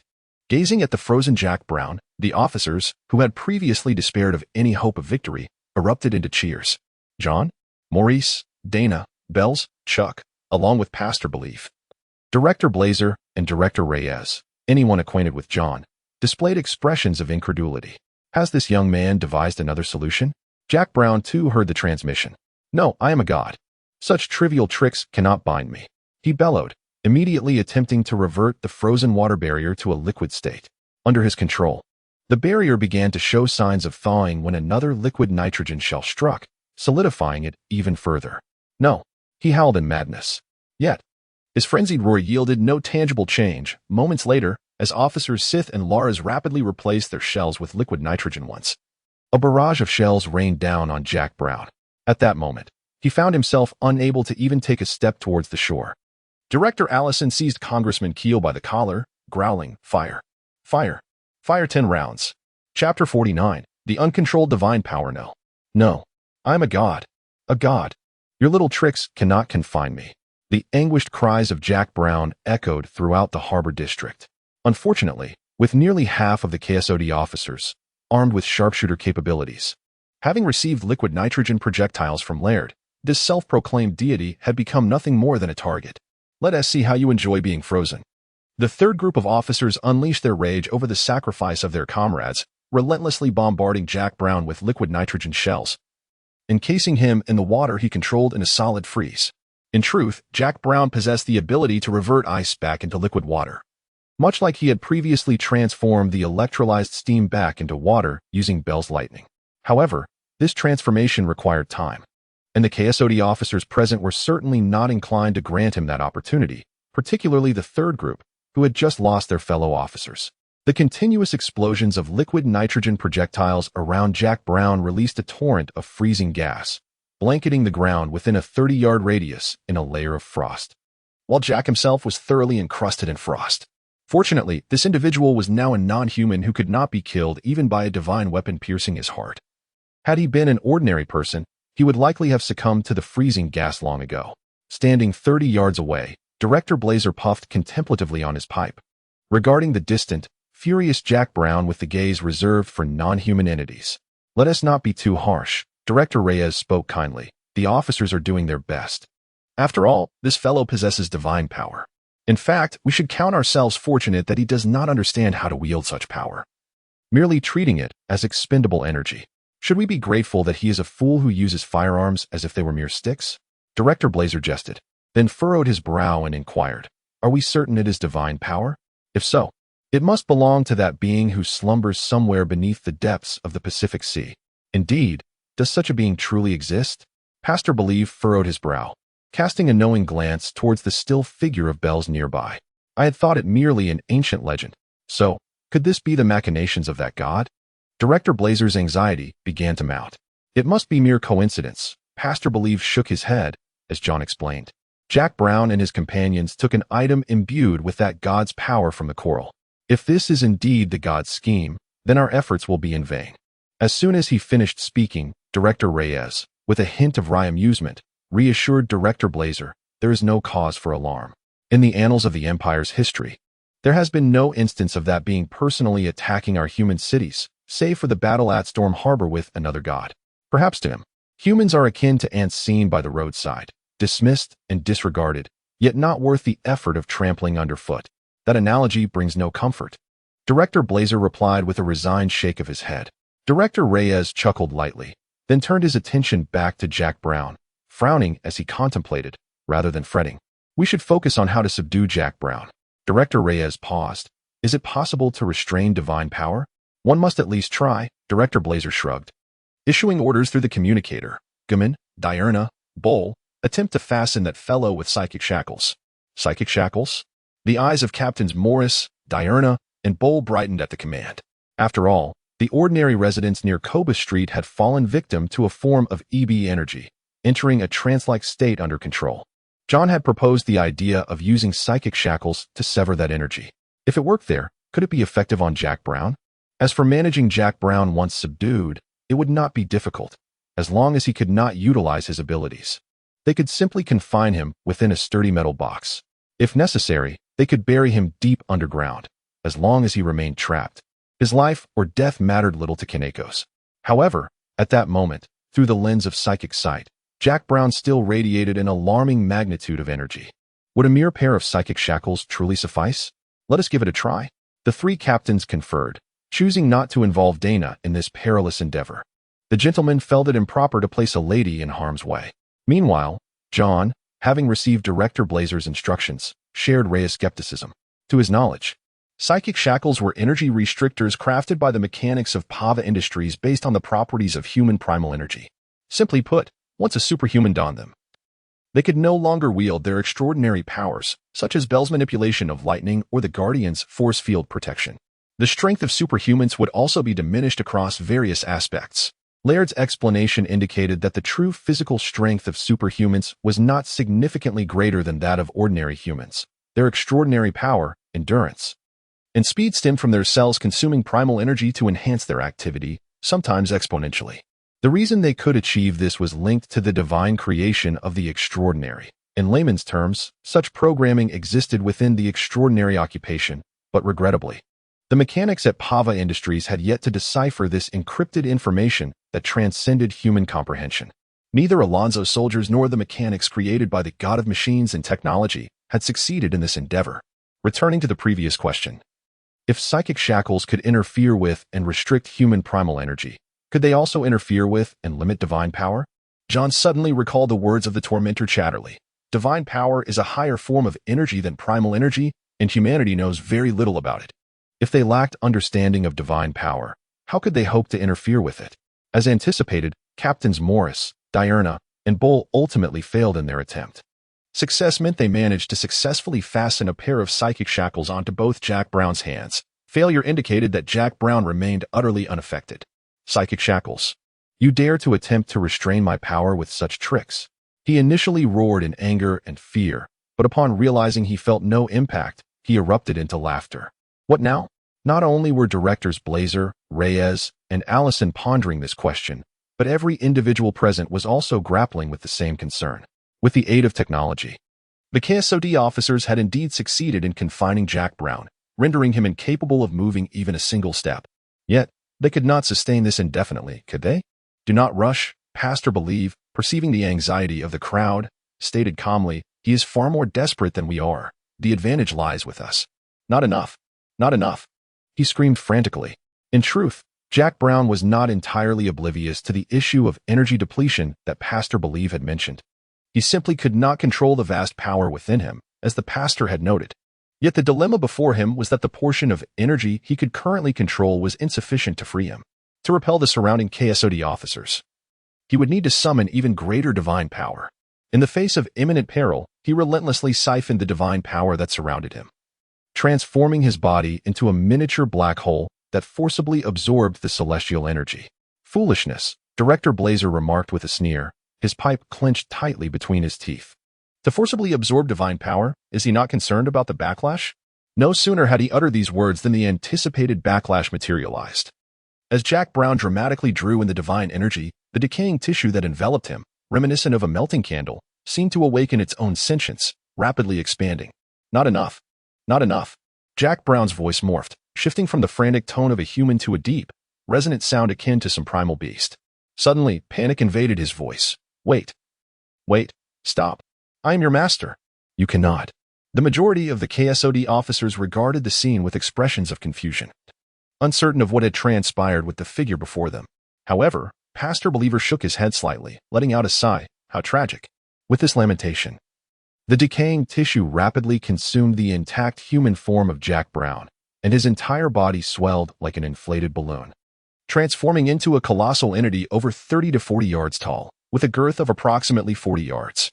Dark biological matter shimmered with a faint purple luminescence, festooned with numerous black tendrils akin to those that had previously emerged from the ground, capable of hypnotically controlling ordinary individuals. This grotesque visage bore a closer resemblance to a repulsive mollusk than to any cephalopod of the sea, an amorphous mass of soft, slippery, organic material. Even more disconcerting was the presence of a head, enormous enough to fill a room, which bore eyes and a mouth that bore a vague resemblance to Jack Brown himself. The creature emitted a roar that surged through the air like a hurricane, compelling the affected officers to instinctively shield their faces with their hands. Immediately following, an indescribable pressure enveloped the entire harbor area, akin to a gravitational force, exerting an absolute dominance over the biological hierarchy and instilling boundless terror in every officer present. John was no exception. He once again felt the despair and dread reminiscent of his earlier encounter with the Norris gang thug. His heart constricted as though gripped by an unseen hand, rendering him breathless and causing his face to flush red from fear. Fortunately, having faced similar circumstances before, he swiftly activated his adrenaline to dispel the terror and gazed in astonishment at the massive monstrosity before him. What is this? The consciousness of X explained. The target has lost control over the divine power. The will of the divine energy itself has been awakened. Chapter 50, Embodiment of Fear. Attention everyone. The divine power within the target has gone out of control. The warning from Director Reyes echoed through the communicator, conveying a meaning not dissimilar to that of Yak's explanation. Divine power? Is it not EB energy? A portion of the officers gasped in disbelief, still unaware or insufficiently informed, not realizing that EB energy is merely a degraded form of divine power, originating from an ancient god long fallen into slumber. John was bewildered, not by the divine power itself, but by the recurrence of a similar mutation. He recalled witnessing the EG energy spiraling out of control during his battle against the Norris gang thugs, where it grotesquely transformed those thugs into abominable, distorted entities, even giving rise to horrors known as abominations and divine offspring. Now, it seemed EB energy was following suit. John had always held a simple belief: power is neither inherently good nor evil, it is merely a reflection of its wielder. Yet, in this fantastical realm, power truly delineates good from evil. Roar. As the massive, grotesque creature akin to a mound of muck let out another deafening roar, an invisible shockwave radiated outward. For reasons unknown, everyone present felt an uncanny connection to the creature's psyche, experiencing its most primal and unrefined instinct. Fear. Fear. Fear. Fear. Fear. Fear. Fear. Fear. Fear. Fear. It seemed to be aptly named fear, born with the sole purpose of instilling and disseminating terror. Suddenly, John sensed a shift in his surroundings. A question mark formed in his mind. He analyzed calmly, and then the voice of Yax resonated from deep within, affirming his assessment. Suspected mental influence. Thank you for the reminder, Yax, John replied gratefully, feeling a strange sense of ease. Observing the room's decor, he marveled at its vivid realism, as if he were ensconced in a genuine world. Of course, how could it not be realistic? This is likely extracted directly from my memories. Wait a moment. An intriguing thought struck John as his gaze fell upon the bookshelf in the room. He recalled a fascinating theory he had encountered online. If a person were trapped within an illusion of their own memories, could they perceive images beyond those memories? For instance, the decorative books on the shelf appeared utterly authentic, indistinguishable from those in his recollections. But what of their contents? Would they, as many online commentators suggested, merely consist of blank pages? Just as John rose to verify this, the door creaked open, followed by the entrance of his father and mother. Dad, Mom. Despite knowing it was an illusion, John could not suppress the exclamation. Due to his parents' demanding jobs, he had spent most of the year living alone. Yet the ability to see them whenever he wished was something he had taken for granted. Now, thrust into this bewildering alternate world, he realized the value of familial bonds he had previously overlooked. John was taken aback as his mother continued, oblivious to his presence, her expression filled with distress. Your father's company was deceived by the shareholders. It's gone bankrupt. Upon hearing this, John nearly forgot to ponder why the illusionary mother failed to utter his true name, stifling laughter instead, and nodded in agreement.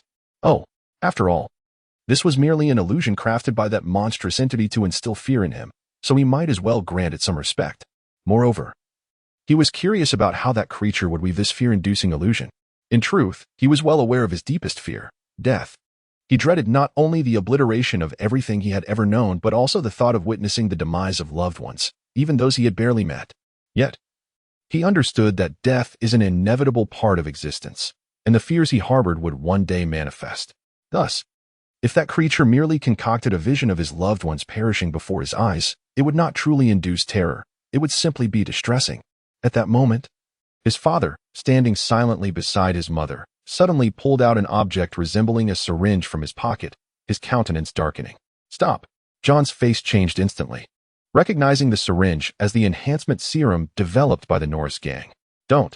Before John could voice his objection, his father plunged the syringe into his chest, injecting the EG energy liquid into his body, bellowing, "Those damned bastards deceived me, and I will make them pay." With his roar, his body rapidly swelled, grotesque tumors sprouting forth, ultimately transforming him into an abominable divine offspring. Moments later, the abomination burst forth, a hideous creature emerging, marked with the number 01 on its forehead. As if jolted awake, his mother suddenly cried out an unintelligible word, perhaps calling for his father. Terrified, she grasped John's hand and thrust him out of the room. Regrettably, she herself was overwhelmed by the creature that had once been his father, mercilessly devouring her flesh and blood. The illusionary mother, in her final moments, gazed at John with a loving look, urging him to escape, sacrificing herself to hold fast against the monster that had claimed her. John exhaled deeply at the doorway, his expression grim. His father had transformed into a monster, and his mother had met a tragic end at his hands. Did this instill fear within him? A bit. But more so, it was anger. Anger at that creature for fabricating such a horrific illusion, a fury that felt as if it were igniting his very insides. At that moment, noises from the street outside the living room window pierced the air. He approached and opened the window, gazing out to witness countless abominations preying upon innocent civilians. Soldiers, police, and ordinary citizens wielded various weapons against these monstrosities, yet ultimately met with misfortune. As he raised his gaze, a multitude of intercontinental missiles streaked across the sky, one of which was hurtling toward the city he called home. The ground erupted in a deafening explosion as the missile struck, a blinding light akin to the sun searing his vision.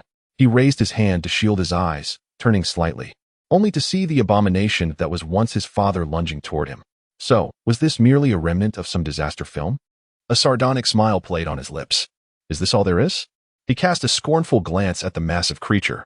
You proclaim yourself fear, born to instigate and propagate terror. Yet your efforts seem lacking? Just then, not far from him, Suifa suddenly collapsed to the ground, screaming in terror like a frightened child. Clearly, she too had succumbed to the mental influence. Suifa. John hurried to her side, witnessing her clutching her head in panic. He grasped her arms and gently shook her, whispering reassurances, "It's all right, it's all right, it's just an illusion." John? Suifa, awakening from her stupor, clung to him in relief and trepidation. Trembling as she spoke, "I saw us all die. Everyone is dead. The streets are filled with corpses. It's just an illusion." John comforted her by patting her back while glancing at the other officers. As he had surmised, the mental influence of that monstrous entity targeted everyone present. Nearly every officer was affected. Many seemed to forget that they were extraordinary officers endowed with power, the protective force of Kanekos, instead curling up like frail, helpless children, screaming and even weeping. Yet, there were those who managed to hold on, their expressions betraying the fearsome visions they had witnessed. Illusions. They were merely illusions. Alec was among the first to recover, urgently reminding the officers present, then shouted into his communicator, his voice tinged with anxiety. "Sis, where are you?" 2 seconds later. The cold voice of Sis emanated from the communicator. "I'm fine, still at the original sniper position." "Did you see it too, Alec?" "Is it that Alec cares most for his brother, Sis?" "I thought he was more concerned about Dana or Captain Morris," John mused while reassuring Swayfa, feeling somewhat surprised. "All officers lacking willpower expertise, withdraw immediately." The voice of Director Allison echoed nearby, both through the communicator and from behind John. Turning around, John discovered Director Allison had approached, relaying instructions to the officers via the communicator. "John, are you all right?" Director Allison noted John and the trembling Swayfa in his embrace, a flicker of surprise crossing his face. After all, Swayfa was an extraordinary being nearing L20, while John was merely L7. The disparity was profound, yet in this moment, Swayfa's demeanor was far from commendable compared to John's. "I'm fine, Director, just witnessed some infuriating illusions." John candidly expressed his feelings. "Your willpower is indeed formidable." Director Allison nodded in commendation, then lifted his gaze toward the colossal monster, murmuring in a tone laden with uncertainty, "Fear is humanity's most ancient and profound emotion." With a deep exhale, he solemnly commanded, "Officers lacking willpower expertise, withdraw immediately. Others, prepare for an attack." "Attack it?" Chuck interjected, perplexed. "Aside from that last encounter, it doesn't seem inclined to assault us." "Are you jesting?" Director Allison cast a stern glance at Chuck and replied, "You too have sensed it. This creature, no, this uncontrollable divine power, embodies fear itself, birthed to instill and propagate terror. What do you think it would do? In many ways, its primal, unrefined instincts render it more perilous than when under the control of its master. Of course, I do not refer to Jack Brown, but rather to the entity slumbering somewhere in the depths of the Pacific, for that being does not require the crushing of mere ants, yet it will." Roaring. As if to validate Director Allison's assessment, the beast let out another tremendous roar, then unleashed its black tendrils to initiate an assault on the officers. Chapter 51. The Inaccessible Divide. John, take Swayfa to a safe place. "No, I can still fight." As John prepared to follow Director Allison's orders and escort Swayfa to safety, she stubbornly resisted. However, in the end, fear overwhelmed her, and her trembling legs rendered her incapable of standing without John's support, let alone fighting. Ultimately, John led Swayfa to Laird, helping her into the armored vehicle. "Laird, I entrust her to you," he said earnestly. "Rest assured," Laird replied, winking, perhaps misunderstanding the nature of John and Swayfa's relationship. Due to John's previous protection of Laird during the battle with Chatley's group, they had developed a strong rapport. Moreover, having recently collaborated on the development of liquid nitrogen shells, Laird regarded John as a worthy scientific partner, treating him with greater respect than he did with Chuck, whom he deemed less capable. In Laird's eyes, John, as an L7 guard, had already made significant contributions during this operation, whether in devising a solution for the controlled civilians or developing the liquid nitrogen shells to restrain Jack Brown. Even if he chose to retreat now, no one would blame him. "John." Swayfa clung to John's arm, her face a portrait of desperation. This poor woman, traumatized, was in dire need of companionship. Yet, John ultimately declined Laird and Swayfa's kind offers. Given that the police force was currently engaged in a battle with the uncontrollable divine power, he naturally leaned towards joining the fray himself. On one hand, he was motivated by the presence of many familiar faces he had met since arriving in this world: Mr. Bales, Director Allison, Captain Morris, along with Dina, Alec, Chuck, and others, all of whom had treated him well and were now battling the rampant divine force. He hoped they would all emerge unscathed. On the other hand, he was not one to relinquish control or rely on others for protection. In a battle that determined the fate of the entire city, he felt compelled to participate personally, ensuring that, even in defeat, he would have no regrets. In contrast, Swayfa and the others lacked John's experience. Exposed to numerous cataclysmic disasters through media, a mere illusion of fear had stripped these capable KSOD officers of their fighting spirit. "Take care of yourself, big boy. Don't forget, Auntie and I still owe you a reward," Swayfa said, planting a kiss on John's cheek, transforming her once youthful title for him into a more mature one. "A reward?" John was momentarily taken aback by this flag-like farewell. his attention diverted by an explosion in the distance. At that moment, on the now ruined Cobus Street, the remaining KSD officers and Mr. Bales were fiercely battling the creature known as the uncontrollable divine power. Despite sharing the same fundamental strength, the way this monster fought was entirely different from when it had been controlled by Jack Brown. Firstly, this creature exhibited a remarkable ability to devour. As it moved slowly with its massive form, anything that came into contact with its body or tentacles was consumed, whether it be the debris of buildings or the bodies of the third group of officers slain by Jack Brown. To be frank, the water streams manipulated by Jack Brown had already been quite swift, yet now the elongated, black tentacles of the uncontrollable divine power moved even faster, creating a whooshing sound as they sliced through the air. Its strength far surpassed that of its predecessor. Bully, Captain Hoary Bowl, and the third group of officers were left shocked, attempting to assist their mortally wounded comrade, only to be repelled by what seemed like countless tentacles, helplessly watching as the creature ensnared Officer Bully and brought his severed body to its grotesque maw. Indeed, it was the embodiment of fear, each of its movements instilling terror and spreading dread. "You damn monster!" Captain Bowl, witnessing his subordinate consumed in horror, erupted in fury, hoisting his cannon and firing a shell at the uncontrollable divine power. Notably, this entity did not seem to possess Jack Brown's most troublesome ability to manipulate water. If its whip-like tentacles could not withstand the officer's artillery, they could strike at its body. With a resounding boom, the shell fired by Captain Bull struck the creature's form, exploding and releasing a frigid mist that encased parts of its body in ice. Bang, bang, bang. More explosions followed, revealing several frozen areas on the creature, as other furious officers joined in the assault. However, much to their astonishment, the frozen sections of its body returned to normal, not restored, but rather, it absorbed the cold. A third group officer exclaimed in shock. Regardless of its massive body or the whip-like tentacles, they quickly realized that the liquid nitrogen shells, which had previously been effective against Jack Brown, would likely prove ineffective against this new adversary. "Continue firing," Director Allison calmly commanded through the communicator. He had witnessed the creature absorb the cold mist, yet had no alternative as it slowly advanced toward the city center. If it could not be contained, this monster would undoubtedly pose a threat to the entire city. Under Director Allison's orders, a relentless barrage of artillery rained upon the immense creature. Each explosion enveloped it in freezing mist, only for it to absorb the cold as if it had no limit.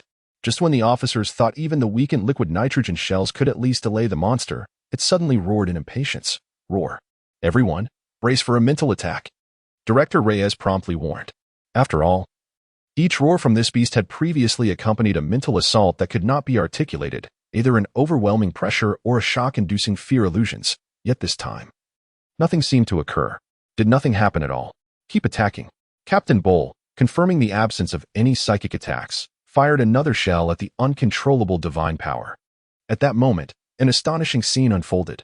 The shell shot straight through the creature's massive form, striking a building behind it. The powerful explosion demolished part of the structure while coating it in a layer of frost. "It went through?" Chuck gasped in disbelief as 3 more shells were launched at the uncontrollable divine power, each piercing through its colossal body as if it had spatial dislocation. "This creature has transcended dimensions?" John gasped, his eyes widening in shock. Once a fan of fantasy novels, he intuitively grasped part of the truth. While the other officers present clearly did not comprehend the cause, mistakenly believing their shots had gone astray, daring to approach the uncontrollable divine power for close-range attacks. At that moment, John witnessed the creature wielding its whip-like tentacles, piercing through the artillery shells and even the firearms held by several officers, ultimately impaling them. Except for John. Everyone was rendered speechless. Among them was Ally, who gazed in shock at the scene, seemingly oblivious to the tendril advancing toward her. "Ally," Elmer shouted, rushing a few steps to stand in front of her, desperately swinging his machine gun at the tendril in an attempt to fend it off. However, the tendril pierced through the weapon with ease, swiftly impaling Ally in the abdomen. Wounded, Ally stared blankly at the gaping wound on her stomach as the tendril dragged her away. Elmer, driven by madness, lunged at the tendril, trying to seize it. Yet, his hands passed right through it, as if it were merely a phantom illusion. But if it were merely an illusion, how could it possibly pull Ally and the other officers who were also under attack? Chapter 52, the final line of defense. Why can't I reach it? In the stillness, Elmer was on the verge of tears, desperately trying to grasp the elusive tentacle. Despite his every effort, he could not touch it. In utter despair, the only thing he could do was hold on to Ollie's body, engaging in a fierce struggle against the creature known as the uncontrolled divine power. The tug-of-war inflicted immense pain upon Ollie, as it was evident that the unattainable tentacle was forcefully pulling at her abdomen, evoking a sensation akin to being torn apart, which prompted her to emit agonized moans. Although Elmer felt his heart wrench at the sight, he dared not relent, crying out for assistance. "Hurry, someone, help me. Help, how?" The surrounding KSOD officers exchanged bewildered glances. Just then, John's voice rang out. The divine gold weapon. Perhaps it can strike him. Chuck, standing closest to Elmer and Ollie, charged forward without hesitation, swinging his axe at the tentacle that ensnared Ollie. Miraculously, the tentacle, which had eluded countless bullets and shells, was struck by Chuck's axe. Roar. The distant monster let out a furious howl, as if it had finally sensed pain. It truly works. It should be noted that the instinctive actions taken bypassed her belief. Director Brazier and Director Reyes were based solely on their positions and duties. They had no certainty that they could strike those tentacles. However, the newcomer, who had only recently joined, seemed to have conceived a possibility that left everyone perplexed. How could you be so sure? Noticing the strange looks directed at him, John felt a twinge of nervousness and stammered an explanation. That is divine power. Human strength cannot reach it. However, if it is a power on the same level as the opponent, then it should be able to connect. I have heard that divine gold weapons contain a faint divine power. Ah, the realization from Alec echoed the thoughts of everyone present. Indeed. Since the opponent possesses divine power, it stands to reason that one could use another form of divine power to attack it. Is this truly a perplexing question? Divine power and divine gold? Of course, it is called divine gold. That's what the legends say. I thought it was merely a tale. Is it real? A portion of the officers engaged in awkward whispers. The notion that divine gold contained a faint divine power has been a rumor passed down since the era of Alonzo hundreds of years ago. In the current gunpowder age of the Empire, such rumors have inevitably evolved into legends. Perhaps the research institutes in the capital are aware of this. But how could the officers in a remote city like Kaneko's discern the truth of these legends? Are we to find someone with divine power to test its authenticity? Don't be ridiculous. Encountering a monster of uncontrolled divine power is unprecedented in Kaneko's over the past few centuries. Even the retired veteran pastor belief, along with directors Brazier and Reyes, probably have not faced such a being, or they would not have acted recklessly to save someone instead of issuing the correct commands immediately. Thus, when the officers witnessed countless bullets and shells failing to connect with the monster, they felt shock and despair, never contemplating that the cold weapons inherited from the Alonzo era could indeed strike the creature.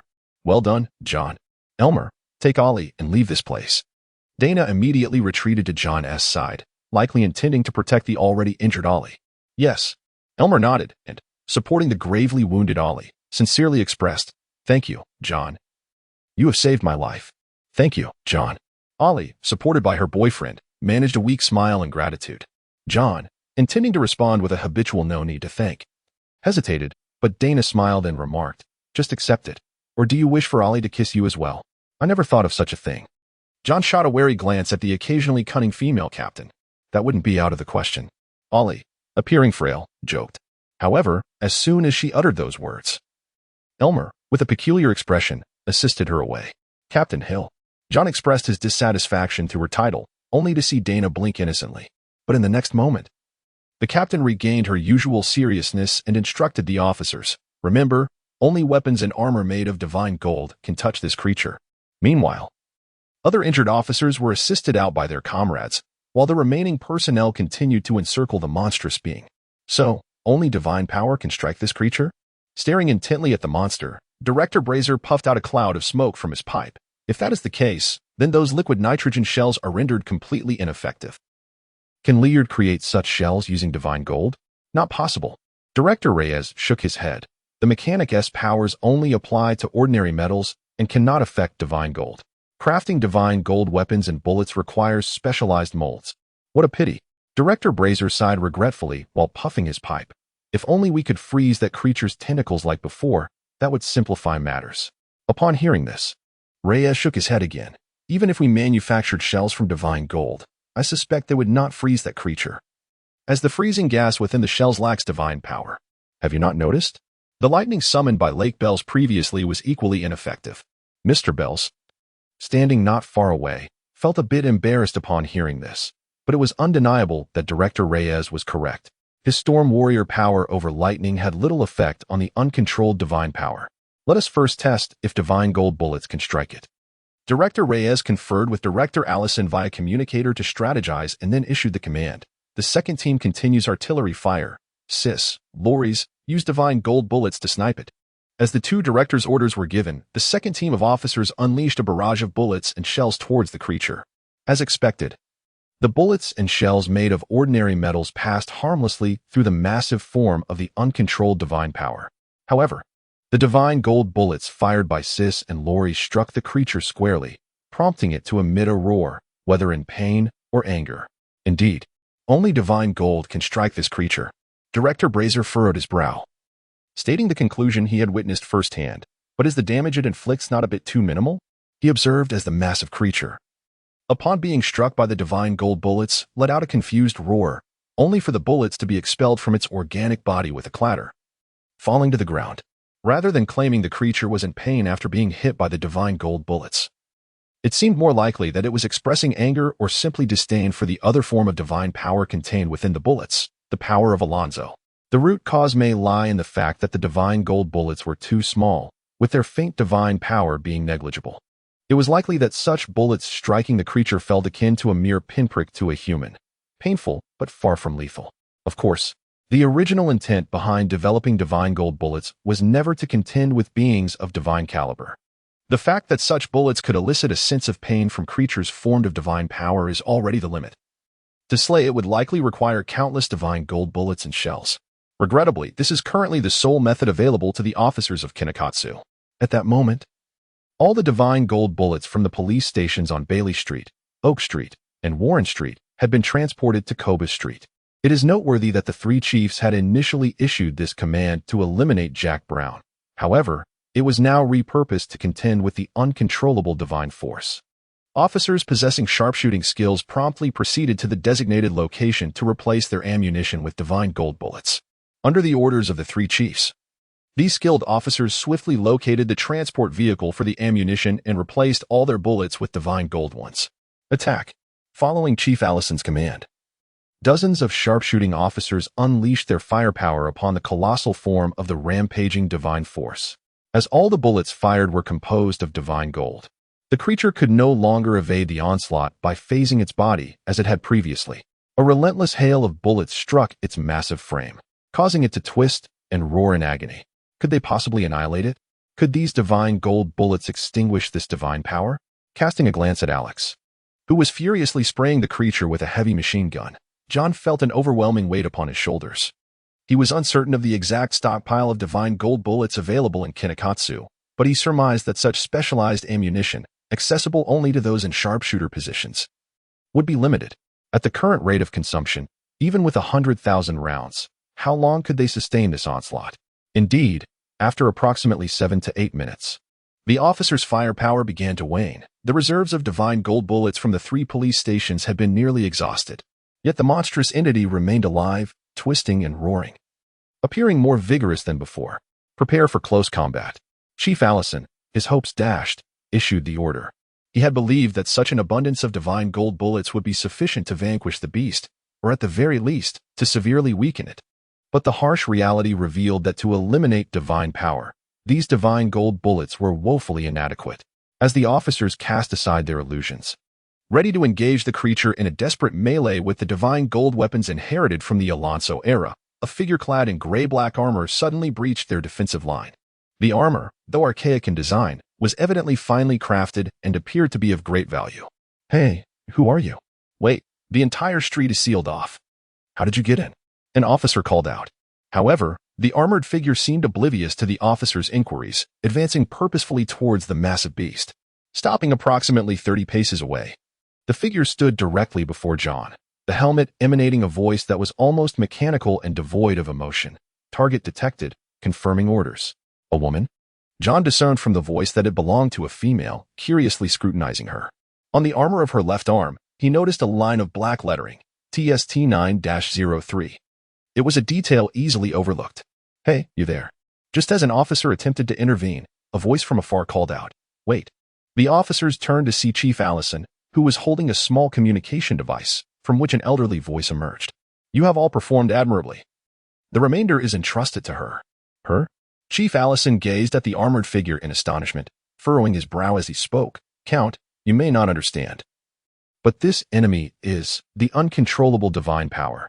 "I know, Job," the elderly voice interrupted, its tone gentle, "though I am now frail and can hardly move. I have been monitoring this city. Do not underestimate her. She has existed longer than your grandfather's grandfather's grandfather. She is the final line of defense for Kinakatsu. If it were not for the unique nature of this adversary, I would not have deployed her so readily. Confirm attack orders. Eliminate target. TST-9-03. Received orders." Under the bewildered gazes of the assembled officers, the armored entity TST-9-03 issued another emotionless mechanical statement. Then, she assumed a poised stance before dashing forward like a bolt of lightning towards the uncontrollable divine force, her speed surpassing even that of Belle's. In the blink of an eye, she hovered above the creature's grotesque head, extending her right hand with fingers outstretched towards it. Bang! Without any forewarning. It was as though an invisible air cannon struck the creature's head, obliterating it entirely. Yet almost immediately, the monster's head reformed, roaring towards the airborne TST-9-03. Roar. This roar was more intense than any before, as if it sensed a profound threat emanating from her. Simultaneously, hundreds of tentacles lashed out towards TST-9-03. But she moved with the speed of a teleportation, weaving through the throng of tentacles and ultimately seizing the organic matter atop the creature's head. Boom!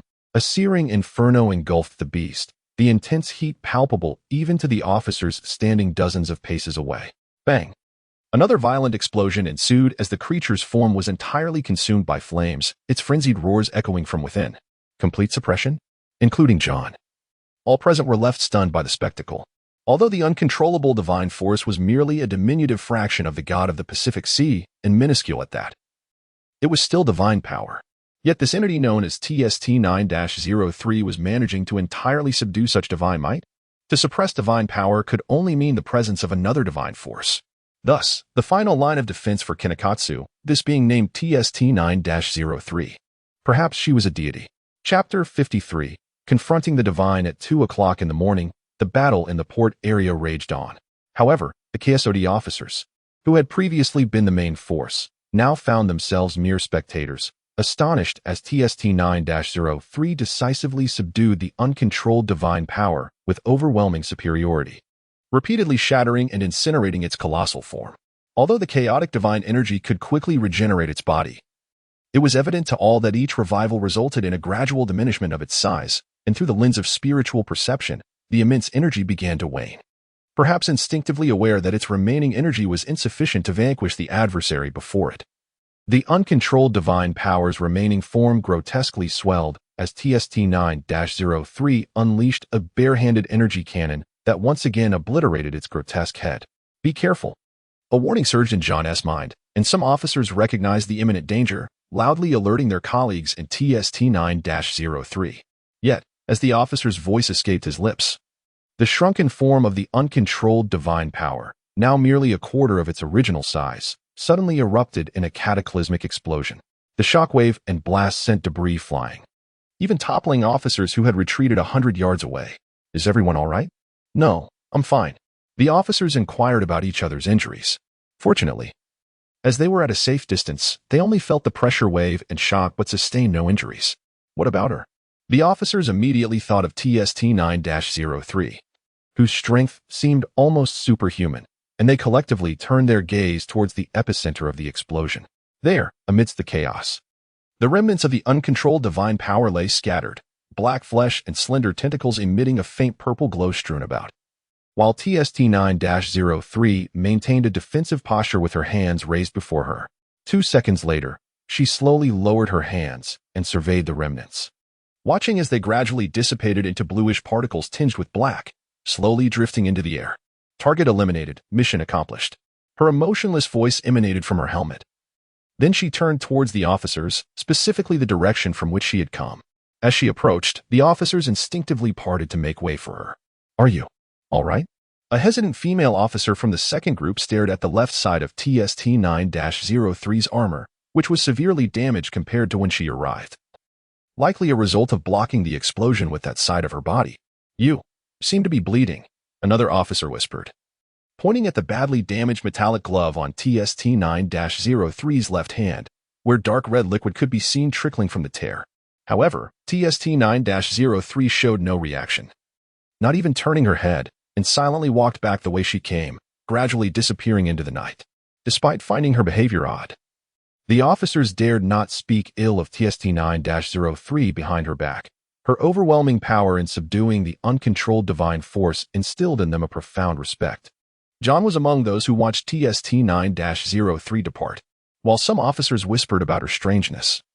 He was more intrigued by the power she had just demonstrated, whether it was the instant creation of flames to incinerate the uncontrolled divine power or the direct unleashing of energy projectiles with her bare hands. It felt entirely distinct from the power systems created by Alonso's soldiers, the mechanic of the god of machinery and technology, or the storm warriors of the god of storms, thunder, and ocean. If so, from whom did her power originate? Or could it be that she too was a deity? But if she were a god, why would she serve as the last line of defense for Kanekos?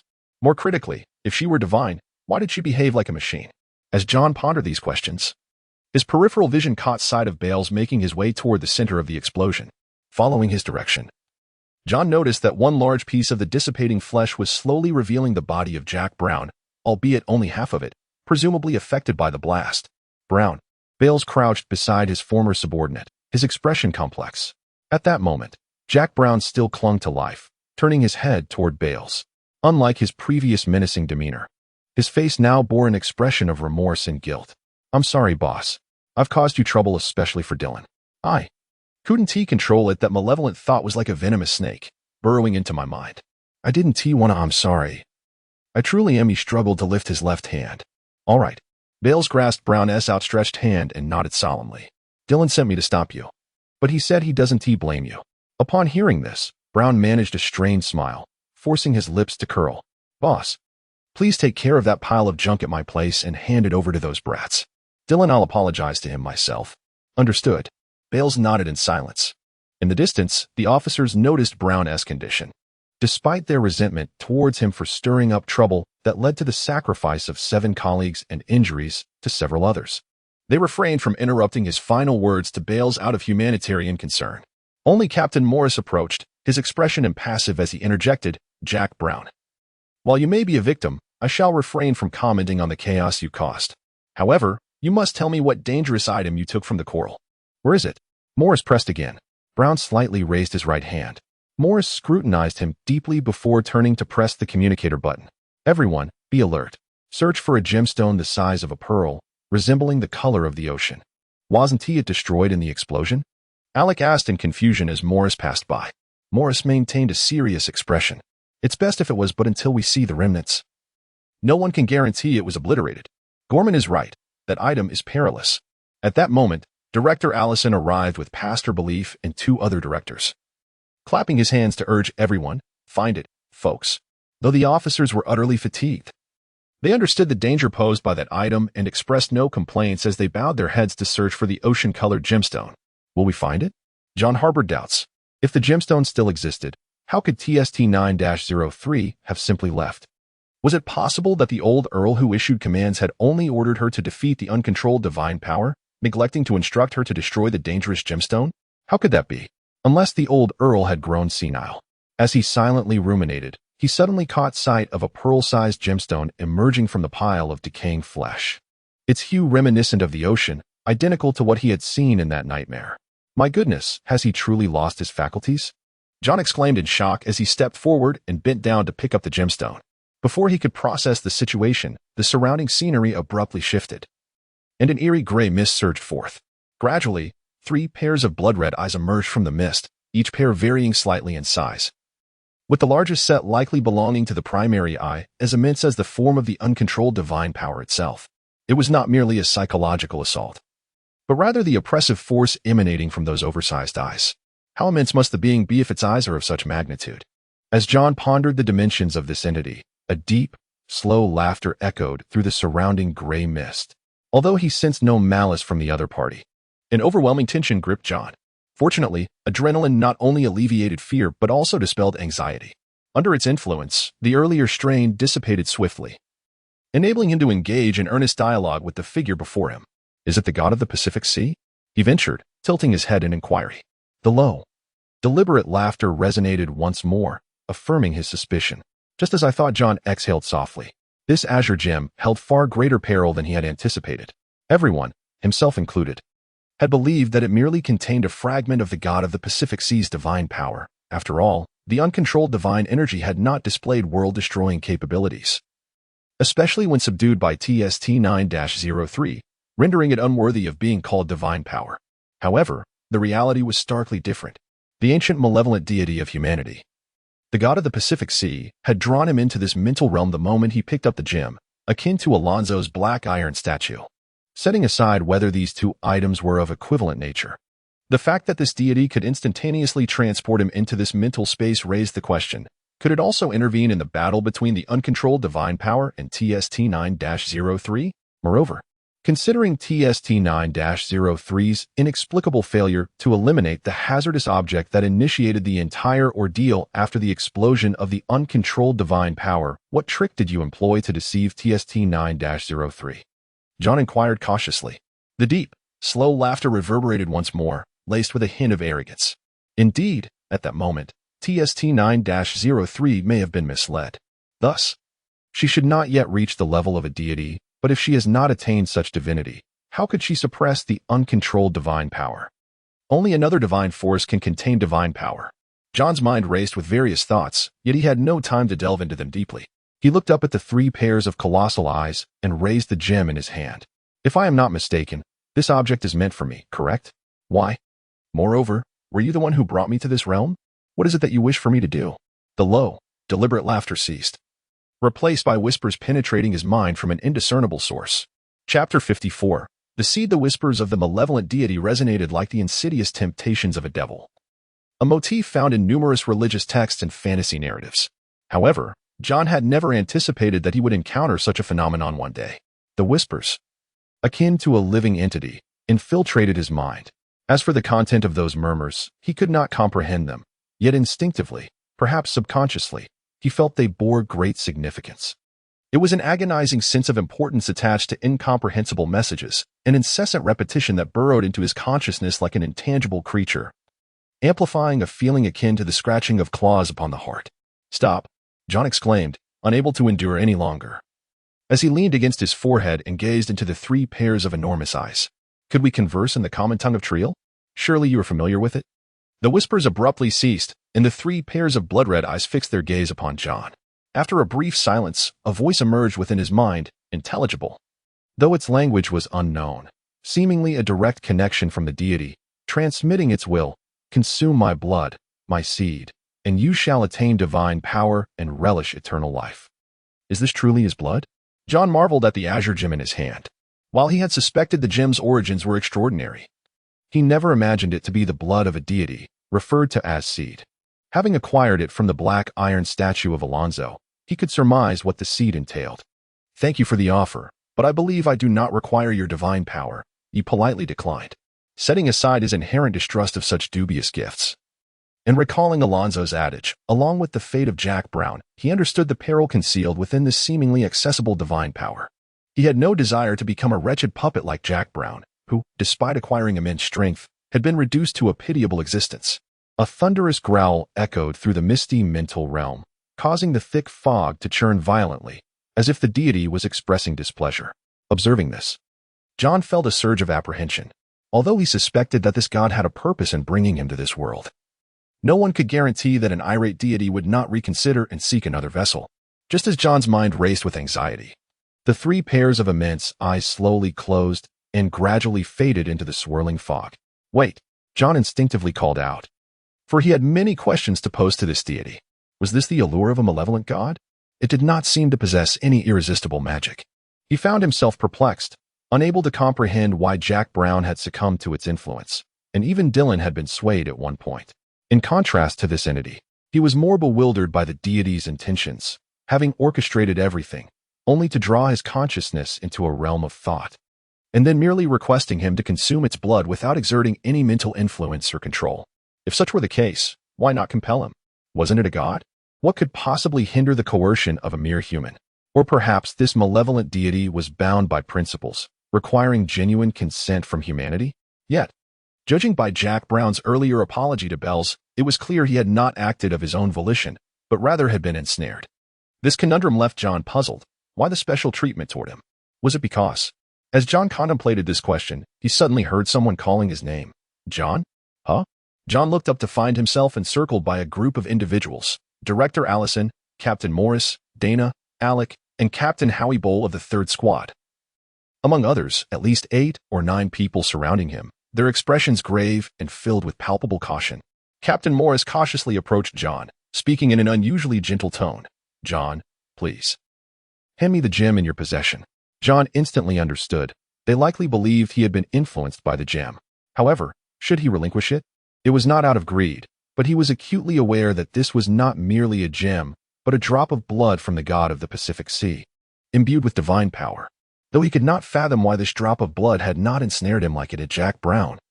Who could assure that this divine blood would not affect Captain Morris or anyone else? Seeing his hesitation, the expressions of Morris and the others shifted. John, give it to me.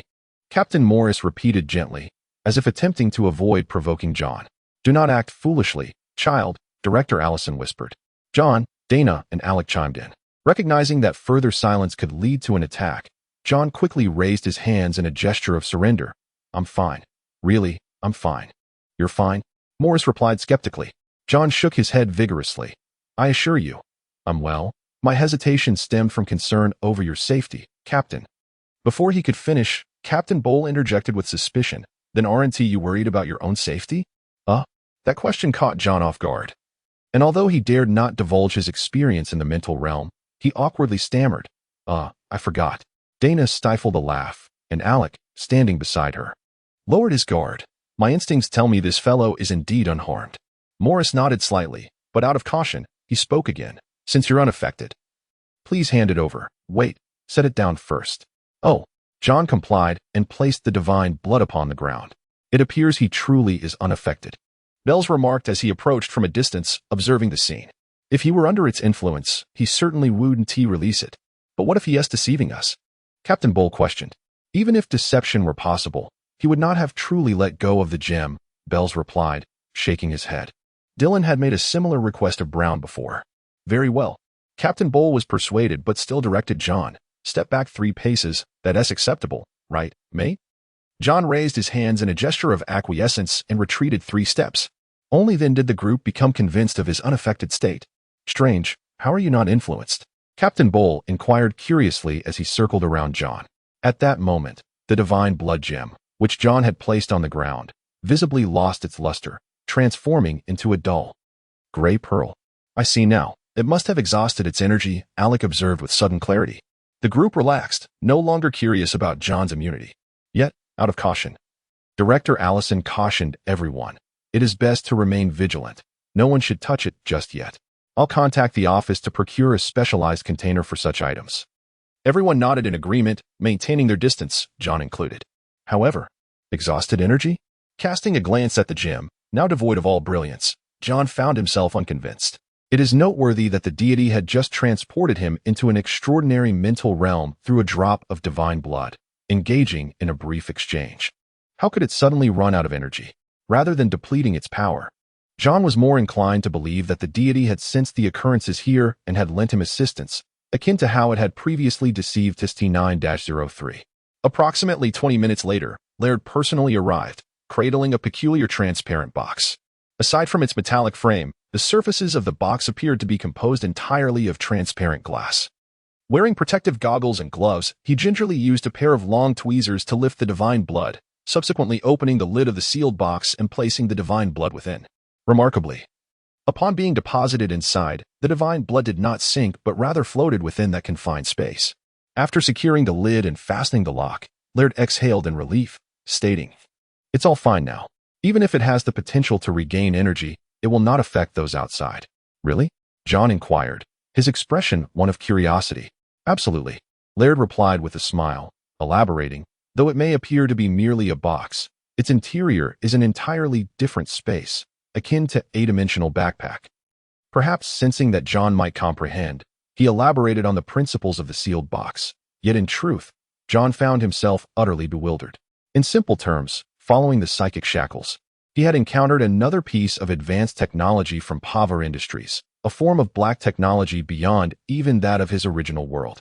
At that moment, he felt an uncomfortable sensation in his pocket, as if something was pressing against him. Reaching in, he was astonished to awaken fully as he extracted a sea blue gemstone, the very divine blood. At that instant, he heard once more, faint and ethereal, the deep and languid laughter of the deity echoing in his ears. Chapter 55. Alistair burns. Upon waking in the morning, John discovered that he had ascended to level 8, which startled him into full alertness. He immediately checked the blood of the gods that he had stowed away in his backpack. Fortunately, it rested quietly between his divine golden weapon and shield. The mere thought of the uncontrollable divine power made him wish to dispose of it at once. The dilemma was how to dispose of it. Should he hand it over to the police station, bury it in a secluded spot, or cast it into the sea? Setting aside the attitude of that malevolent deity, there were numerous witnesses from last night who saw Laird secure the gem in a sealed box. How could he possibly explain to Captain Morris that, despite the special treatment he received from that dark god for some inscrutable purpose, he found himself in such a predicament? The reputation of this malevolent entity in the human realm was far from favorable, especially considering the casualties surrounding the blood of the gods, which resulted in the deaths of dozens, including 7 confirmed officers from KSOD.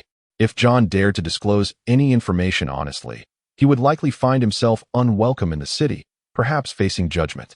As for burying it or tossing it into the ocean, he suspected that such actions might lead to the emergence of a second Jack Brown. Reluctantly, John placed the blood of the gods back into his backpack space, relieved that nothing untoward occurred. After freshening up and donning a pristine police uniform, he descended the stairs. Nice uniform.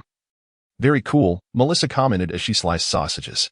Thanks, I'll take over, John replied, stepping in to assist her. Where is Mr. Bales? He inquired. Melissa, somewhat exasperated, said. They always treat me like a child. Early this morning, Dad took a team to the seaside to conduct a burial at sea for Brown and Dillon. Can you guess why the rush? Afraid of scaring you? John raised an eyebrow, feigning contemplation. Worried it might disrupt normal operations? Melissa paused, then slapped his back playfully. We are not that cold-blooded. Are you doing this on purpose? At that moment, Mrs. Bales emerged from the kitchen, carrying a dish. She frowned and interjected. What are you doing, Missy? Apologized to John. We're just joking, John said with a smile, glancing at Melissa, who pouted. Hearing this, Mrs. Bales refrained from reprimanding her daughter further, instead acknowledging John's new uniform and inquiring about his previous attire, causing him to feel a bit bashful as he repeatedly expressed his gratitude. After about an hour, he arrived at the Bailey Street Police Station via public carriage. The female administrative officer at the front desk paused upon seeing him, uncertainly greeting, Officer John, Level 1? Level 1 was John's rank at the Bailey Street Police Station. Unlike ordinary officers who began as trainees, KSOD officers entered as Level 1, resulting in some veteran officers holding ranks inferior to John, who had recently joined. Just call me John, he greeted with a smile. His friendly demeanor won over the female officer, who, with a flirtatious glint in her eye, curiously asked, John, ISNT your 4th group on leave. What brings you to the station? Can I assist you? Oh, John suddenly recalled that he was indeed on leave, blaming Chief Allison for saying to discuss it tomorrow. He thought for a moment and asked, about the officers who fell in the line of duty last night's shoe. The officer gestured for silence, whispering, a few from your KSOD department have already arrived, the 1st group. My sister told me they seemed to be blaming the 2nd group. The atmosphere is quite tense. John was taken aback, quickly recalling the events of the previous night. The casualties among KSOD officers were severe, with dozens suffering physical and psychological traumas, and 7 officers having perished, 2 from the 1st group and 5 from the 3rd. The 2nd group was relatively fortunate, suffering minimal losses due to their late arrival for support, but naturally, they faced blame from the 1st and 3rd groups for their tardiness. Thank you, I'll be cautious. John nodded, bidding farewell to the front desk officer as he ventured deeper into the station. Indeed, as he passed a large office, he saw Ryan, Larry, Lorius, Wendy, and several other 1st group officers discussing the previous night's events. Curiosity about the identity of TST-9-03 lingered among them, alongside accusations towards the 2nd group for their delayed support. Some even grumbled sarcastically, if we have TST-9-03 as the ultimate city defense, why wasn't it deployed sooner? The atmosphere was decidedly grim. Unfortunately, most officers in the office were sharpshooters, endowed with the ability to see from all angles, even as John merely turned his head while passing. He was immediately spotted by several officers. Lorius, who had collaborated with the fourth group against Chatterley's gang, quickly intervened to halt Ryan's remarks. Wendy and Larry, who had also worked with John, chimed in to support him, causing Ryan to fall silent.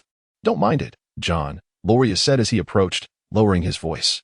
"Last night, Rick and Incius perished. They were Ryan's closest friends, I understand." John nodded slightly.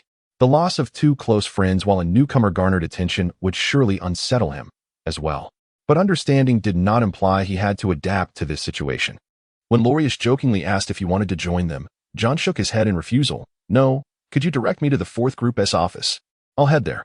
With a shrug, Lorius replied with a smile. "The fourth group doesn't have a permanent office, so where would it be? However, your lounge is on the second floor. Alec and Sis should be there." "Thank you," John expressed his gratitude, bidding farewell to Lorius as he made his way to the second floor of the station. The second floor contained numerous rooms, each marked with a sign. Without much effort, he found the room labeled KSOD Fourth Group Lounge. Upon entering, he discovered a spacious duplex room furnished with 4 long sofas. Immediately spotting Alec and Sis lounging on 2 of them. Simultaneously, Sis opened his eyes and glanced at him, his gaze as cold as when he aimed at a target. While Alec continued to snore.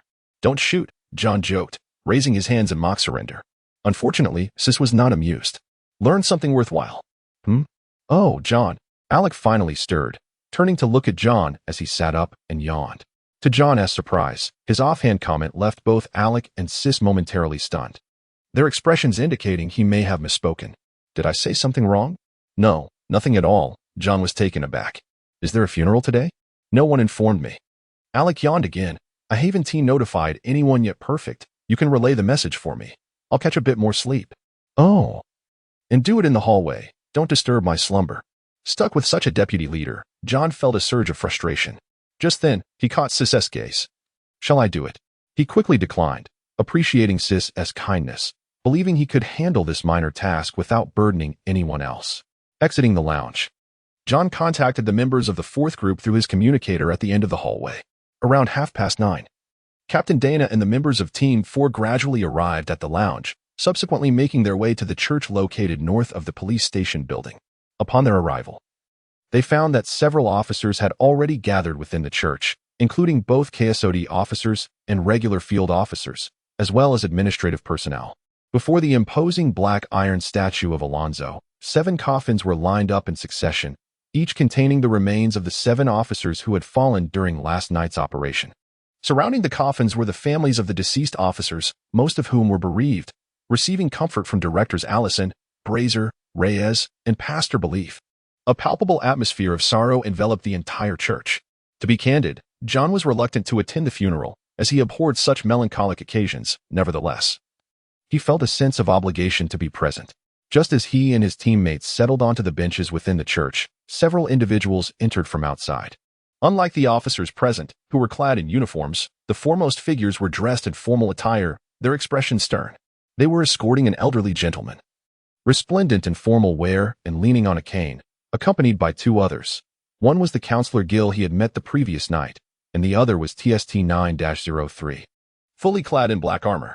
The arrival of these individuals transformed the atmosphere within the church. Count Allison and the other directors hurried forward to greet them. "Who is that?" John inquired softly of Alec. "I know," Chuck interjected.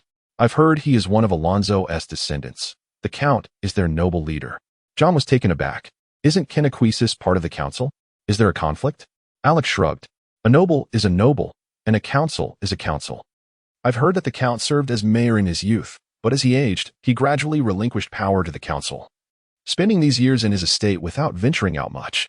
I never expected he would come today," Sith calmly remarked. "It's likely due to the 7 fallen KSOD officers." Indeed, Alec concurred with his brother's assessment. In total, there were only about 100 extraordinary KSOD officers in Cennequesis, and the loss of 7 in a single night was nothing short of a calamity. Alonzo's descendant? TST-9-03. John mused, observing the elderly Count as he approached the front row of seats, flanked by several security personnel. Chapter 56. The Funeral Last Night. This city mourned the loss of 7 dedicated police officers, Rick Neber, Shosi Beningji, In the hushed church, Pastor Belif conducted the funeral service with a somber tone, reciting the names of the 7 fallen KSOD officers one by one. He then invited the captains of the respective teams of the deceased, Captain Gumman Morris of the 1st team and Captain Holly Bohr of the 3rd team, to the podium to deliver eulogies. Their speeches primarily focused on the characters of these officers and their contributions to the city, providing the assembled officers with a clearer understanding of the fallen. After all, many attendees in the church did not personally know the officers being honored, not to mention that even John, a member of the KSOD department, was unfamiliar with them, let alone the other ordinary patrol officers and civilian staff present. Their attendance at the funeral was merely a reflection of their shared affiliation within the Kinikosi police system, rather than a genuine acquaintance. Following the 2 captains, the chiefs of the precinct to which the fallen officers belonged, Chief Allison and Chief Reyes, took the stage to offer their eulogies. They acknowledged the captains' commendations of their fallen subordinates and made various commitments to support the families of the deceased officers, such as providing compensation and care. Thus far, the proceedings of the funeral adhered to the expected protocol, and the reactions of the officers in attendance were unremarkable. However, everything shifted when the elderly Count Alastair Burns, accompanied by Councilman Keel and the individual known as TST-9-03, the final defense of the city, approached the podium to deliver his tribute. Today, I stand here with a heavy heart, witnessing the sacrifices made by these 7 brave, loyal, and dedicated officers in the defense of our city. The Count had barely completed his opening statement when an incongruous voice resonated among the officers. Was it a worthy sacrifice?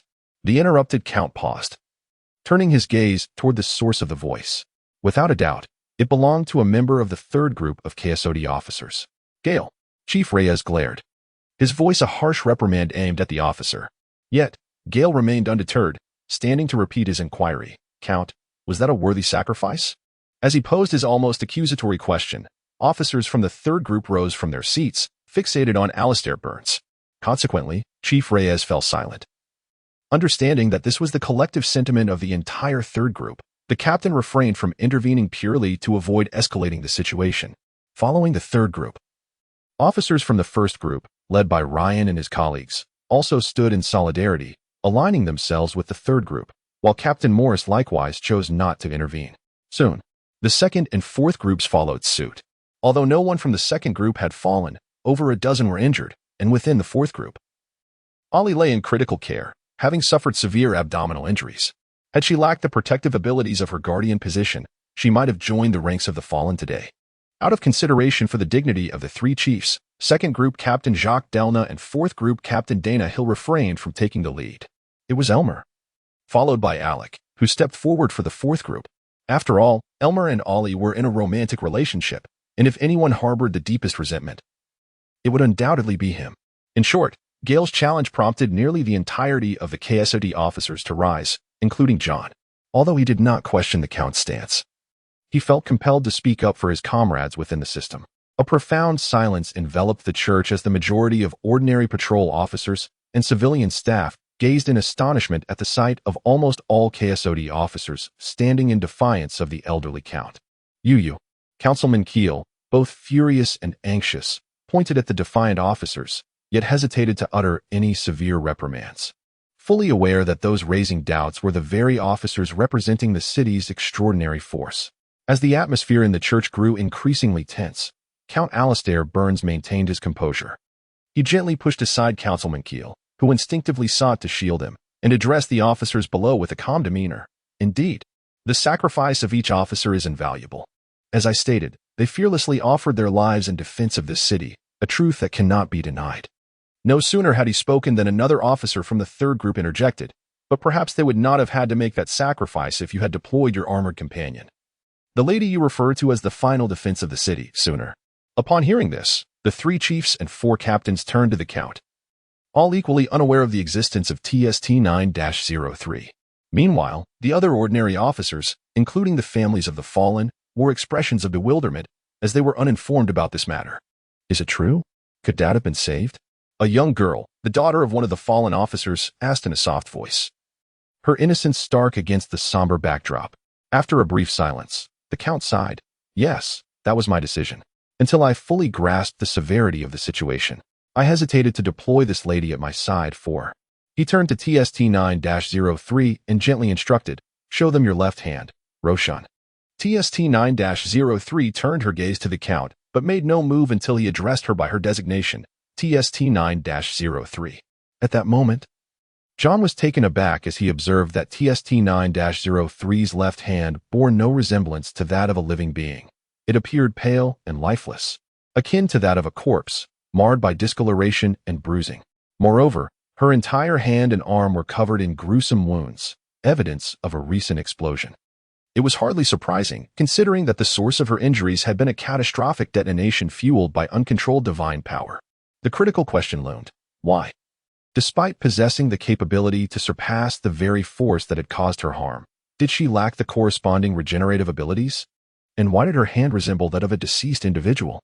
As the audience absorbed this shocking revelation, the Count, adopting a tone tinged with dark humor, began to explain. "Roshan is the name I bestowed upon this lady during my youth.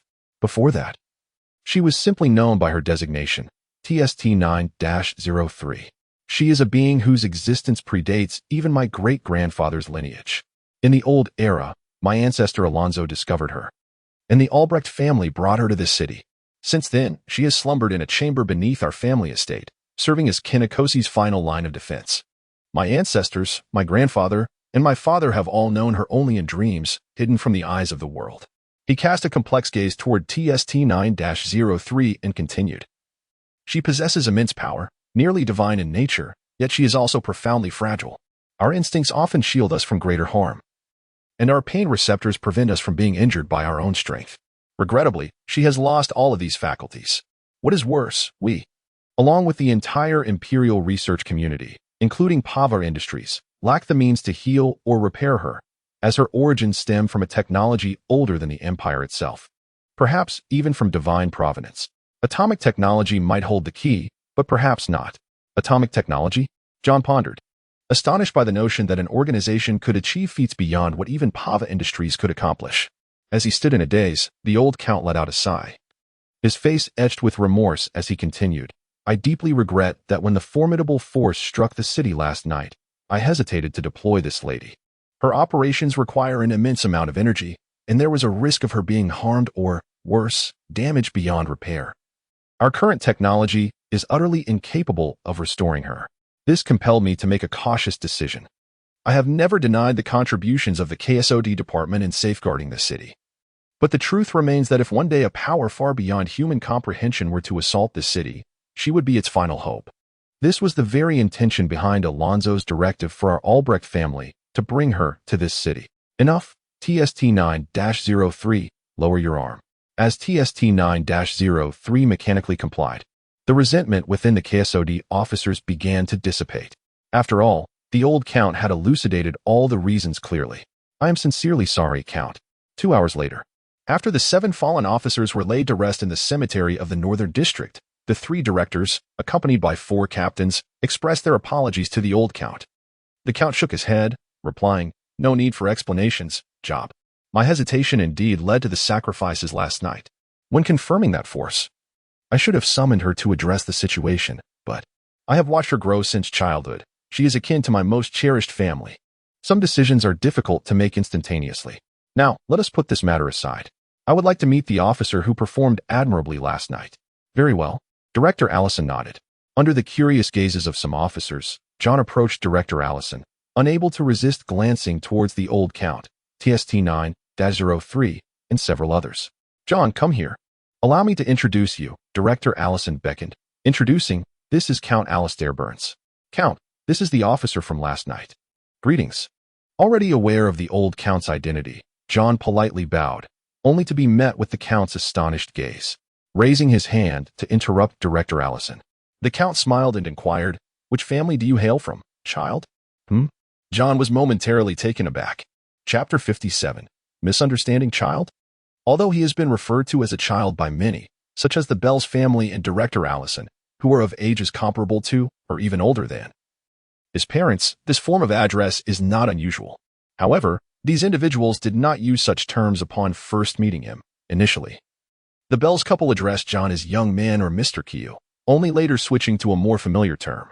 The only one who called John a child upon first encounter was Pastor Beliv, who, by virtue of his clerical role, naturally adopts an affectionate manner towards everyone. However, the unfamiliar Earl Alastair Burns, upon their first meeting, referred to John as a child, leaving John somewhat perplexed. Considering the Earl's inquiry regarding his family, John had reason to suspect that there might be a misunderstanding at play. A common family? The elderly Earl smiled as he observed John. Which city do you hail from? John recounted his fabricated tale in brief. Oh, I am quite sorry. The Earl furrowed his brow slightly, then scrutinized John's features with keen interest. You do not recall at all, child? Perhaps not. John feigned an awkward expression. Job? The Earl turned to Director Allison, inquiring. Has the police station offered this child any assistance? I mean in helping him contact his relatives. Director Allison detected a hint of dissatisfaction in the Earl's tone. After glancing at John, he responded, My lord. The police station is indeed assisting John in reaching out to his family, but there has been no progress thus far. Oh. The Earl nodded, extending a hand towards John. Job has informed me of your contributions last night. You saved hundreds of lives. If you have any requests, I shall do my utmost to fulfill them. John shook his head gently, declining. I merely did what was expected of me. Thank you for your kindness, my lord. John hesitated. It was not that he felt unworthy of such a reward, but rather he was concerned about how this would affect the opinions of other officers, specifically those outside of the 4th Division. After all, Officer Ryan had exhibited jealousy or discontent regarding this matter that very morning. Then there is no issue, John replied gratefully. No. The Earl shook his head, correcting himself. I should be the one thanking you. You are the heroes safeguarding this city and deserve the finest treatment. To be honest, John felt quite embarrassed upon hearing this, as the entire KSOD force had been powerless against the rampaging divine force the night before. It was TST-9-03, standing behind the Earl at this moment, that had ultimately subdued the creature. The fact that the Earl referred to them as heroes instead of TST-9-03 felt somewhat disconcerting to John. Nevertheless, there was no denying the Earl's tone was one of firm conviction, which endeared him to John. As for the Earl's inquiries, they primarily concerned John's personal background, such as whether he held any vague recollections of his family or city. Yet, the questions left John feeling quite uncomfortable, despite understanding the Earl's good intentions. Thank you. John sighed in relief and hastily bid farewell, almost fleeing the cemetery. Observing his retreating figure, Councilman Keel chuckled softly. My lord, the officer you have taken a liking to seems to harbor some secrets. He too had noticed the Earl's peculiar attitude towards John. The Earl, leaning on his cane, casually shook his head. Who among us does not possess a few secrets? He then turned to Director Allison, expressing his apologies. Forgive me, Job. Director Allison understood the Earl referred to the long-standing concealment of TST-9-03's existence, and he nodded in comprehension. After casting a glance in John's direction as he departed, he whispered, My lord, regarding that young officer, I believe there is something you may be interested in. Oh? The Earl was intrigued, and following Director Allison's subtle gesture, they walked away a short distance for a private discussion. At that moment, Director Allison quietly revealed, My lord, concerning John, there are indeed some doubts. He claims to be a passenger on the Coral, but we have verified the cities the Coral visited through its voyage log and contacted the respective port authorities. We even sent them his photograph. Yet those authorities reported that none of their personnel recalled seeing the individual in the photograph aboard the ship. Could there have been a misunderstanding? I am uncertain. Director Allison shook his head, but with his black hair and eyes. His resemblance to the Allender nobility should not have been overlooked by the port authorities. The Earl nodded slightly, then asked, Is he aware of this? Director Allison replied, shaking his head, We have not disclosed this to him yet. Germain has high hopes for him and is willing to vouch for him. I also believe the child poses no issues, so let us refrain from informing him of this for the time being. The Earl decided with a nod. Director Allison was not surprised, but remained curious, unable to resist asking, My lord, do you speculate he might belong to the 12 nobles? I am not certain. The Earl shook his head. I only harbor a vague feeling that he may share some bloodline resemblance with me. Disappointing, isn't it, Job? As a descendant of Alonso, we do not possess any extraordinary abilities. Perhaps my ancestors did, but I regret to say I have not inherited such gifts. It may be that the traces of Alonso's blood in my veins have diminished too greatly. He glanced down at his aging hands, then at TST-9-03, standing still nearby. After exhaling, he addressed Director Allison, Regarding the child, I will consult with a few other families for confirmation. Of course, whether it is a yes or no is not of paramount importance. I sense the child's character is commendable. As you wish. Director Allison bowed his head. Moments later, he, along with 2 other directors and Councilman Keel, escorted the Earl out of the cemetery, helping him into an elegantly conservative and antiquated carriage. A young man, devoid of memory, bearing a striking resemblance to the Allender nobility. Once Councilman Keel shut the carriage door, the Earl, toying with the handle of his cane, suddenly inquired of TST-9-03, who was seated beside him, Roshan. That young officer named John Q, can you sense the power of Alonzo within him? TST-9-03 turned her head mechanically to face the Earl, her helmet transmitting an emotionless voice. Confirmed, this individual exhibits no signs of Alonzo's power fluctuations. The Earl, astonished, asked, not even a trace. Affirmative. Upon receiving confirmation, the Earl stroked his chin, a contemplative expression crossing his face. This is peculiar, a complete absence of Alonzo's power in an Allender. He chuckled lightly. Drive on, Jason. Yes. The driver and bodyguard nodded solemnly, starting the vehicle. Mr. Bells. Indeed. It is worth considering that from nearly everyone's perspective.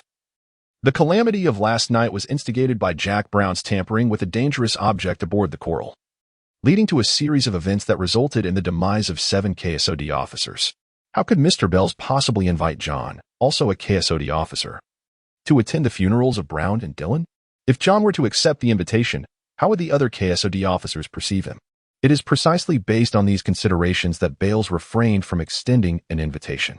Of course, his desire to discreetly manage the funerals of Brown and Dillon was another motivation, as he remained uncertain about the potential repercussions from the police thereafter. Upon hearing this, John felt a twinge of awkwardness, although he bore no direct responsibility. It was undeniable that the entire situation was not entirely detached from him, perhaps sensing the shift in John's expression. Bales forced a faint smile and succinctly recounted the process of Brown and Dillon's sea burial. They had procured a single-masted fishing vessel, secured Brown and Dillon's bodies within the cabin, laden the boat with flammable materials, and ultimately ignited it, sending the vessel, bearing the remains of Brown and Dillon, into the ocean. They even named the boat, designating Dillon as its captain, thus somewhat fulfilling a wish he had held during his lifetime. This trouble all stems from this thing. John lay on his bed, extracting the blood of the god from his backpack with a tumultuous heart. He gazed at it with a mixture of emotions. He had vaguely surmised that this substance was both the seed of the deity's divine power and a medium for potential communication, should the god so desire. It could draw him into a unique spiritual realm through this drop of divine blood. Yet since the previous night, John had called out to this drop countless times, yearning to summon the deity's will for a meaningful dialogue, but the entity had remained utterly unresponsive. Was it because he could not comprehend its voice? Suddenly, a thought struck him. He retrieved a business card from his backpack, belonging to the gentleman he had encountered on the public carriage, Jones van Dyborg. Perhaps I could seek him out for some insights, he mused, contemplating the name inscribed on the card. Chapter 58. A visit the following morning. It was once again Melissa who knocked on the door to rouse John from slumber, calling him downstairs for breakfast. After a brief wash-up, John descended to the first floor, where he encountered the Bales family engaged in preparations for the morning meal. As John sliced through the sausage, Mr. Bales sat at the dining table, engrossed in the newspaper, emitting an enigmatic sound through his nose. What is written? John inquired with curiosity, turning his head. Mr. Bales did not shy away from answering, stating in a tone that was somewhat cryptic, it reported on the events of the night before last. The night before last? John immediately connected the dots. Perplexed as he asked, the newspaper from yesterday?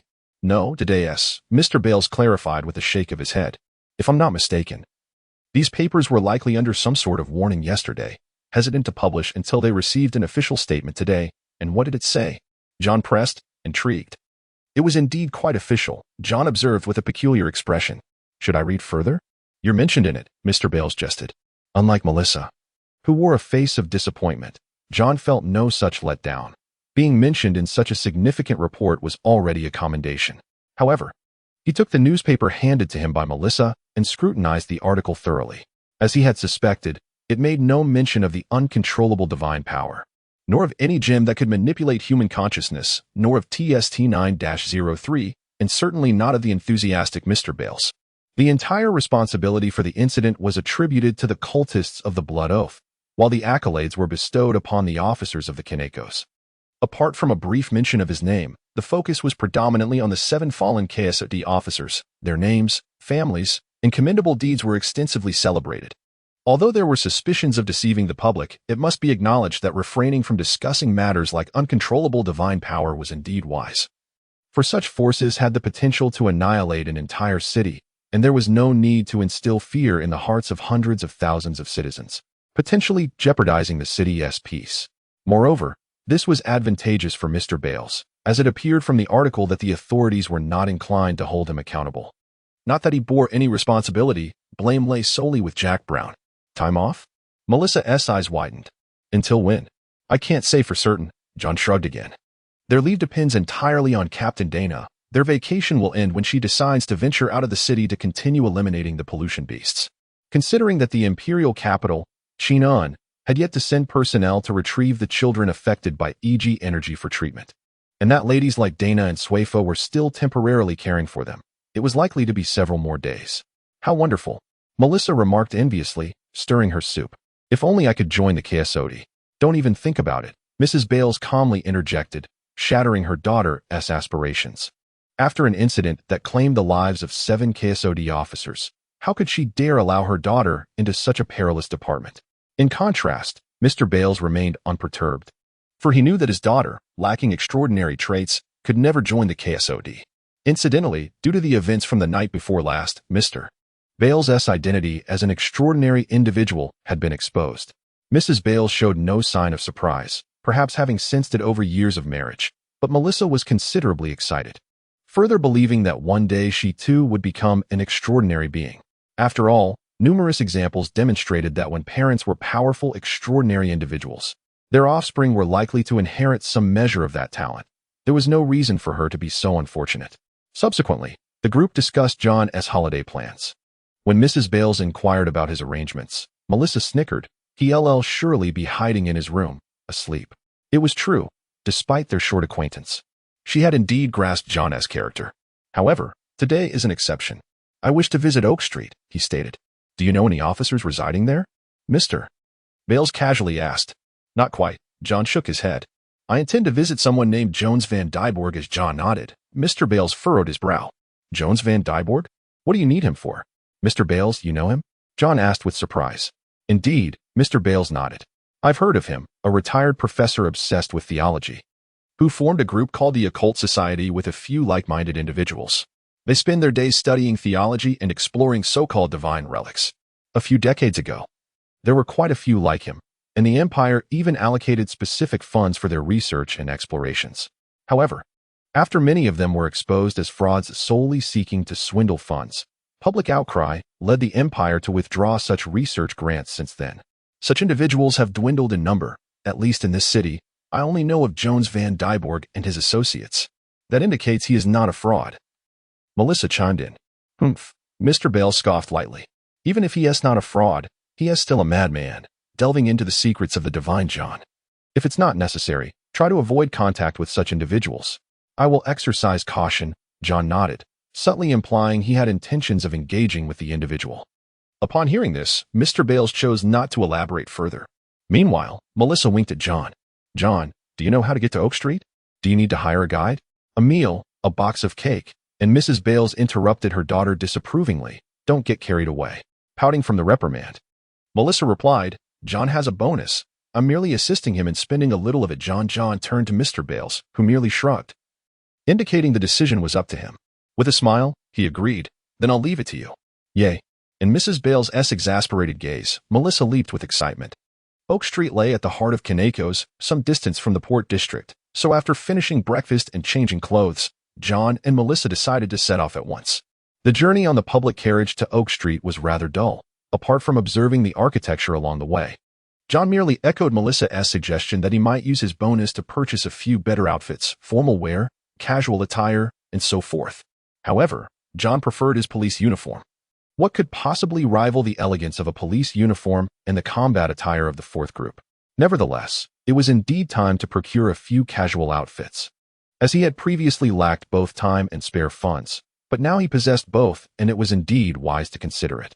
After a full hour and a half on the carriage, they finally arrived at Oak Street, which prompted John to remark, It's remarkable that while Pava Industries has already produced advanced armored transport vehicles reminiscent of the 21st century, the everyday means of transportation in Kaneko's remains the horse-drawn carriage. Is this the taste of the Kaneko's people? John felt compelled to petition the police station or perhaps enlist Laird's help to acquire a motorcycle, with Laird's skills. Crafting a motorcycle from scratch would be no challenge at all. Let me see number 98, Oak Street. After confirming the address on the business card, John guided Melissa along Oak Street, occasionally hearing her marvel at the beauty of the houses in the vicinity. This was hardly surprising, as Oak Street was located in the Central District, and those residing nearby were predominantly affluent. Not long after, the pair encountered a couple dressed in formal attire, or rather, a young married couple, leisurely walking their pet dog down the street. Somehow, Melissa suddenly linked her arm with John's and lowered her head, as if wishing to shrink into his shadow. Turning around, John noticed that a pair of individuals were regarding them with an unusual gaze, one that evidently carried a sense of superiority. He leaned down and whispered to Melissa, "Shall I draw my gun to intimidate them?" Melissa widened her eyes, shook her head vigorously, and quickly pulled John away. In truth, John had merely spoken in jest. While KSOD officers held a prominent status within the city, intimidating citizens, especially the affluent, was clearly a violation of police regulations and would lead to complaints. Of course, complaints could be detrimental for ordinary officers, but for KSOD members, it merely resulted in being summoned for a conversation with Chief Allison, and in more serious cases, a slight reduction in allowances. This was based on Alex's experiences. He had previously faced allegations of sexual harassment from a female journalist, supposedly due to a series of inappropriate jokes. After approximately 20 minutes of walking, the two arrived at 98 Oak Street, a modestly sized yet thoughtfully decorated standalone house. As fate would have it, in the front yard of the house, they found John's Van Dyborg seated at a round table, sipping coffee while perusing a newspaper. "Mr. Dyborg," John called out from beyond the wooden fence of the yard. John's Van Dyborg lifted his head. "Hello, Mr. Keo." "No, Officer Keo." He rose, his face adorned with a broad smile, though not one of surprise. It seemed he had anticipated John's visit and had been waiting for him there. Chapter 59, the familiar name of the god. "I apologize for the abrupt visit, Mr. Dyborg." Upon being granted entry to the courtyard, John politely expressed his regrets. "Oh no, John's Van Dyborg replied with a smile, shaking his head. "I have always enjoyed making friends, whether they are of my age or younger, especially with charming young ladies such as yourself." He winked at Melissa, who could not help but laugh at the compliment. Given the gentleman's age, she found it hard to believe he harbored any ill intentions. That old man must have caused quite a stir among women in his youth, John thought, observing the scene with a hint of bemusement. He quickly composed himself and addressed Mr. Dyborg. "Mr. Dyborg, just call me Johns." Mr. Dyborg smiled. John glanced at the elder, who appeared to be over 50, and politely replied, "That might not be quite appropriate." Mr. Dyborg shrugged nonchalantly and invited John and Melissa into the living room. As John had noted from outside, though the house was not particularly large, its decor and furnishings were exquisite. The carpet, lacquered table, sofa, clock cabinet, and bonsai displayed a refined taste. It was evident that these items were valuable, prompting John to wonder about Mr. Dyborg's background. How could a retired university professor possess such wealth? "Please, have a seat." As John and Melissa took in the surroundings, Mr. Dyborg kindly urged them to sit on the sofa. He then called out towards the kitchen, "Vera, could you please bring 3 cups of coffee?" "Certainly, sir." A woman's voice responded from the kitchen. "These coffee beans were a gift from a friend of mine. Let us see how they taste," Mr. Dyborg said with a smile. Lifting a cup from the lacquered table and savoring a sip, his expression one of delight. Out of courtesy, John also took a small sip, and he had to admit, the coffee was indeed rich and aromatic. "This is excellent coffee," he praised. "Ah," Mr. Dyborg chuckled happily. "If Officer Q likes it, I can send you home with a small bag of these beans." John shook his head, politely declining. "I can enjoy drinking coffee, but I am not skilled at brewing it. I wouldn't want to waste such fine beans." "Ha ha," Mr. Dyborg laughed, clapping his knee. Out of respect, John did not rush to state his purpose for the visit but engaged in casual conversation with Mr. Dyborg while Melissa sipped her coffee, seemingly enjoying it. After a few minutes, sensing it was the right moment, John finally articulated his intent. "Mr. Dyborg, I have come to seek your knowledge regarding a few queries." "Of course." Mr. Dyborg readily agreed, raising his hand. He then inquired with a mischievous grin, "Is this related to the incident that occurred on Koba Street 2 nights ago?" "You know about it?" John was taken aback. Mr. Diborg raised an eyebrow and rested his chin on his hand, smiling. Are you referring to the Blood Oath cultists or the uncontrolled divine power? John was even more astonished and cautiously probed. Are you an extraordinary being? Upon hearing the term extraordinary being, Melissa also looked up with curiosity. Seeing John blink in disbelief, he chuckled, Mr. Diborg, eavesdropping on police communications is illegal. Oh no, no, Mr. Diborg shook his head. I have no intention of eavesdropping. My radio occasionally malfunctions and connects to the police communication channel. Well, John said with a mix of amusement and exasperation, shifting the topic, since you are aware of this matter, it saves me some effort. Mr. Diborg, how much do you know about the god of the Pacific Sea? Mr. Diborg spread his hands, saying, the legendary evil god who is said to one day lead his followers to annihilate humanity? This lovely lady here should also be familiar with that legend, right? Indeed. Melissa nodded, solemnly recounting, when the apocalypse arrives, he will awaken from his slumber beneath the depths of the Pacific Sea and lead his followers to destroy humanity. Slumber? John felt a slight stir in his heart. He had faced that deity in the mental realm just days prior. If he was still in slumber then, what distinction was there between slumber and awakening? He asked Mr. Diborg, aside from this legend, what else is known? Mr. Diborg looked at John with surprise. Why does Officer Q wish to know? Perhaps it is out of fear, John half-jokingly explained.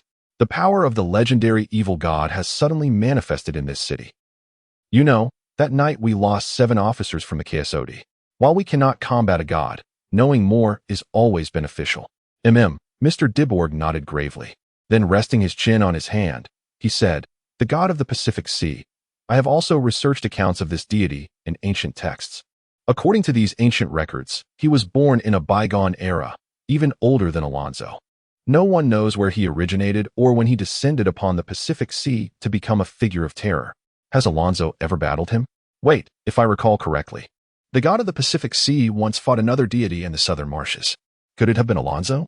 John speculated, considering Alonso's character. He would not allow an evil god bent on humanity's destruction to roam free unless, of course, that entity was stronger than him. Well, Mr. Diborg pondered for a moment before shaking his head. Perhaps not. According to ancient records, the god of the Pacific Sea has awakened only twice in the past millennium. One of those instances was clearly documented in Stormport, where he engaged in battle with his nemesis, the god of storms, thunder, and the ocean. After being repelled, he fell back into slumber. So he likely lacks the strength to confront Alonso again. The god of storms, thunder, and the ocean? John inquired with curiosity. I have heard he is one of the remaining deities? For, if I recall correctly, Mr. Diborg counted on his fingers. The god of the radiant sun, the Earth Mother. The god of machinery and technology, and this one. All other gods have perished over the long ages. Such as? For instance, the god of talent. That does not sound like a deity of great power, Melissa interjected. Haha, Mr. Diborg nodded with a smile. Indeed, the god of talent.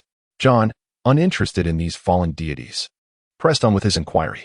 Aside from the god of storms, thunder, and the ocean, are there records of the god of the Pacific Sea engaging in battle with anyone else? Perhaps the Earth Mother, Mr. Diborg responded. The southern marshes you mentioned, according to my research, should be the result of the conflict between the god of the Pacific Sea and the Earth Mother. John's expression turned astonished. Are you suggesting that the EG pollution is a degradation of the Earth Mother's divine power? Isn't it quite similar? Mr. Diborg countered. The strong regenerative properties of EG energy and the life-giving essence of the Earth Mother. So it was a degradation of the life-giving essence? Reflecting on the grotesque creature he had encountered earlier, which was named Sin, John couldn't suppress a shiver. What about the others? Have the god of machinery and technology or the god of the radiant sun never fought against the god of the Pacific Sea? According to the records, there are no such accounts, Mr. Diborg casually remarked. Perhaps those two deities have also fallen into slumber. I have heard their followers have long been unable to sense their presence. Perhaps they have perished in their sleep. Perished? What a metaphor. John looked at the almost irreverent Diborg with a hint of amusement. However, he was not surprised, as the citizens of the Empire did not worship any deities other than Alonso. After a moment of contemplation, he hesitantly spoke. So, the deity of the Pacific Sea has awakened twice in the past millennium, once to battle the Mother of the Earth, and once against the god of storms, thunder, and the ocean? It was said that upon awakening, it would lead its followers to annihilate humanity, yet on both occasions, it actively sought conflict with other gods, leaving humanity entirely uninvolved. To further validate his suspicions, he inquired, aside from Storm Harbor. Has it attacked any other human cities? D. Borg rested his chin on his hand and replied, it seems. There are no relevant records in the literature, so how did the deity of the Pacific Sea become the legendary, malevolent god destined to destroy humanity? To be frank, John had never truly believed that this so-called annihilator of mankind was indeed a god. From a divine perspective, would such an entity care for humans, whom it viewed as weak as ants, rather than accept this legend? John was inclined to think that it was a deliberate attempt to tarnish the reputation of the deity of the Pacific Sea. Of course, despite his skepticism regarding the notion that the deity sought humanity's destruction, John was aware through the incident involving the blood of the gods that this divine being harbored no affection for ordinary humans in pursuit of its objectives. It disregarded the countless lives that might be lost and the potential obliteration of the entire Kanekos. From this standpoint, labeling it a malevolent god was not unreasonable. With these thoughts in mind, he posed a question to D. Borg. Do you know its divine name? D. Borg furrowed his brow and replied, the name of a god is not something to be casually uttered. Even if human language cannot accurately pronounce a god's name, as long as the phonetics are somewhat close, it will still be sensed by the deity. And that was precisely John's objective. I implore you, John insisted. D. Borg regarded John intently for a few moments before nodding and saying, follow me to my study. I once translated an ancient manuscript that should prove beneficial to you. With that, he rose and led John and Melissa to the study on the second floor. Upon opening the door, John and Melissa were astonished to find the study brimming with various aged books and manuscripts, not only overflowing the surrounding bookshelves but also cluttering the floor, leaving little space to stand. It has quite a mess here. Please excuse it. D. Borg awkwardly gestured for them to enter, then began rummaging through the shelves. Seizing the opportunity, John curiously surveyed the surroundings and noted that the majority of the books and manuscripts pertained to mysticism. It seemed that Mr. D. Borg was not joking when he claimed to have studied the occult for decades. Pacific. Found it. D. Borg exclaimed as he pulled an ancient book from the shelf, dusted it off, and, after a brief verification, handed it to John. K. Sue. Rue. Wait, why? John's expression shifted subtly as he silently recited the name inscribed alongside the illustration. He recognized that name. Chapter 60, The Unfathomable Cthulhu. The emblematic entity of the Cthulhu mythos crafted by the renowned American author Howard Phillips Lovecraft stands as one of the great old ones. While not the highest in rank or the most powerful, it remains the most representative figure within the mythos. However, is this not a mythological being from a fictional narrative? Moreover, it originates from the Western mythological tales of John's original world. How could it possibly be linked to the deity of the Pacific Sea in this realm? A mere coincidence? John furrowed his brow in contemplation, ultimately shaking his head, for the probability of such a coincidence seemed exceedingly slim. Yet, he was certain that if the name of the Pacific Sea deity indeed phonetically resembled Cthulhu, there must exist an obscure connection between it and his original world, perhaps elucidating the deity's peculiar attentiveness towards him. The question lingered: what manner of connection could transcend two disparate worlds? What troubles you, Officer Keogh? As John pondered this enigma, the voice of Mr. Dyborg intruded upon his thoughts. He turned to face Dyborg, noting the unusual gaze directed at him. Although the man wore a smile, there was an inexplicable seriousness about it. Are you contemplating something significant? John realized that his earlier expressions had revealed more than he intended. He considered for a moment and replied with a half-truth. I was merely surprised. I did not anticipate the deity's name to be so succinct. Dyborg chuckled non-committally, then instinctively raised a hand to continue the conversation. You see, this is not the true, complete name of the deity. It is merely a closely resembling appellation that he finds satisfactory, permitting his followers or other humans to address him thus. The true name of a god is beyond the capacity of human language. I shall remember that, John replied, acknowledging the weight of such knowledge. Summoning an eldritch being is not in the purview of a police officer, Dyborg remarked with an intrigued expression. No, I am merely curious. John quickly refuted. Have you attempted it? He asked in astonishment. How audacious. John hesitated, gazing at Dyborg, never expecting this venerable scholar to dare weave tales of a deity behind closed doors, though their dialogue did not mention the deity's alias. The communication artifact from that deity lay concealed in John's backpack. Who could assure him that the entity's mental prowess could not penetrate that seemingly subdimensional space? Clearing his throat, John swiftly redirected the conversation. Mr. Dyborg, may I inquire about your research over the years? Of course, Dyborg replied enthusiastically. What aspects pique your interest? Do you have any recommendations? John queried. How about perusing my notes from over 20 years ago? In that manuscript, I transcribed and translated the mainstream deities and their legends, such as Alonzo, the radiant sun, Mother Earth, Storm, Thunder, and the god of the ocean, among others. I also documented some lesser-known deities and their tales. Thank you very much. After nodding in gratitude, John observed Dyborg laboriously retrieving a thick, handwritten tome from a nearby bookshelf. The weathered, yellowing leather cover suggested its considerable age. Dusting off the book, he handed it to John. Gratefully accepting the tome, John expressed, "Thank you. I shall take great care of it." Dyborg nodded slightly, then added with a smile, "Once you finish this manuscript, if your interest in mysticism persists, I could lend you my recent studies. I have been researching the ancient deities that have fallen into oblivion, gradually forgotten by humanity. Furthermore, if Officer Q finds himself with free time in the future, you may join our occult society's expeditions to explore the ruins of those deities lost to time and history." Certainly, John nodded repeatedly, though he found little interest in Dyborg's proposals. "Mr. Dyborg, we shall take our leave now." A short while later, John bid farewell to Melissa and Dyborg. As they departed towards Oak Street, Dyborg stood at the door, observing the pair with an inscrutable smile. "Is he frightening?" John wondered aloud, perplexed. "Well," Melissa nodded. "At first it was fine, but when he led us to that study and showed you the book about the god of the Pacific Sea, he kept staring at you, smiling in a way that made me feel uneasy." "Did he really?"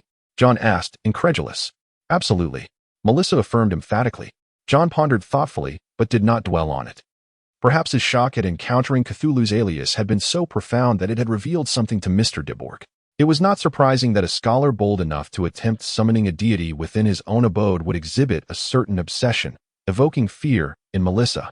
After all, if X had provided no warnings, what danger could there be? With this in mind, he cheerfully suggested to Melissa, "Let's not dwell on it. Since there is still time, how about helping me pick out a few casual outfits?" "Sure." Melissa's eyes brightened at the prospect, but after glancing around, she expressed her concern softly. "Are the shops on this street expensive? I've heard the prices here are quite high." John was unsurprised, as this was indeed the Central District, populated predominantly by the upper middle class of Kennecats, including the estate of Count Alistair Burnsborough. Naturally, prices would be steeper than those on Bailey Street. However, having received 3 weeks' worth of wages totaling £60, after deducting £6 for lodging and the money borrowed from Bells, he still had over £50 left, an amount roughly equivalent to the average half-year salary for a typical middle-class individual in this city. Surely, he could afford a few casual outfits, even amidst the exorbitant prices of Oak Street? With John's insistence, the pair entered a clothing store on Oak Street. They were greeted by a man in his 30s, clean-cut and dressed in a shirt and vest, exuding a gentlemanly demeanor.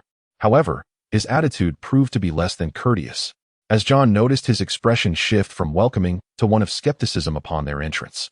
He scrutinized their attire rather rudely, despite his attempts to appear discreet. "John, perhaps we should buy our clothes on Bailey Street instead?" Melissa suggested, sensing the unfriendly demeanor.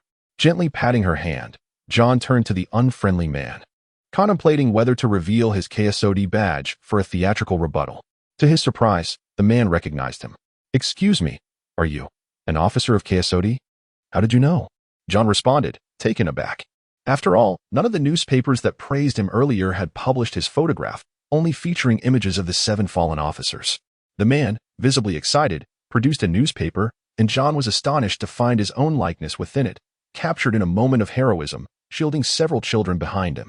"Oh, this is from the incident involving the Chatterley gang, when I rescued those 25 women and children," he realized. With John's admission, the man's earlier disdain vanished instantaneously, replaced by a reverent treatment befitting a distinguished guest. After all, the KSOD officer, regardless of his societal standing in the city, belonged to the upper-income echelon, with a month's earnings capable of equating to half a year's income for the average middle class. Thus, the man had no reason to offend such a patron. Upon the other's recommendation, John ultimately selected 3 sets of casual attire, and additionally requested a female employee to choose an outfit for Melissa as a gift. Although these garments were not formal wear, they cost him nearly £9, a sum sufficient to purchase an entire formal outfit. Melissa gasped in surprise. Yet it was evident that she adored the charming dress the employee had picked out for her, momentarily hesitating whether to decline John's generous gift. Naturally, John promptly paid. leaving her no opportunity to hesitate. "John, are you trying to court me?" Melissa inquired boldly, albeit shyly, as they exited the shop.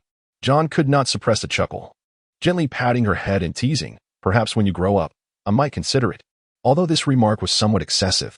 In contrast to the more mature Silva and Anthe in Group 4, Melissa resembled an unrefined, ugly duckling. John dismissed all of Silva's subtle hints and bore no romantic notions towards Melissa.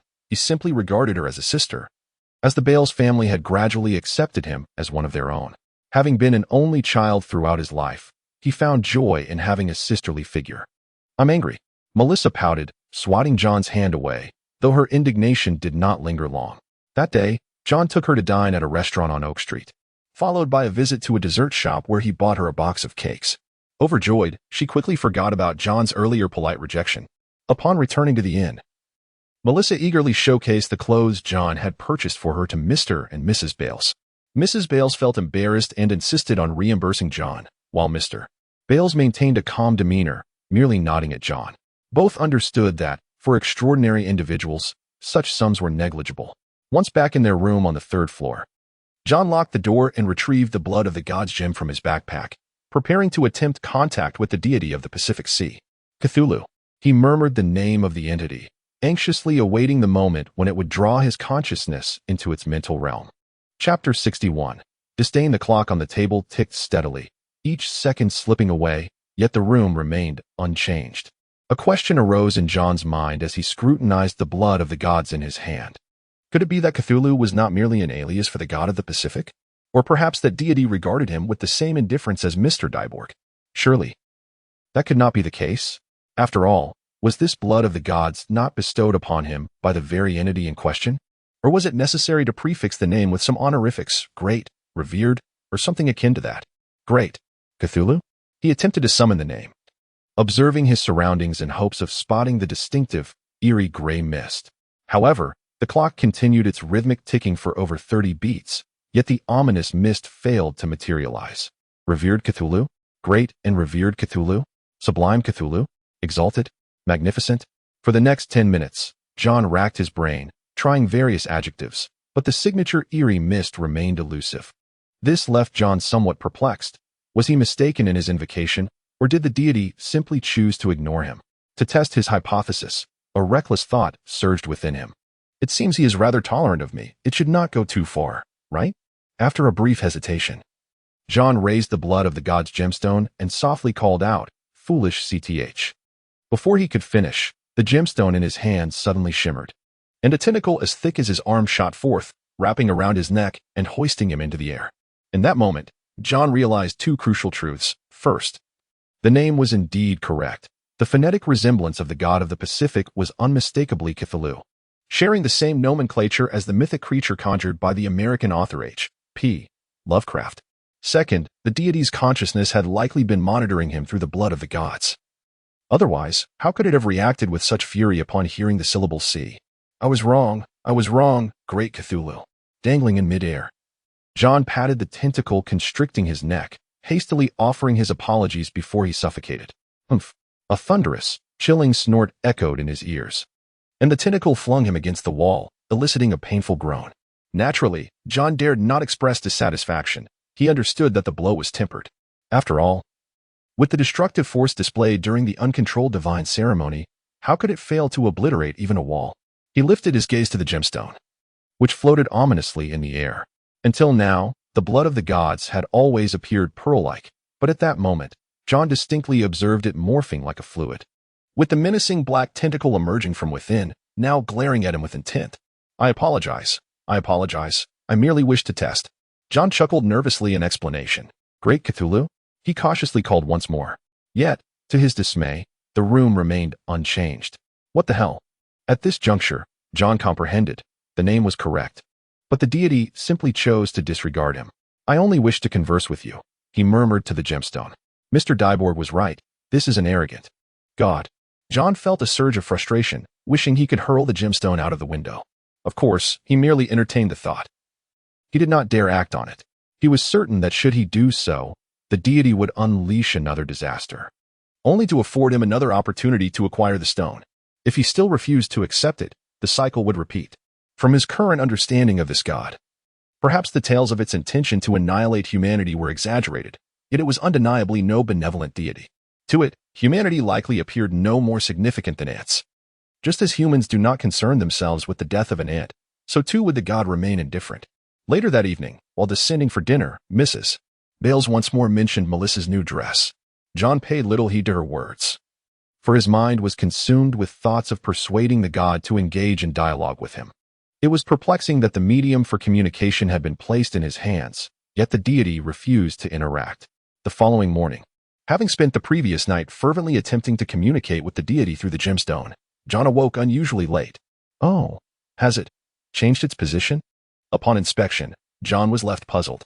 He vaguely recalled placing the gemstone atop the notebook lent to him by Mr. Dyborg, yet now it lay solitary in a different location. This, however, was not of great concern. Perhaps the blood of the gods simply wished to distance itself from the divine metal weapon, which contained a faint divine power, an essence that was, in fact, the power of Alonso, two distinct divine energies that would surely repel one another. The blood of the gods had not destroyed John's divine metal weapon, likely due to some restriction imposed by the deity. After a swift wash, John descended to breakfast. Mrs. Bales had prepared a meal for her family, distinct from the fare offered to other guests, which included John's favorite mushroom soup. "Did you not sleep well, dear?" Mrs. Bales inquired with concern as John yawned before her. John refrained from disclosing that he had been occupied with the blood of the gods until the early hours, instead fabricating an excuse. "I was reading the notes borrowed from Mr. Dyborg. I lost track of time. That retired professor researching deities?" Mrs. Bales frowned, saying, "Missy mentioned he is somewhat intimidating. That child never lies. Be cautious, John." "Yes, I will keep that in mind." John nodded, not elaborating further as he began to enjoy his breakfast. Around 9:30, he took a public carriage to the Bailey Street police station, where he fortuitously encountered Elmer and Chuck outside. Chuck beamed with a smile, while Elmer appeared somewhat morose, as though burdened with a weighty concern. After exchanging greetings, John inquired, "How is Ally?" He was aware that Elmer had been keeping vigil at the hospital, attending to Ally's needs. "What about you? You seem a bit off," Elmer countered, his expression darkening. John rolled his eyes, suddenly understanding why Laird had once dismissed Chuck's inquiries regarding technical matters. He sighed and explained, "I borrowed a research notebook on deities yesterday and stayed up quite late reading." Research on deities. Elmer's demeanor shifted further into gloom as he struggled to muster a smile after a couple of seconds, asking, "Any insights to share?" However, John had not read a single page the previous night, so there was nothing to divulge. Fortunately, he shrugged, and neither Elmer nor Chuck pressed the matter further. "Understood. Do you understand, Ryan?" Director Allison addressed Officer Ryan, who had led the day's operations. "Yes, Director," Ryan replied mischievously, eliciting laughter from the other officers. "You little rascal." Director Allison chided, then turned to acknowledge John and the others with a nod. "It seems the Earl Alastair Burnsburg will be in attendance today. I wonder if TST 9-03 will make an appearance." John observed the emotions of the KSOD officers, in stark contrast to the somber atmosphere of that fateful funeral. The ambience within the police station today is decidedly more cheerful. After all, Alastair Burns had provided clarity on that day and rewarded all the KSOD officers, thus ensuring that they would not treat the venerable Earl with any further disrespect. However, this matter pales in comparison to the significance of Alastair Burns' demeanor. John has an unsettling impression that the elder Earl's gaze upon him is rather peculiar. Chapter 62. A warning from the capital. The 12 nobles are illustrious families that have been passed down since the era of Alonso.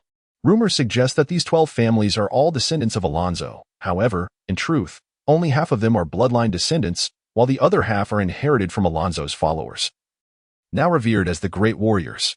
Initially, distinguishing between the two was straightforward. Alonso's descendants bore black hair and dark eyes, while the other 6 families did not.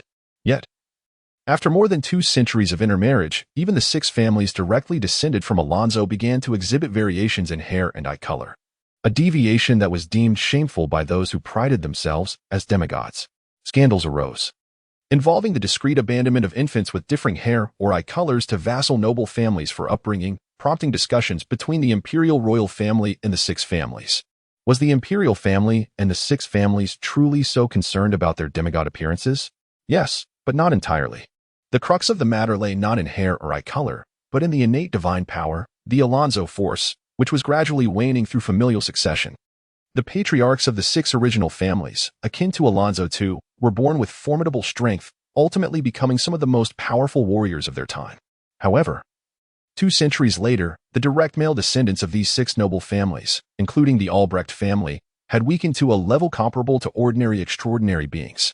The title of humanity's mightiest warrior no longer belonged to Alonso's progeny, but rather to the leader of the Empire's elite Black Legion. In contrast, Count Alistair Burns was fortunate. In his youth, his hair and eye colors were rather normal and reminiscent of his ancestor Alonso. However, as he aged, his once black hair turned white, and his pupils gradually took on a gray hue. Regrettably, the Alonso force he inherited had diminished to the extent that it merely qualified him as an extraordinary being. Nevertheless, even this weakened Alonso force possessed a unique utility: perception.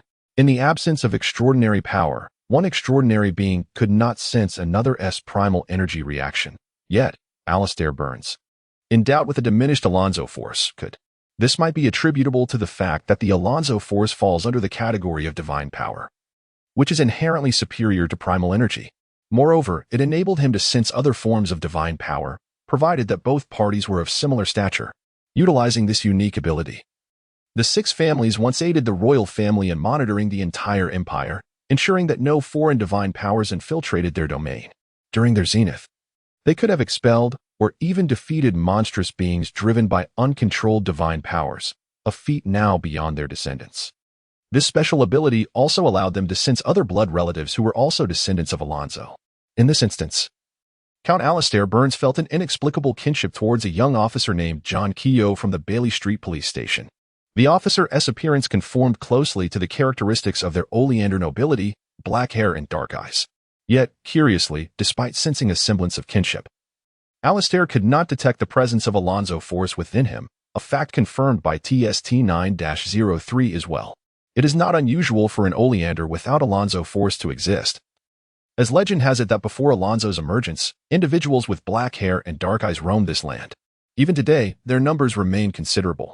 Yet Alistair would not feel any familial kinship towards such individuals, as they are not descendants of Alonso.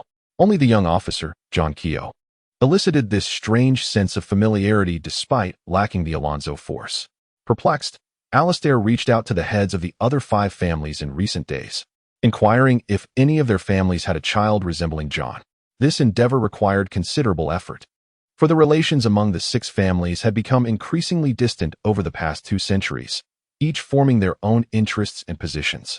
Disputes before the royal family over these interests were not unheard of, yet Alistair maintained amicable relations with the heads of the other families, communicating a few times a year.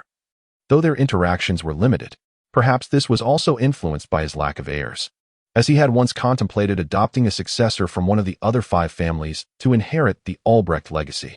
Ultimately, despite expending significant energy, he received no satisfactory answers. When he shared John Keogh's photograph with the other family heads, they all denied any connection. This raised a troubling question. If he was neither of the Albrecht family nor any of the other 5 families, from whence did this young fellow named John originate? An illegitimate child? Alistair slowly exhaled a puff of cigar smoke, a thought igniting in his mind. Although the heads of the other 5 families had dismissed the possibility of an illegitimate child, Alistair could not entirely dismiss this speculation for the heirs of those 5 families. Even their sons were far more degenerate than they had been in their youth. The old count murmured to himself as he extinguished the cigar in his hand. Despite possessing extraordinary power, age had diminished his vigor, and even before the grand ornate clock in his study indicated 9 o'clock, fatigue began to take hold of him. He leaned closer to the portrait that hung on the wall, gazing intently into the eyes of the depicted figure. The wall beside him slowly opened, revealing a narrow elevator. As he stepped into the elevator and pressed the soul button on the metal panel, the doors gradually closed and the elevator descended. When the doors opened again, he found himself in a spacious room adorned with feminine decor, even more lavish than any chamber in the estate above. Regrettably, such opulent embellishments had no one to admire them. The room's occupant lay quietly within a life support device crafted from a special alloy, as if resting in a coffin. Inside the glass enclosure, she appeared as youthful as when he first encountered her in his childhood. Alas, he was no longer young. It was time to contemplate certain matters. With a heavy heart, Alistair placed his aged hand gently upon the surface of the glass. The next day, perhaps in recognition of the officers, or for other reasons, Count Alistair Burns extended an invitation through his steward to all police stations across Connecticut, inviting all officers to his estate for a banquet the following evening, including the families of the 7 fallen officers. While everyone understood that the old Count's true intention was to honor the valiant KSD officers from that fateful night, the ordinary officers felt elated merely to receive the invitation, devoid of any jealousy. It is noteworthy that, since several ladies, including Dana, were still acting as temporary caregivers for a group of children, the old Count extended the invitation to include all 25 survivors, including the 16 children. Ultimately, 4 single female survivors politely declined due to their unresolved psychological trauma, while the remaining 5 women succumbed to their children's pleas and accepted the invitation. On the day of the banquet, the Albrecht family's castle, a heritage spanning over 2 centuries, was teeming with guests. In addition to the various police officers in uniform, members of the city council attended the soiree along with their spouses and children. Subsequently, John learned that a multitude of self-proclaimed high society individuals from Connecticut had sought invitations, including a group of journalists who were barred from the estate by security personnel.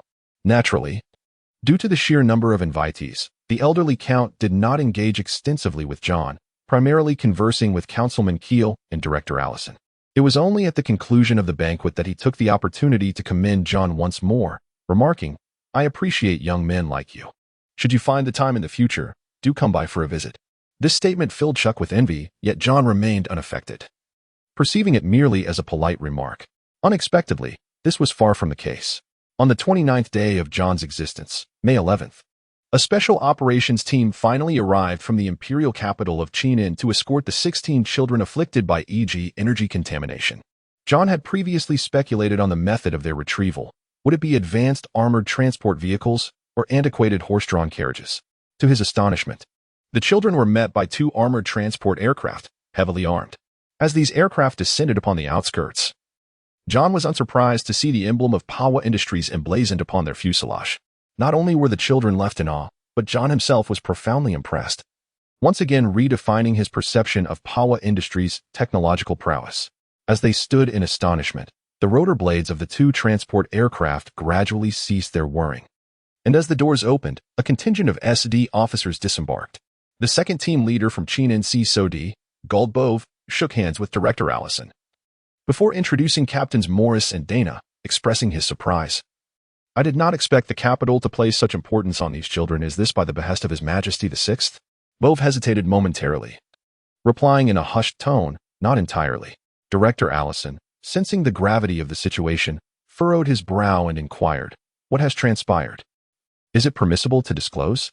After a brief pause, Bove responded, "I believe you need to be informed and prepared." For days prior to our departure, SOD headquarters dispatched my colleague, Russell, to retrieve these children. Unfortunately, while passing through Finian, Russell's convoy was ambushed by a faction of the Blood Oath cult Finian. Both Director Allison and Captain Morris displayed expressions of concern. "Where is Finian?" John quietly asked Alec beside him. "To the north of Connecticut. Approximately a 3 to 4 day drive along the main road. Chapter 63. The Blood Oath cult. Thank you. Truly, thank you." Before 2 sleek helicopter transports for survivor women, who would accompany their children to the capital, Chenin, expressed their heartfelt gratitude to the officers present. In contrast to their polite yet restrained farewells, the group of children was far more boisterous. Regardless of gender, most of them clustered around Dina, Swafa, Antai, and Wendy, either tugging at their hands or grasping their clothing. Reluctant to part ways, a few children even begged Dina and the others to accompany them to Chenin. When Dina and her companions displayed expressions of discomfort, the children's faces fell, and they appeared despondent, creating quite a ruckus. John was also fortunate enough to receive similar treatment, as a little girl named Daisy tugged at his hand, whispering, "John, can you come with us?" Those adults looked so fierce. John glanced back at the visibly awkward CSOD officers and reassured her, "Don't be afraid. They are SOD officers from the capital, just like us. They will take care of you." When he saw disappointment flicker across the girl's face, he gently patted her head and added, "How about this? Once you're well again, I will speak to Dina, and we will all go to Chenin to fetch you." "Really?" the little girl asked innocently. "You promise not to lie?" "Of course," John affirmed with a solemn nod. After much effort, the children were finally coaxed onto the transport aircraft, where Dina and the other women personally secured their seatbelts. They then approached CSOD's second-in-command, Captain Gold-Bovey, saying, "Please take good care of them, Captain Bovey. I will protect them with my life." Captain Gold-Bovey replied with a smile, saluting them before nodding to the officers present and boarding the transport.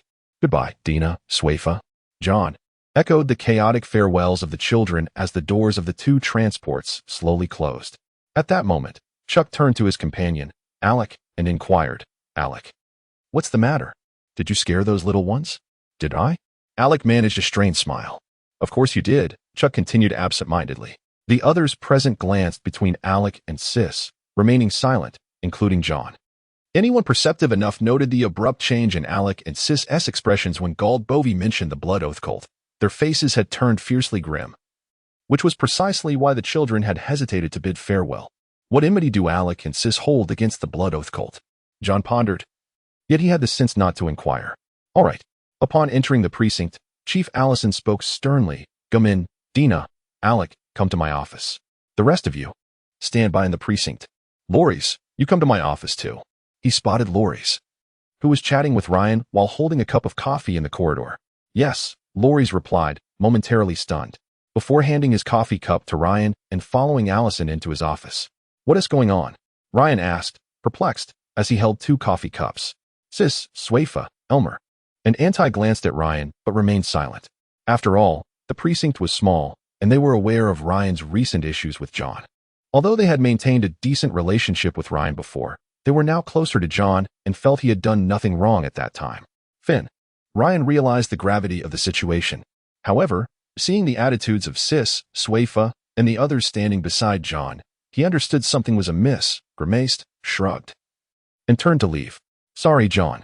Watching Ryan leave nonchalantly, Wendy cast an apologetic glance toward John.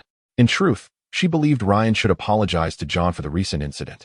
But Ryan's pride prevented him from doing so, and she felt it wasn't her place to say anything. John shook his head, perhaps wishing to convey that the matter did not concern Wendy, or perhaps indicating he would not dwell on such trivialities.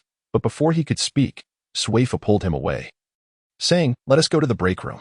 Thus, John was led by Swaifa to the second floor of the precinct building. As they ascended the stairs, Swaifa cast a sidelong glance at John and remarked, "Are you trying to impress her in front of everyone? That girl didn't even consider apologizing. Why act graciously in front of someone who doesn't deserve it?" John felt a bit awkward, realizing he had indeed been trying to save face in front of Wendy. But fortunately, Swaifa recognized this and pulled him away. About 20 minutes later, Dina and Alec, the latter clutching several file folders under his arm, arrived at the break room. Just in time to witness Swaifa and Chuck encouraging John to give someone a piece of his mind. "Did we miss something?" Dina asked with a smile. "No, nothing at all." "What did the chief say?" John inquired, feeling relieved, as he had no intention of further escalating the situation. What else could he say? Alec plopped down onto the sofa, discarding the file folders onto the glass coffee table. Upon entering the office, Chief Allison called the chief of the Fin City Department. They seemed to know each other and discussed the situation. In short, there is indeed a faction of the Blood Oath cult operating over there, engaged in hunting. Hunting? Anti glanced between Dina and Alec. Dina frowned and explained, "It refers to targeting individuals with extraordinary traits, including SOD officers." Elmer quickly grasped the implication and frowned. 2. Acquire nutrients for enhancing their powers? Nutrients? EXP particles? John contemplated. EXP particles, colloquially understood as experience points, were a term he suspected had been coined by Alonzo. This world operated under a unique rule whereby extraordinary beings could gain a portion of EXP particles by slaying other extraordinary beings, serving to enhance their levels and augment their essence, akin to how one gains experience points through defeating monsters in a game. Only someone like Alonzo, a fellow traveler, would be familiar with such terminology. However, to his knowledge, the extraordinary beings in this world were generally not so deranged as to resort to slaughtering their kin for the sake of leveling up. The thugs of the Norris gang, for instance, killed only when their interests were threatened, as witnessed with the Charlie group. Initially, Margoff had not directly clashed with them until he realized they were hovering around their experimental site, prompting him to eliminate them to keep their secrets safe. Yet, there existed one exception, namely the fanatics of the Blood Oath cult. To gain greater power, cultists would target all extraordinary beings. Not just fully fledged extraordinary individuals, but also those with extraordinary traits who had yet to ascend to such a status. Killing their targets to seize nutrients was one aspect. At times, they conducted sacrifices for their deity. Another god, perhaps yet another fallen deity. It is worth noting that locations where these cultists performed their malevolent sacrificial rituals exhibited air energy pollution, distinct from the eerie green EG pollution or the eerie blue EB pollution, manifesting as a blood red, sinister hue. Undoubtedly, this represented another degradation of divine power, potentially originating from their unknown dark god. There may indeed be those who are privy to knowledge, such as the source of the EB pollution or the malevolent deity Cthulhu of the Pacific Ocean. Regrettably, ever since that esteemed figure bestowed upon him the blood of the god's gem, he has utterly disregarded him, leaving one perplexed as to what he truly contemplates. It would be prudent to observe and familiarize ourselves with the capabilities of this motley crew. The director has urged us to promptly monitor the northern region. While John silently lamented, Alex gathered several documents from the folders onto the glass coffee table. Some were archives extracted at the director's behest, while others were newly received data from Fin City. Blood manipulation? Swafer inquired, standing beside John as she perused the document in his hand, crossing her arms. I believe I have encountered something similar before. It was said that all victims sacrificed in vile rituals had their blood completely drained. Could these be the culprits? Correct. Alec raised an eyebrow. Ugh. Swafer recoiled in horror. Beside her, John pondered aloud. So, the sacrificial offerings are not humans or anything else, but rather blood? Now that you mention it. Alec paused, flipping through the documents and photographs on the glass table. Noticing the images he held, John observed that the victims depicted appeared almost entirely drained of blood, which evoked memories of a mythological creature, a being that existed solely in the fantasy novels of his former world. A vampire.